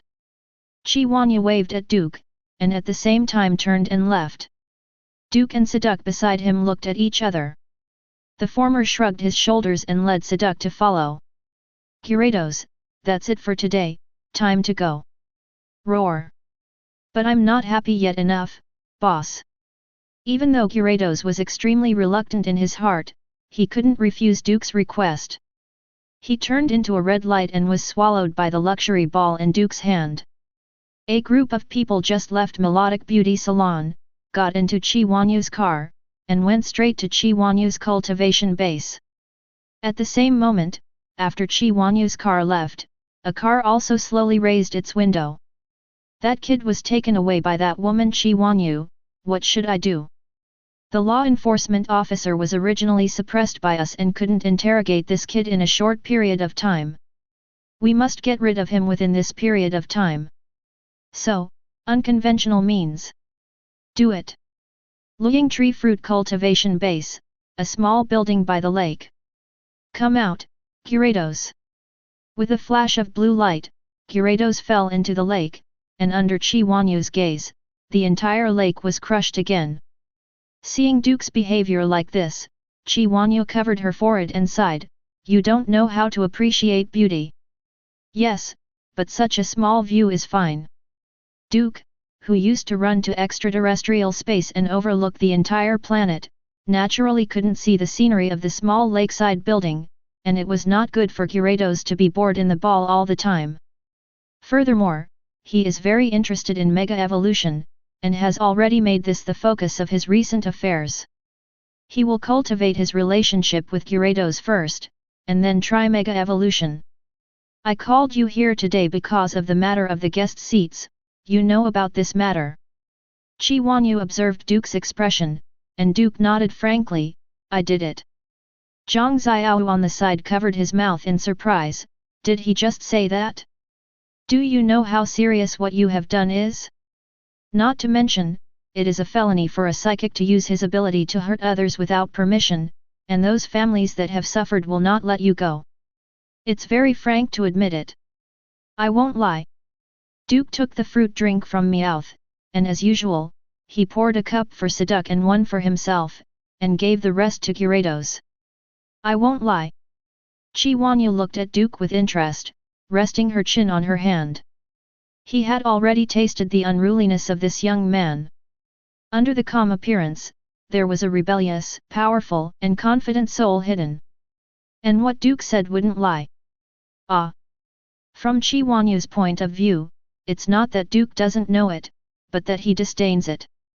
I don't know who cultivated this little freak to have such a strong confidence. Did you come out of the Holy Land? But that's not right. The group of little monsters raised in the Holy Land have lived in the Holy Land since they were young. But under Qi Wanyu's investigation, Duke's past 18 years of life have been investigated thoroughly by her, he is just a very ordinary boy. Nothing but a problem child at school. It doesn't come from the Holy Land, and it doesn't have the taste of a school. Could it be the heir of the Pishi? Just as bereaved beasts adopt babies, some humans are raised by Pokémon. Now one of the 4 elites in the Dragon Kingdom, the Grass-type elite, is an abandoned baby raised by the legendary Pokémon Salud. What this guy likes most now is to take his father on a blind date. Well, give him a blind date for his father, and find his own grandmother. And this kind of child raised by Pokémon is called the heir of the world. However, Duke's past growth experiences were all investigated by Qi Wanyu, and she clearly remembered them in her mind. So, what is the background of this seemingly ordinary boy? Qi Wanyu let go of her thoughts and looked at Duke for a moment, then her eyes fell on Seduc. You Pokémon, you have entered the top level. More or less. Duke rubbed the 3 dull hairs on Seduc's head, and Seduc was holding the lid of the thermos and drinking the fruit drink expressionlessly, not paying attention to Qi Wanyu's gaze. Okay, let's stop here for the temptation. What kind of deal do you want to negotiate with me here? Do you know the king's family? Qi Wanyu didn't mention the deal, but asked about other things. The king's family, I don't know about this, I don't know. Then, you should know the Z move that originated in Celadon/Rainbow State. Qi Wanyu raised her hand and snapped her fingers. Zhang Xiaowu immediately stepped forward, took out a small box from her arms, and put the small box on the table. Duke looked through the small box and saw the 18 diamond-shaped crystals stored inside. Each crystal has a different color and contains the representative symbols of the 18 Pokémon families. It is Z pure crystal. So far, Duke understands what Qi Wanyu said about the king's family. This king represents the king of the island in Celadon/Rainbow State, but the family makes Duke a little confused. Doesn't the king of the island live with the capable, and rely on the choice of the Kapu family? Why is it like a family here? No. Duke nodded in thought, and Qi Wanyu also opened the box, revealing the 18 Z pure crystals inside. The king family is the family developed as the king of the island in Celadon/Rainbow State. Each head will become the new king of the island and control the corresponding islands. However, it's not all for nothing. Qi Wanyu was silent for a moment, staring at Zi Chunjing and said, the king's family is carrying a curse. After every king of the island leaves office, he will disappear mysteriously. Not only the king of the island, but also the main Pokémon of the king of the island, which completely disappeared without any corpse. Will the king of the island disappear? There seems to be no description of this in the original book. Duke remembers that the kings of the islands who left office were either spoiling their grandchildren and caring for their lives, or doing what they liked. However, the island king of this world is carrying curse on his back, and will disappear without a trace with Pokémon after resigning. This is too bizarre. If Duke hadn't read the original book, he might have believed it. So, you're looking for me to trade for this so-called curse? That's right. Qi Wanyu raised her hand to stroke the Z pure crystals in the box. Each piece was carefully selected by her grandfather and given to her. The family curse is also the reason why she didn't take over her grandfather's position. If she takes over, her grandfather will disappear. No matter what, we must find a way to get rid of the curse that hangs over the heads of all king families. 0 Please ask for flowers 0. Although some people always say that I go to the doctor in a hurry, I want to give it a try. No matter what, I must find a way to relieve this curse. Qi Wanyu smiled self-deprecatingly. She was always ridiculed for rushing to the doctor, but who could know the pain in her heart? So, your deal is to help me get through this so-called crisis, and what I pay correspondingly is to help you solve this so-called curse after I grow up, right? Duke understood Qi Wanyu's meaning. Solving a curse sounds interesting, but the price is not enough. Because Duke faintly noticed something wrong in Qi Wanyu's narration, that is, this guy didn't mention Ultra Wormhole or Ultra Beast at all. This world has been developed relatively well, and it is 7 or 8 points similar to Pokémon World. Not only is Mega Evolution known all over the world, many people are also proficient in it, and the Z move is also the same. As for Dynamax, it also exists in this world. But few people have mastered it. Even fossil resurrection technology exists in the world. But it is such a huge world that seems to have inherited the settings of Pokémon World in its entirety, but it seems to have forgotten something. 0. For example, Ultra Beast, World Tree, and Mew. The curse of the King of Islands may be related to Ultra Beast and Ultra Wormhole. The Celadon/Rainbow State in this world corresponds to a Lola region. But if this is the case, then the price Chi Wanyu paid is simply not enough for Duke to make a move. That's right. Chi Wanyu nodded, and said, I will invest in you and let you grow rapidly. Z moves and Z pure crystals can be given to you for free, as long as you can help me investigate this curse in the future. Of course, it's best to solve it. What if you can't? Duke asked Chi Wanyu back. Chi Wanyu suddenly showed a different smile. If it doesn't work, you can only pay with your body. Depending on your performance, your repayment method will be different. Let me tell you in advance, there are a few younger sisters who are similar to your age in my family. If you can grow to a certain height in the future, such as becoming a top trainer like Elite, but you still can't solve curse, then join my family and be a sister. Son-in-law. Your wishful thinking is really cracking. Young man, don't you have confidence? Chi Wanyu was lying on the table, her body leaned forward slightly, her eyes were extremely playful. Don't use this low and aggressive method. Duke crossed his arms and closed his eyes, and while leaning back, he also said, what you said is very captivating for ordinary people, but it's not enough for me. Oh, greedy brat. However, your sincerity is quite sufficient, and I can carry out preliminary cooperation with you. Duke opened his eyes. Chi Wanyu frowned. What is the preliminary cooperation? Help you investigate the cause of curse. As for how to solve it, it depends on whether you can pay the corresponding price. You have a lot of confidence. I never lie. Then let's make a bet. Chi Wanyu drew circles on the table with her fingers. Let's bet this time on the champion of the newcomer King of Shanghai. If you can get it, I will start a preliminary cooperation with you. Not only will I give you Z pure crystal, but I will also help you complete 3 things, even if it is to go to Celadon/Rainbow State for a tour of the islands. How about it? If you want to give me a gift, just say so. Why are you beating around the bush? Duke rolled his eyes. What's the difference between this kind of bet and giving yourself a gift? Towel. Chapter 47. That night. Small building by the lake. Director, are you really going to make that bet with this kid? Zhang Xiaohu sat beside Chi Wanyu, combing her hair with a wooden comb. Chi Wanyu looked to the other side of the lake, where there were willows that had just sprouted new buds. Duke of Magikarp and seeking and numerous Pokémon. Do you think it's easy to win the champion of the newcomer king contest in Shanghai? Chi Wanyu rested her chin on her hand. Zhang Xiaohu paused. That's right, after all, it's all decided by default. The default decision means that the champion belongs to the Aura Envoy. This has already been determined by the upper echelon and cannot be changed. Even if the day of the finals, when the secret land comes and the Aura Envoy encounters an accident, the trophy must be placed on her grave. Then aren't you embarrassing this kid? He's too rebellious, and it's easier for me to control when I encounter some setbacks. Chi Wanyu looked at the other side of the lake with gloomy eyes.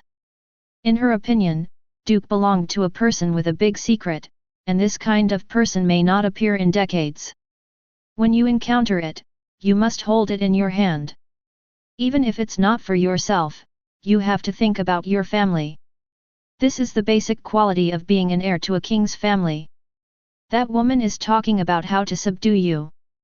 Sitting on a ponytail, Saduk, who was holding a fishing pole in his hand, gave a small report to Duke. Duke, who was sitting on the fishing box, said nonchalantly, the bet she made with me is to give me a different way gift. Let her say hello, it's nothing. You are truly magnanimous. It's just that the levels are different, and the vision and pattern are also different. Duke raised the pole and raised the line, and a Magikarp was pulled out from under the water. The Magikarp, which was still in the air, was thrown out by Duke's backhand skillfully and returned to the lake. Like you, do you think about where the next Caterpie is going to be like Pidgey or Spearow? Won't. So, that's the reason. Human beings are very fragile, suspicious, and sensitive creatures. They can't be stimulated too much, otherwise, human beings will explode. As soon as Duke said this, Seduc immediately went to observe Duke's expression and eyes, but he only saw Duke hidden in the shadow of willow branches, with only a pair of bright eyes exposed. At this moment, Seduc felt that Duke beside him was not human, but a god. A certain section of the wall of the fallen tree fruit cultivation center, opposite of the road. Tisk, this kid really knows how to hide, and he actually hides in the territory of a woman like Chi Wanyu. Inside the car, a young man glanced at the fence of the Shikuo base through the window, and clicked his tongue in embarrassment. But if the higher UPS want him to die, he must die. No matter who wants to protect him, it's useless. Then let's do it. The window of the car was lowered, and a shadow that ordinary people could not see jumped out of the car and disappeared into the night. Not long after, the car window was raised and the sunroof was opened, and the two people in the car quietly waited for the good news of the Pokémon sent to assassinate. Slap! A Kecleon that completely integrated itself with the environment deftly climbed over the wall, avoided the patrolling Pokémon, and ran quickly on the path like a gust of wind. With cold eyes, every step he took seemed to be measured, and he listened to all directions with his eyes and ears, observing all the movements around him. Slap! Kecleon, who used the darkness to hide the patterns on his abdomen that could not be concealed, quickly approached Xiazua by the lake, his eyes rolled, and he searched for his target. In the target building, no. Lake cruises, no. Under the lakeside tree, there is it. Kecleon's eyes lit up when he noticed Duke and Seduc fishing under the tree, and he speeded up again and attacked Duke and Seduc silently. Close, very close.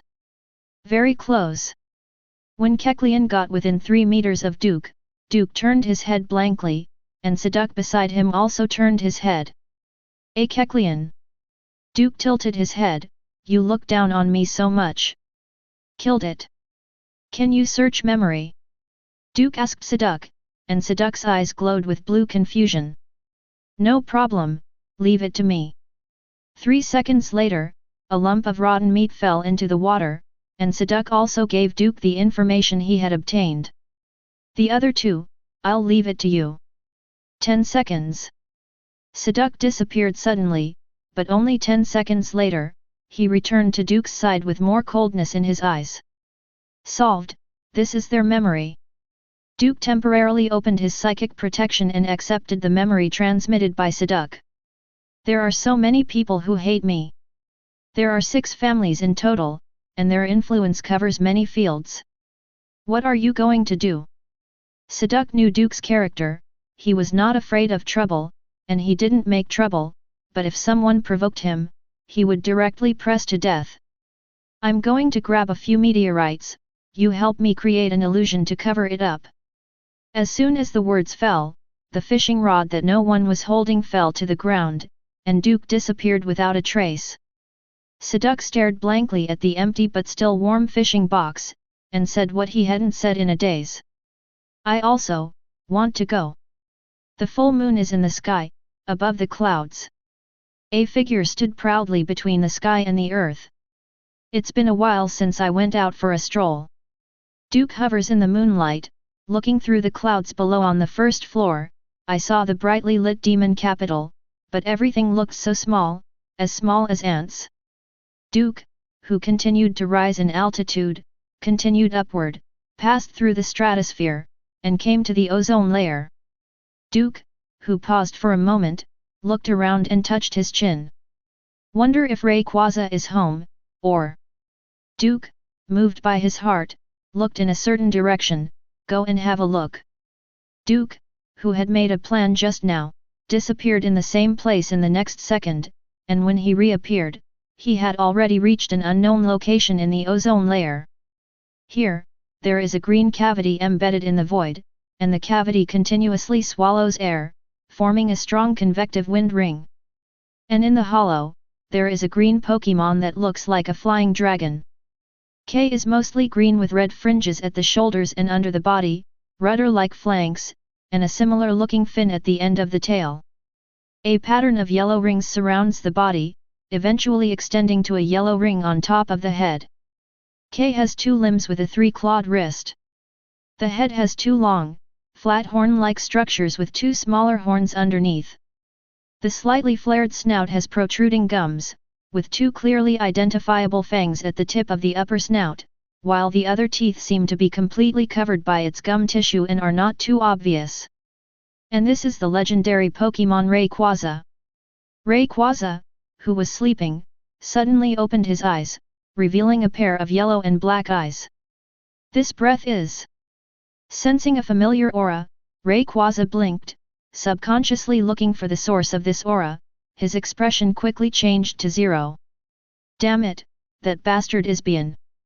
Rayquaza lost all sleepiness, and immediately soared from his own secret realm. Why did this little bastard, Bian, come to my place? Rayquaza, who only felt a toothache, quickly came to the entrance and exit of the secret realm, and released a huge amount of energy to block the entrance and exit. After finishing all this quickly, Rayquaza felt his little heart was still beating. Isn't he busy with other things? Why is he in the sky again? Rayquaza looked out through the entrance and exit of his own imprison, only to see a vague figure outside the blurred space barrier, sticking to the space barrier and looking into the secret realm. Hey hey hey hey! Duke's laughter came to Rayquaza's perception, and Rayquaza, who was trembling all over, stepped back quickly.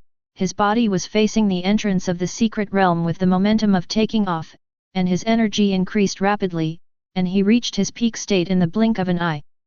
Rayquaza! I know you're home, open the door. Open the door and come out to meet old friends, don't be so shy. Come out and I'll show you a big baby. Duke's voice penetrated the space barrier and reached Rayquaza's ears. The corners of Rayquaza's mouth twitched slightly. Show me a big baby? Last time, who hit me with a meteorite bigger than a mountain? Compared with you little bastard, Ersha Feng Yuan is as harmless as Ha. Aren't you at home? Rayquaza stared at the figure outside the space barrier and retreated slowly, and then slowly disappeared, but Rayquaza did not move, just staring at the entrance of the secret realm. A few seconds later, Duke's figure appeared again. It seems that he is really not at home. Duke, whose figure faded again, seemed to be leaving. Time passed by, but a few minutes later, Duke appeared again. This guy has learned to be smart. In the past, when I left, he would run out to get the dragon ascent, pissed me off. Since you're not at home, let's go. Duke disappeared again, and Rayquaza still did not dare to let his guard down. Half an hour later, Duke reappeared at the entrance of the secret realm, peeking inside through the space barrier at the entrance of the secret realm. It seems that he is really not at home. No fun. Duke left directly this time, but he didn't forget his business. He came to see Rayquaza just because the two played well before. It's not that he doesn't know other legendary Pokémon or Udemons, but those guys are not as fun as Rayquaza. Take Ho-Oh as an example. Every time he meets this ant, Ho-Oh advises him to be a god in the world and stop being too attached to the world, which is not good for human beings. The other Udemons either shivered when they saw him. Victini, a small family, was scared and cried many times by him. And Hoen's second idiot hasn't shown up yet. Rayquaza is the only one who has high combat power and will play with him. As for the other great gods, Duke hasn't seen them yet. Therefore, Duke still likes Rayquaza very much. After all, Dragon Ascent is on the back, like a gentle massage. Comfortable. After Duke left, Rayquaza stared intently at the entrance again in the secret area, for fear that Duke would return his carbine again. And this precaution lasted for several months. Of course, this is all for later. Chapter 48. Beyond the planet, extraterrestrial space. It's been a long time since I've been here. Standing proudly in the space, Duke looked down at the vast and unparalleled planet. Many islands are dotted in the ocean like pearls, and the green forest is like emerald, which is beautiful. No matter how many times I look at it, it's still so beautiful. While Duke was talking to himself from the bottom of his heart, he didn't forget his business this time. Which direction is the asteroid belt I used to go to? After carefully checking his position, Duke Locon turned in one direction, his figure flickered again and again, and disappeared directly in place. He came to outer space this time to find a meteorite that he could get his hands on, and then smashed all those families to him. Perhaps this is an extremely terrifying thing in the eyes of ordinary people. But for Duke, looking for a meteorite in outer space is as common as looking for a meteorite on the side of the road. In the blink of an eye, Duke came to an asteroid belt, his eyes wandering among many asteroids. This piece is too big, it will easily cause Lu Chen. This piece is too small to be smashed. Well, this one is just right. Duke's eyes lit up, he aimed at a meteorite the size of a school, and immediately flew to the meteorite, opened his biological force field, and captured the meteorite. There are 6 families in total, let's cut them up. Duke raised his right hand, and at the same time he vertically formed a knife, he also slashed a few times at will. The terrifying power was urged, and the meteorite the size of a house was directly broken into multiple pieces. That's enough. After selecting 6 meteorites of suitable size, Duke began to return to his own planet. Tonight will be an extraordinary night. The holy man Duke is here to give you a gift. Magic City, Jiyun District. A manor. This is simply a shame for Chi 07. An old man with white beard and hair knocked down an antique vase worth tens of millions to the ground, and the vase was smashed to pieces immediately. He roared angrily, a patriarch of an aristocratic family was tricked by a little psychic, what a disgrace, ah! Roar. In the living room, a Tyranitar also let out a roar, and the old man's eyes turned red due to his emotions, and the luxurious living room was suddenly swept by wind and sand. Old patriarch, calm down, someone has already done this. It won't be long before you can see the head of that little beast. Head. The old man kicked the tea table over, I don't just want his head alone, I want the heads of his whole family, I want the heads of his master. My son. The old man beat his chest and stamped his feet, and his beard was wet with tears. Roar. Tyranitar suddenly let out a warning roar, Yang Tian kept roaring, as if he had sensed that some danger was coming. What's the matter, Tyranitar? The red-eyed Tyranitar didn't have time to explain, and directly blasted the roof with a hyper beam. After the terrifying light pierced through the roof, it continued to head straight into the sky. However, it was quickly stopped. The old man also raised his head at this time, and the dust was suppressed by the Tyranitar, so that the old man could see clearly what was above his head. With just one glance, the old man's eyes widened, and the pupils of his eyes shrank to the size of a pinprick.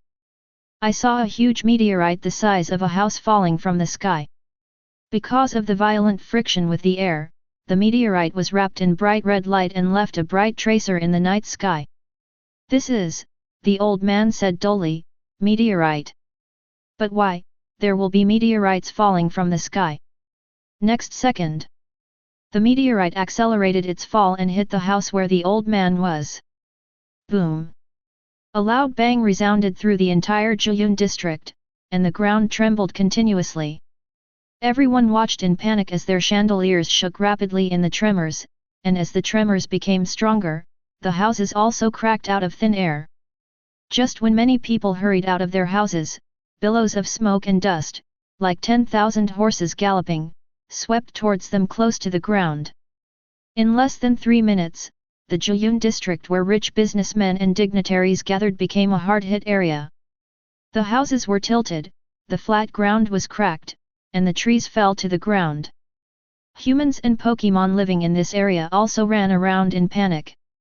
High above the sky, with 5 meteorites floating around him, Duke watched the scene indifferently, then turned and left without looking back. The night is still long, and the time is still long enough. Let's play slowly. Shangjing, Yujing District. In a certain mansion, in the living room. No, I can't swallow this breath, a little bastard dares to commit crimes, I want him to die. A young man, rage, hung over the table, and his NDD, who was serving him, looked at him in a daze. Bastard, little bastard. As soon as the young man pulled over NDD, he raised his hand and pinched her horns, rubbing her wantonly. NDD, whose sensitive horns were molested by young people, had tears in his eyes, trembling body, and allowed the young people to be violent. When I was picked up by this young man from the training center, I thought I had found a master that I could entrust to my whole life, but I didn't expect that what I was ushered in was a hell life full of suffering. The young man not only abused her at will, but also treated her like a venting animal. Those so-called trainers and Pokémon on TV, the story is just a story, the reality is far more cruel. While NDD, who closed her eyes, endured the young man's abuse, a strong sense of crisis arose in her heart. As a psychic Pokémon, NDD was already sensitive. At this moment, the sense of crisis is like wild weeds, occupying her heart. NDD, whose body was constantly trembling, looked up at the ceiling, but the young man turned her head away. Where are you looking? What? The young man who grabbed NDD's face reached out and grabbed his waistband. Tonight, I will let you know what the master's order is. The sickly twisted smile on the young man's face made NDD close his eyes. Since you don't treat me as a partner of equal status, let's die together. At this moment, a meteorite the size of a house appeared in the sky above the mansion, just like the manor in the Juyun district of the magic capital, and fell rapidly. The meteorite was wrapped in hot flames and fell down mercilessly. The impact of the fall and the engulfing high temperature directly burned the house, and at the same time affected the entire Yujing district. There was also chaos in Shangjing. Next place. Gujing, Chonglo district. In a luxurious manor surrounded by mountains and rivers. You should pay close attention to this matter. You must come up with a charter from Shanghai. People from our Li family cannot be persecuted in vain.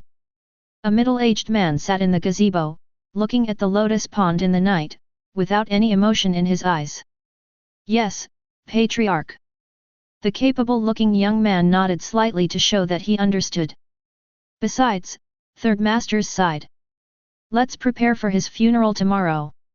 A dementia does not cost the family anything. As for Sanfang, we will give more subsidies in the future. The girl of Sanfang wants a dragon-type Pokémon, give it to her. Yes, I see, I'll do it right away. The calm middle-aged man's expression remained unchanged, but a ring inlaid with a pokeball on his finger shimmered. With a flash of blue light, Alakazam appeared beside the man holding 2 spoons. With the spoon glowing, Alakazam was about to pull the man out of here. But soon, a powerful killing intent fell from the sky, and a huge meteorite fell with it. Under the suppression of killing intent, the middle-aged man watched helplessly. Alakazam's head exploded directly when he wanted to teleport him away. The middle-aged man whose face was splashed with blood stared blankly at the sky, and a figure who looked like a god was staring at him coldly. Destroy! When the indifferent words came, the middle-aged man's complexion changed drastically. Do not! In the next second, the meteorite fell and everything turned into dust. Luying Base, a small building by the lake. The other side. Duke appeared behind Saduk out of nowhere, with a strong coldness on his body, as if to freeze everything. When Saduk noticed Duke, he was also stimulated by the coldness on Duke's body and shivered all over. He understood that this coldness was the evil spirit that came with him after the killing, when the killing intent had not dissipated. Solved. Saduk released the illusion to cover Duke, allowing Duke to return to his seat, and then cancelled the illusion. From the perspective of others, Duke had been sitting on the fishing box fishing, never moving his position. Solved. There are 6 companies in total, 6 meteorites, it is estimated that it will be on the news tomorrow. Saduk was silent for a moment, then twitched. Next time, take me with you. Duke glanced at him. This duck is really violent. Usually, the veteran healthcare codders can't tell it, but once it is stimulated, it really wants to turn into a mega duck god and kill all directions. But Duke nodded anyway.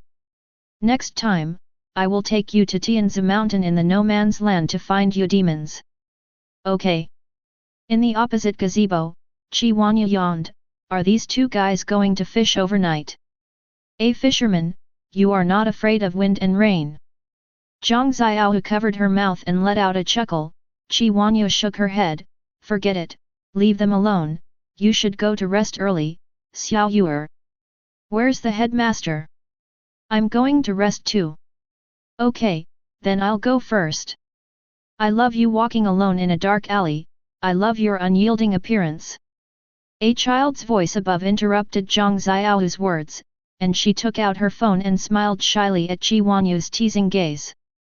But when she connected the phone, Zhang Xiaohu's expression gradually became frightened, even pale. Seeing her secretary's performance, Qi Wanyu asked curiously, what's wrong? Yuan, director, not long ago, the families of the 6 victims of the guest seat incident were razed to the ground. What? Qi Wanyu stood up abruptly, frowned and said, explain clearly. That's, Zhang Xiaohu touched his phone and said in a trembling voice, it's just that a meteorite suddenly fell from the sky, and all the homes of the 6 families were destroyed. Meteorite. Qi Wanyu's eyes showed shock. Now the entire upper level is about to experience an earthquake. Meteorites fall from the sky, and precise strikes. This kind of thing that breaks the rules of the game will definitely provoke a severe investigation from the upper level. But Qi Wanyu immediately reacted, grabbed the railing and looked towards the other side of the lake. Did you do it? Qi Wanyu whispered to herself, or the person behind you. At this moment, Duke caught a Magikarp, raised his head and met Qi Wanyu's eyes. Duke of Magikarp with a smile on his face, he shouted to Qi Wanyu, Director Qi, do you want to have a supper and an extra meal? Chapter 49. The next day, in the morning. Pearl Arena, Player Lounge.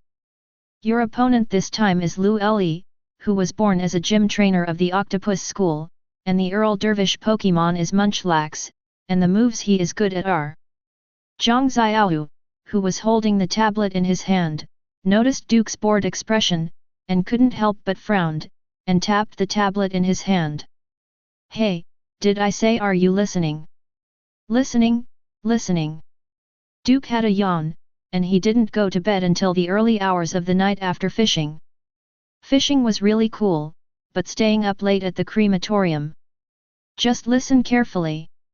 Zhang Xiaohu pushed the flat glasses on his face, and said with a displeased face, I really don't know why the director pays so much attention to you, and even sent me to you as a coaching match.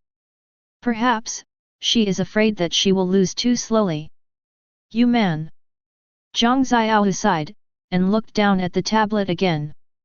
Forget it, let's continue talking. Ladies and gentlemen, welcome to the Pearl Arena, I am the commentator Swifeng. The handsome commentator and his partner appeared on the big screen, and his partner also nodded silently at this time, I am silent. Today, MOMO, and I will explain the third game of the 16-8 competition for everyone. While talking with the wind, he also looked at his partner. Hey, Momo, who do you think will win today? Wearing black-rimmed glasses, the braided girl pushed her glasses. Today's third match is very strong on both sides. Yes, one side is Gyarados, and the other side is Munchlax who has mastered the essence of ancient martial arts. It has a sense of sight of Dragon Quest. Duke's Gyarados can be said to be an ever-victorious general, whether it is Rain Dance or Dragon Dance, it is very superb. Silently began to analyze the two contestants for the audience in a calm tone, Swifeng turned to one side and shouted, but Munchlax's trainer Lu Li is not inferior to Duke. You know, the Beiji style is an ancient martial art that has been passed down for a long time in our country, and the first master of the Beiji style integrated the strength and fighting skills of the Beiji style into the Pokémon battle, let alone the fighting genre. Every trainer is a tough guy who can wrestle with Pokémon. In this round, I'll stand with Lu Le. Then I will stand Duke. While the commentary was tit for tat, it also heated up the atmosphere in the arena to a climax. A trainer of the Beiji style, in the news, he is a fierce man who can overturn a car with his bare hands. Yes, even after entering the Pokémon era, the ancient martial arts of our Dragon Kingdom have not declined, but have become more prosperous because of the existence of Pokémon. I still remember 18 years ago, when the head of the Octopus School came to the Secret Land, he faced dozens of Pokémon by himself while all his Pokémon went to the front line. The ancient martial arts have been practiced to the deepest level, and it can be said that it has broken away from the category of human beings. Mom, I want to learn ancient martial arts too. Noisy voices resounded around Qi Wanyu. She was dressed normally and looked in the direction of the guest seats through the sunglasses. In the private room of the guest seats, there was a layer of energy brilliance floating at the moment. These guys are really swollen faces to pretend to be fat. Qi Wanyu sneered inwardly with disdain. These guys were clearly terrified, but they still bit the bullet and came to the guest seat to attend this event for the sake of face. Last night's auditorium incident completely detonated the upper echelons of the entire Dragon Kingdom. The 6 aristocratic families that were precisely hit by the meteorite from the sky have become a wake-up call on the heads of all the wealthy and wealthy businessmen. Let them understand that not everyone in this world is afraid of them. And now the Pokémon Association is still relying on psychic Pokémon to find the trace of the prisoner, but Qi Wanyu learned through her own channels, so far she still has nothing. Even in the end, even Psychic Elite was dispatched. This also made Qi Wanyu more and more curious about Duke. Who is such a rebellious boy standing behind him, and who cannot be found in the past 18 years, making everyone think that Duke is an ordinary boy? Now, Duke's information has been put on the table of many big names. This young man who was involved in the guest seat incident, before the revenge after the event, those who planned to revenge were all wiped out. Thinking about it, what this young man will face next may be endless pursuit. These investigations may even give her a headache. However, his grandfather's time is running out, and the curse of the king's family is well known to the upper class. Once a champion-level trainer who has entered his twilight years and will disappear every moment gets angry, these people have to weigh it. This is also where Qi Wanyu's confidence lies. Let me see, Duke. Qi Wanyu's eyes fell to the side passage, and she murmured to herself, let me see if you can create a miracle, can you break the existing rules? Those people from the old era will not watch the birth of the new era. Now, the red player Duke is on the stage. Following a silent reminder from the commentator, the audience cast their eyes on Duke, and at the same time burst into astonishing cheers. The scene of Duke's appearance was also broadcast live to thousands of households. Baoan City, Duke's house. Old Du, Lao Du, are you all right? Sitting in front of the TV, Du's mother, Wang Yongxia, turned on the screencasting function of her mobile phone, and called her husband at the same time. Du Tianqin took his clothes and wiped his hands, and walked out of the kitchen quickly. I'm coming. Really, when you can't cook, why not wait until Ake's game? Wang Yongxia glanced at her man, while Du Tianqin sat on the sofa and touched the head of Toros beside him. Didn't I prepare Ake's favorite pork rib pot in advance? Okay, let's take a look. Wang Yongxia set her eyes on Duke, and Du Tianqin did the same. In the emptied living room, Ursa Ring, Reishu and Toros all sat obediently in place, watching Duke on TV. 3 Middle School, Class 17. Okay, Duke has already played, everyone remember to watch it carefully, and write an article about your thoughts after watching it. Lu Xiao sat on the chair in front of the desks in the first row against the wall, pointing at the picture projected by the projector on the big screen. This is very useful for you. But all the students ignored their teacher and all focused on Duke. My classmate actually made it to the top 16 in this kind of competition, and in the future, he can brag a few more words when he goes out to brag. Lin Qian looked at Duke on the big screen with extremely bright eyes. Ache. In the principal's room, Tian Yiming and his own Menfu also watched the live broadcast. Tisk, this brat actually entered the top 16, I didn't expect that. Tian Yiming was holding a durian, his voice was muffled, but his hands kept moving. He used a file in his hand to file off the hard thorns on the durian shell. I don't know where he will go. In the Pearl Arena, Duke was standing on the red side's mat, opposite Lu Le, who was holding a red and white ball and was covered in flesh. Duke, isn't it? Your Gyarados are really good. I really want to challenge them. Can you give me a chance? Lu Le shouted from the air. Duke glanced at the luxury ball he just took out, and then looked at Lu Le, challenge the big bug, you really dare to think. Before the big worm was recovered by him, it really ate Pokémon. Moreover, although Lu Le looked extremely strong, in Duke's view, he hadn't exceeded the limit of human beings. It was okay to bully Mankey, but Gyarados couldn't even think about it. I'll talk if I win. Duke responded lightly and threw out the luxury ball, and Lu Le immediately threw the red and white balls forcefully. Haha, I'll just wait for you to read this sentence, my Munchlax, and I won't lose. Kaka. Munchlax landed on the battlefield, and immediately clenched his fists upwards, shouting like a demonstration. Gyarados held it high in the sky, his eyes narrowed slightly, Munchlax, it tastes good, and his mouth is full of oil after one bite. Thinking of this, Gyarados couldn't help swallowing. But this scene, in the eyes of Munchlax, made the little fat man tense all over. This big long worm looks so ferocious. The battle begins. Following the referee's order, Lu Le immediately shouted, Munchlax, defense curl, and roll out. Let's drive. Ka. While Munchlax raised his arms high and stretched his body vigorously, he quickly curled himself up into a ball in the next second, turning into a fluffy meatball. When Munchlax curled up into a ball, Duke said flatly, Dragon dance. Roar.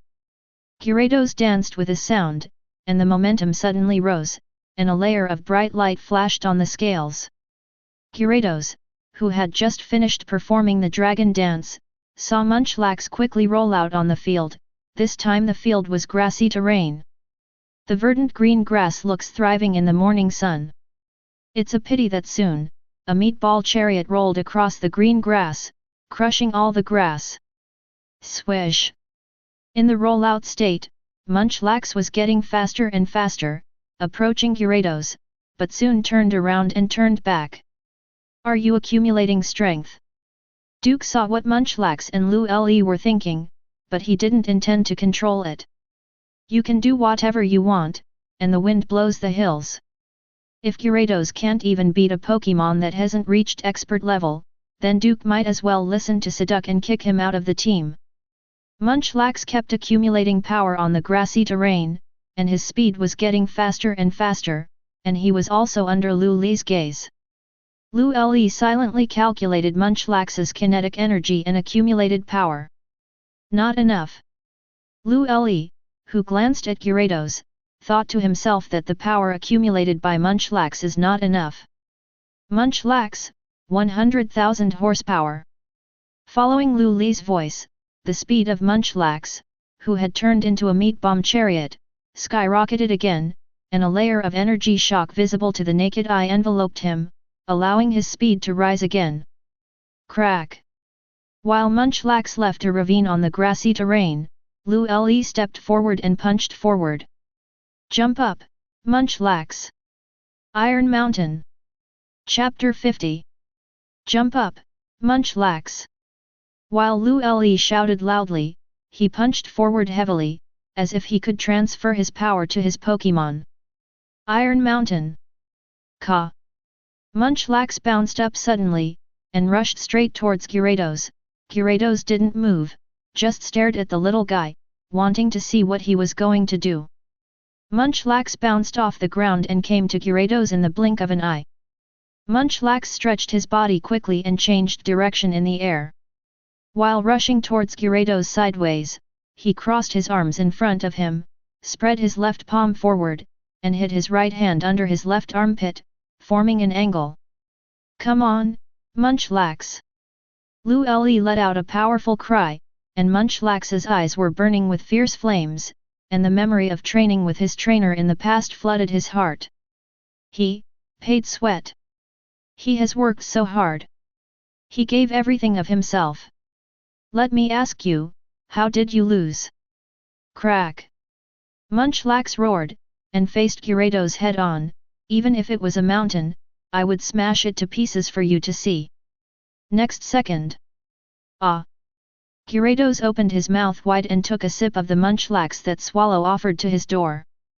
The audience, guests, commentators, and even the referees all watched this scene in astonishment. Lu Li opened his mouth even wider, and his eyes became extremely dull. Own Munchlax was eaten. Was eaten. Ate. Up. The whole thing is quite passionate. Duke smacked his lips and rolled his eyes. Gyarados was puffing up his cheeks and chewing Munchlax with his teeth. Of course, he didn't use force. If he did, Duke and him would be disqualified from the competition. No matter where it is, all acts of mutilating Pokémon on the surface are strictly prohibited. Okay, spit it out. Duke waved his hand, and Gyarados spat out Munchlax, who was covered in saliva, with a loud "Bah!" Munchlax lay down on the green grass with blank eyes, tears glistening in the corners of his eyes. "Mom, I'm dirty. Woo woo woo." Munchlax, who was crying bitterly, was horrible, but everyone focused on Duke. Duke, with a calm expression at the moment, looked down on everything like a big devil. The referee took off his raincoat hat and raised the red flag. In this game, the Duke player won, and as a result, the Duke player advanced to the top 8. After the announcement, the referee glanced at Duke resentfully.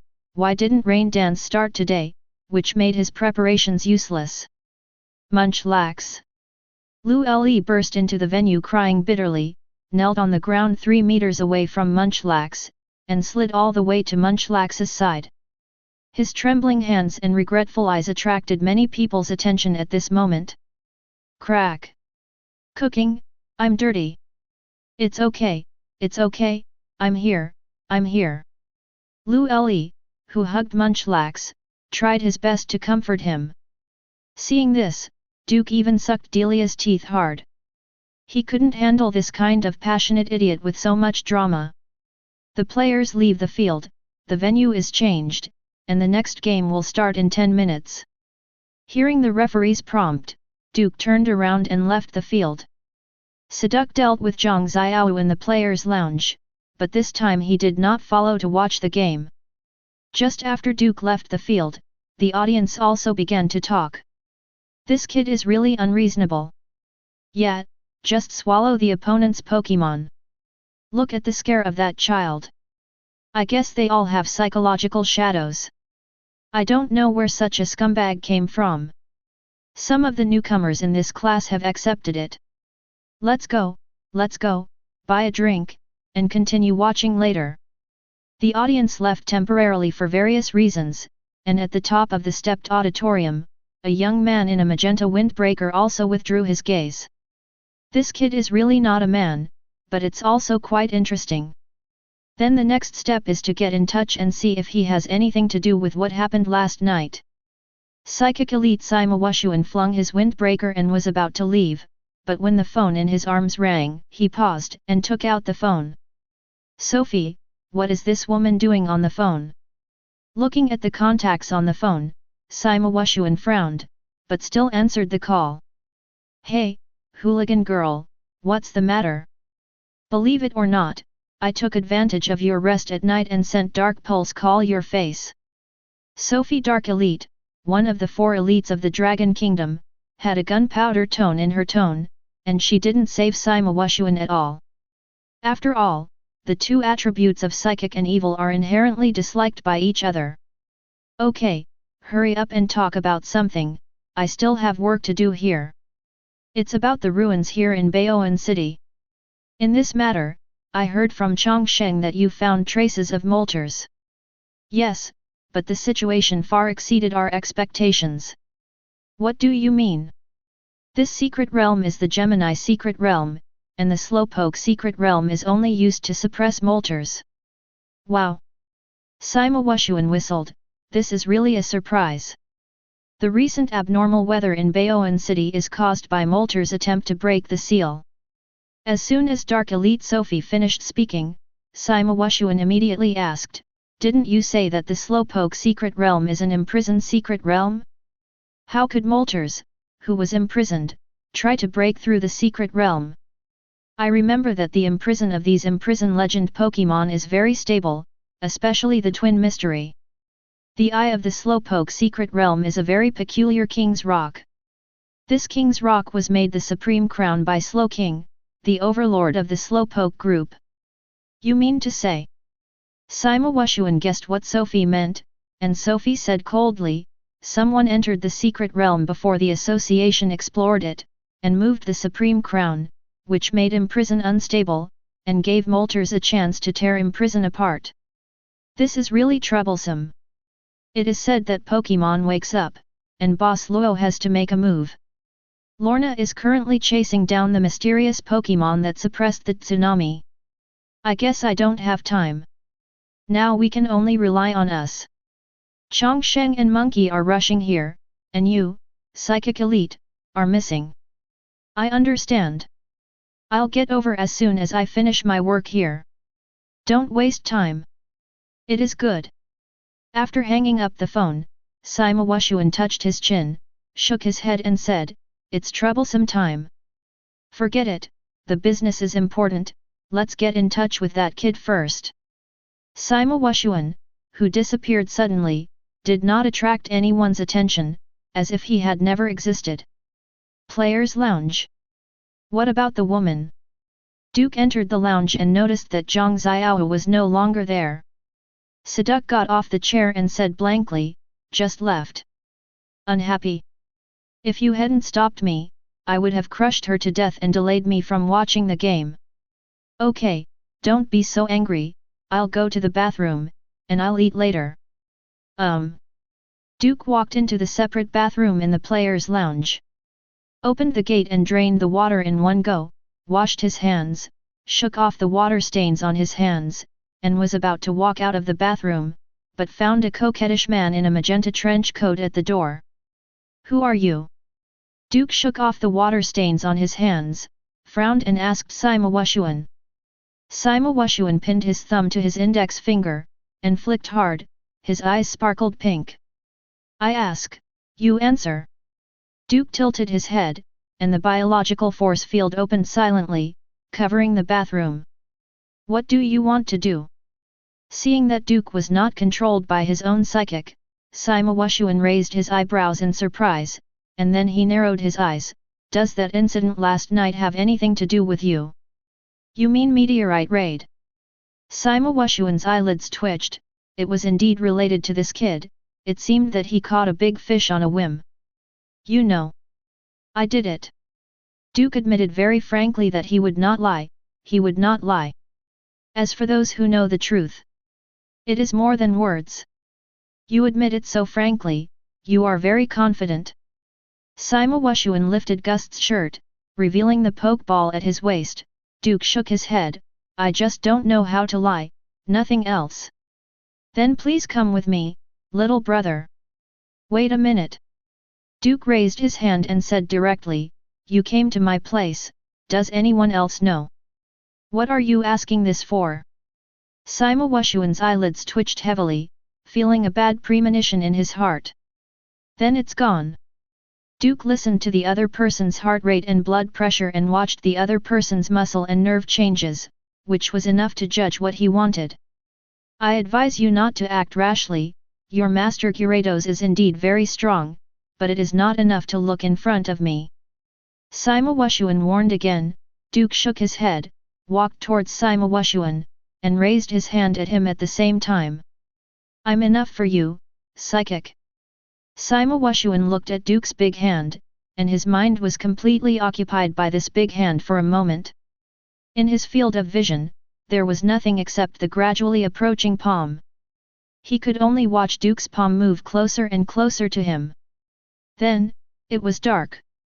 Crunch! The bathroom door opened, Duke came out. Siduk looked at Duke suspiciously.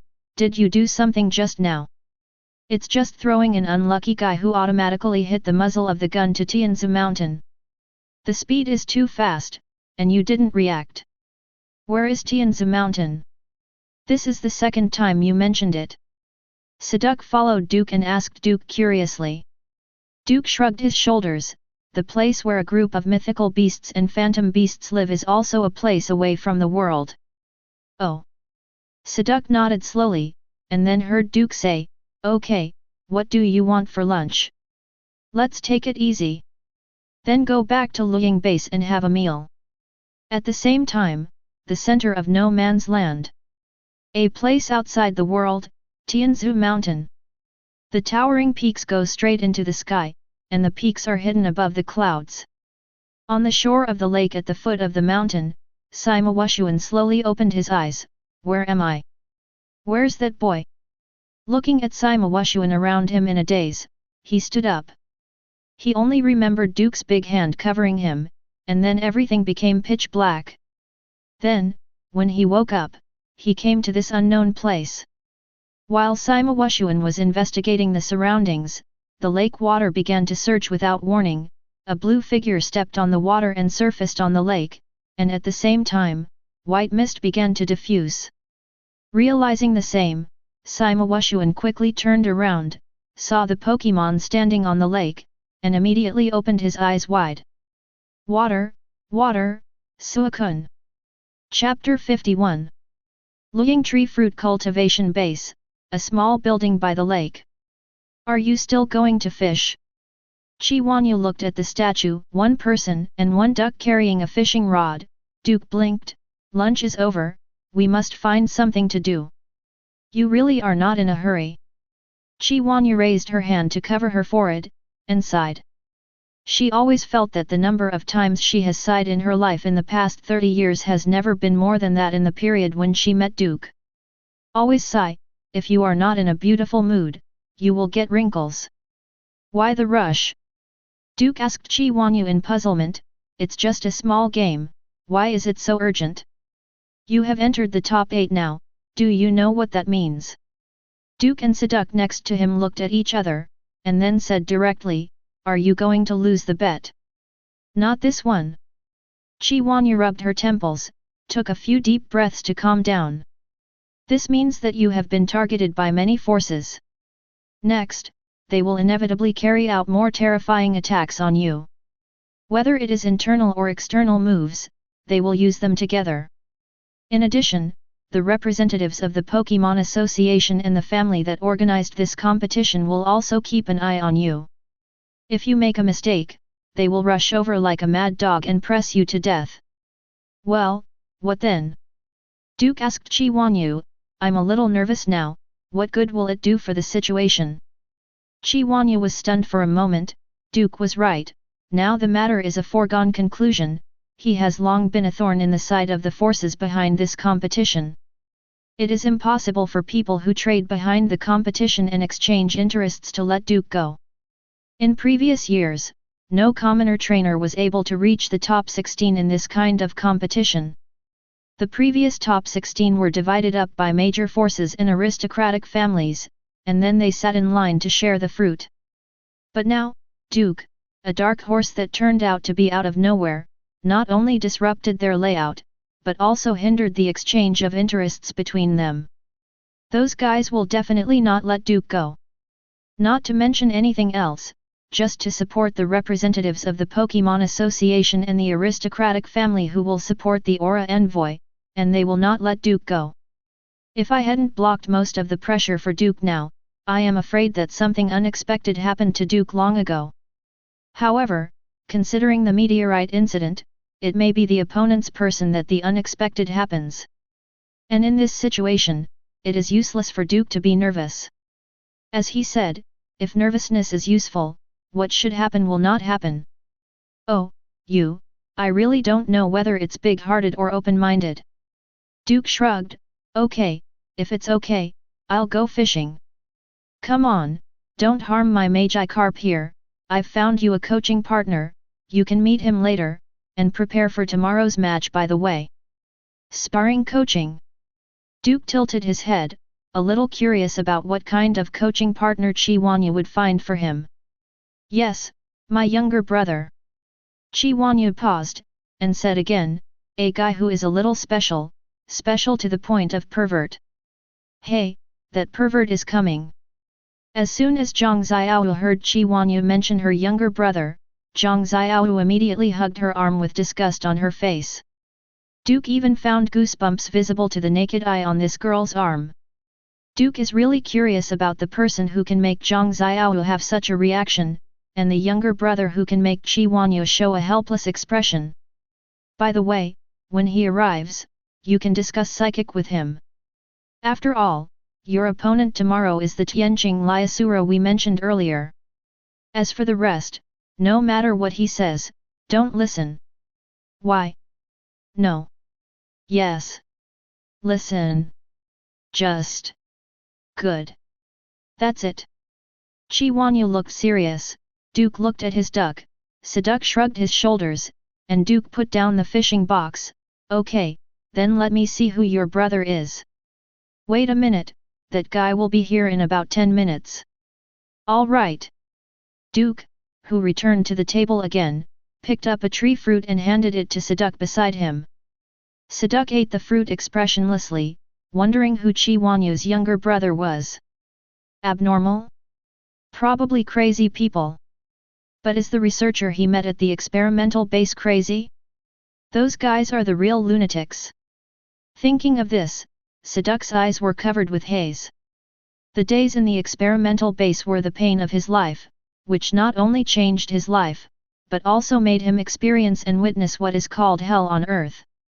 Although Duke went straight to the door and wiped out the base, Siduk still felt puzzled. So many Pokémon, so many siblings. Humanity. The haze in Siduk's eyes became more and more intense. Everything in the experimental base seemed to be his inner demon. Once he thought about it, his murderous intent and negative emotions would be out of control. Kaka kaka. The gazebo suddenly trembled, and the confusion emitted by Siduk unconsciously affected everything around him. Chi Wanyu and Zhang Xiao also set their eyes on Siduk with deep suspicion. Snapped. A warm and powerful hand landed on Siduk's head, stroking his 3 dull hairs. Okay, put your temper back. Duke's flat voice reached Siduk's ears, and Siduk slowly calmed down. Although my past is full of grief, but now at least I have met someone who can follow. Follow him, and you may be able to witness a different future. You Siduk. Chi Wanyu spoke hesitantly, with shock in his eyes. His grandpa's main Pokémon didn't seem to have the coercion of this duck. Don't ask too much, it's not good for you. Duke shook his head, let everything in the experimental base be buried in the deep sea, such a Pokémon hell should not exist in the world. Well, I won't ask. Chi Wanyu nodded, and didn't continue to ask any more questions. She knew that she would tell Duke if she asked, because this guy would not lie, and would not bother to lie, but sometimes knowing too much is not good for herself. Sister, hurry up and hold gardevoir for me. A shout came from afar, which successfully diverted Chi Wanyu's attention. Hearing the urgency in Covet's shout, Chi Wanyu couldn't help but frowned, and her younger brother started again. Sinai. With a flash of white light, a gardevoir appeared in the pavilion and jumped directly into Chi Wanyu's arms, followed by a sunny-looking young man with a baby face. As soon as the young man appeared, he bowed his waist, twisted the fingers of his hands unconsciously, and looked at gardevoir in Chi Wanyu's arms with an idiot expression. Yes, that's right, ma'am. Hold her down, don't let her run away, I'll give you a niece tonight. 0 Please ask for flowers 0. The baby-faced young man with a wicked smile drooled, and wriggled his fingers to approach Chi Wanyu and gardevoir. Hey hey hey hey! Garde voir, resign yourself to your fate. You have to obey if you want to, and you have to obey if you don't. Lay eggs with me, and create a Garde voir family. The young man didn't realize what kind of tiger and wolf words he uttered, but approached Garde voir with a thief smile. Both Duke and Seduc on the side looked in shock at this baby-faced young man, who actually wanted to pull Garde voir to lay eggs. Brother, you are a talent. Qi Wenli, be serious. Qi Wanyu held Garde voir in her arms, frowned and scolded the young man in front of her. I'll be serious, but before that, let me get close to Garde voir. Boom! Zhang Xiaohu's fist landed heavily on Qi Wenli's abdomen. It was so powerful that Duke raised his eyebrows when he saw it. For an ordinary person, this punch was enough to rupture his internal organs, causing him to die from internal bleeding. Wait, is this guy a psychic? That's fine. Psychics and fighters are notoriously resistant to beatings. The former has confusion protection, while the latter has a strong body, so normal people can't hurt them. 0. Fuck, Zhang Xiaohu, you're sick. Qi Wenli, who was kneeling on the ground clutching his stomach, had an angry expression on his face. Pervert, pay attention to the next occasion, okay? Zhang Xiaohu pushed the plain glasses on the bridge of his nose expressionlessly, and looked at her as if he wanted to punch her again. Qi Wenli looked at Garde voir in Qi Wanyu's arms with an expression of reluctance. I want to express my love to Garde voir. Don't add drama to yourself, get up quickly. No, I won't get up unless Garde voir kisses me. This, Duke didn't know how to describe the young man in front of him for a while, hesitatingly said, Sorrowful Wind, is that the coaching partner you found for me? Although he looks like a pervert, and he's also a pervert when getting along, but this kid's psychic talent is nothing to say. With him coaching you, you should have no problem dealing with that flirtatious little girl. Can I refuse? Duke was silent for a moment, looking at Qi Wenli who was kneeling on the ground. He really didn't want to have too much communication with this kind of sad wind. He was afraid that he couldn't help it and slap him to death. Sorry, bear with it. Qi Wanyu comforted Garde voir in her arms, and also glared at Qi Wenli. Okay, stand up quickly, don't be ashamed. Know it. Qi Wenli stood up and sat at the stone table in the gazebo. At the same time, he also looked at Duke, to be precise, at Seduc beside Duke. Brother. Is your Seduc a brother or a sister? Seduc had a well on his forehead, looked at Duke blankly and said silently, Can I crush him to death? I can crush him to death. I can crush him to death, right? With a handle. Cut. Hearing Duke mention Seduc's gender, Qi Wenli rolled his eyes, losing interest in the expressionless duck. But in an instant, he approached Duke enthusiastically. Hey, brother, have you heard such a sentence? What? Pokémon is true love, and human beings are only for reproduction. I don't want to hear it, I don't understand it, I don't like it. Chapter 52.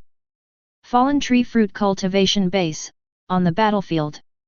I didn't expect your family's cultivation base to have a battlefield. Standing on the battle bench, Duke looked at a field that was the size of a football field in front of him. At this moment, the ceiling of the field was slowly opening to let sunlight pour in. This is where I usually train Pokémon. I will lend it to you and my brother today. You are welcome. Qi Wanyu sat in the auditorium, her voice carried an inexplicable magnetism, which made people feel numb in the back of their head. Also, don't look at my stinky brother being so out of tune, this guy can be considered an elite trainer. Elite class. Duke stared at Qi Wenli on the opposite side of the battlefield. This guy was blowing kisses to Garde voir in the audience, but Garde voir completely ignored this perverted and sad move, and even spat in disgust. This behavior is considered bold for Garde voir. Hey, Garde voir is so cute when he's angry. It's outrageous for a pervert to have elite level strength. But it's right to think about it, he was already perverted. If he hadn't been stronger, wouldn't he have been beaten to death long ago? Okay, let's start without further ado. Wen Li, help Duke get acquainted with the way psychic fight. Understood, old lady. Qi Wenli took out a love ball, enlarged it, kissed it, and then threw out the love ball. Go, my sweet baby! With a flash of blue light, a long-legged Lopunny appeared in the field. Seeing this Lopunny, Duke scratched his temples. Lin Qunqian's Earl Dervish Pokémon is Lopunny's unevolution version of Buniri, and that little guy is very shy. But now Qi Wenli's Lopunny is extremely bold, and winks at Duke as soon as it debuts. Big Worm. Duke, who threw the luxury ball and released the big worm, quietly waited for what surprise Qi Wenli could bring him. He knew Psychic, but it was the first time to fight Pokémon against Psychic. As for fighting with Psychic to test the strength of this kind of person, don't make trouble. If you have this time, he will go to play with Rayquaza, isn't he good? Little brother, don't you really plan to learn about the beauty of Pokémon? At the moment Qi Wenli is still telling Duke about his hobbies, and at the same time he is also eloquent. Look at my Lopunny, look at her long legs. Lopunny bent over at the right time and stretched his right leg forward, allowing Duke to see his long legs in a glance. Look at her cute face. Lopunny put his face in his hands and winked at Duke again and again. Are you not moved? Duke, hat, crawl for me, you pervert.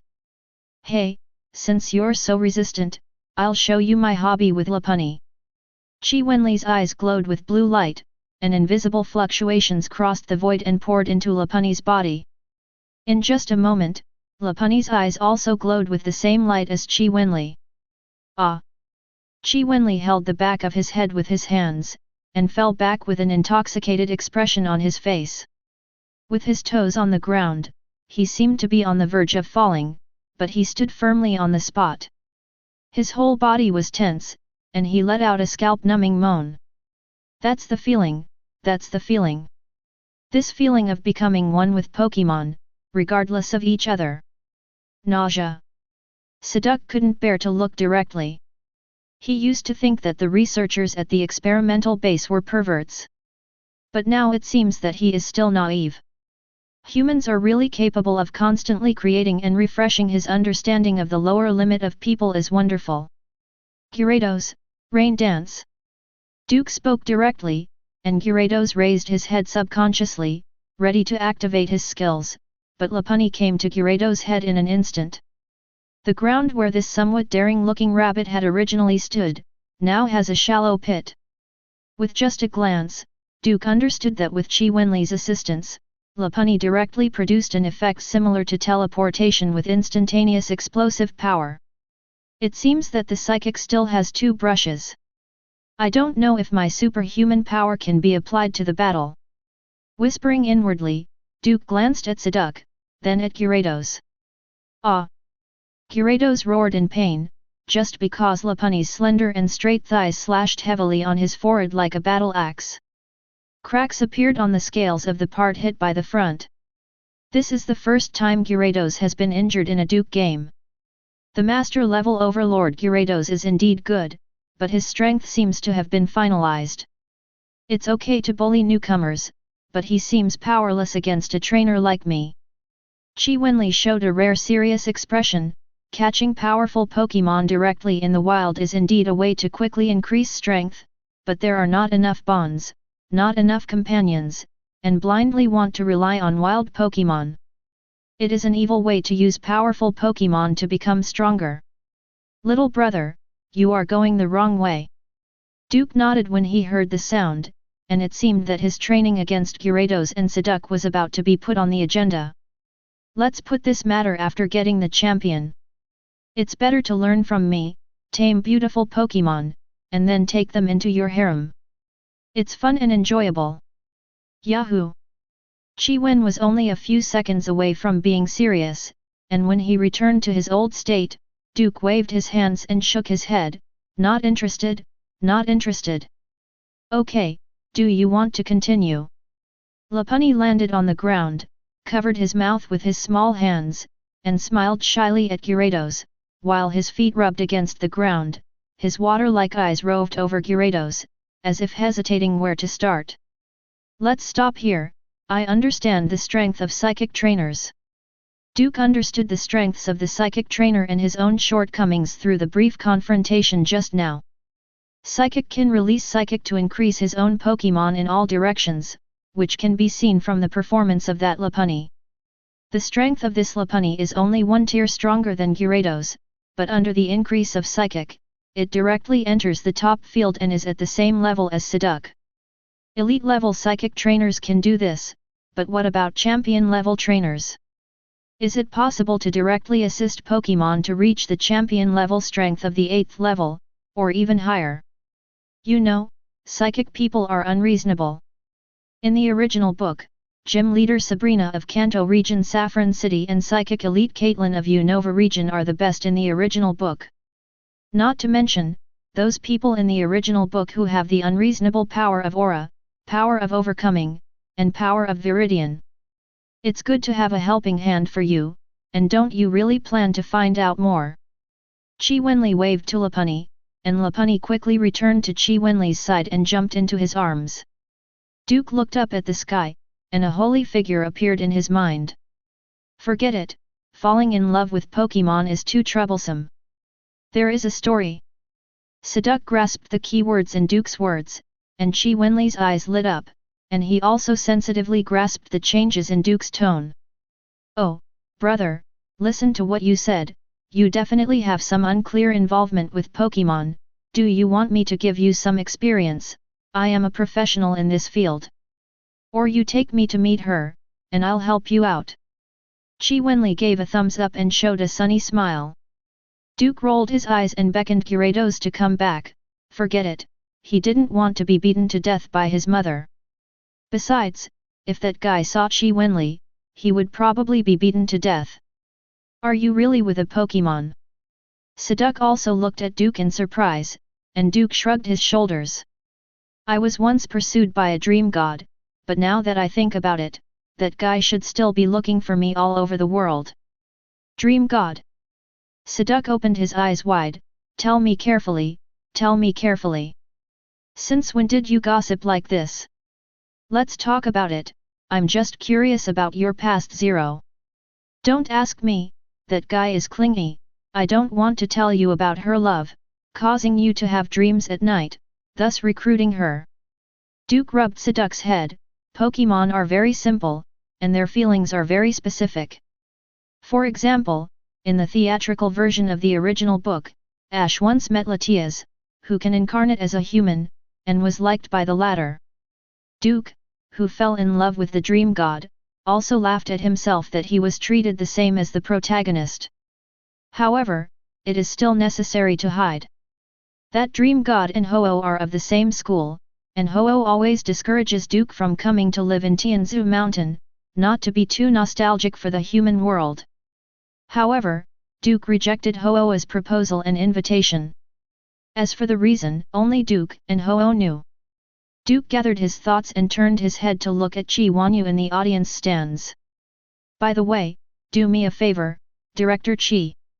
What do you want to do? Chi Wanyu unfolded the small fan she brought to cool herself down with the flickering wind. Just a small favor.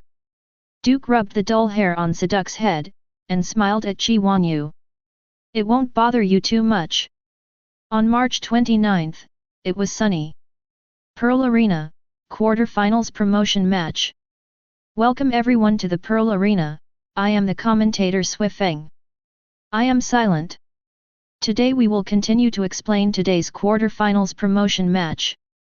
With just a few words, Swifeng stirred up the atmosphere of the venue, while Momo pushed the frame of her glasses. She and Swifeng were not qualified to be the commentators of this game. However, the first two commentators were removed because of problems with the people behind them, and they took over. Today's first game of the quarter-finals promotion match is still a battle between dragons and tigers, and I think everyone knows who the first player will start. That's right, it's still the Duke player who has a strong ability to rule the entire arena and is awarded the title of Great Demon King. With a wave of the wind, the makeup photos of him and Gyarados appeared on the big screen at the right time, and the audience burst into cheers because of Duke's appearance. And today's challenger is a mysterious psychic girl from the far south Suro. On the big screen, Duke's photo receded, half of it was occupied by Suro and baby Gerda's pictures. The two pictures were collaged together, and the flames of two different colors burned brilliantly, constantly teasing people's nerves. Not much to say, let's welcome the players into the arena. As soon as the voice of the commentary Swiftfang fell, the battlefield split open, and a rocky field rose from the ground, and as the rocky field rose, in the player passages on both sides, Duke and Suro the figure also emerged. The players on both sides are in place. The referees waving red and blue flags shouted loudly, and Duke and Suro also stood at the two ends of the battlefield. Yo, we meet again. Suro, who was sitting with Gothita on her shoulders, greeted Duke across the battlefield. Duke twisted his neck. I didn't expect that we would meet. I didn't expect it either, but it's okay, I can take revenge for your robbing my room back then. Suro mischievously winked at Duke. It's too small, Miracle Eye. I want you to take care of it, Suro twitched her chin, and Seduc next to Duke held up the kettle and took a sip. Does this girl want to be beaten and cry? Girl. Duke shook his head and took out his luxury ball. Suro also flicked her arms to let Gothita enter the stage, and at the same time, the girl's eyes were covered with a layer of surging crimson. Suro raised her bangs on her forehead, pinched her waist with one hand, and her eyes became extremely deep. Feel my emotional bond with Gothita, Duke. Cut, just hang it up, don't talk so grandly. Chapter 53. Cut, just hang it up, don't talk so grandly. Duke supported his neck with his right hand, twisted it vigorously, and made a bone sound like the explosion of firecrackers. Suro didn't speak, instead she grinned to both sides, the crimson brilliance in her eyes became more and more intense. Crack, crack. With two sounds in succession, the rubber band used to bind her hair behind her burst, and her long pink hair immediately swayed without wind. While the crimson confusion permeated the whole body, the powerful psychic also poured into Gothita's body. Mum! Gothita raised her hands high, her body was instantly covered with a crimson energy coat, and the light in Gothita's and Suro's eyes was also constantly flickering, like a shiny lamp that was tuning in, looking for the same frequency. Battle, start! Following the referee's order, Duke held up an umbrella and put it on his shoulders. The referee also cast a resentful look. Last time you didn't use rain dance. I brought a raincoat to no avail. This time you use rain dance. Dance, I was drenched without a raincoat. Shit, it's so hard to be a referee for you. Rain dance. Ang ho. Gyarados soared into the sky, roaring in the sky, amidst the roar of dragons, the sun above the battlefield was instantly submerged by dark clouds, and the emergency canopy installed on the auditorium quickly stretched out to prevent the audience from being drenched in the rain again happening. Ha. As the dark clouds gathered, so did the strong winds. Since ancient times, wind and rain have not separated families. Gyarados just started rain dance, crazy the wind also arrived as promised. Snapped. A drop of rain fell on the ground of the rock, and then a dense rain curtain fell from the sky, just like the curtain that fell when the show 07 closed. Mum! Baby Gerda's eyes quickly filled with a layer of water mist, and his weeping cries echoed in the battlefield. Is this fake tears? Duke frowned, and Seduc also sensed the other party's intentions. If you want to weaken the state of the big worm through the weakening method, it is estimated that the next step is to continuously improve your own strength, and then carry out a strong blow. Good tactics. Seduc nodded, expressing approval, but immediately said, it's only a half-step senior strength, even if that little girl is strengthened, at most it is the peak of professional level strength, which is too different from the big worm. This can't be said for sure. Chi Wanyu said that Suro is a girl who walks in Tianqingliu, and Tianqingliu is a school that specializes in emotional power. Emotional power acts directly on the mind, and it will produce effects that ordinary people can't estimate. I don't think this Gothita will end up professionally like you said. A bet. Hurrah! Duke looked sideways at Saduk, and the cries against Gothita on the battlefield continued. Gyarados' body surface was also continuously washed away by a layer of invisible energy, and his special defense ability continued to decline. I won, you take me to fight. I won, so you can do me a favor. The bet is established. Then, let's begin. Duke turned his head to look at the battlefield. Big Bug, Dragon Dance. Roar. The big worm, who had already noticed that he was weakened, danced his body quickly, using the mysterious dragon dance to improve his strength and state. After the dragon dance, Gyarados sat under the rain clouds, letting the rain wash away his scales, and looked down on Gothita with indifferent eyes. Yesterday, he was bullied by that long-legged rabbit. It is understandable. If he is bullied by you, a little bean, today, Duke will quit the team, go back to his hometown, find a wife and have a baby. Wait, it seems that I am a little excited when I think about it. Mum, mum, mum. Gothita, who kept chanting softly, rose from the ground and floated in front of Gyarados. Her eyes were wide open, and there seemed to be starlight in her eyes. She looked pitiful, and at the same time, two feather-like energy polymer whisks condensed in her hands. Gyarados' body surface. The numbness spread across Gyarados' body like an electric shock, and at the same time Gothita was constantly chanting softly, all kinds of words of praise were beyond words. Ah, Sir Rose Gothita has started flattering Duke's Gyarados, what's going on? Swifeng supported the table with one hand, leaned forward, watched the absurd scene on the field with wide eyes, and said quietly, if I read correctly, it should be a combination of scratching, charm and flattery. This Gothita is degrading Gyarados' state with the silent spring rain. As soon as the explanation came out, everyone was stunned. Thunder. Duke's order was sent out, sparks flickered in Gyarados' eyes, and the dark clouds in the sky suddenly flickered with thunder. Next second. Boom. Lightning fell like raindrops, covering the entire venue.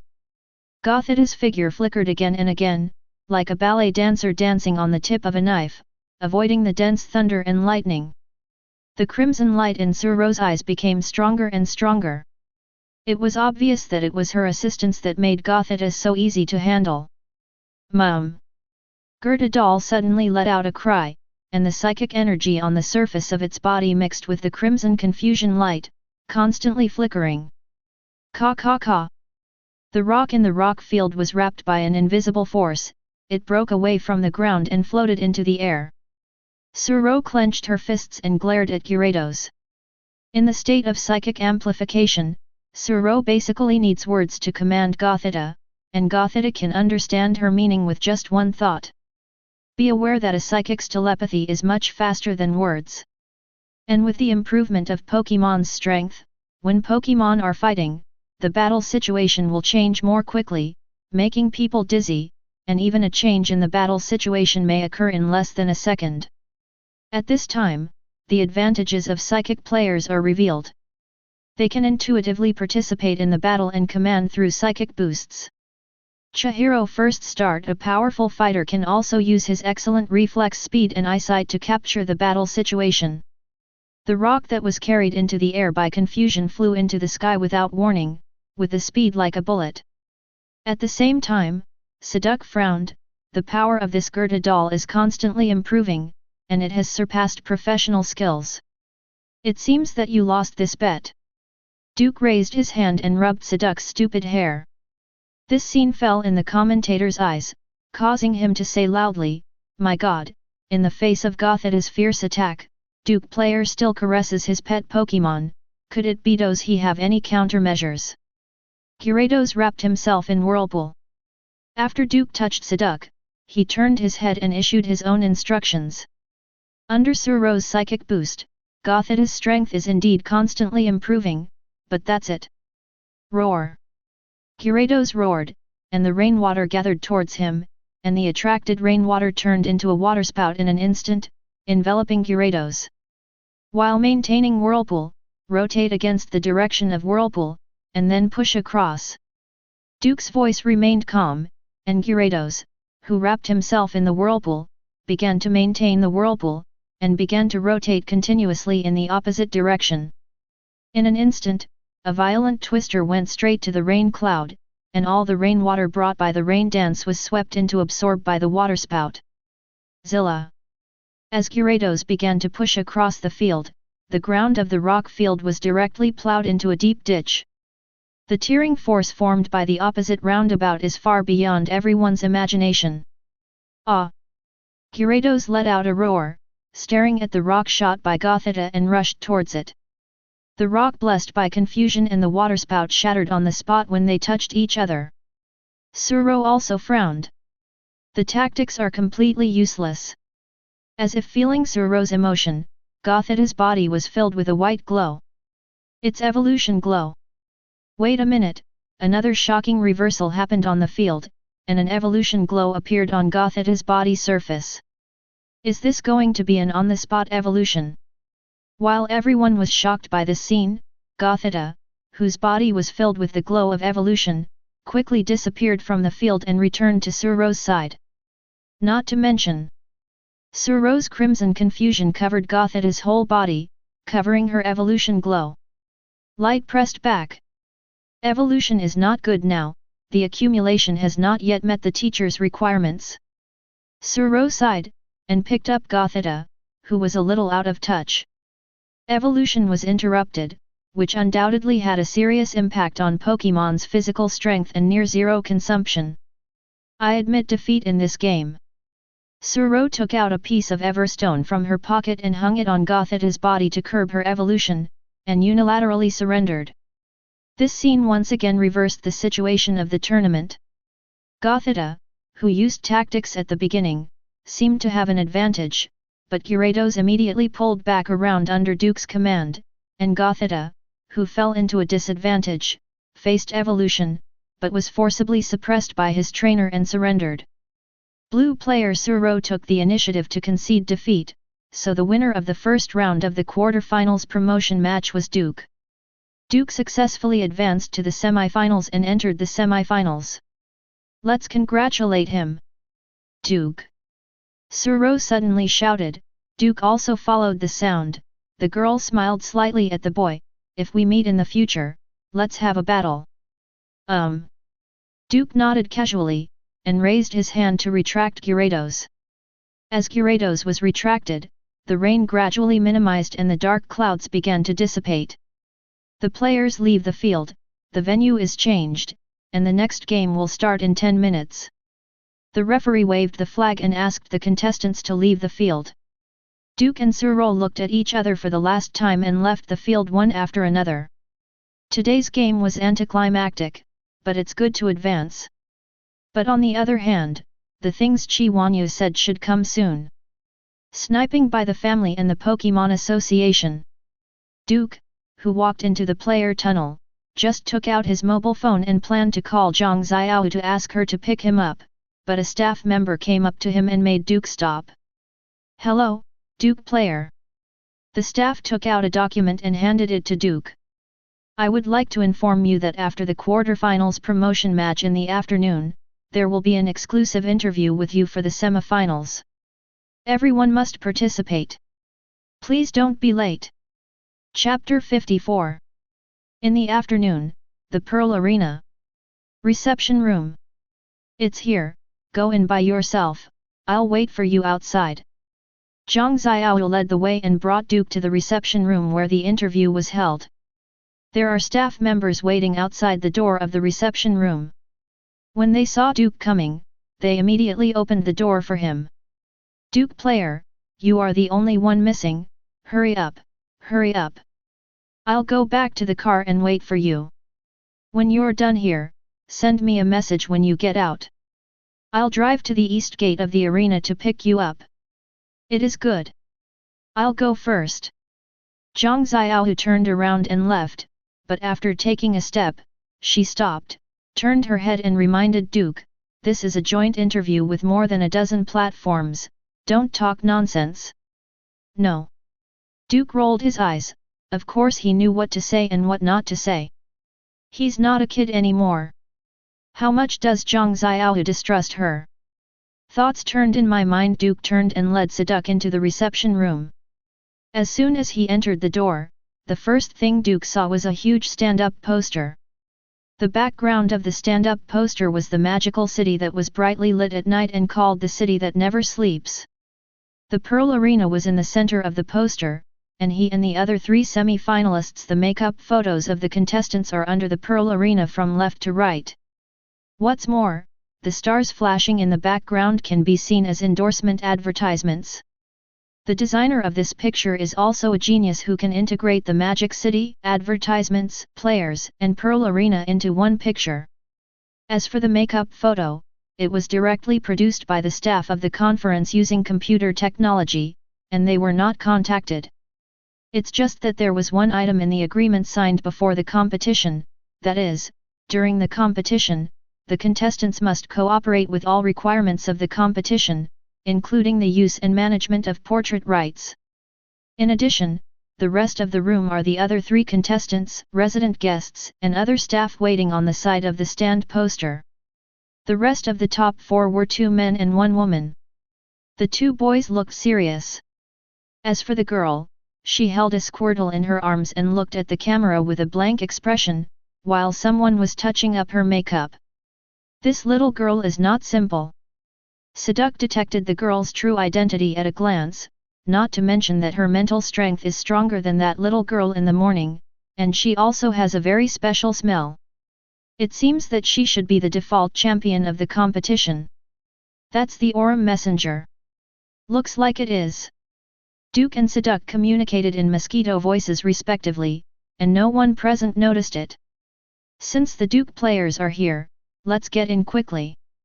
A resident guest waved to Duke. Duke nodded silently, and came to his place to do a good job, which happened to be beside the Aura girl. After Duke was done, several guests who came to cooperate with the interview also sat in their seats. Seeing that all the staff members were present, a staff member opened the door on the other side, and a dozen reporters rushed in to quickly seize the favorable terrain. There were even some people who secretly stretched their legs and stumbled, just to be able to stand in the front row and get closer to Duke and the 4 of them. After all the reporters entered the arena, someone on the side immediately turned on the equipment and started live broadcasting on the whole network. After the people on the side made a gesture, the reporters began to speak and ask questions, but the target was the guests, and their players had to wait. After all, these people have rich experience and can tell a thing or two about the game. If they just interviewed these 4 high school students, first of all, they would not respect the guest judges, and secondly, they would not be able to produce anything useful. 17 or 18-year-olds, if they have anything to say, all they ask are fixed questions about the training situation, what can be shared about the Pokémon cultivation plan, and future goals. And these reporters are all here for the hot spots. It has something to do with whether they eat hot food and drink spicy food next month. Or eat porridge and drink cold water. Mr. Zhao, what is your prediction for this final? Which side is more optimistic? Mr. Bai, do you think it's fair for the final form of Pokémon to appear in the Rookie Junior Trainer competition?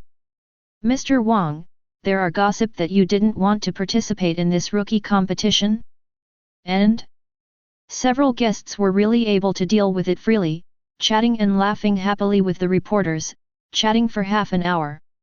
When the media turned their microphones to Duke and their 4 contestants, Duke almost fell asleep sitting on a high stool. Several contestants, can you talk about how it feels to reach the semi-finals? A female reporter took the lead in pointing the microphone at the Aura girl. This was someone above who had specifically mentioned that she should be taken care of, and her exposure must be ensured.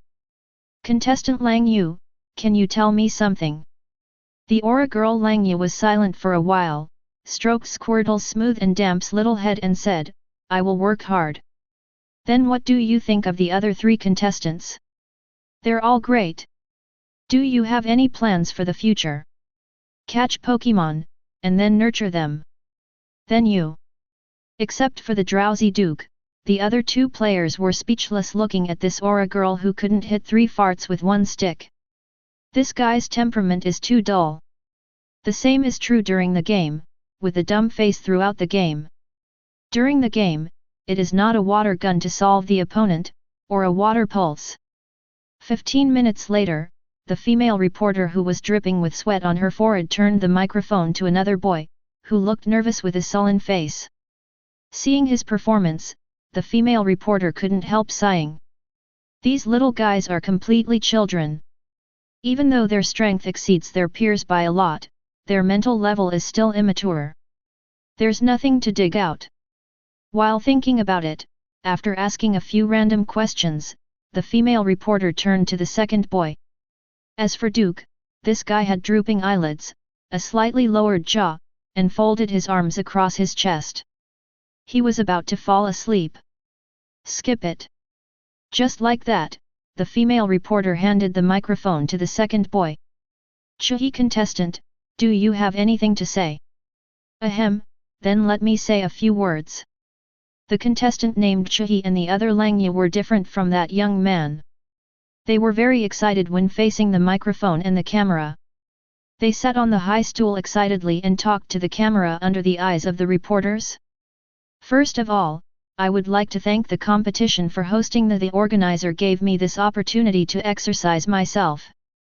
Secondly, I felt the enthusiasm and support of the audience on the field, and the energetic performance of other players also made me very excited and excited. I am looking forward to working with the other three. This is a good opportunity to hone yourself and communicate with outstanding peers. The boy and Langyu at the side turned their heads away to look at Chuhi, who was talking eloquently. This man looked greasy, but his speech was a set of bureaucratic ones. The 3 sentences are inseparable from the core values, full of positive energy, and the reporters and guests are taken aback for a while. Saduk at the foot of the drowsy Duke also looked at Chuhi in astonishment. Maybe this person came to the meeting?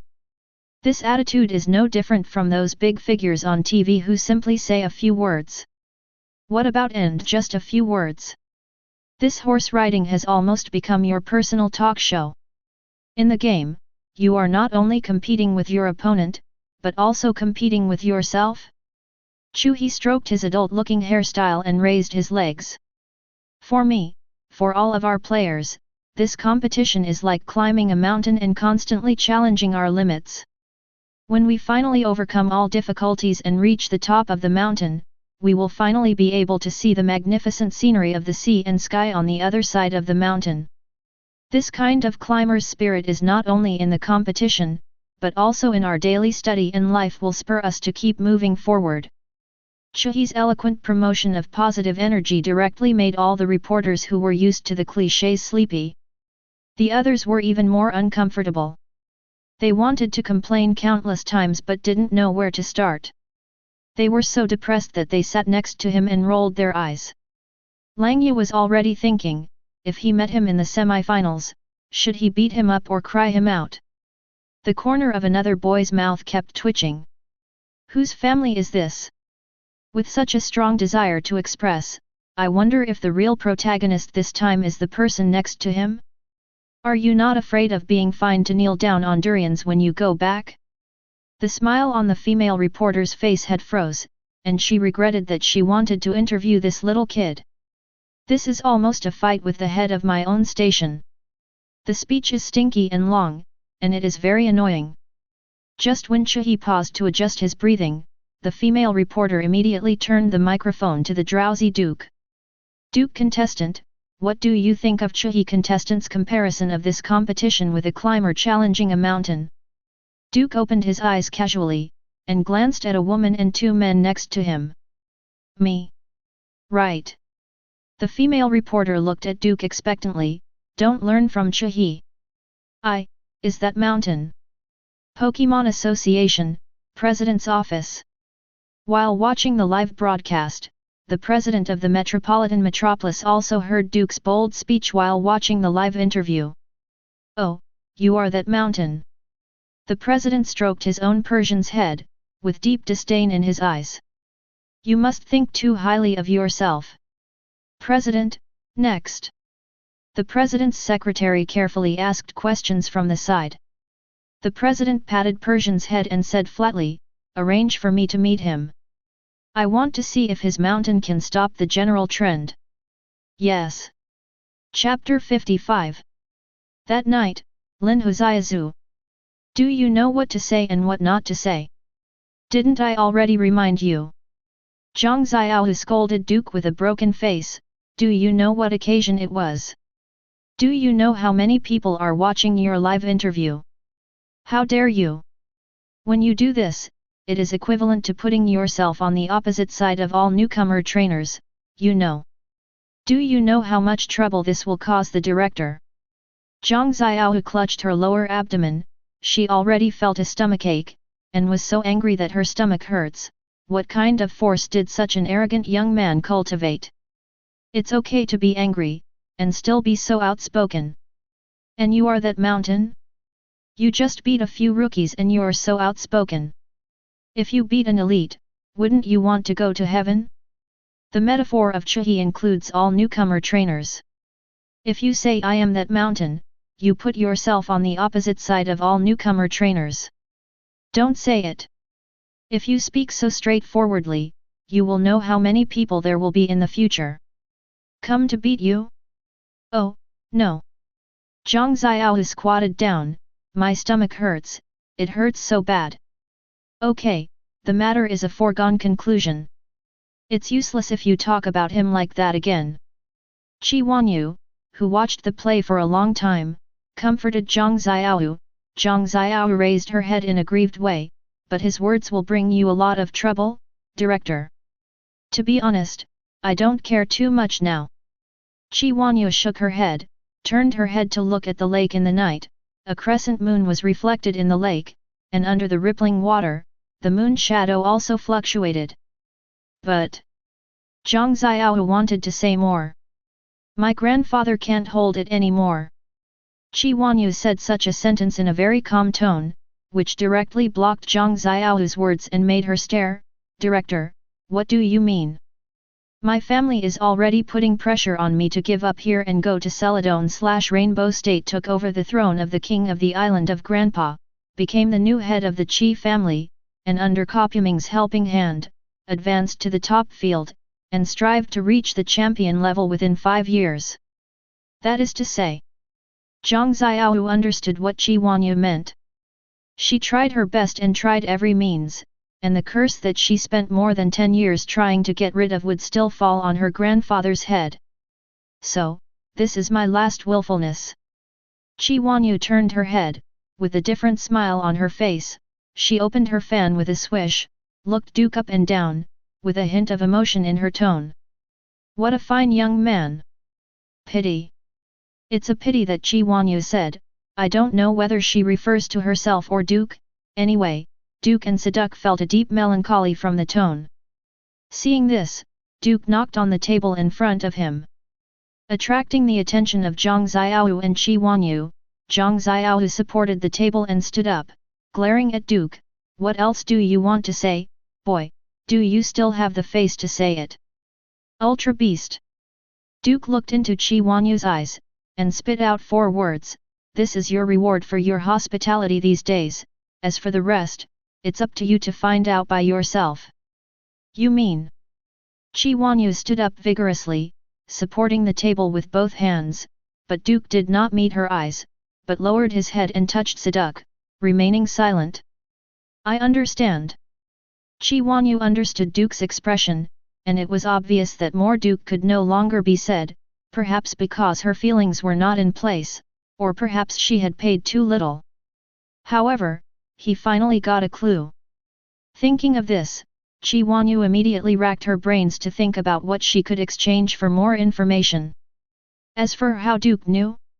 In Qi Wanyu's impression, such a strong and rebellious young man who dares to ignore the rules is not something that ordinary people can cultivate. Perhaps it was his background that told him. But the truth is that Duke's profit from the time traveler is a spoiler. Celadon/Rainbow State corresponds to Alola region, which is the origin of Z moves, and the discovery of Z Pure Crystal and Overlord Pokémon, but there is everything there, but there is no Ultra Wormhole or Ultra Beast. Thinking about the curse that Chi Wanyu said, Duke can naturally come up with a guess. The so-called curse of the royal family probably has something to do with Ultra Beast. Going deeper, maybe it is also a little involved with God Guanghui. However, Duke doesn't know what it is. And he doesn't want to know, and Chi Wanyu has to find out more, but with Duke's division of the world's strength, Chi Wanyu must at least cultivate Pokémon to the 9th stage to be eligible. Get in touch with this thing. Beginner, normal, superior, senior, expert, master, top level, champion, and finally champion divides trainers and Pokémon all over the world into 3 stages. Entry, normal, and superior are the initial stages. Most civilians have reached their limit when they reach superior, unable to continue cultivating Pokémon, and turn to other fields.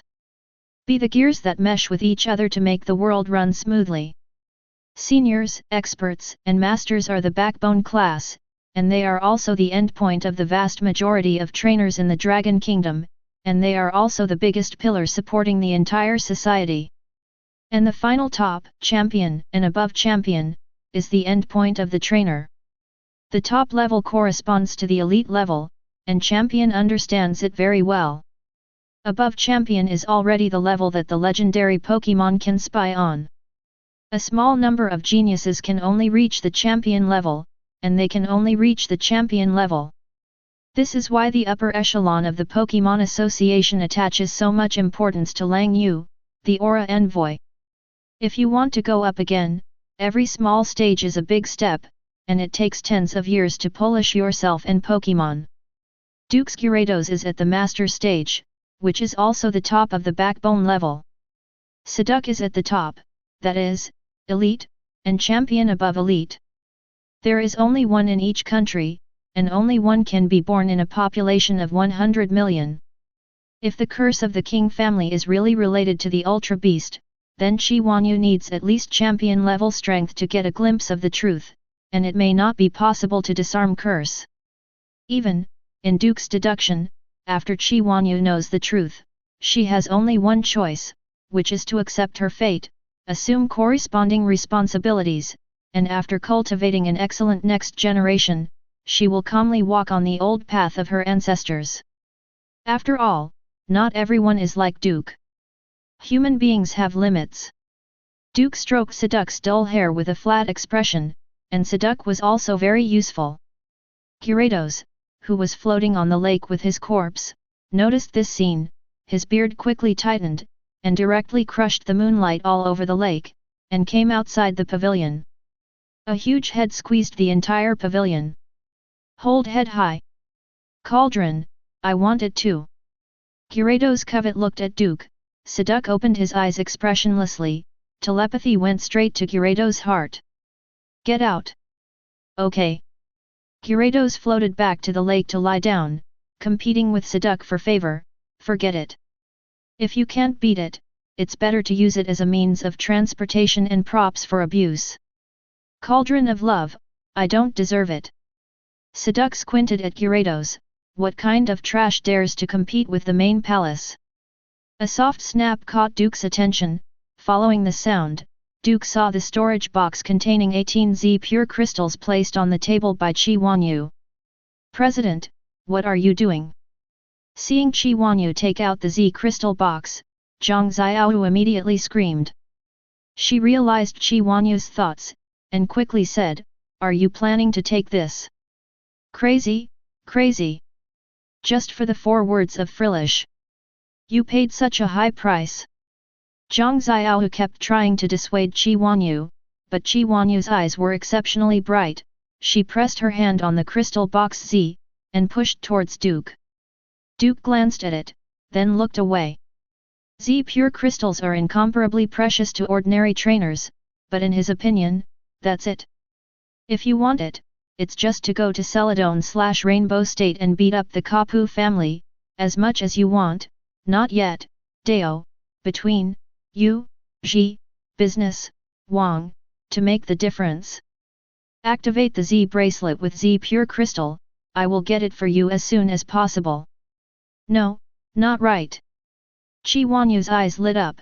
She didn't have the Z bracelet on her body now, but Qi Wenli, the little bastard, did. Xiaoyu, go and call Wenli over to me. The head of the garden. Zhang Xiaoyu yelled angrily, are you crazy? For the sake of 4 words, you want to take off your brother's Z bracelet and give it to him. Duke glanced at Qi Huanyu indifferently, then at Zi Chunjing, and said indifferently, don't bother your brother in the middle of the night, go to bed early. One sentence made Qi Huanyu dumbfounded. Duke stands up and prepares to leave with Siduk. Seeing that Duke was about to leave, Qi Huanyu immediately stood up from the table, pushed Zhang Xiaoyu away and rushed towards Duke. Wait a minute, Duke. Qi Huanyu raised her hand to grab Duke, but was bounced away by an invisible force. Siduk floated up in the air, and the gloomy and hoarse voice echoed in the ears of Zhang Xiaoyu and Qi Huanyu. Stay away from my master, woman. Zhang Xiaoyu swallowed his saliva. This duck, this kind of fluctuation, does he have the elite strength in the top field? What a joke! Siduk, one of the 3 idiots, does Siduk have elite strength? Is she crazy, or is the world crazy? I know, the price I gave may not be enough, but I will find a way to make it up for you, whether it is the evolutionary stone/ite or the giant wristband, I can help you find it.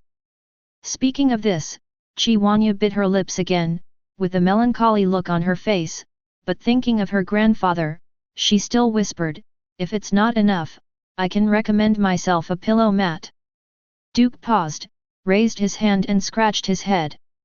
Really, an aunt in her 30s wants to recommend me a pillow mat? You really deserve to be Qi Wenli's sister. Duke's words made Qi Huanyu's face turn red, and even her earlobes were stained with crimson. It's fine to say such amazing words in a hurry, but now being mentioned by the other party, an unspeakable shyness fills my heart. Qi Huanyu, oh Qi Huanyu, you really have no sense of shame. Saying this to a child who has just grown up, isn't it an old cow eating tender grass? However, sincerity, I saw it. Duke turned his head, looked at Qi Huanyu and said, I can give you another piece of information, but you will have to pay a very high price. I hope you will think it over carefully. I've already thought about it. Qi Huanyu's gaze was firm. As long as I can release the curse of the family and let the elders of the family live for the rest of their lives, I am willing to give everything, even my life. Duke took a deep look at her, and at this time, Siduk also used confusion to grab the crystal box Z and put it in Duke's hand. Duke weighed the crystal box and said flatly, Ultra wormhole. Find it, and you may discover the truth. However, before you have champion level strength, you'd better not investigate this matter lightly. After Qi Huanyu got the new information, she breathed a long sigh of relief, and she collapsed to the ground, sitting on the ground in a duck-sitting posture, her 2 thighs shining white and eye-catching. Finally! Duke turned his head and left. Zhang Xiaoyu looked at all this and felt that the 3 views he had cultivated in his past life had been impacted. I love you walking alone in a dark alley, I love your unyielding appearance. The cell phone rang like a child's voice, and Zhang Xiaoyu relieved the call and said angrily, Hey, what's the matter? Secretary General, President Mu of the Pokémon Association came to visit the director, and he has already arrived at the door. What? Chapter 56. Director, the president of the association is here. Zhang Xiaoyu hung up the phone, softly reminding Qi Huanyu. Duke heard the sound and threw the Z crystal box to Siduk for safekeeping. Then, I won't bother you to meet the guests, and go fishing first. Duke shrugged his shoulders. Since Qi Huanyu wanted to meet guests, he would not be around to influence others. Come on, Siduk, let's try fishing barboach today. Ga. Siduk followed Duke with the Z crystal box in his hand, and left the gazebo with a sway. Watching Duke leave, Qi Huanyu breathed out a long breath, and it was finally over, not only got what she wanted, but also further confirmed Duke's identity. I really don't know where this guy was cultivated. Qi Wanyu reached out to Zhang Xiaohu, little you, pull me up dash. Aren't you very tough just now? Complaining is nothing but complaints. Zhang Xiaohu still pulled Qi Wanyu up. Qi Wanyu tidied up her clothes, and sat on the table. Okay, let me out drive to pick up President Mu, I'll meet him here. Okay, I'll arrange it. Zhang Xiaohu turned around and arranged to meet with President Mu. As for why he used the word meet, it was entirely because Qi Wanyu's status as the successor of the king's family was far higher than that of the association's president. Even the president of a world-class metropolis like Shanghai would be a head shorter than Qi Wanyu. Not for anything else, just because the Wang family is the middleman of Z Pure Crystal Wholesale. Annoyed, if they don't give you the goods, they won't give you the goods. In the past, there were people who offended the king's family, but as a result, that guy had never been exposed to Z moves in his entire life, and at the behest of some people, he was hung up and beaten by trainers who had mastered Z moves all day long. Really, 9 meals in 3 days. Not long after, Mu Fan, the president of the Magic City Pokémon Association, brought his secretary to the gazebo of Linhuziazu. As soon as we met, this serious middle-aged man smiled. Long time no see, Miss Qi. I've been here in Shanghai for a long time, but I haven't visited you yet. Please invite Hai Han, President Mu. Hey, what is Miss Qi talking about? The old man of the Qi family is my senior. As his granddaughter, you shouldn't be the one who visits me. It's a shame, it's a shame. President Mu stood in the gazebo, with no intention of taking a seat. Seeing the old fox's reaction, Qi Wanyu knew that this guy was not after her. If it was aimed at him, he would have stood in front of the seat and waited to be seated. But he was standing not far from the entrance of the gazebo. This position was obviously not for himself. Who is that for? Qi Wanyu narrowed her eyes, and soon knew. He came for Duke. Pressure? Threaten? Intimidate? Persuade? Incorporated? No matter which one it is, it's all coming from bad people. I don't know why President Mu came to the humble house this time. Picking up her small fan, Qi Wanyu swiped it open, covered half of her face with the fan, and stared at President Mu with her beautiful eyes. President Mu laughed boldly, overlapping the palms of his hands in front of him. This time, I wanted to visit a young hero named Duke. I watched his live interview today, and I felt quite emotional. I also heard that he has been in close contact with Miss Qi recently, so I came here and wanted to meet. Quite emotional? Qi Wanyu snorted. Probably wanting to press Duke to death. A group of old-fashioned people who control resources and power and are unwilling to let go, see a young man who dares to challenge their authority jump out, and before he can form a spark, they plan to snuff it out in a spark state? Let him come here. Qi Wanyu was about to refuse, when Saduk's gloomy voice came into her ears, and Qi Wanyu, who was stunned, quickly returned to normal, and said with a smile, "It's all right, he's fishing on the opposite side, you can go there by yourself, I won't go with you." After all. Qi Wanyu's eyes became deep, and she said with deep meaning, "I can't disturb you talking with him." President Mu's expression changed insignificantly, but immediately he said with a hearty smile, "Then I will be disrespectful. Little Yuer, lead the way for President Mu." "President Mu, please come this way." Zhang Xiaohu put on a straight face, looking businesslike, leading the way for Mu Fan. President Mu nodded at Qi Wanyu, and after the etiquette was in place, he turned and followed Zhang Xiaohu to leave. After President Mu went to see Duke, Qi Wanyu sat on the spot thinking for a while, got up and went to her room. She was going to talk to her grandfather about something, so she could talk about it. Just when Qi Wanyu went to her room, President Mu also met Duke under the leadership of Zhang Xiaohu. In the past, Mu Fan saw this unruly young man in the materials and live broadcasts. Now, after seeing the real person, he was taken aback. He came by himself. This kid didn't even turn his head. He has such a temper? Or, what is supporting him? President Mew, I won't bother you too much, please do what you want. It is good. Mew Fan cheerfully waved his hand, Zhang Xiaohu turned and left. After the secretary left, Mew Fan came to Duke with his hands behind his back. At this moment, Duke got on a Magikarp. Looking at this Magikarp, which is no longer than an arm's length, Chairman Mew shook his head and said, "This lake is too small to catch big fish. Have you ever caught a big fish?" Duke took the Magikarp off the mimic bait and threw it back into the lake. President Mew stood beside Duke, looking at the artificial lake in front of him and said, "That's natural, I'm an expert at catching Gyarados before."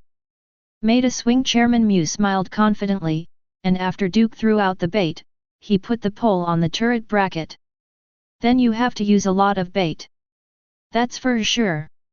To catch that Gyarados, I prepared for a long time. It took a long time from water scouting, to the selection of bait and nest materials, to laying out the nest materials, and finally fishing with bait. Just fished that Gyarados." President Mew turned to look at Duke. "Isn't it amazing?" "Sounds great." Duke's face remained unchanged. The president of the Pokémon Association in the Magical City is really an old fox. From the moment he spoke, the confrontation between Duke and him began. "Fishing for Gyarados? Ha! It's clearly a powerful trainer who makes powerful elites. Just like what he is doing now, paving the way for the future of Aura Envoy Langyu. Even the Pokémon eggs prepared by Champion are Railu eggs exclusive to Aura Envoys. Oh, but it's also very hard. You have to keep adding the nest material, and you have to avoid other fish from taking the bait nest, and you have to find a way to keep some fish in the bait nest to make it look normal. Indeed. If there are unruly fish, it will be a headache. Isn't that right? I remember that time a Magikarp entered the bait nest, trying to seize the opportunity and borrow the nutrition provided by my bait nest to transform the dragon. Fortunately, I found out early and knocked him to death with a stick, which allowed me to catch Gyarados successfully." President Mew put his hands behind his back, looking at the reflection of the moon in the lake. "Since that time, I have been obsessed with the feeling of fishing. Fishing is really addictive." Duke responded to President Zhou Mew's words, dismantling the offensive neither softly nor hard. "Well, I'm going to go fishing again, this time with a Wailmer. With such a big Pokémon, the chosen water area is also much larger." Duke stroked Seduc, who was listening quietly, and Chairman Mew nodded, "Yes, I fished Gyarados before, and I fished in big rivers. This time," President Mew said, "I plan to fish Wailmer in the ocean. It will take a long time to prepare. Yeah, so this time I was ruthless and took out my best nest material. I borrowed this nest material from a favor. It's a pity, just after the nest was made, a Phoebus got in." President Mew's eyes narrowed into a slit, and a dangerous light flickered in the slit. Duke didn't seem to notice it, but instead asked, "What kind of Phoebus?" "A very fierce, aggressive Phoebus. This guy drove away a lot of fish in the nest I shot, and now there are only 4 left including him and Wailmer who entered the bait nest, which makes me very distressed. Tell me." President Mew opened his eyes slightly, "What should I do with this Phoebus?" "That depends on what Phoebus thinks, President Mew." Duke looked at him without fear, and President Mew laughed and said, "That Phoebus came to the sea by chance from a small pond, and was dazzled by the vastness of the sea for a while, thinking that he could do everything arrive. But the truth is, he can't." President Mew's voice became darker, "The nest I built can't accommodate other fish, and I won't let other fish come. A Phoebus who doesn't know the heights of the world, wants to use my nest to reach the sky. You say he isn't it childish?" "Childish?" Duke shook his head, "I don't think so, maybe it's a Kyogre in Phoebus' skin." At that time, President Mew, "If you want to do something, you have to look at your old arms and legs. Don't worry about this. I have no other specialties, but I have many friends.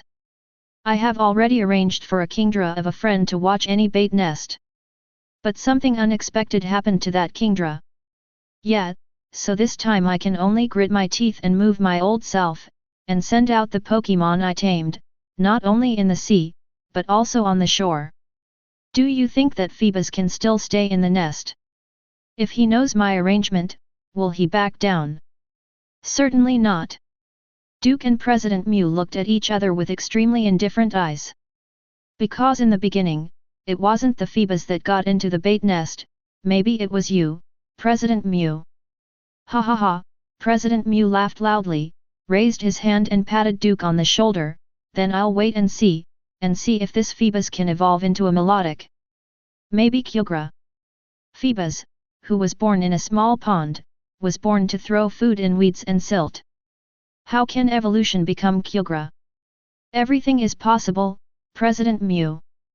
Then I'll look forward to it. President Mew patted Duke on the shoulder again. Okay, I won't bother you too much, continue fishing, I still have something to do, so I'll go back first. Tomorrow's semi-final, remember to work hard. I'll work hard because champion is already in my pocket. Young man is confident, I look forward to the day you win the championship. President Mew smiled and left, but after a few steps, he stopped, stood in the shadows, and looked sideways at Duke. If that Phoebus finds its way back, it might be able to stay in the sea and get a chance to evolve. I don't think so. After all, the sea you chose, President Mew, is a pool of stagnant water, but the place where Phoebus was born is a pool of living water. Since it is living water, it must be able to continue to grow and replace the lifeless sea. What do you think? That's right. President Mew chuckled, I'll see you on the field tomorrow, and I'll cheer you on. Let's go, don't send it off. Chapter 57. On March 30th, it was cloudy. Pearl Arena. Duke's Gyarados once again demonstrated his superb dominance. Under the dragon dance, he is invincible. The passionate and surging voice of the commentary spread through the microphone to the entire arena, and even passers-by on the road outside the arena could hear it. Many pedestrians stopped and looked in the direction of the arena. Hey, it's quite lively. What game is this? Brother, have you lost your mind after working overtime? This is the Newcomer King National Competition in Shanghai. It's the semi-finals now, tomorrow is the final. My neighbor's child signed up for the competition, but he didn't even pass the audition. Are the tickets still on sale? It's sold out a long time ago. If you want to watch it, you can only watch the live broadcast or replay. I'll go, this young man is so powerful, he even hit the opponent with a Gyarados. I'll see. Brother, share the link. It's obviously a foul. Gyarados hits Heracross.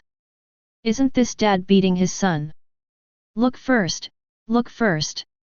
Heracross, show your perseverance, use endure.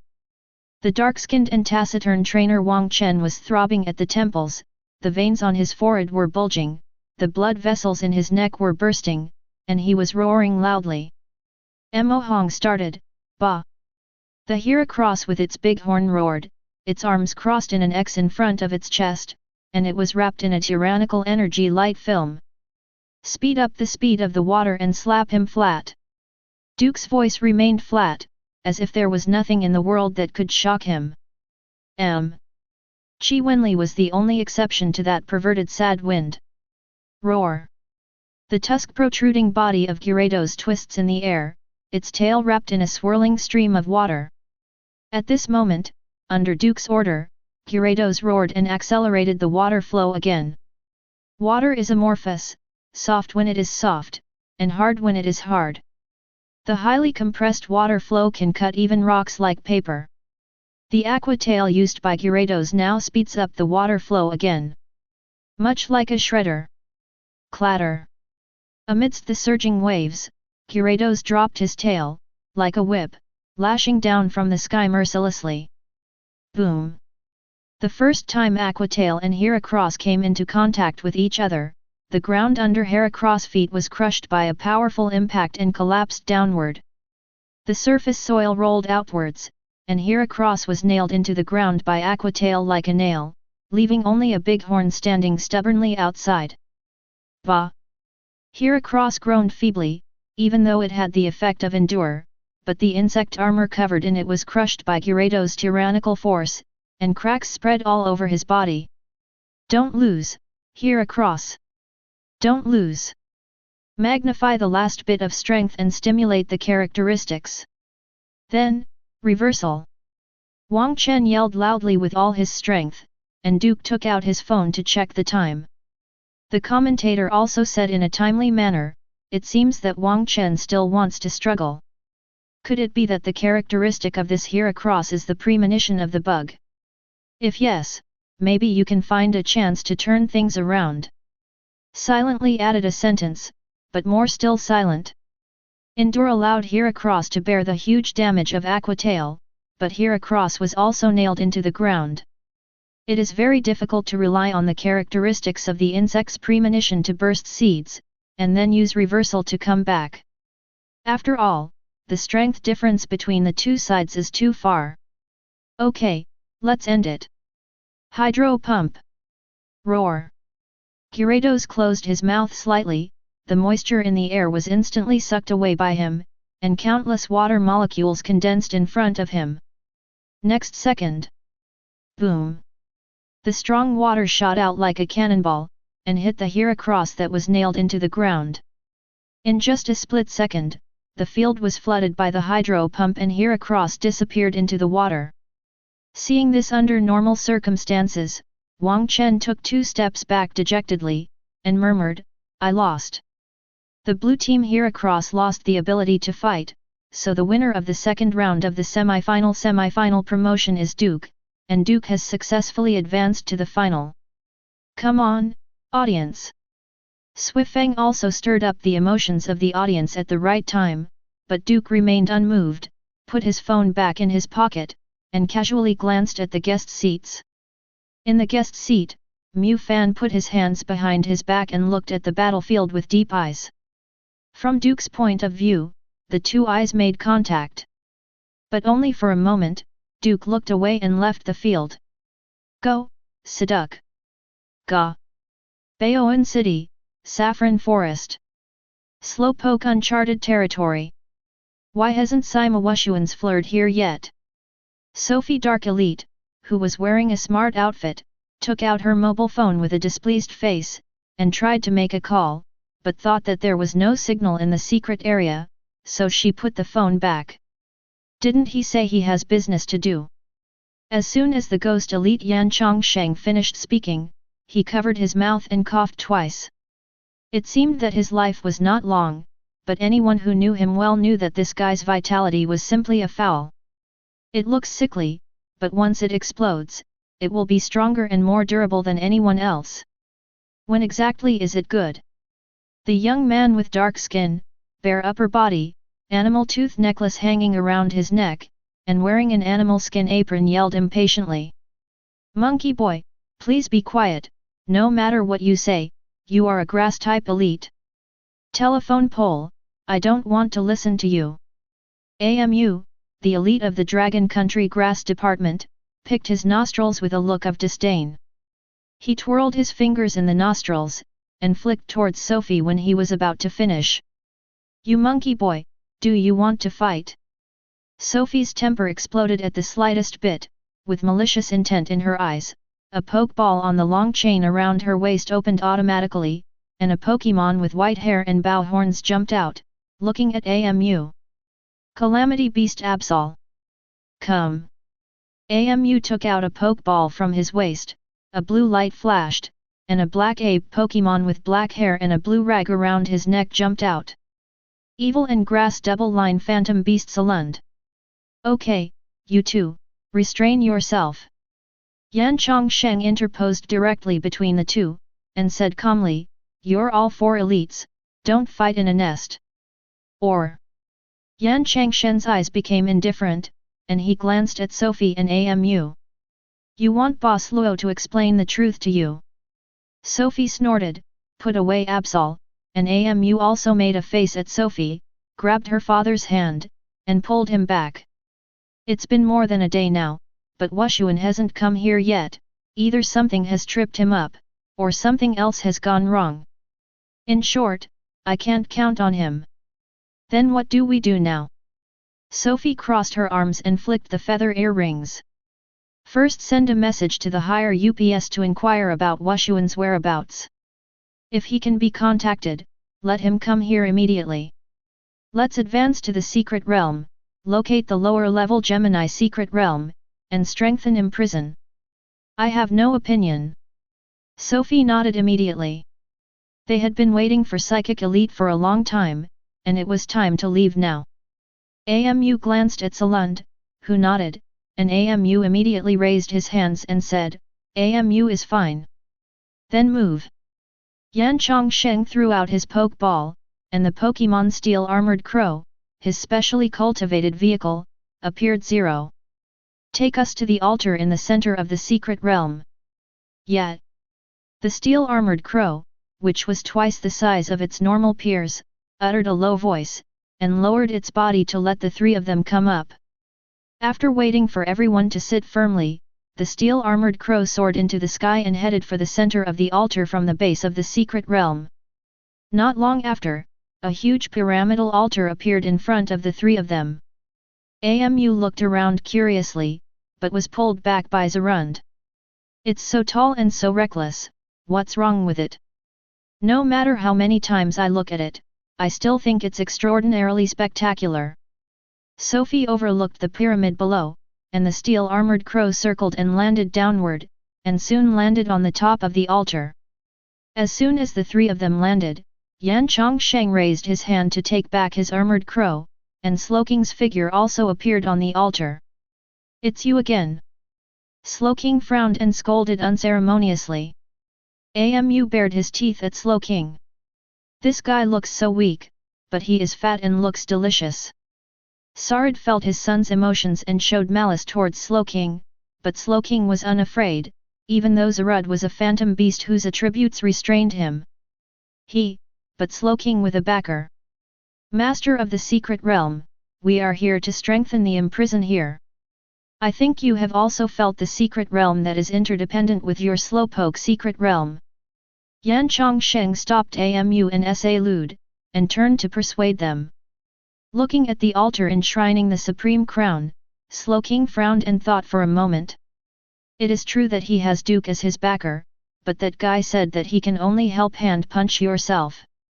And it was a punch that cleared both sides.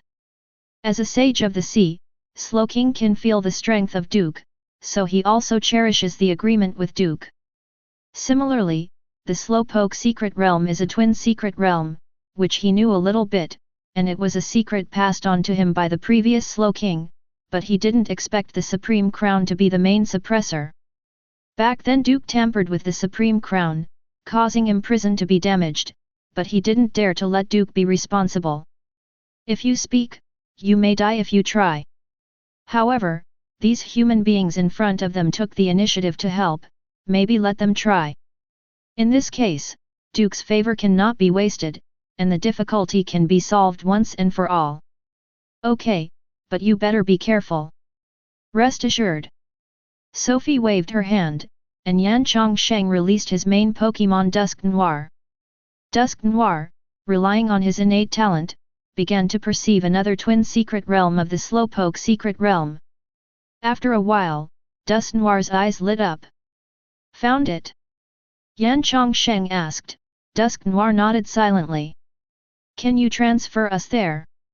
Dusk Noir nodded again, and Yan Chongsheng immediately said, then do it. Dusk Noir maintained the original posture, and a force spread out with the flickering of his eyes, instantly enveloping everyone except Sloking. Next second, the three elites disappeared with their own Pokémon, leaving only one Sloking. I hope you can do it, otherwise, I can only invite that adult. Sloking looked at the Supreme Crown and muttered to himself. On the other side, Yan Chongsheng and the others also came to another secret territory. As soon as they stood firm, the three of them felt a scalding heat wave hitting them. What the hell kind of place is this? Amu opened his eyes wide, his face was flushed red by the bright flames, a lake of magma was reflected in his eyes, the high temperature and heat emitted by the hot magma made him unbearable. At the same time, Sophie also took off her coat, and said to Yan Chongsheng, "It seems that we have found the right place. The imprisoned land of Molters, one of the three holy birds, is here." Chapter 58. Saffron Forest, within the Slowpoke Secret Realm. A subtle spatial response has been detected, and the four elites have entered the lower secret realm.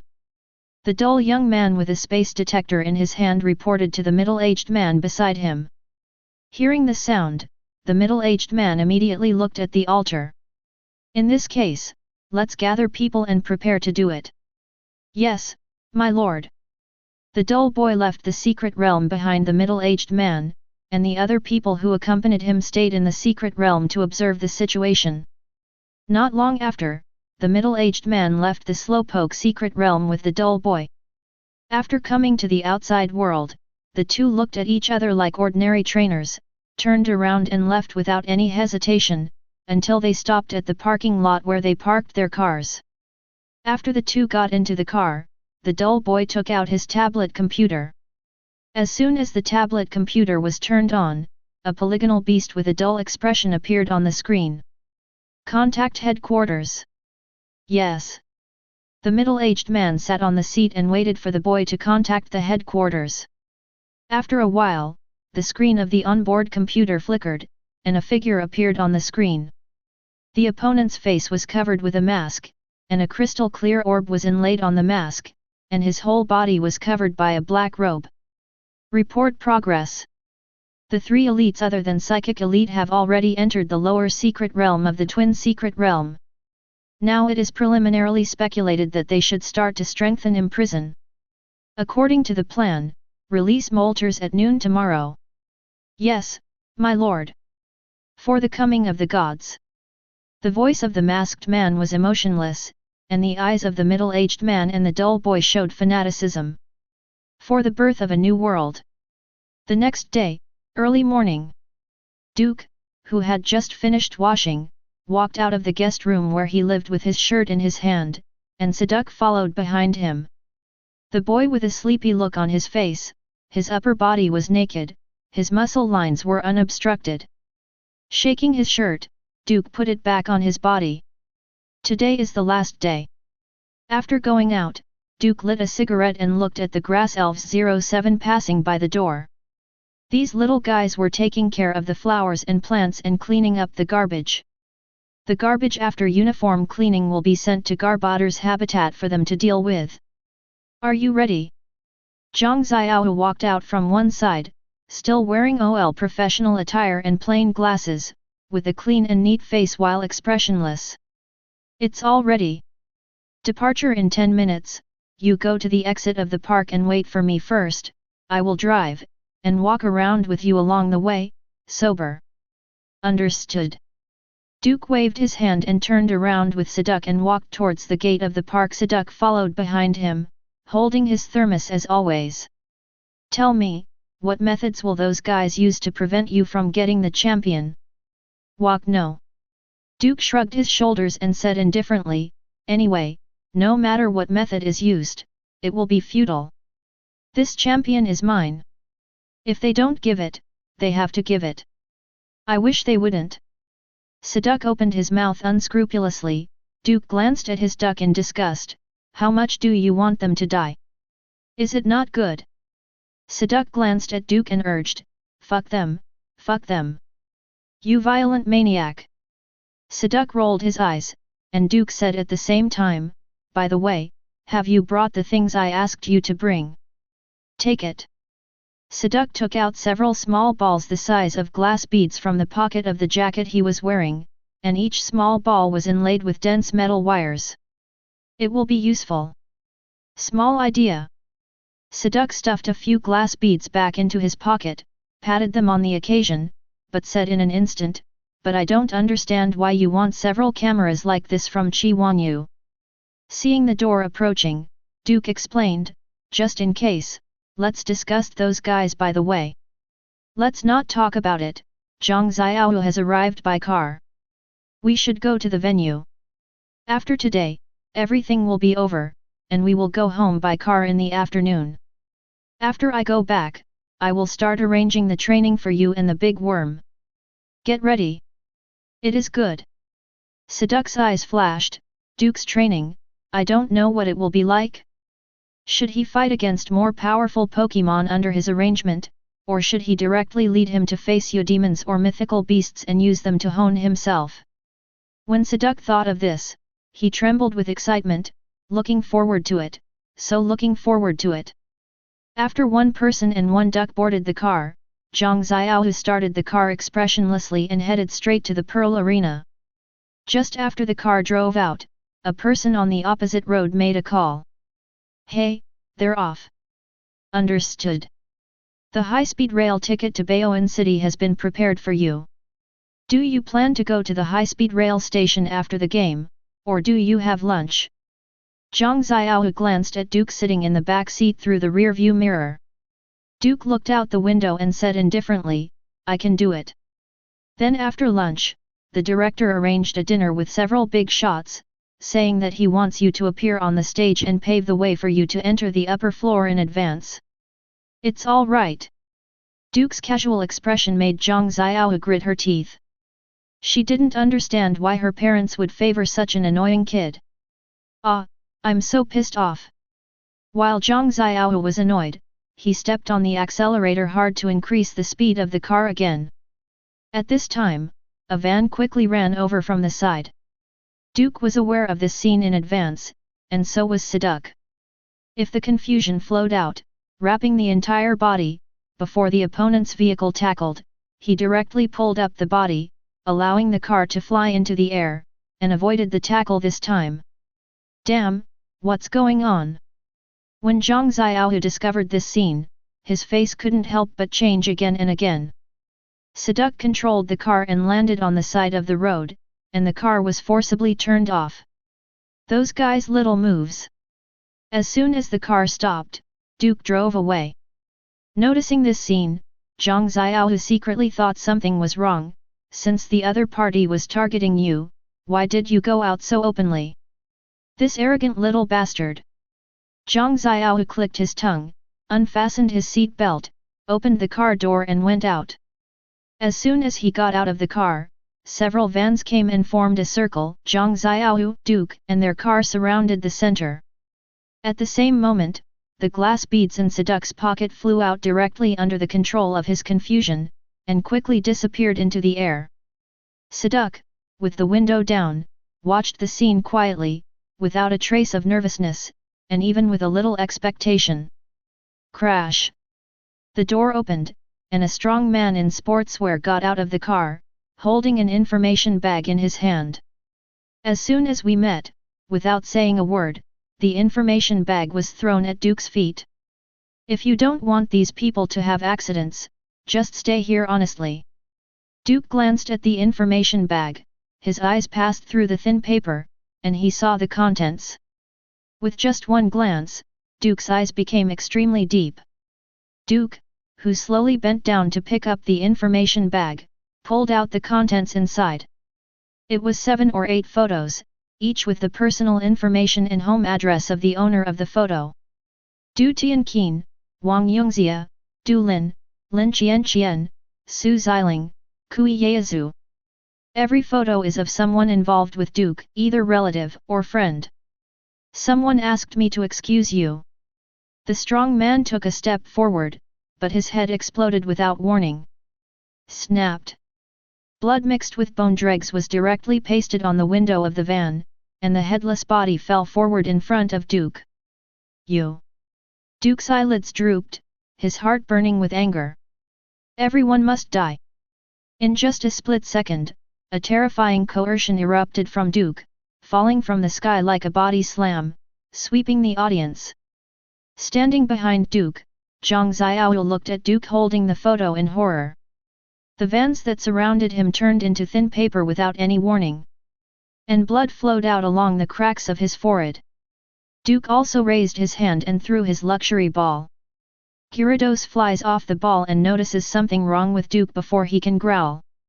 Gyarados, who kept his mouth shut, fell from the sky, humbly prostrating in front of Duke, without any usual prestige. Seduc flew out of the car, frenzy in his eyes. He raised his hand to recall the released glass ball and crushed it casually. These glass balls are all cameras controlled by confusion, which can only be used by psychic Pokémon, and are also the favorite cameras of some explorers, anchors, and recorders. These were originally prepared to discuss those upper classes, but now it seems that there is no need. Because, God, got angry. Duke's body floated out of thin air, and under Zhang Xiaohu's horrified eyes, it landed on Gyarados' head. Seduc followed Duke in an instant, his eyes filled with enthusiasm for Duke. Arena, competition, killing.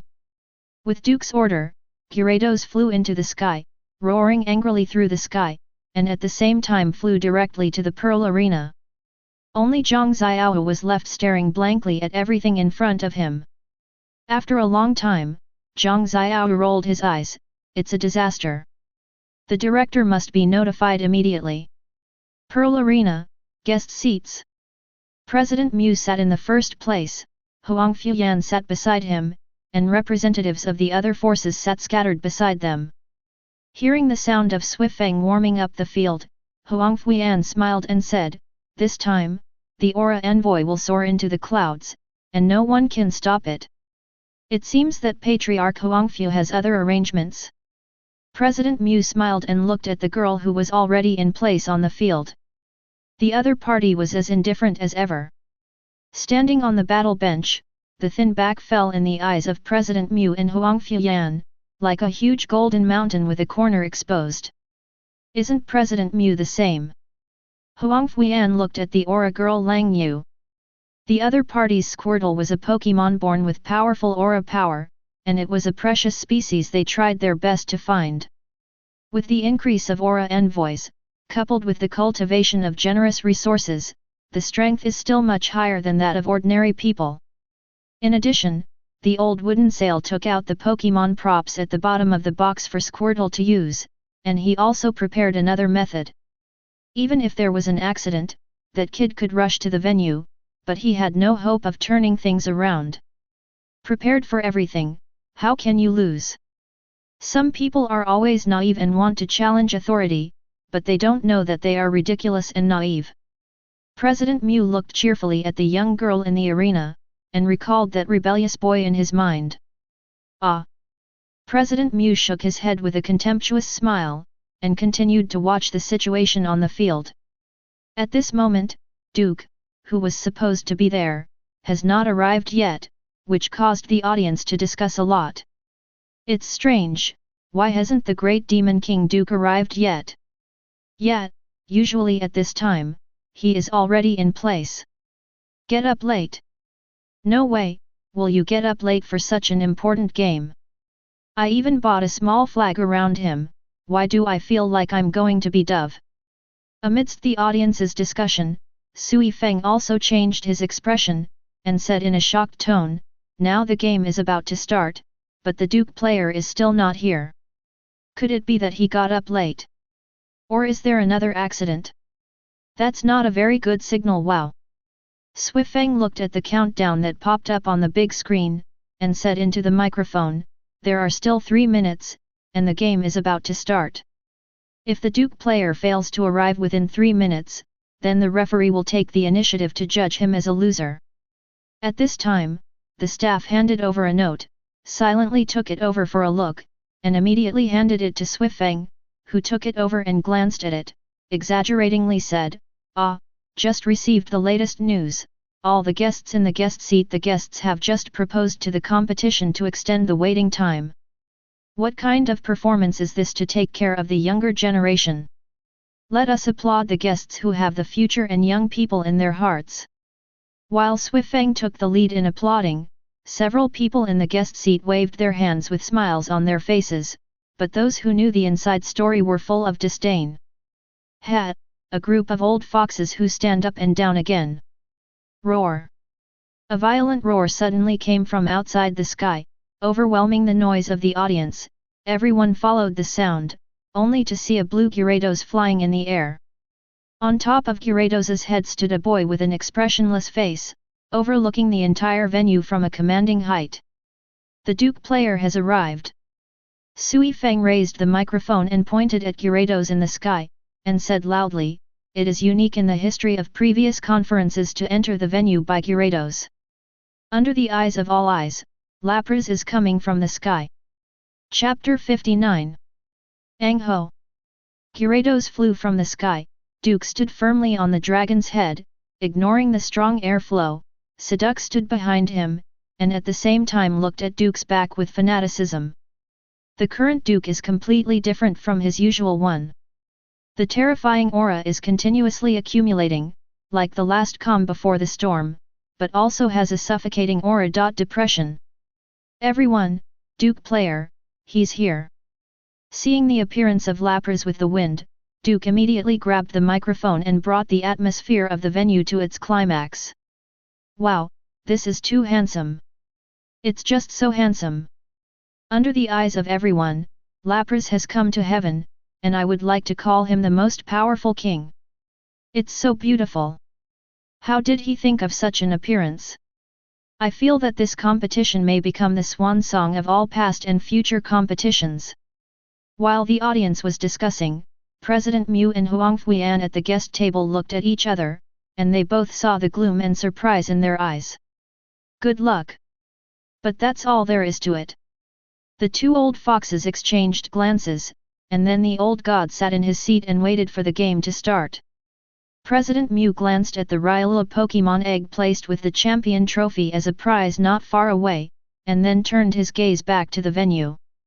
A Phoebus in the sewage will always be a Phoebus, it cannot become a melodic. Gyarados rushed into the arena and came straight to Duke's battle bench. He bowed his head respectfully, and prostrated himself on the ground to make it easier for Duke to come down. Duke jumped off the dragon head and stood on the battle seat. Gyarados turned and soared into the air, hovering over Duke. Snarl.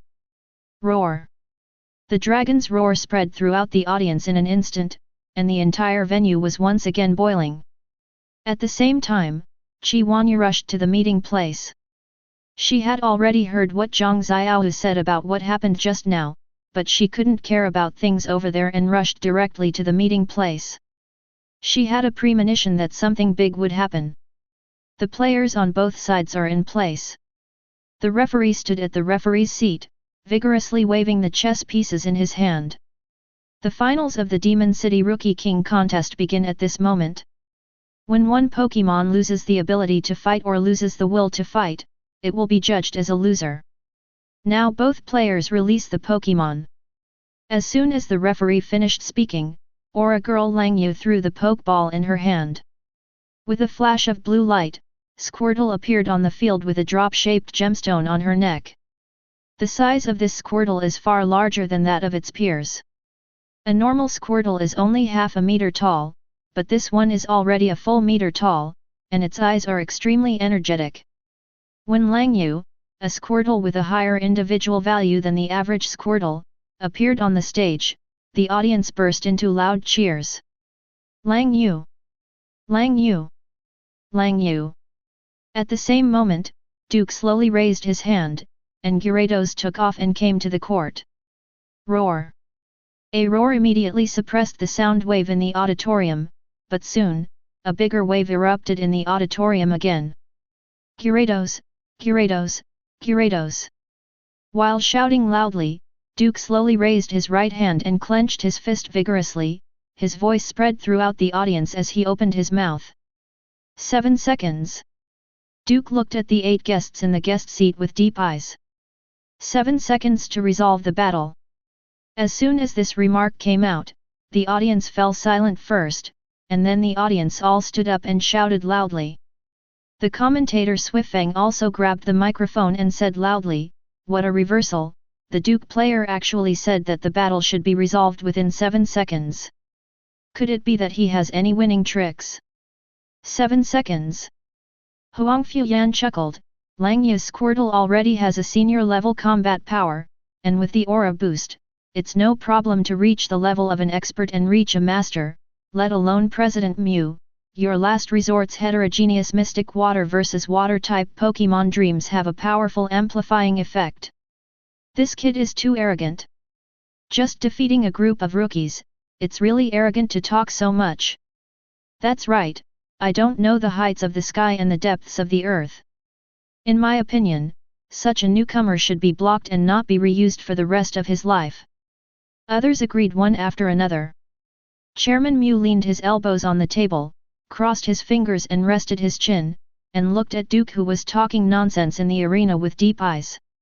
In the arena, Lang Yu's expression was indifferent, and she didn't show any emotional fluctuations due to Duke's speech, but her eyes gradually changed color, and her innate power of aura began to boil.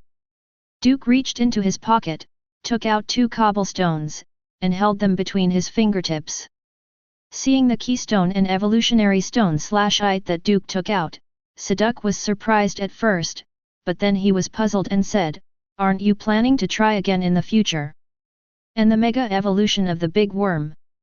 Furthermore, the relationship has not yet been cultivated, can mega evolution be achieved? I can handle it." A flame was burning in Duke's heart, and his eyes fluctuated violently. "Go to the guest seats, use your confusion to cover the guest seats, and create illusions. In the next 7 seconds, I will let this group of people feel the real horror." Seduc looked at Duke with an indifferent expression, his eyes were filled with the brilliance of confusion, and he quietly disappeared in place, leaving behind a substitute to replace himself. The referee held up the small red and blue flags in his hand, and the commentator Swifeng immediately said, "The referee has raised the flag, and the battle will begin immediately." The Duke player said the 7 seconds to end the battle, "Can it be done? Let's start the countdown together, period. Wait for Duke's performance." The battle begins, the Duke players attack first. The referee dropped the flag in his hand heavily, and at the same time, the audience cheered in unison. 7. At the same time as the countdown sounded, the head of a person in the guest seat exploded without warning, and the headless corpse fell to the ground, with blood spraying out and splashing on the guests beside him. The expressions of the other 7 people all became dull, and then they turned their eyes to Duke with disbelief in their eyes. How dare he kill someone on the spot? President Mew directly clenched his fists, stood up and looked at Duke, while the conversation between Duke and him that night also echoed in his mind. President Mew. Maybe this Phoebus is Kyogre wearing Phoebus skin. How dare you? Mew fan punched the table, but the outside world didn't notice it at all, as if the guest whose head was blown off just now was still sitting in the original position.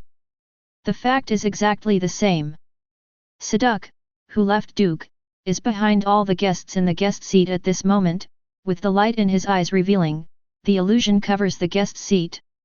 At the same moment, Duke threw the Mega Evolutionary Stone/ite in his hand towards Gyarados, while he held the keystone tightly. Gyarados. As soon as Duke's words came out, his spiritual power and aura mobilized and merged with each other, enveloping Gyarados, and quickly infecting him, allowing him and Duke's emotions to quickly synchronize. This is Duke's method of Mega Evolution. He originally planned to gradually advance to reach Mega Evolution with Gyarados, but these people have already touched his bottom line. The method Duke adopted was that he actively used his aura to infect Gyarados, exposing him to his aura, polluting his emotions, making him move closer to him, and forcibly performing a Mega Evolution. This method was obtained by Duke after consulting the experimental diary of the experimental base. It artificially creates negative emotions to infect Pokémon, so as to achieve emotional resonance and achieve the Mega Evolution of the Keyless Stone. But this way of Mega Evolution is very harmful to Pokémon. But now, Duke can't care about these things anymore, he will heal slowly after the injury, at worst, ask Ho-Oh for a copy of Sacred Ash, kill him and revive him again. Mega Evolution. The keystone landed in front of Gyarados with perfect precision, bursting out with endless brilliance. A brilliant flow of photons burst out from the keystone in Duke's hand, and the evolutionary stone/ite in front of Gyarados echoed it, and at the same time burst out a strong flow of photons. The two streams of photons radiate outward, like streams flowing wantonly to meet each other. In just an instant, the two streams of photons merged with each other. At the same time, Gyarados was also shrouded in the glow of evolution, and with the flickering of the glow of evolution, Gyarados' figure changed visible to the naked eye. This scene also made the audience stare blankly, and everyone almost forgot to breathe. The mega evolution that can only be seen in the elite competition, they actually saw it in an ordinary rookie competition. The commentators Sui Feng and Momo also looked shocked.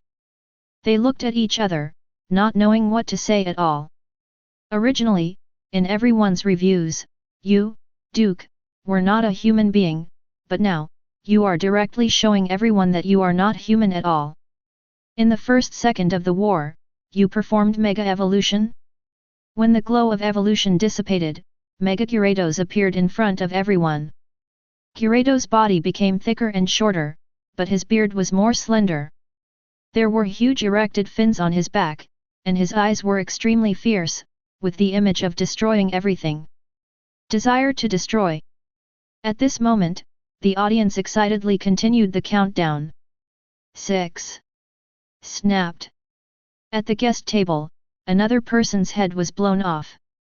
While the blood was spraying, someone couldn't stand the impact and took out the Pokeball on the spot, but just after the Pokeball was taken out, the person's palm was blown off along with the Pokeball. Ah, my hand, my hand! The opponent fell to the ground and wailed loudly. Mew Fan was trembling all over at the moment. 7 seconds, is he going to crush Lang Yu and kill 7 people in 7 seconds? Who is the last one left? When Mew Fan expected this, he also collapsed on the seat in a slump. He is the last one left. Damn, how did this happen? Huang Fuyan opened his eyes wide, looking at the guests who had been blown away.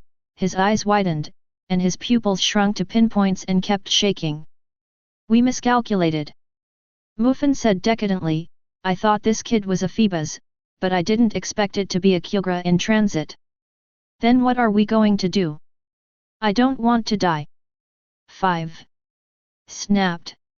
One person's head was blown off. Seeing this scene, Huang Fuyan became even more flustered. He pointed at the 3 corpses and said, I don't want to die. I don't want to be like them. I still have a brilliant life. I just found the direction of the future. I don't want to die. I can't die. Seeing Huang Fuyan almost collapsed, Mew Fan closed his eyes. Duke in the field also said, Hyper Beam. Roar.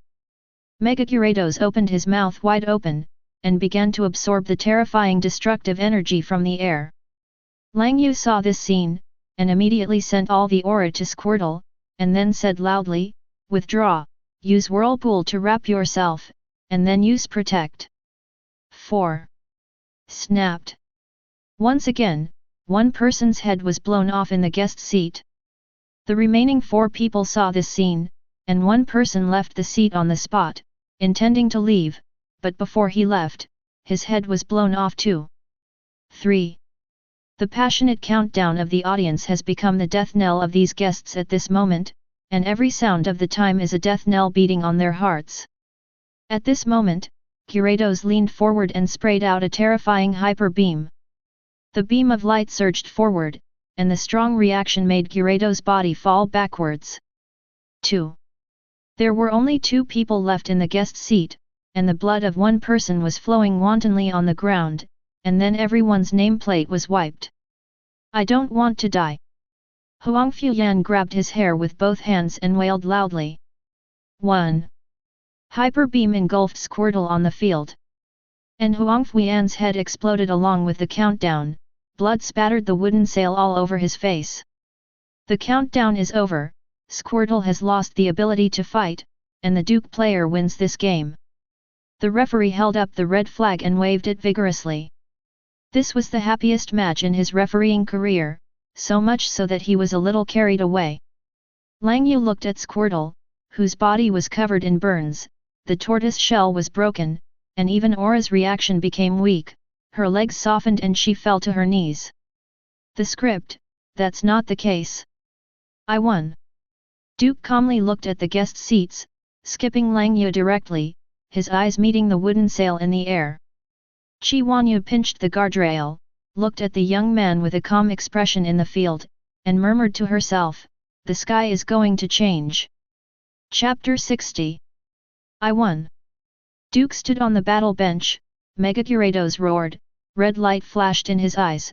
Duke also let go of the keystone in his hand, and withdrew his aura covering Gyarados. With the retreat of the aura, Gyarados' body surface glowed again, but this time it was not released, but restrained inward. The light retracted into Gyarados' body, and the Mega Evolution faded away, allowing it to return to its normal state. Plop! Gyarados landed on the ground panting heavily. Mega Evolution is indeed cool, but it consumes too much energy, and... Gyarados' eyes widened as he watched the scales he was most proud of covered with cracks, and the side effect also hit him making him almost faint. Duke raised his hand to take out the luxury ball and put Gyarados in his hand. Thank you, I will help you with your injury. The luxury ball shook twice, then fell silent. At this time, the voice of the commentary Swifeng sounded again. Let's celebrate. National contest of the newcomer king in Shanghai, the champion is born. A total of 5,200 people participated in this competition, involving 36 provinces and cities. Now, after many challenges, the Duke player has successfully reached the top and won this year's new champion. Wow! After a strange cry, the audience stood up and shouted Duke's name. Duke! Duke! Duke! Champion! Champion! Champion! At the same time, this scene went to thousands of households through the webcast through the camera, allowing everyone to witness this scene. Baoan City, a charge field. A group of employees gathered together and looked at the mobile phone in Du Mu Wang Yongxia's hand. The mobile phone happened to be Du Qiao in the stand, enjoying the scene of the audience cheering. Wang Yongxia watched this scene intently, as if she wanted to imprint this scene in her memory the deepest part. Yongxia, your Duke is doing well. Yeah, I usually don't look like a Mountain Dew, but I didn't expect it to be so good. The champion of the national competition. There is only one out of more than 5,000 people. It's much better than that little bastard in my family. He either plays games or surfs the internet all day long. That's right, my family's children are half as good as your Dukes. No, 1/3 of them are good enough. Just at this time, a tram drove up, the window was lowered, and the owner poked his head out. I told you a few, can someone come over and charge me? Wait. A transportation company, warehouse. Old Du, you deserve a treat. Was Du's father, Du Tianqin, surrounded by the crowd? All the co-workers on weekdays looked at him with a smile, and also looked at Du Ke in the live broadcast on the mobile phone. Yeah, the champion of the national competition, this is amazing. Can't you be an elite in the future? Your boy is really outstanding. I want to have such a child, rest will be happy. The supervisor always brags about his children, now he has no face to brag in front of you. Yes, piss him off. I have to drink whatever I want today. Just because of Duke, we have to ask old Du to buy us a drink. Number 3 Middle School, the principal's room.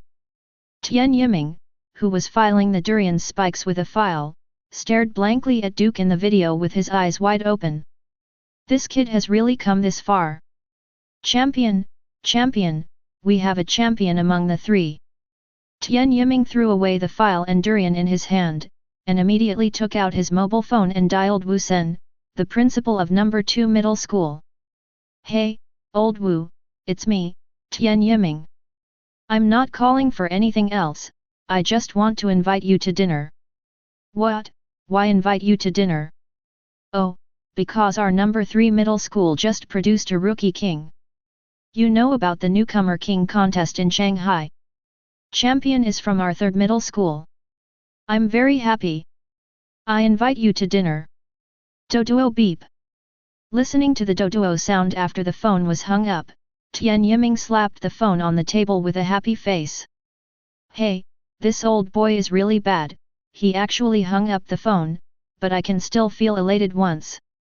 The school has a rookie king, maybe I can change my position and move up in the arena. Okay, now I invite guests to attend this conference, the current president of the Pokémon Association Mew Fan, President Mew. Present trophies and rewards to our champion. With a stiff smile on his face, President Mew got up from the table.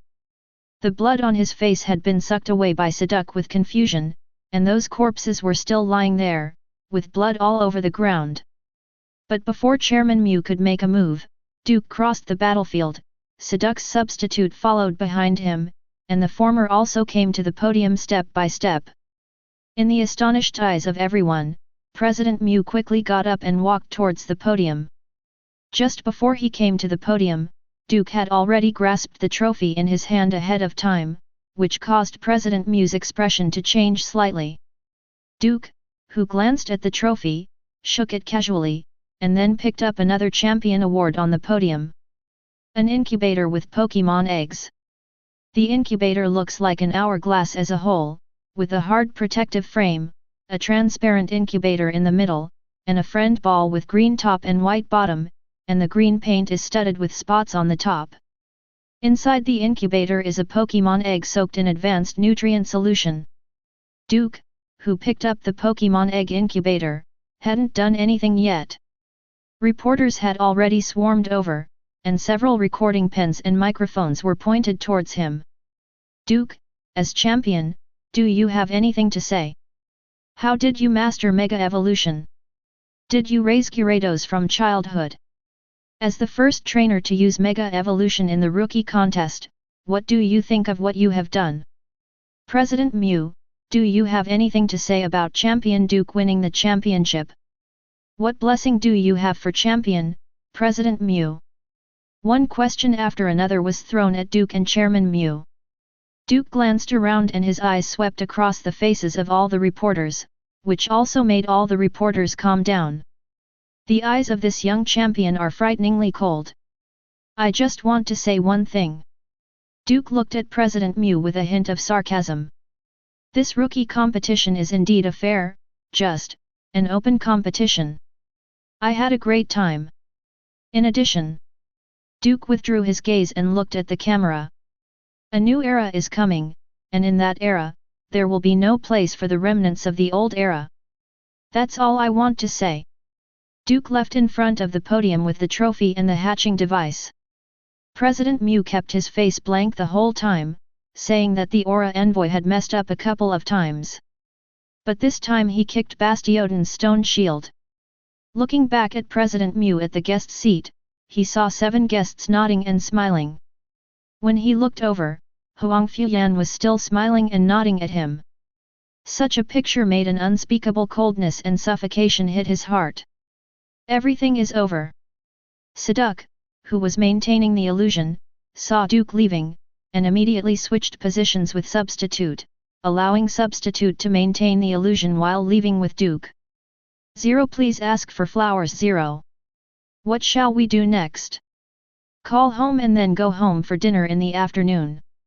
Okay, another big bug's injury. I will find someone to help him heal, without any sequelae. After one person and one duck left the field, a newly hired reporter glanced at the smiling guests in the guest seat, and walked directly to the guests from the crowd, hoping to get some different views on the game or some hot spots. But as soon as the young reporter approached, he found that the bodies of these guests began to blur, like a TV Osiris with unstable signal. With the disappearance of the phantom, corpses lying on the ground in disorder and blood all over the place came into the eyes of this reporter. The reporter with pupils constricted took 2 steps back, and the recording pen dropped on the floor. Ah! Dead man!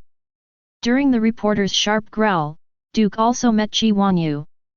This is the Z bracelet that was promised to you. Qi Wanyu, who threw a white bracelet to Duke, heard the sharp growl behind her, and rubbed her temples on both sides with quite a headache. What you have done this time, Shanghai is about to usher in a big earthquake. They deserve it. Duke threw the Rhyla Pokémon egg incubator to Seduc, and then said, I plan to go back to my hometown in the afternoon. Leave so soon, don't you plan to play anymore? My parents are waiting for me at home for dinner. When Duke said this, the coldness in his eyes faded away, leaving only warmth. Okay, but you have to eat lunch with me. In addition, I have already entrusted you with the relationship to activate the subsequent Pokémon activation qualifications. Before you go to university, you can tame 2 more. But only one can be used for the college entrance examination. I see, let's eat now.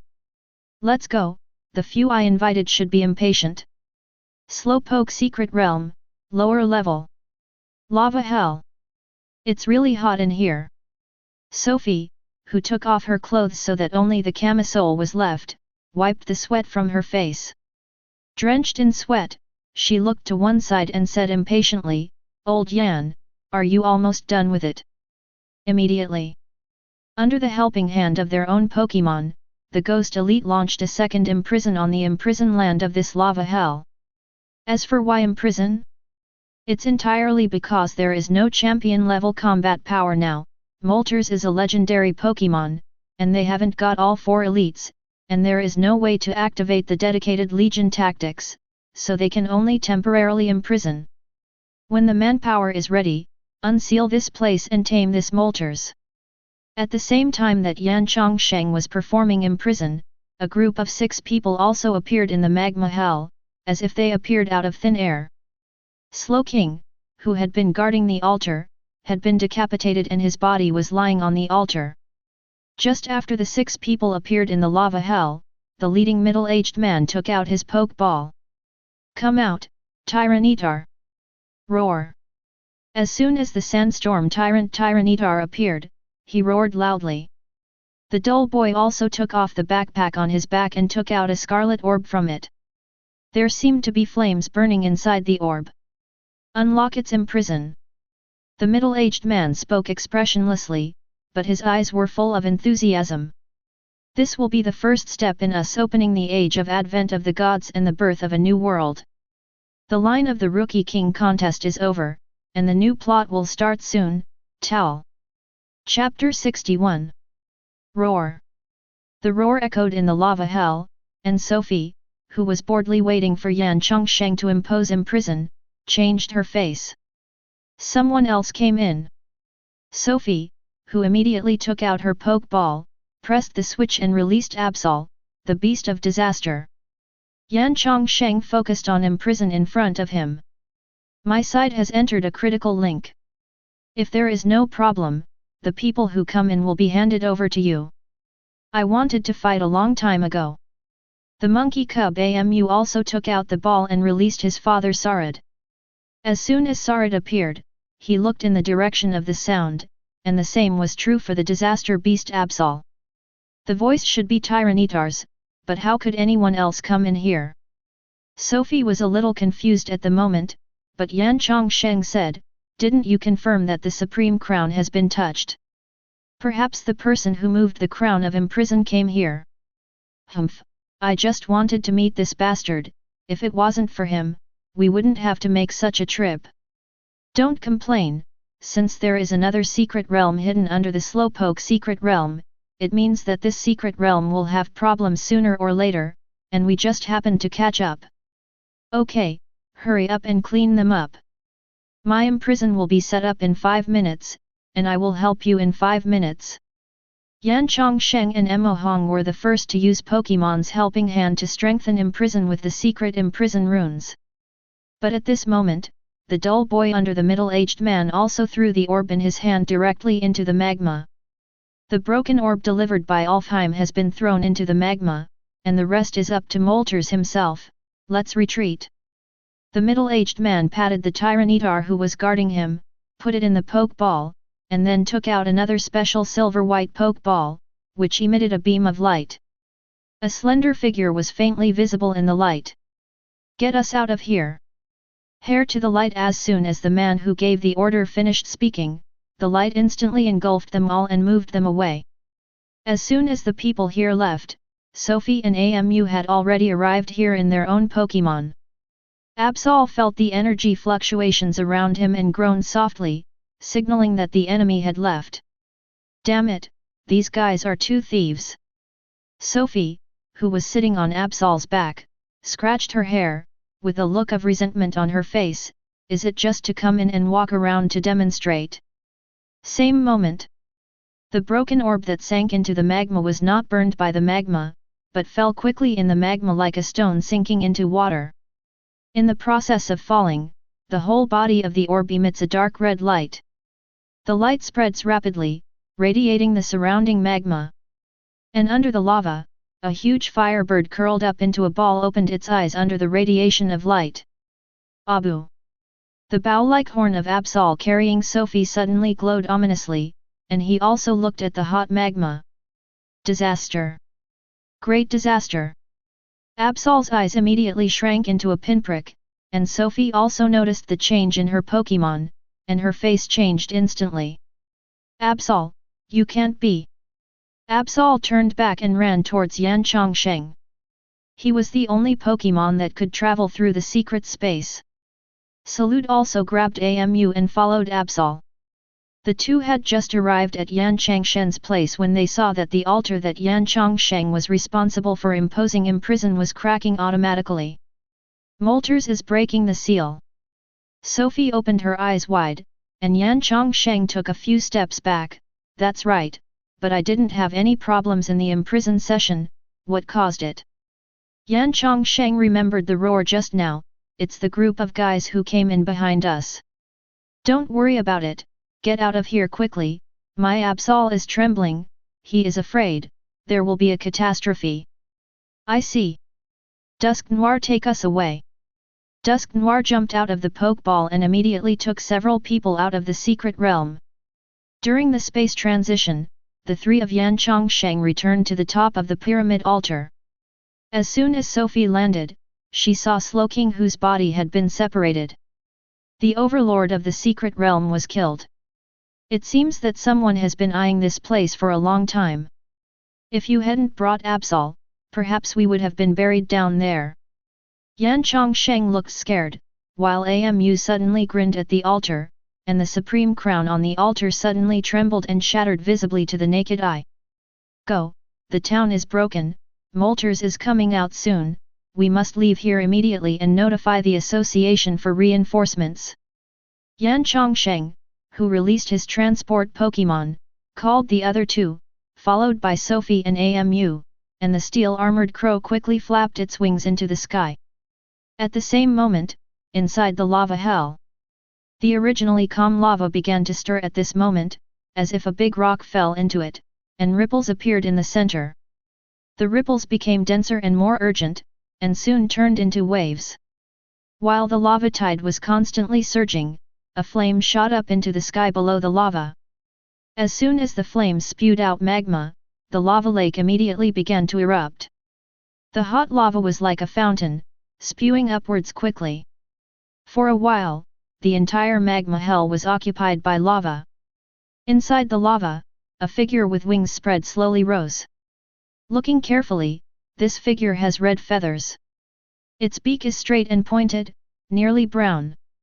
The long, streamlined crown swayed wantonly in the magma, the flame-like tail danced constantly, and the wings covered with flame-like feathers stretched out. Woo! With a scream full of hatred and rage, Moltres turned into a flame and soared into the sky surrounded by billowing lava. Next second. Boom! The altar of the pyramid was broken by lava, and when the soaring lava reached its highest point, it began to fall. Countless magma rubbed against the air, and smashed down towards the secret territory with flames engulfing it. Moltres is also not far behind. Woo! The freed Moltres cried again, and growl resounded throughout the secret realm. Sweeping his flaming eyes, Moltres, who had found the entrance and exit of the secret realm, flashed across the entire secret realm and charged into the entrance and exit of the secret realm. During the space transition, Moltres rushed out of the Slowpoke secret realm and came to the saffron forest. That's right, Moltres has broken imprison. What do you mean we are on top? Sima's flamboyant bag isn't here, so we can't use our Legion combination tactics. At the same time that Sophie was in contact with the higher UPS, Yan Chongsheng also grabbed her and fell to this side. The flames engulfed by Moltres rushing out of the gate of the secret realm instantly scorched everything around him. All the water in the vegetation was evaporated by the billowing flames, and they spontaneously ignited instantly and were engulfed by the flames. The soil on the ground also melted rapidly under the high temperature. Hurry up and call Boss Luo, Moltres has rushed out of the secret realm and landed in the main world. Sophie endured the scorching and high temperature brought by Moltres, and tried her best to shout into the phone. But the phone exploded as soon as the voice fell into her hand. The high temperature ignited the battery self-destruct. On horseback, Sophie, who uttered a swear word, threw away her phone, took out her Pokeball, and released all her main force 0. Dark Pulse, shoot this big bird down for me. Yan Chongsheng and AMU also acted normally, but they did not wait for Pokémon released his skills, and a scorching flame fell from the sky, and the moment the flame fell, it also engulfed everything.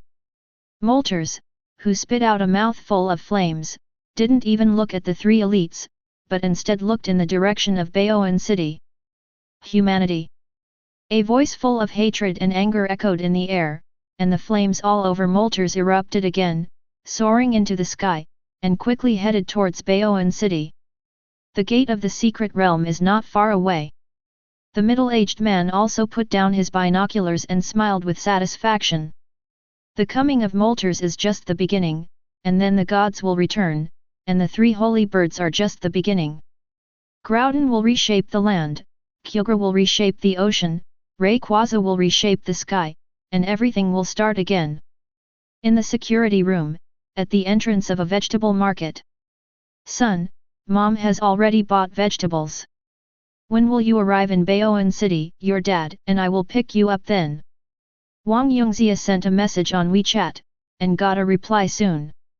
The high-speed rail ticket at 2 o'clock in the afternoon will arrive in Baoan City at 6 o'clock in the evening. I have Gyarados so I don't need you to pick me up. I can just fly back. Okay, be careful on the road, your dad and I will wait for you at home. With a smile on her face, Wang Yongzia walked home along the road with the freshly bought vegetables in her hands. Raisha followed her and helped carry the things.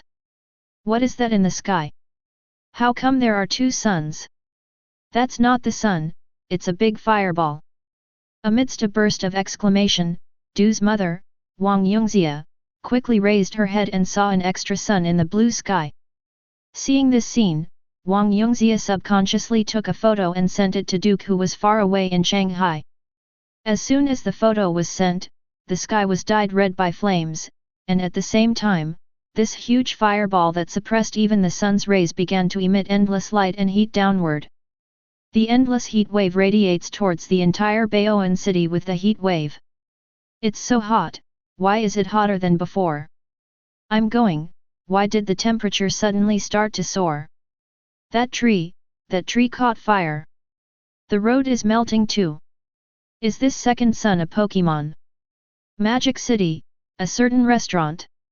Duke, who had just sat down, suddenly vibrated the phone he put down. Picking up his phone again, he unlocked it and clicked on WeChat. Mom, what did you send me again? Duke clicked on the picture sent by Wang Yongzia, and with just one glance, the originally relaxed expression on his face instantly turned cold. Boom! Duke stood up straight away, attracting the attention of several other people on the table. Miss Chi, who is this little friend of yours? A man in his 30s asked Chi Wanyu curiously. Chi Wanyu looked at Duke with a cold face and was at a loss for a moment. What's wrong with him? Leave for a while. Duke patted his phone on the table and left the private room with a sullen face. Seduk noticed Duke's expression, jumped up and chased him out, but as soon as he went out, he found Duke's figure disappeared. Gah! Seduc Flail scratched his head, not following this time again. So angry. Chapter 62. Baoan City, above. The huge fireball formed by molters lay across the sky, releasing infinite light and heat. Under the radiation of light and heat, Baoan City suddenly turned into a hell on earth. Boom boom boom. Huge explosions continued to sound in the city. This was the explosion caused by the natural gas pipeline being burned and melted by high temperature. The green plants in the city have been completely dried out, and quickly ignited spontaneously, turning into bunches of torches. The asphalt road was melted by the high temperature, the building was scorched by the high temperature, and the electric circuit was also burned. Anyone outdoors and Pokémon collapsed to the ground in an instant because of the high temperature radiation. The water was lost quickly, and they were only one step away from heat death. Gah! But the culprit of all this, Molters, let out a cheerful cry, with a strong pleasure in his eyes. Destroy it! Destroy it! Destroy it! Destroy all human beings and all human creations. Humans can't be trusted. Human beings only have greed, laziness, lust, betrayal, and endless demands. Destroy everything. Molters mobilized his power again, and released the power to make the fireball he incarnated explode again, releasing more light and heat than before. Over the saffron-colored forest, the distressed San Elite looked at Baoan City, which had been engulfed in flames in the distance, and everyone's eyes became extremely angry and unwilling. Damn, is this the power of the legendary Pokémon? The three sacred birds recorded in the myth of the ancient ruins really deserve their reputation. Amu wants to kill him to avenge Abba. The three elites who narrowly escaped from the flames of Molter's words under the protection of their own Pokémon were all looking at the fireball in the distance. The strength of the legendary Pokémon is much stronger than their 07. This Molters should be a champion's high-level strength, and it may be just a step away from being above champion. While Yan Chongsheng was thinking calmly, Sophie also constantly biting his nails. When will the reinforcements arrive? My main force has just been burned and seriously injured. Although my Pokémon is slightly injured, it can't continue to fight. Yan Chongsheng sighed. The only thing he could use at hand was the steel-armored crow that carried them flying under him, but it was only a means of transportation and didn't have much combat power. I'm going to kill him. Amu was still jumping, but was slapped on the back of the head by Sophie. Stop messing around, monkey boy. How can we get rid of this Molters? If it continues, the entire Baoan city will be burned to death by him. Damn it, where did that flirt Simawashuan go? At the same time, no man's land, Tianzu Mountain. Where is this place? The tattered psychic elite took a bite of the freshly picked berry, looking up at the seemingly endless mountain with a sad face. If I had known earlier, I wouldn't have troubled that kid. When he first debuted, his teacher told him not to think too highly of himself, and listened to his teacher at first, but he didn't expect that after so many years of tailwind, he forgot his teacher's teaching. Then, he kicked the iron plate. Who is that kid? After gnawing on the tree fruit again, Simawashuan scratched his greasy hair. You are so powerful, you should have said earlier. What are you going to do to me? How on earth can I get out? Simawashuan, who looked up to the sky and howled, hadn't finished shouting when he saw a rainbow in the sky that turned into a rainbow bridge, extending from Tianzu Mountain to the distance. On the Hongqiao, a magnificent and noble figure flapped its wings and disappeared in front of him in the blink of an eye riding on the Hongqiao. Whoa, whoa, whoa grass! Simawashuan pointed at the Hongqiao that was gradually dissipating in the sky, and said tremblingly, Feng, Feng, Ho-Oh. Baoan City, above. Molters continued to mobilize his power, wantonly taking revenge on everything in front of him. Gah! Destroy everything! While Molters screamed, a figure quietly appeared behind him, wrapped in a powerful biological force field. Molters! As soon as Duke's voice came out, Molters turned his head and looked at him. Moltres, who was unaware of the guy who suddenly came behind him, was startled at first, and then spit out scorching flames and burned towards him. Billowing flames gushed out from Moltres' mouth, directly engulfing Duke in front of him. When the flames reached the sky, Moltres whistled triumphantly. "Whoever you are, you must die under my flames now."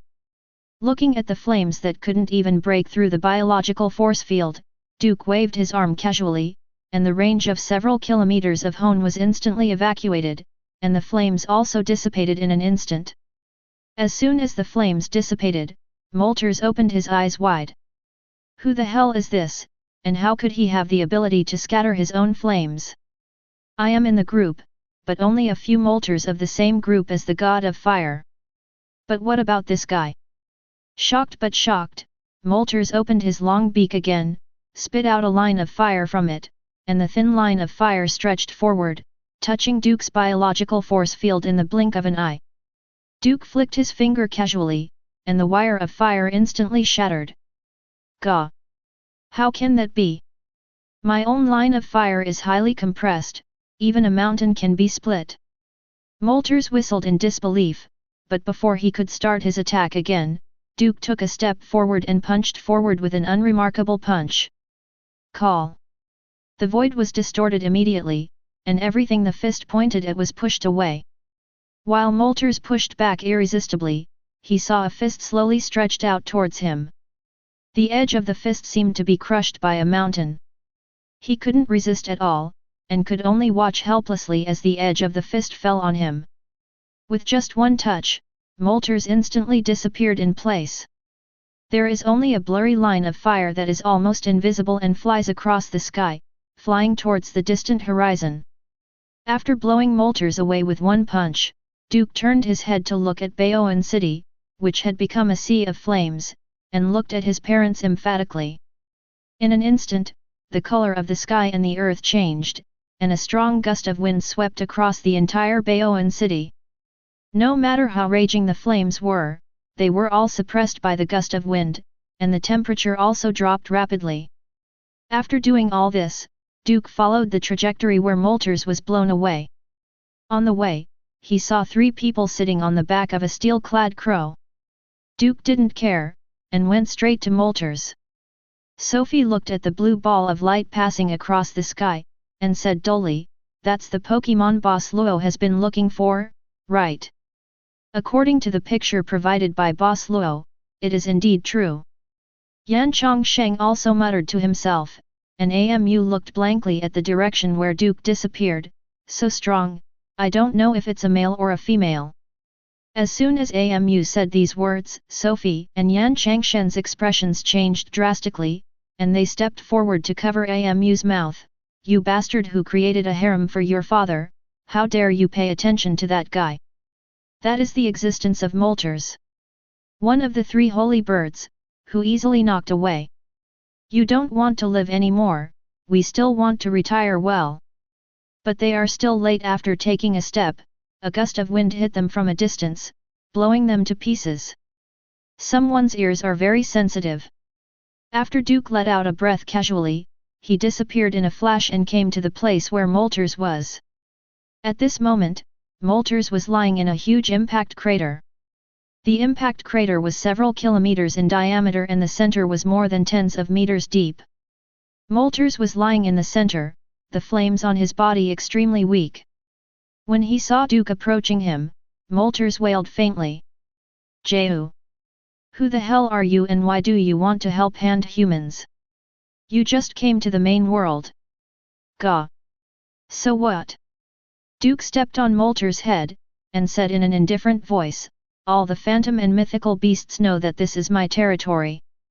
No one can run wild here, not even Ho-Oh. And you, what are you?"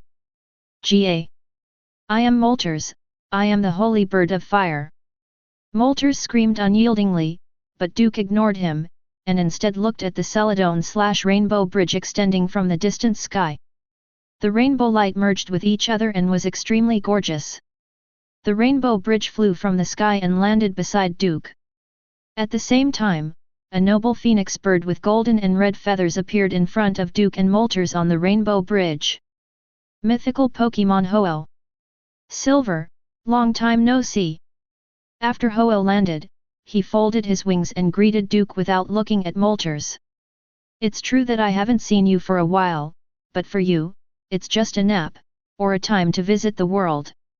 Everyone in Tianzhu Mountain misses you very much. Forget it, Ho-Oh, don't tell me this, I won't give up here. Duke directly interrupted what Ho-Oh wanted to say.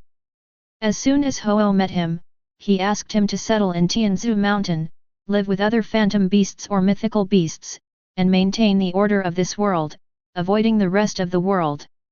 The mythical beasts that have not yet come have brought great disasters to this world.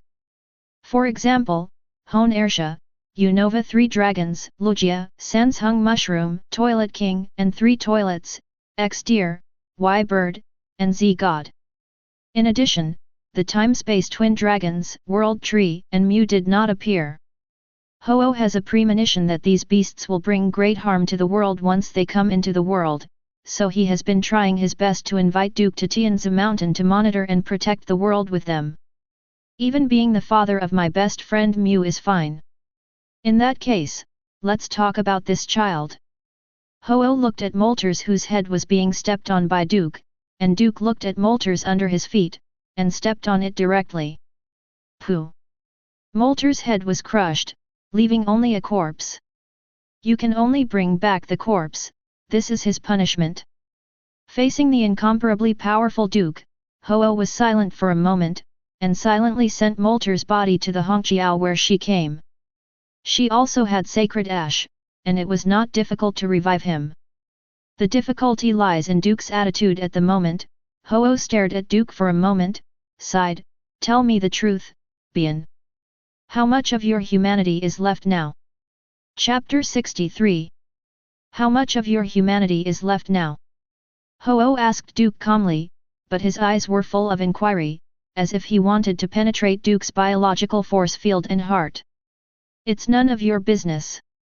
Duke responded indifferently, and Ho-Oh sighed, since that's the case, I won't persuade you much. It's long overdue. However, Tianzhu Mountain will always reserve a place for you. Me, where are we waiting for you to come back? Ho-Oh spreads his wings, and there's a hint of emotion in his voice. Where is your home? Give me a pinch of sacred ash. Seeing that Ho-Oh was about to leave, Duke directly asked her for the sacred ash that could resurrect life. Ho-Oh paused and asked curiously, you probably don't need sacred ash. One of my Pokémon was injured by me and needs to be treated. After thinking about it, your sacred ash is the most suitable. The corner of Ho-Oh's mouth twitched slightly, only Duke dared to talk to her like that, change someone else, let alone sacred ash, you can't even take the ashes back. What is sacred ash? That's the ashes left after Ho-Oh's old body burns out every time Nirvana is reborn. It is full of great power and can revive Pokémon and humans. It was because of sacred ash that her bodyguard was resurrected and gained legendary status. You are still so domineering. Ho-Oh sighed, a feather separated from her body, with a handful of strange ashes on the feather. This is the sacred ash that contains the power of resurrection. Thanks, I owe you a punch. Full strength? Ho-Oh asked Duke narrowly. When Duke exchanged with other Eudemons or mythical beasts, he always exchanged with his punch. Of course, a punch from such a strong man, but a lot of Pokémon dreams of, even Ho-Oh is greedy. With Duke's promise, even if Rayquaza plus Hone's too stupid Groudon and Kyogre trouble him, they have to weigh whether they are enough for Duke to punch. This also led to many Eudemons and Pokémon trying their best to find Duke to exchange, but Duke didn't pay much attention to them. With all my strength, do you want me to destroy this planet? Duke rolled his eyes. Ho-Oh didn't mean to laugh at Duke's words, but nodded in agreement. That's right, you almost killed Rayquaza with half your strength, let alone your full strength. Have you been looking for Rayquaza yet? I went to Tianwei once before and passed by Rayquaza's hometown, but he was not at home. Duke scratched his head, his tone was quite melancholy. Ho-Oh rolled his eyes, nonsense, you are almost bullying Rayquaza into Caterpie. He has to pretend he is not at home even if he is at home. By the way, are you going to play the trainer game? Play for a while, it's nothing.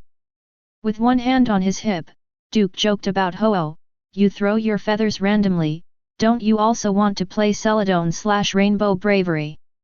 I'm not like you. Ho-Oh spat. Duke shrugged his shoulders. By the way, lend me your little follower. Little follower? Ho-Oh tilted his head. Marshadow. Yes, I just bought a Riolu egg and plan to cultivate it to see how far it can go. Your Marshadow, I remember the fighting department is quite interesting, let him come here to give special training to Riolu in the future. This is really a lucky kid.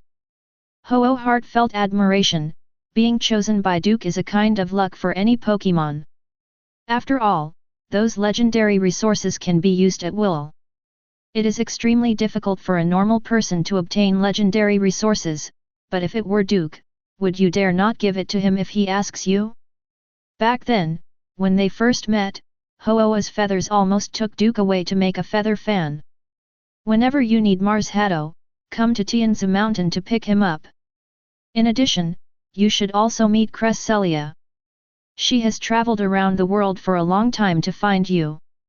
As soon as Ho-Oh finished speaking, Duke disappeared in front of her eyes, leaving only one sentence floating in the air. I suddenly remembered that I didn't wear shoes when I went out, so I went home and put on my shoes first. This kid, Ho-Oh shook his head, and returned to Tianzi Mountain on the Hongqiao. The Hongqiao shrank slowly, and disappeared into the sky with Ho-Oh, only a sigh drifted away with the wind. It's not good for Cresselia to find someone to lay eggs, but it's hard to find silver. Baoan City. Because Moltres was killed by Duke, and the flames were also extinguished by Duke, the whole city no longer had the same hellish scene as before, but even so, it was devastated at first glance. Dark and cracked buildings, deformed and cracked roads, green plants turned into ashes, and a completely collapsed power system. At this moment, the whole city is in a hurry. As long as there are people who can move in the whole city, they are constantly treating the wounded. Duke also quietly came into the crowd, found his mother, and took out the feather with sacred ash. Duke waved towards his mother, and the sacred ash merged into Wang Yongxia's body. Wang Yongxia's originally pale complexion changed instantly. Get ready. After finding Duke, who his father had done in the same way, he observed for a while before returning with confidence.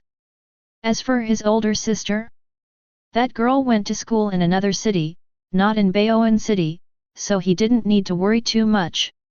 It's time to go back now. Duke glanced at Baoan City, turned around and left, and returned to Shanghai. Magic City, a certain restaurant. In a private room. Crunch.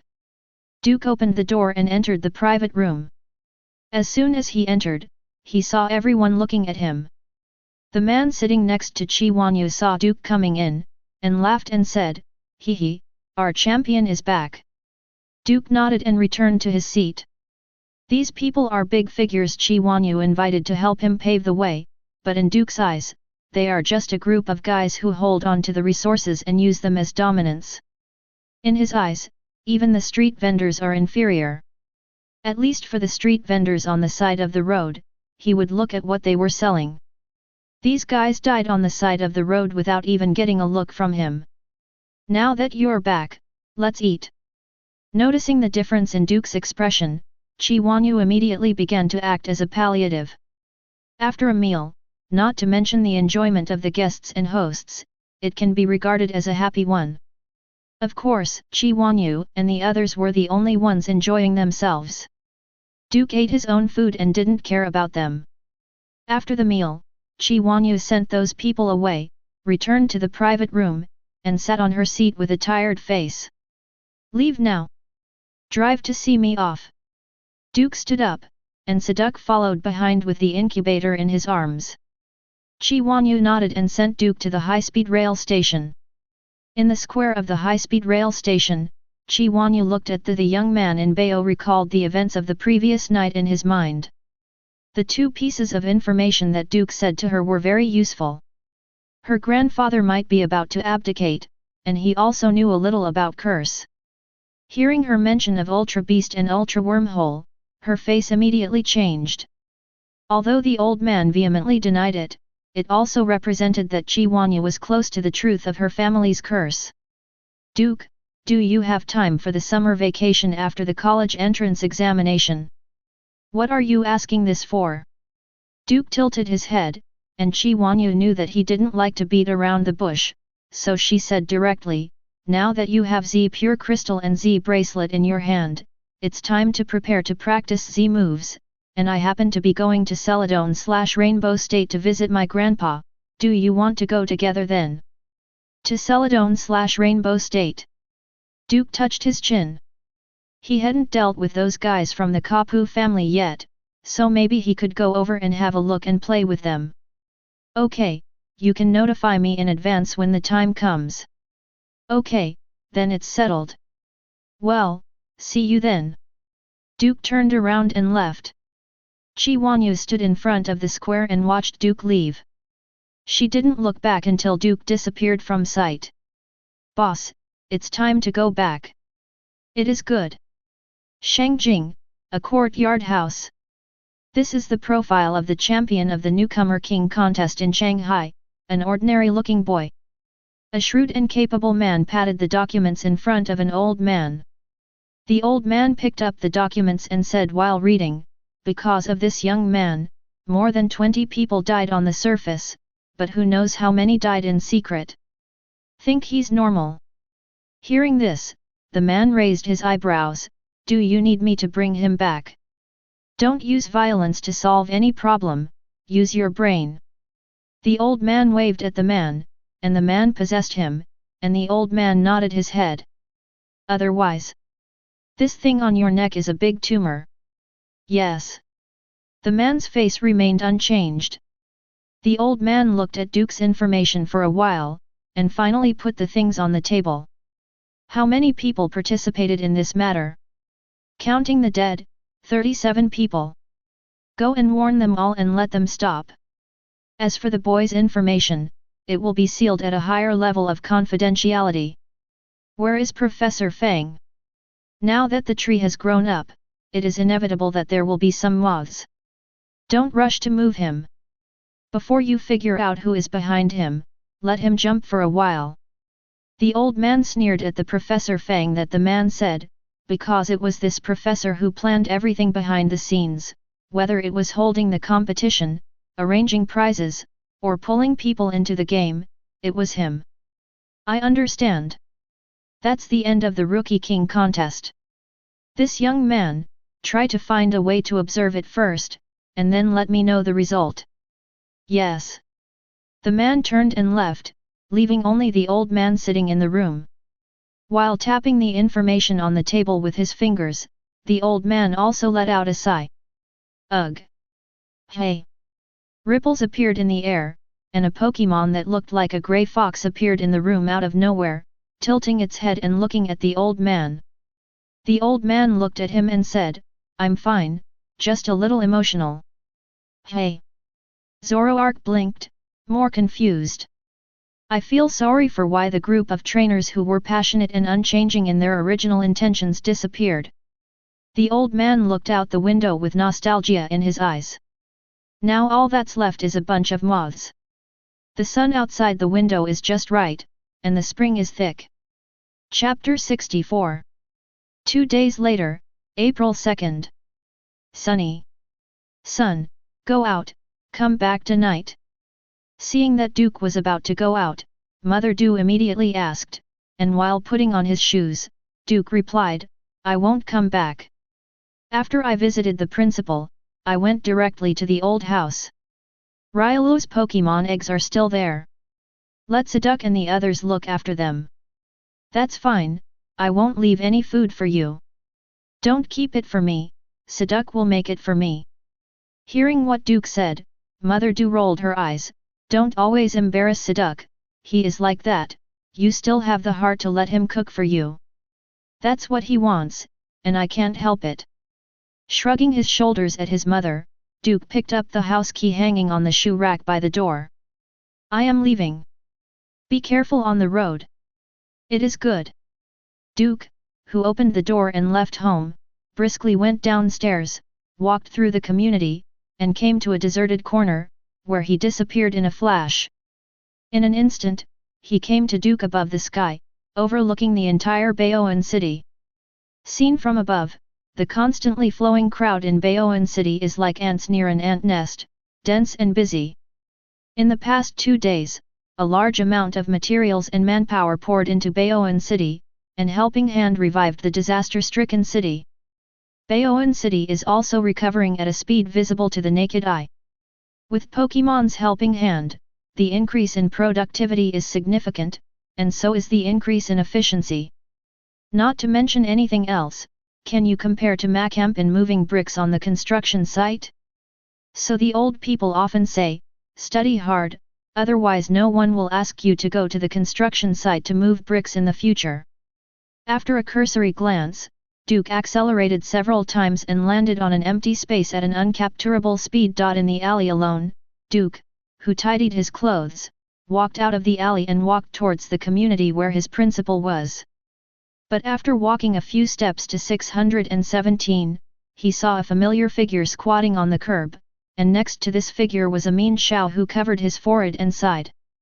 Principal, what are you doing? Duke recognized at a glance that this was Tian Yiming, the principal of his school. Just as he approached, Tian Yiming happened to turn around, holding a durian in his hand and a file in the other. The sharp thorns on the durian have been filed off a lot, and the road is covered with a layer of debris. Hey, Duke, you came early. I have to go back to the old house in the future, so I came here earlier. Duke kept staring at the durian in the principal's arms. So, Principal, what are you doing? Tian Yiming glanced at the file and durian in his hand, and coughed. Don't worry about adults' business, children. It always feels like you're not doing something good. Stop talking, come home with me first. Tian Yiming stuffed the durian into Duke's hand, walked in front with his hands behind his back. Mean Shao followed behind. If you ignore him squatting on the curb to file the durian, and look at his hands full of crumbs, it would be really cool. A serious person. Following Tian Yiming all the way, Duke finally entered a nearby community and entered one of the residential buildings. Click. As Tian Yiming opened the door of his room, he also greeted, okay, don't be restrained, just treat it as your own home, and do whatever you want. Excuse me. After Duke entered, the durian was picked up by a Mr. Mime, who was wearing an apron and holding the durian into the kitchen. Duke also took out the shoe covers prepared in advance and boarded the boat. My wife, go and make me a pot of tea, and prepare some snacks. By the way, my student is here today. While Tian Yiming led Duke into the study, he also greeted him outside. After entering the study, Tian Yiming sat on the main seat. Duke sat down casually, and looked at the layout of the study. Not long after, a woman came in with slippers on, smiling. Come, classmate, have tea and snacks. Thanks. It's nothing, Lao Tian entertains people well, just talk about things. Hearing the sound, Tian Yiming pointed outside immediately, then wash the clothes first, mop the floor, and then cook. Madam's expression froze, then she nodded to Tian Yiming with a half smile, okay. I'll go right away. Do it. Listening to the woman's words, Duke always felt that something was wrong, but he couldn't tell what was wrong. Leave her alone, Duke, let's talk about your next plan. Tian Yiming greeted Duke, and at the same time began to pour tea, and pushed the snacks to Duke. Next, I plan to go to the fighting dojo to learn through your relationship, and systematically learn the knowledge of Pokémon cultivation in the fighting gym. After all, the champion reward of the Rookie King contest is Railu's Pokémon egg, so I plan to use the knowledge of fighting to cultivate. Duke, who spit out the remarks he had prepared in advance, waited for Tian Yiming's answer. Before Duke came, he had prepared his speech in advance. Entering the fighting gym was to give himself a fair and honest speech for using his power in the future, and learning to cultivate knowledge was also a cover. He has his own nurturing ideas, and with the help of Jim's nurturing methods, others can't tell the truth. In short, it's a sham. That's it. Tian Yiming picked up his teacup and fell into deep thought. Duke was waiting for his principal's reply. The number 3 middle school was destroyed in the previous Molter's disaster. The teaching facilities were severely damaged, and all students were suspended. All at home now. It is said that the higher authorities will specially adjust the time of the college entrance examination for Baoan City, but I don't know if it is true or not. It's no problem to help you contact the Beiji Taoist temple where I was born, but do you have confidence? Tian Yiming took a sip of tea, put down the teacup, and said seriously, fighting gym is much stricter than school, and even though you won the champion of the Rookie King competition, in the eyes of gym people, you may not be qualified. This matter, I can only say that I will try my best to fight for you. Whether it succeeds or not depends on the reply from above. Then trouble the principal. It's okay, you are also a student of my number 3 middle school, and I will be responsible for your future no matter what happens. Also, if you don't know anything about Pokémon cultivation, you can ask me. It is good. Duke nodded, and then Tian Yiming continued to chat. Guessing that the time was almost up, Duke got up to leave, but Tian Yiming tried his best to persuade him to stay. After dinner, let's go. I have to go back to the old house. The house has cooked meals for me, so I won't bother you too much. It's okay, don't worry. No, no. Duke thanked the principal for his kindness, then turned and left. As the anti-theft door closed, Duke walked a few steps and felt that something was wrong, and turned to look at Tian Yiming's house. Duke, who could see through the wall, saw Tian Yiming being dragged by his wife's ears to a piece of durian skin. Tian Yiming knelt down on the durian shell naturally and habitually with a begging expression on his face. Tian Yiming, who kept begging for mercy in a low voice, was grabbed by his wife's ears and twisted again before he could say a few words. Seeing this scene, the corner of Duke's mouth twitched slightly. He finally knew why Tian Yiming was filing durians with a file on the curb. Also understand why did Tian Yiming persuade him to stay again and again. CO authoring is to protect yourself. Married men are miserable. Duke shook his head and left, leaving the community in an unoccupied corner.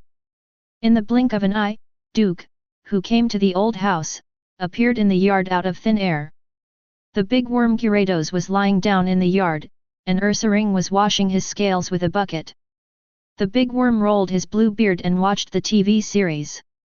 The injury Gyarados forced on Mega Evolution, after sharing Duke's remaining sacred ash equally with Seduc, has completely healed, and his potential has been developed, and his strength is steadily improving. The elite class is also just around the corner.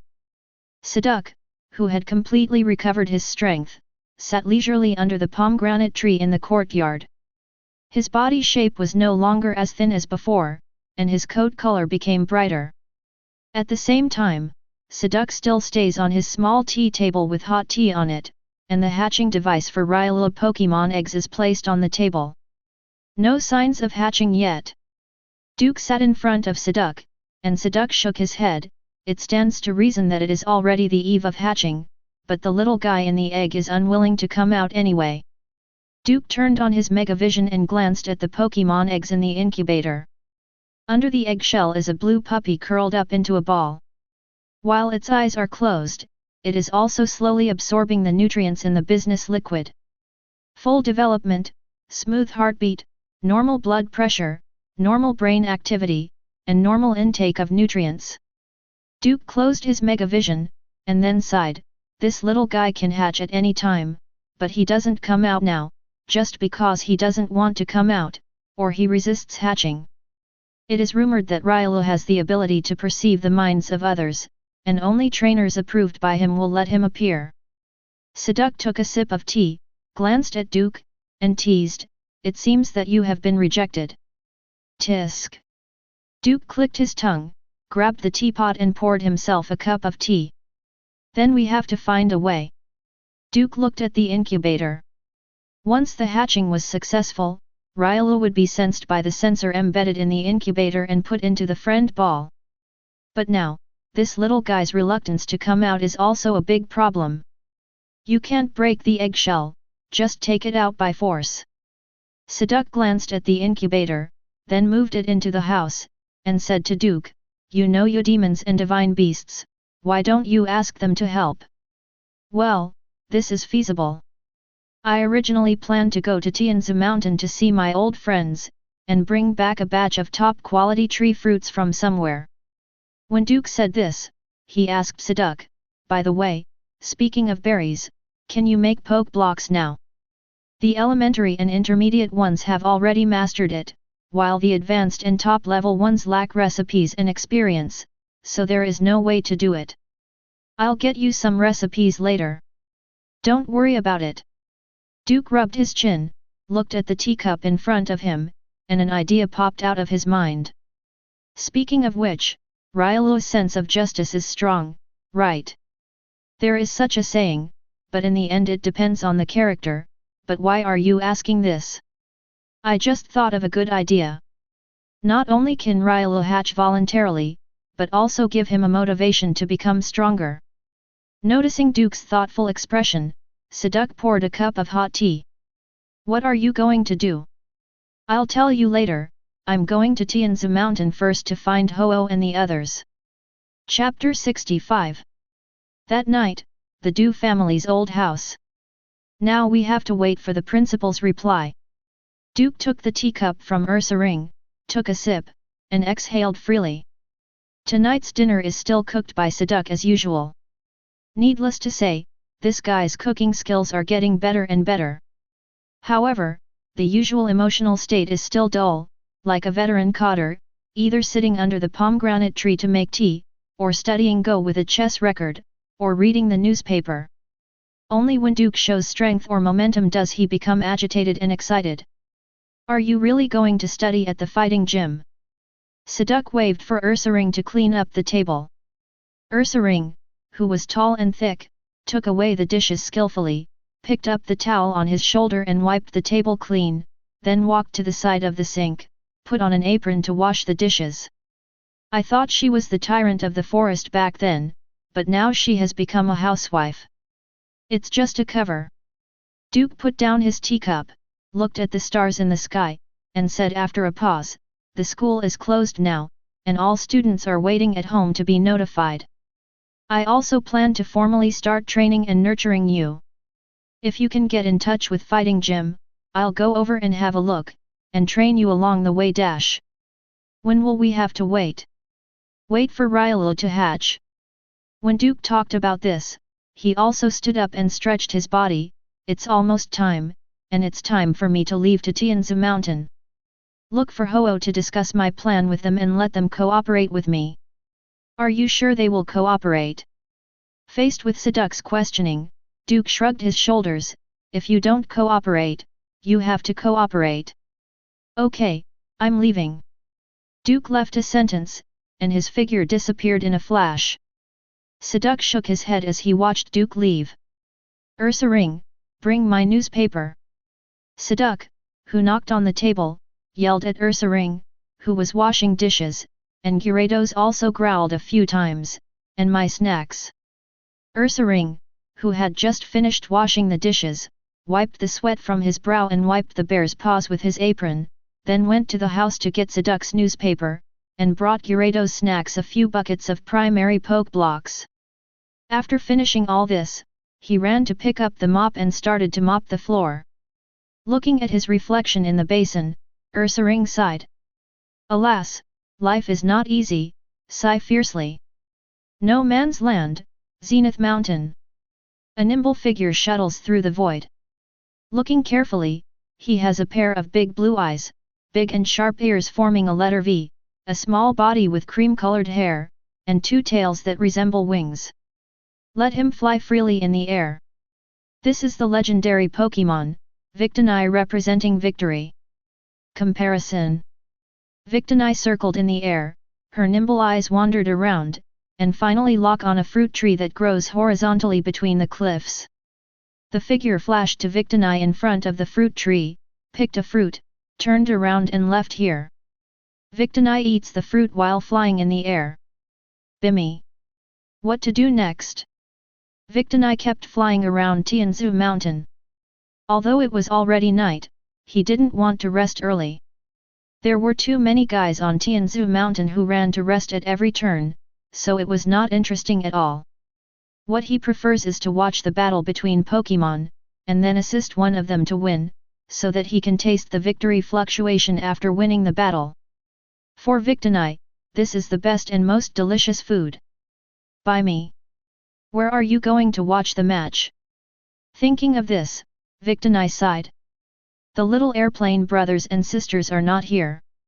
If they are, they can practice with each other and enjoy the benefits.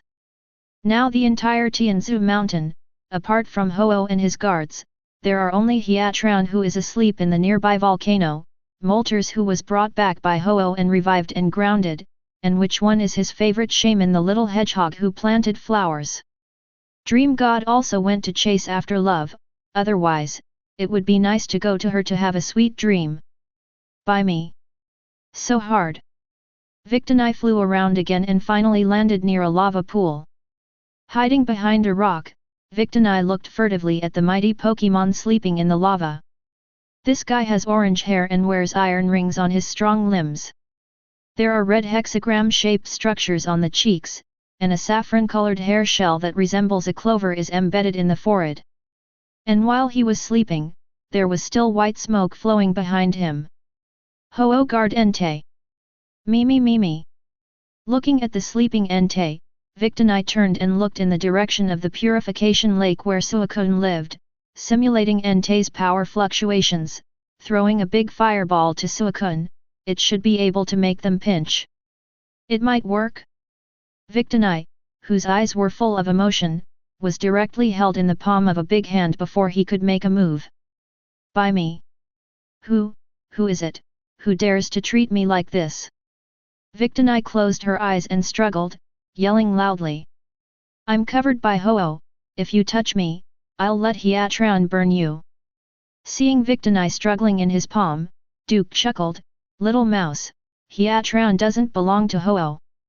Hearing the familiar voice, Victini trembled, and slowly opened his eyes, and what he saw was a face that would wake him up from a dream. Bimmy. Victini, whose hair is blown up all over, is like the astonished tomcat in the animation, with his hands raised high, and his face becomes excited and frightened. It's the Silver Demon King. Ga. After a scream, Victini passed out. Duke pulled Victini's head and smacked his lips, scared out. Tisk, dare to provoke Entei and Suicune to fight and enjoy the rewards, but I was scared fainted. I really don't know whether to be bold or timid. While Duke was talking to himself, his eyes soaked in the magma pool opened. And he looked towards Duke. When he noticed that it was Duke, he quickly jumped out of the magma pool and came to Duke. Respectful attitude, slightly bent forelegs. Master Bian. Yo, Entei, long time no see. How are you doing? Very good, but there is a bad thing. Willing to serve you. Entei's voice was low. Duke put Victini in his pocket and patted Entei's big head.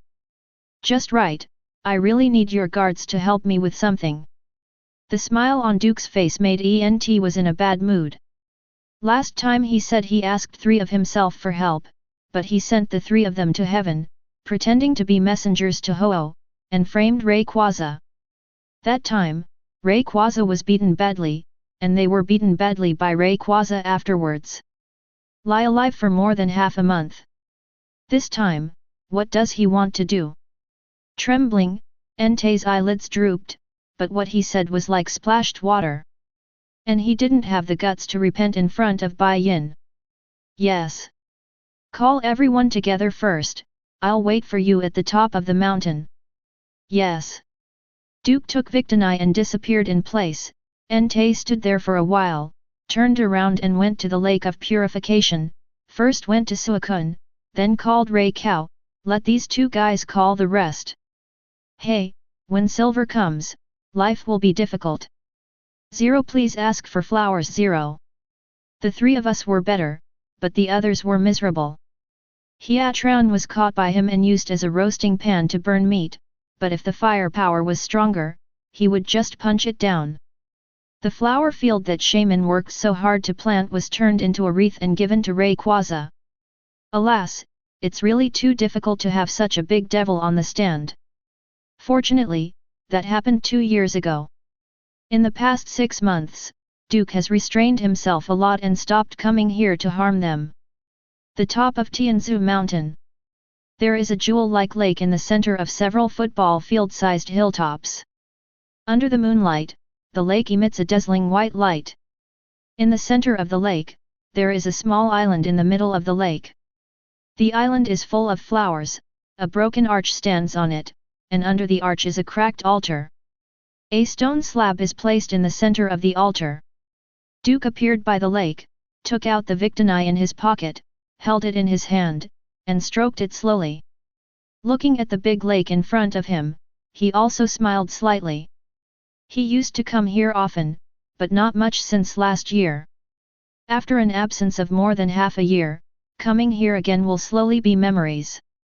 Standing by the lake for a moment, a rainbow light fell from the sky, followed by the red light came Ho-Oh, 3 different roars echoed from the mountain, and they approached rapidly. In the blink of an eye, a cloud of lightning, a flame, and a gust of wind and rain stopped beside Ho-Oh respectively. Ho-Oh guards Rayquaza, Entei, Suicune.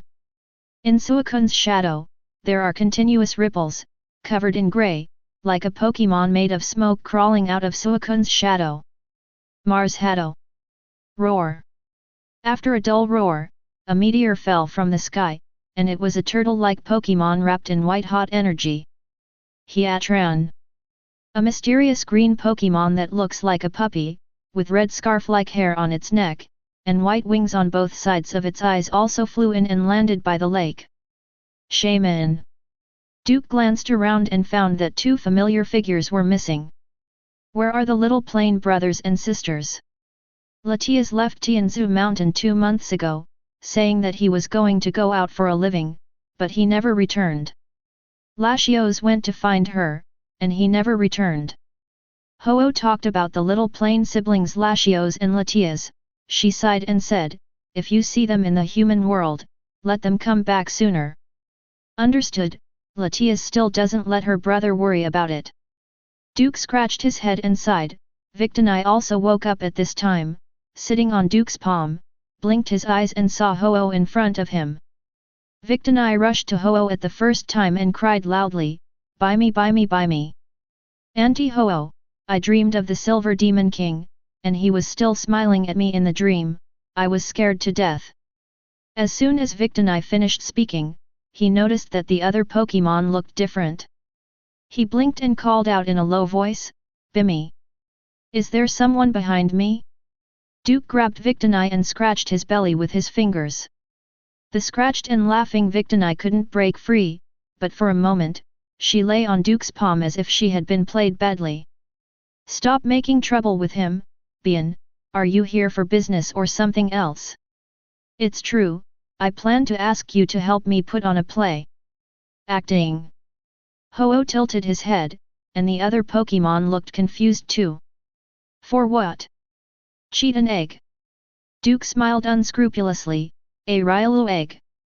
Chapter 66 Why did you lie to an egg? Ho-Oh looked puzzled. Duke scratched Victini's belly casually, and explained, that Railu's egg refused to hatch. The reason is... Duke's voice just fell, Ho-Ah's expression became weird. Railu will only follow the trainers he approves, and only get close to the people he approves. And as one of the few Pokémon who has mastered the power of Aura, like Lucario, because of mastering the power of Aura, he can perceive the hearts and minds of others more clearly than other beings. This also makes this race a love-hate relationship, but also a stubborn one. He approves of you, that is, he approves. If he doesn't approve, he won't come out if he is smothered in the egg. Where did you snatch this egg? Am I the kind of person who steals other people's children? Duke said, fiddling with the Victini in his hand, I'm so kind to kids. The Pokémon headed by Ho-Oh looked at the Victini that was about to be destroyed in the palm of Duke, and they were all ashamed. The only kid here is Victini. Victini is almost spoiled by you, and you still say you are friendly to children? Mo Hong started, it's just an egg. You can hatch it for me. After I hatch it for you, you can bring it back.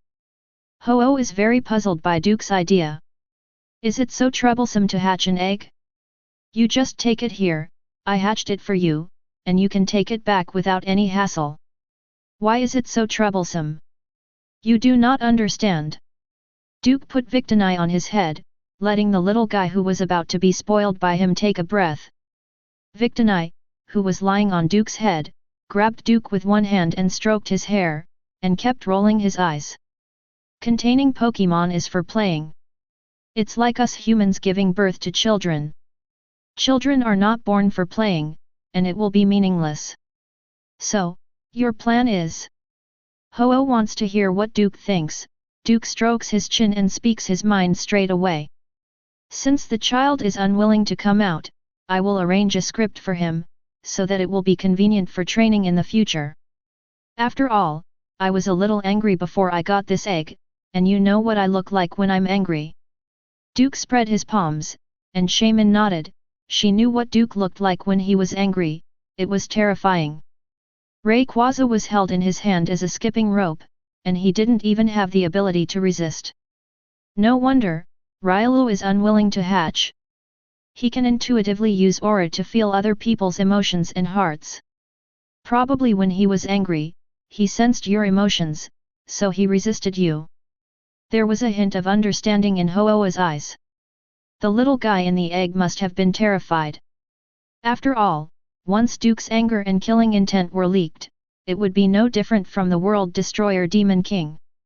Although momentum sounds like a very mysterious thing, it actually exists.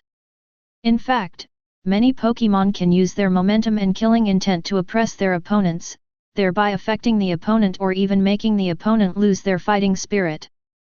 And the simplest and straightforward way to use this is to develop the characteristics of those Pokémon with a sense of oppression, which can cause mental damage to opponents by virtue of their aura. And some divine beasts also have this kind of power skill, and some can even transform the imposing oppression into a substantial attack. The only difference lies in the strength of the destructive power. Duke's control over his aura can be said to be perfect. Among everyone present, except for Ho-Oh's own guards, Hiatran felt his aura the most.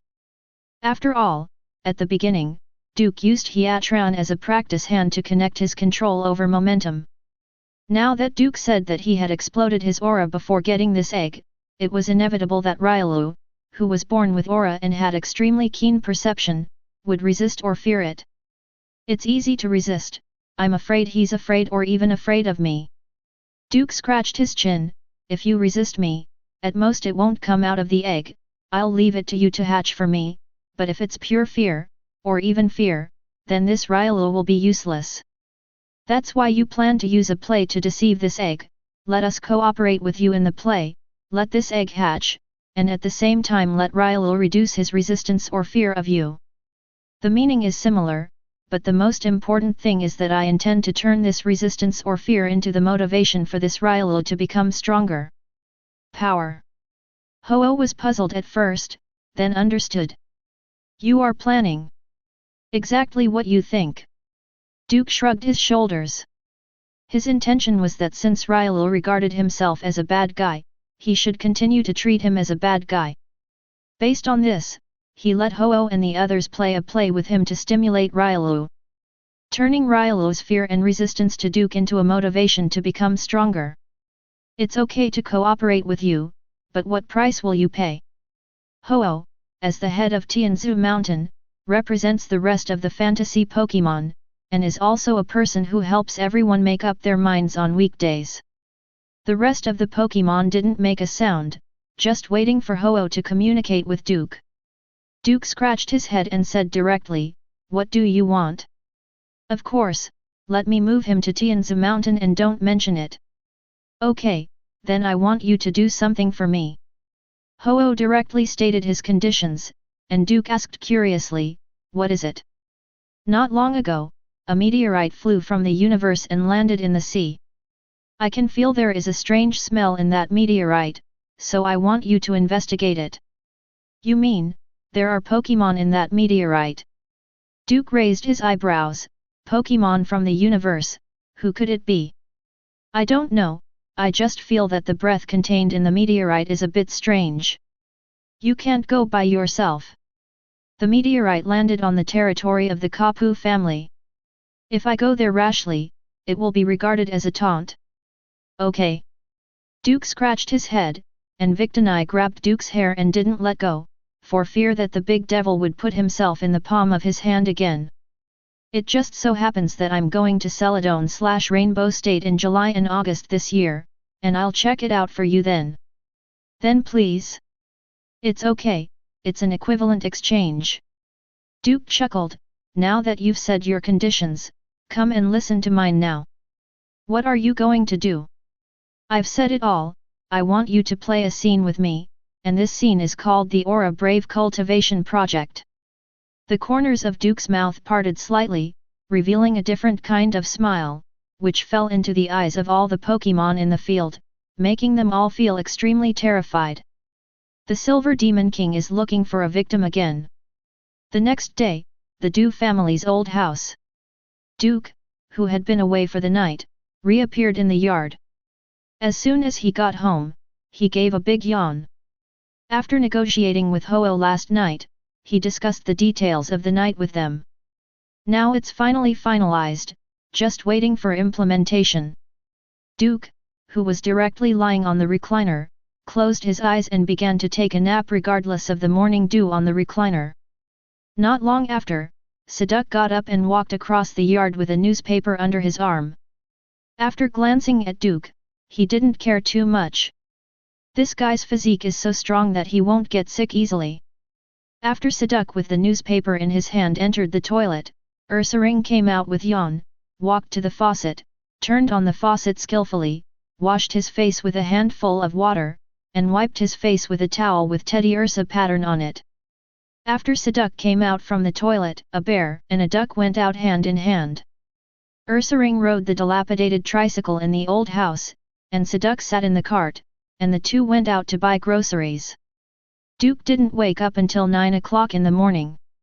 As soon as he opened his eyes, he saw that Seduc with the chessboard in front of him was playing chess with Gyarados, and Ursaring on the side was choosing dishes while watching the entertainment of one dragon and one duck. Railu's hatch is still inside the house, stared at by Seduc's substitute. Snapped. Gyarados rolled up a black stone with his beard and dropped it on the chessboard. Seduc held a white stone and clicked it without hesitation, directly blocking Gyarados' retreat and forward path. Gyarados' eyes were wide open, with an expression of disbelief, as if he didn't understand why he lost. Enough is enough for the two of you, the next backgammon is still playing with such enthusiasm. While Duke glanced at the chessboard and hit yawn, he also came to the table and took a sip from Seduc's enamel cup. Clean up today. Let's go to Tianding Mountain in No Man's Land tonight for special training. You don't wait for the news from Fighting Gym. Let's talk about that. I plan to get Railu's affairs settled first, and give you some training along the way. Okay, I'm fine, what do I need to bring and how long will I go? Hearing Seduc's question, Ursaring also raised his head, he still had to do the preparations. Let's prepare more things. We should be able to finish it in a week this time. I will say hello to my family and the principal. Okay, then Ursaring go clean up. Woo. Ursaring nodded, but then pointed to the half-chosen dish in front of him. You finish yours first and then talk about mine. Roar. Then I'll call home. Duke went back to the main room, took out the mobile phone in the room, turned on the phone and contacted his family. After saying a few words, he took another phone call to the principal. After everything was settled, Duke also came to the room where the Railu Pokémon eggs were placed. Looking at the Pokémon eggs in the incubator, Duke showed a different smile. Are you ready for your challenge, little one?